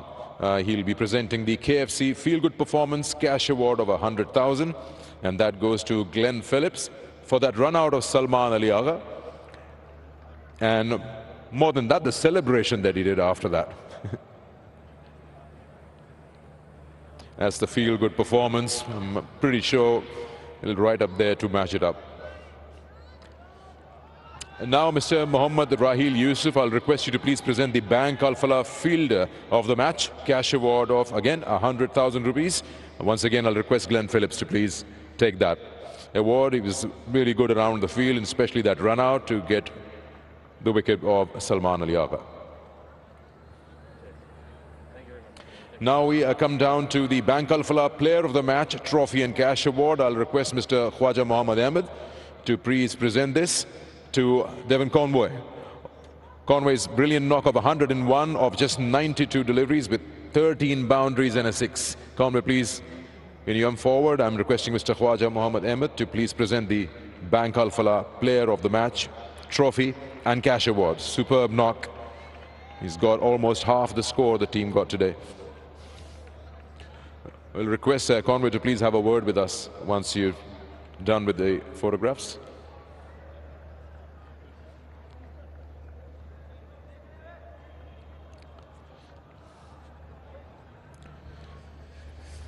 Brilliant knock today. Super partnership with you and captain, 181 runs, and then the team just slided downwards. But just run us through your partnership. You were targeting 300 plus from the word go as a team? Yeah, I think we certainly were targeting 300, especially in the position we're in. That partnership that Kane and I put on was crucial for the team. Obviously losing Finn Allen quite early put us under a little bit of pressure, but luckily Kane and I sort of just steadied the ship a little bit. What do you think makes you stand out, I mean, from the other batters from either side, and your 101 of less than a runner ball? Yeah, I think I've got to give a lot of credit to Kane. You know, there were times throughout my innings I felt under pressure. I felt like I was going to play a loose shot, and he kept on saying to me, just hang in there, just keep looking straight, be patient. If it's going to be tough now, it's still going to be tough later. So, yeah, a lot of credit's got to Kane. Just like the spinners, you feel as batters have also understood the conditions out there because you spent a lot of time during the Test series also? Yeah, I think you know, it's crucial when you're playing spin. You've got to try and be as proactive as possible. And I think looking at our spinners tonight, I mean, they landed in very good areas, put the batters under pressure, and asked really good questions. Okay, well, enjoyed your knock of 101, and well done. You helped the side level the series. Thank you. Thank you. Conway, the player of the match for his 101 today. Now I'll request Pakistan captain Babar Azam to please have a few words with us.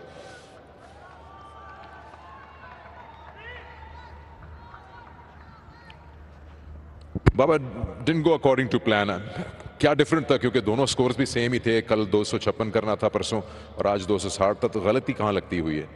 I think हमने start नए ball से अच्छा नहीं किया, लेकिन comeback काफ़ी अच्छा किया. और बैटिंग में ये था कि नया बॉल हमने काफ़ी अच्छा खेला, लेकिन जब स्पिनर आए तो मेरे ख्याल से वहाँ पे स्पिनर्स को काफ़ी हेल्प मिल रही थी और शार्प ब्रेक हो रहा था. तो मेरे ख्याल से क्रेडिट देना चाह रहा हूँ न्यूजीलैंड के बॉलर ने, जिसने उन्होंने कंडीशन को ऑब्जर्व किया और उसी तरीके से उन्होंने प्लान एग्जीक्यूट किया.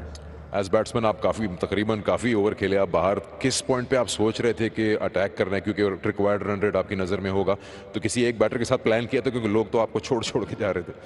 डेफिनेटली मेरा और रज़ी का यही प्लान था कि हम गेम को डीप लेके जाएंगे और उसके बाद आफ्टर 40 आवर्स हम देखेंगे कि हम कहाँ स्टैंड कर रहे हैं, लेकिन विकेट लूज़ नहीं करनी, और जब बैक टू बैक आपकी विकेटें गिरते हैं तो प्रेशर आपकी ऑटोमेटिकली आपकी टीम पे आता है। लेकिन जब आगे आया था तो मेरा और आगे का ये प्लान था कि हम अब थोड़ा सा चांस लेंगे क्योंकि अभी थोड़ी सी ऊपर चली गई, लेकिन स्टिल विकेट में टर्न एंड बाउंस था, स्पिनर को बहुत हेल्प मिल रही थी, तो वहाँ पे वैसी शॉटें नहीं लग रही थी, लेकिन मेरे ख्याल से आगा ने आके थोड़ा सा स्टेप अप किया और थोड़ा सा गेम को फॉरवर्ड किया, लेकिन मेरे ख्याल से अगेन जो न्यूजीलैंड के स्पिनर ने काफ़ी अच्छी बॉलिंग की।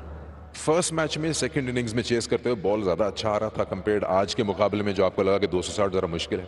डेफिनेटली आज ज़रा बॉल डिफरेंट आ रहा था और पहले मैच में डिफरेंट आ रहा था, वहाँ पे टाइम मिल रहा था, यहाँ पे टाइम नहीं मिल रहा था और स्पिनर को बहुत ज़्यादा हेल्प मिल रही थी और शार्प ब्रेक हो रहा था, तो उसमें थोड़ा सा एडजस्टमेंट होने में मुश्किल हो रही थी, लेकिन मेरे ख्याल से अगेन न्यूजीलैंड के बॉलर्स ने बहुत अच्छी लाइन और लेंथ पे बॉलिंग की स्पिनर्स ने। फाइनल में तो दोनों कप्तानों के लिए मुश्किल होगी कि बैटिंग पहले करें या बॉलिंग करें, कि दोनों रिजल्ट्स आ गए हैं। डेफिनेटली देखें, कराची में हमेशा सेकंड टाइम पिच काफ़ी अच्छा खेलते हैं, लेकिन इस बार थोड़ा सा डिफरेंट खेल रही है, तो बिल्कुल नेक्स्ट मैच में प्लानिंग में भी चेंज करनी पड़ी। चलें, good luck for Friday. Thank you. Babar Azam, the captain of Pakistan. Now I'll request Kane Williamson, the winning captain, to please join us and have a few words. Kane, I think you and probably the support staff were the only people who knew what to do after winning the toss, because we all were shocked. You want to bat first again? Yeah, look, I guess you never really know 100%, but just looking at some of the characteristics in the first game, that was sort of the option, and obviously someone like Sodhi for us, regardless of the conditions, has been bowling really, really well, so gave him the opportunity today, and yeah, it was a good team performance. There are obviously some bits to touch on, but clearly a few challenges out there in both innings, so yeah, nice to get across the line tonight. Conway, I was just talking to him, with that partnership of 181, you were targeting 300 plus, and then suddenly things started changing and just felt that everything was happening too quickly. Yeah, it did feel like that. And as we saw from that point onwards, it remained somewhat consistent. So we sort of felt, even though we had a good partnership, that 300 maybe, although we sort of had it in our minds, maybe wasn't realistic, because we knew that it started to get more challenging, we felt. So it was tough, and we lost a few wickets, so there's some really good contributions at the back end to get us probably a par total on that surface. So and credit to the bowlers in the second half, put the ball in the right area and got their rewards. How confident were you as captain and the team at the halfway stage that 260 or 61 is, a winning score? Yeah, we knew it would be a tough chase. Obviously, from where we were hoping for a few more. But having said that, we got what we got, and we knew we were going to have to go out and try and execute our plans as well as we could, and try and get a little bit out of the surface, which we were able to do. And I thought the two seamers at the top really set the tone for us and got us off to a great start. And the spin that came in sort of throughout the middle and towards the end was outstanding. No dew today, but when you talk about the third toss, I was just talking to Baba, that becomes a bit tricky for the two captains which one to choose when you win it. Yeah, it kind of offers some assistance to some bowlers in both innings, whether it's some reverse swing and then starts to turn, and so yeah, it's a little bit confusing, but it's great to play a decider, in a 3-match series. So. Yeah. Couple of tough games, and nice to look forward to the next one. Yep, all to play for on Friday. Well done today. Congratulations on the win. Thank you. Cheers. Kane Williamson, the captain of New Zealand, and New Zealand levels the series by winning this match by 79 runs, and that concludes the presentation. Well, it's all set up. The decider on Friday the 13th. Lucky for some. Thank Alfala with the tougher news. Park versus New Zealand ODI series. The third ODI will be live. We'll be here 2:20 p.m. National Bank Cricket Arena. Till then, it's goodbye. Welcome to the second ODI between New Zealand and Pakistan. Chance taken. Pulled away beautifully. Boundary once again to finish the over. And Williamson is 41st ODI 50. Brilliant batting and a stunning innings from Devon Conway. Beautiful delivery, catching Devon Conway. Terrific delivery. This is a massive spell in this match.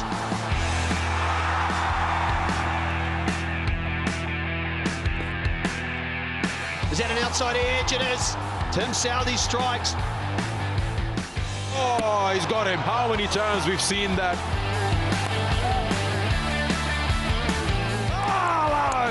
Yeah, celebration. Talking of intelligent lot.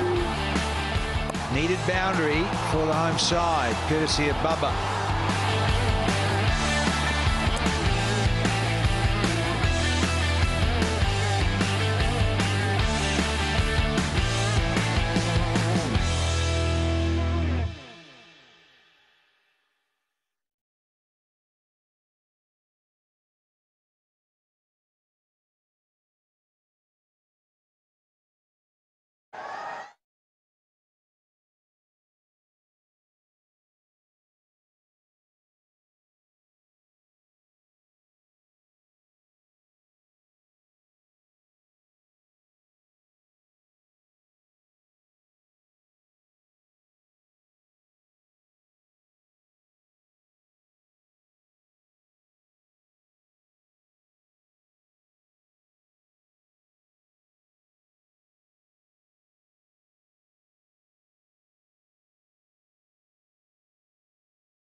What a comeback by New Zealand in this second ODI. Wickets right from the word go. And they came back as a team. Babar, of course, tried his level best, batted till the end, but kept losing partners. Kane Williamson, a happy man to make it 1-1 before we hit Friday. Quick look at the match summary. New Zealand captain Kane Williamson called it right when he won the toss. They went out to bat first. They were looking at 300 plus at one stage, but settled with 261 and came back with the ball, fighting it out and winning this by a big margin of 79, with Babar scoring 79, the highest one in that batting card. Rest were just coming in and going out. Hello and welcome to Inveric Solar Energy Pitchside Studio. I'm Sikandar with you, and level 1-1 in this 3 one-day series. So we'll have to wait for Friday to see who takes the cup. We've got Waqar Younis and Scott Starris alongside me. I'll start with you, Scott, because you are on the winning side. Kane Williamson did everything right today, from the word of the toss till the end use of bowlers. Yeah, the most impressive thing is that they actually outmaneuvered and outread the cricket pitch more than Pakistan. Now, you don't expect that when you consider this is a home ground for Pakistan, but they said before the toss, we think this is going to spin and spin quickly in the second innings, and therefore we want to bat first. Pakistan, right at the toss, said, no, we want to bowl first. I don't think you'll see them make that same mistake again. Whoever wins the toss on Friday will certainly bat first and try and utilise the spinners in the second half. From that moment forward, you know, New Zealand just had that slight edge throughout. You played a lot of cricket in Karachi, and we were talking to Babar as well, saying that second time around batting gets a little easier, ball comes on the bat. Wasn't the case today. Pakistan did well to pull New Zealand back and get them to 261 inside 50 overs. Where did they go wrong? Look, I think Babar is right in a way when you go back in the history and you look at the games of the PSLs. I mean, this pitch has played a lot better in the evening, but I have a feeling that because there has been so much cricket played on these surfaces and you know, lots of test cricket has been played, this surface, though square, is really, really tired now. So I'm feeling that because of the little bit of dew factor, it drips a little bit more. And also don't forget the New Zealand bowlers, they bowl with the seam, and when the seam lands, it grips and it goes very, very quickly. So hats off to you know, Kane Williamson, read the pitch well, and then of course his bowlers responded really well. I don't think Pakistan did anything wrong with the ball. They were a little bit expensive to begin with because there was a big partnership, but they pulled it back nicely. So it was the batting which really let them down today. Yeah. We talk about batting. You can't leave this name out. Kane Williamson. Under Tim Southee's captaincy, he scored a 200 in the test, and then here missed out on 100 today. He's been so good, Scott, in that partnership of 181 today. Yeah, I think the important thing when the spinners have such a big impact on the way batting is controlled through those middle overs, it's your ability to rotate the strike. The dot ball was minimising those, and along with Conway, the left-right combination, I thought Kane Williamson just showed his class throughout. And yes, it took a great delivery from Mohammad Nawaz to get rid of him. It has done in both one-day internationals, it must be said as well, when Osama Mir got him out too. So Williamson is still a key man for this New Zealand side, especially against the spinners. And it's amazing how he changes gears to his innings. I mean, he just starts off taking his own time and then runs away with it. Look, it's all about experience. He's got so much experience. He understands the game really well, and he got lots of runs in different conditions. Plays in the IPL also. You know, those pitches he's so used to of, and that experience coming into play. You know, not only his captaincy but his batting is, as Scotty said, that he's still very useful, and he's going to carry on playing. You know, for a while, I think, because he's still got plenty to offer. Top batters in the world, and Kane Williamson right up there. Babar Azam, you can't miss him out, and he's been doing very well. But today, when Pakistan lost 2 quick wickets, he really took his time along with Rizwan to get going as a team.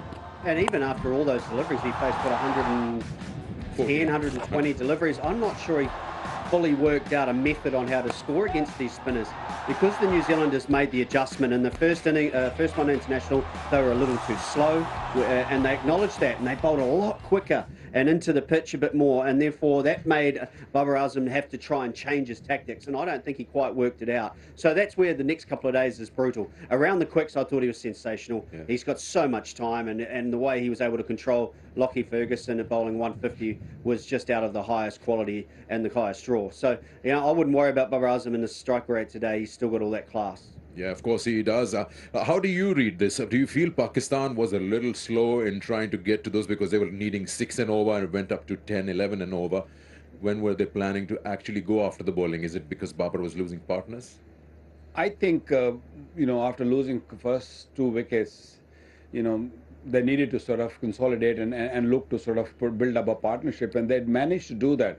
But, you know, and Barber and company, they were hoping against the hope that this pitch will get better and there will be some bowler, maybe one or two bowlers who will give them easy deliveries to run, against. But that wasn't the case. They were up for it. They bowled really well. They bowled in good areas, and it was hard to hit. It was, the variation was really, really good from all the New Zealander bowlers. So couldn't really get to the pace of the pitch and pace of the game, and then it was a big defeat at the end. Yeah. Talking about batters out there, one man looked like he's batting on a different surface compared to all the others. And Conway got 101 of 90 odd deliveries, 13 boundaries and a 6. Has to be a top performer. Top performer, brought to you by Inverex Solar Energy. He times the ball beautifully and just continued on from the Test series where he was sensational. The first ball, Golden Duck, in the last match was long forgotten as he was just pounding the ball to all parts of the ground. There was only that solitary 6 there for the most part of that innings, but he just oozes class. A lot of punch drives down the ground and a thoroughly deserved second ODI 100 for Devon Conway. And at better than a runner ball as well. He's been such a good player for New Zealand over the last 2 seasons. Top performer, brought to you by Inverex Solar Energy. We need more paperweights. It's very windy out here. Things are flying here and there. So, we'll take a short break. When we come back, we'll talk about the bowlers. How did they do today?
Welcome back to Inveric Solar Energy Pitchside Studio. We're talking about match 2, which has been won by New Zealand and by 79 runs.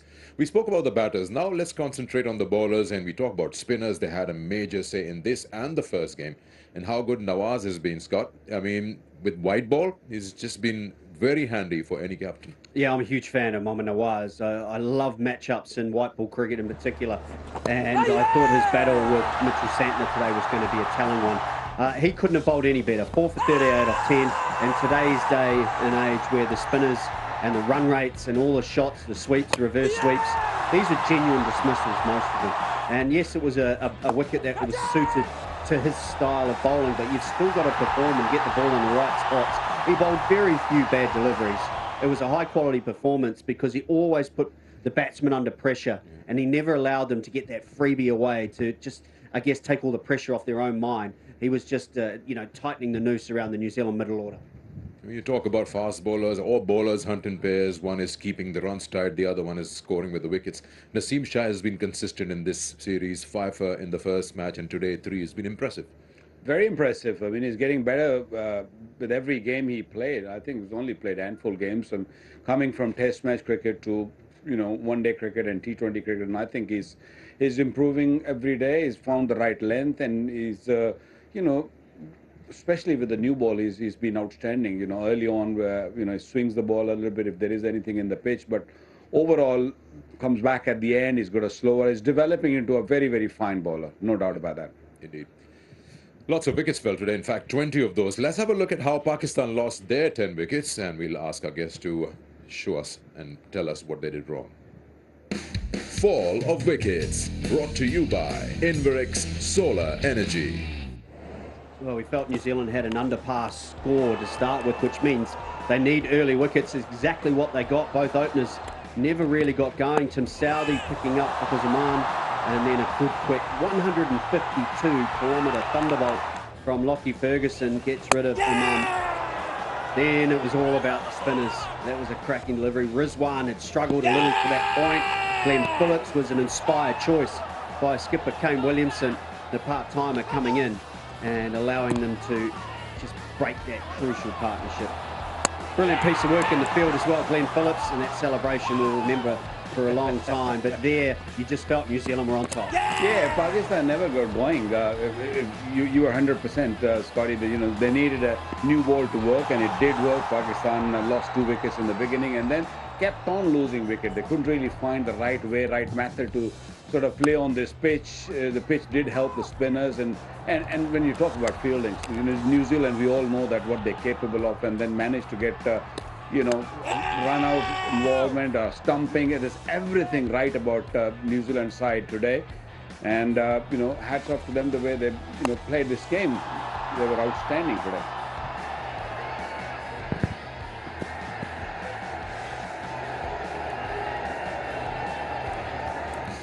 Fall of wickets, brought to you by Inverix Solar Energy.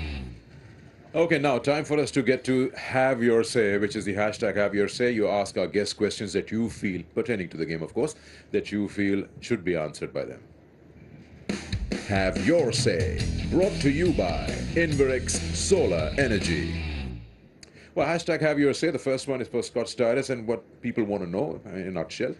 If you really look at the New Zealand's middle order, there weren't any 50s in the first game, and today they let them down. So what, according to you, they should do different because bowlers bailed them out today? I don't think they should do too much. I mean, it's hard when you don't get going to really blame batsmen. It's when you get those starts and then don't convert. That's when the frustration comes, not only for yourself, from your management, from your captain. So Tom Latham's an outstanding player of spin. He got out early. Everybody gets out early from time to time. I expect, and I would like to actually see him come in at number 4. I think after a start like that, then giving him as much time to rotate the strike and getting himself in is crucial. So yes, it was a bad day for the middle order, but we saw right from the moment New Zealand were 183 for 1, the rest of the 17, 18 wickets that fell, it was a difficult wicket to battle. For a question for Waqar is that Pakistan in their first 10 overs, there's 60 deliveries, they played 46 dot balls, and then they were always playing the catch-up game in throughout. What, according to you, should or could have they done differently in that first 10 overs after losing 2? I think they could have been a little bit more positive. I understand when you lose 2 early wickets, you need to sort of consolidate and bat for a little while, and don't worry about the scoring rate.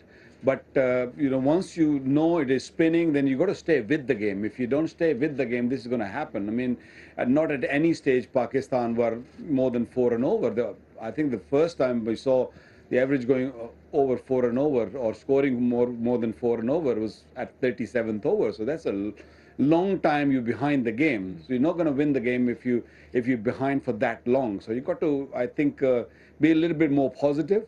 Yes, even if you lose wickets, you got to stay positive and try to, stay with the average what is required. Well, hope you got your answer. Have your say. Brought to you by Inverix Solar Energy. Well, Scott Starris, you win one and you lose one by batting first. What do you do in the third?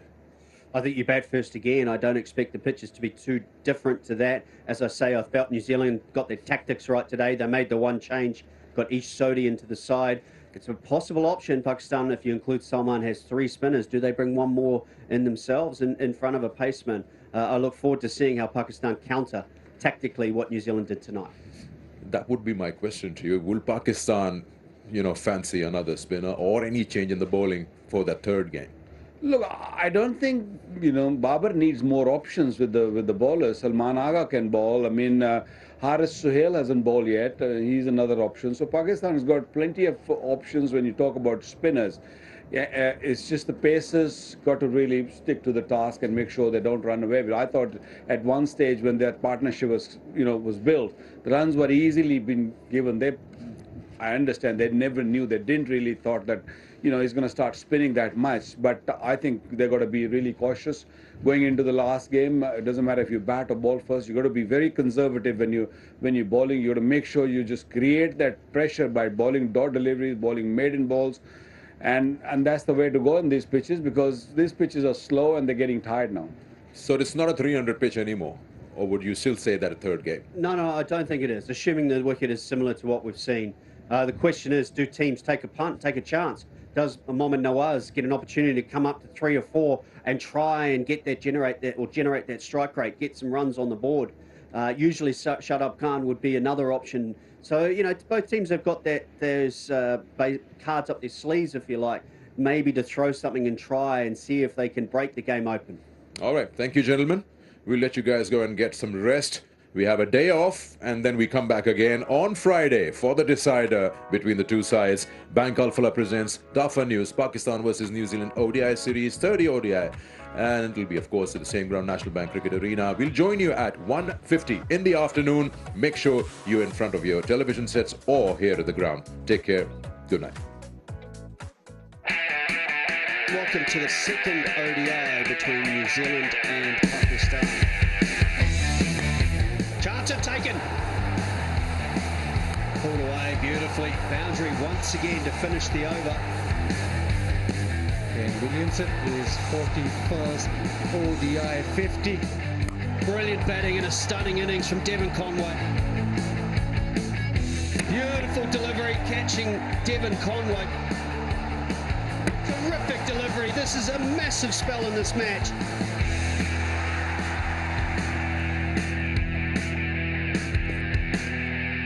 Is that an outside edge? It is.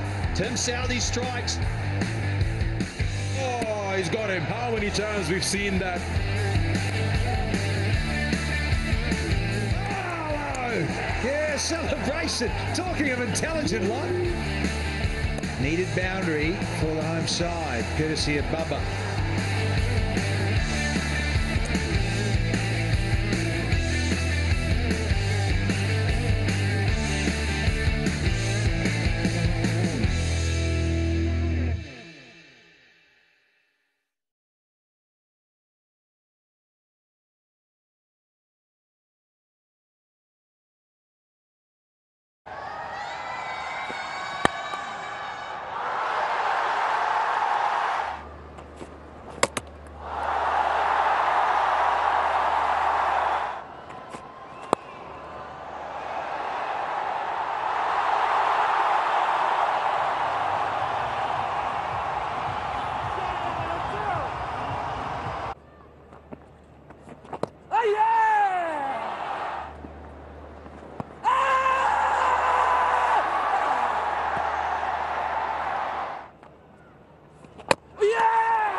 Catch it!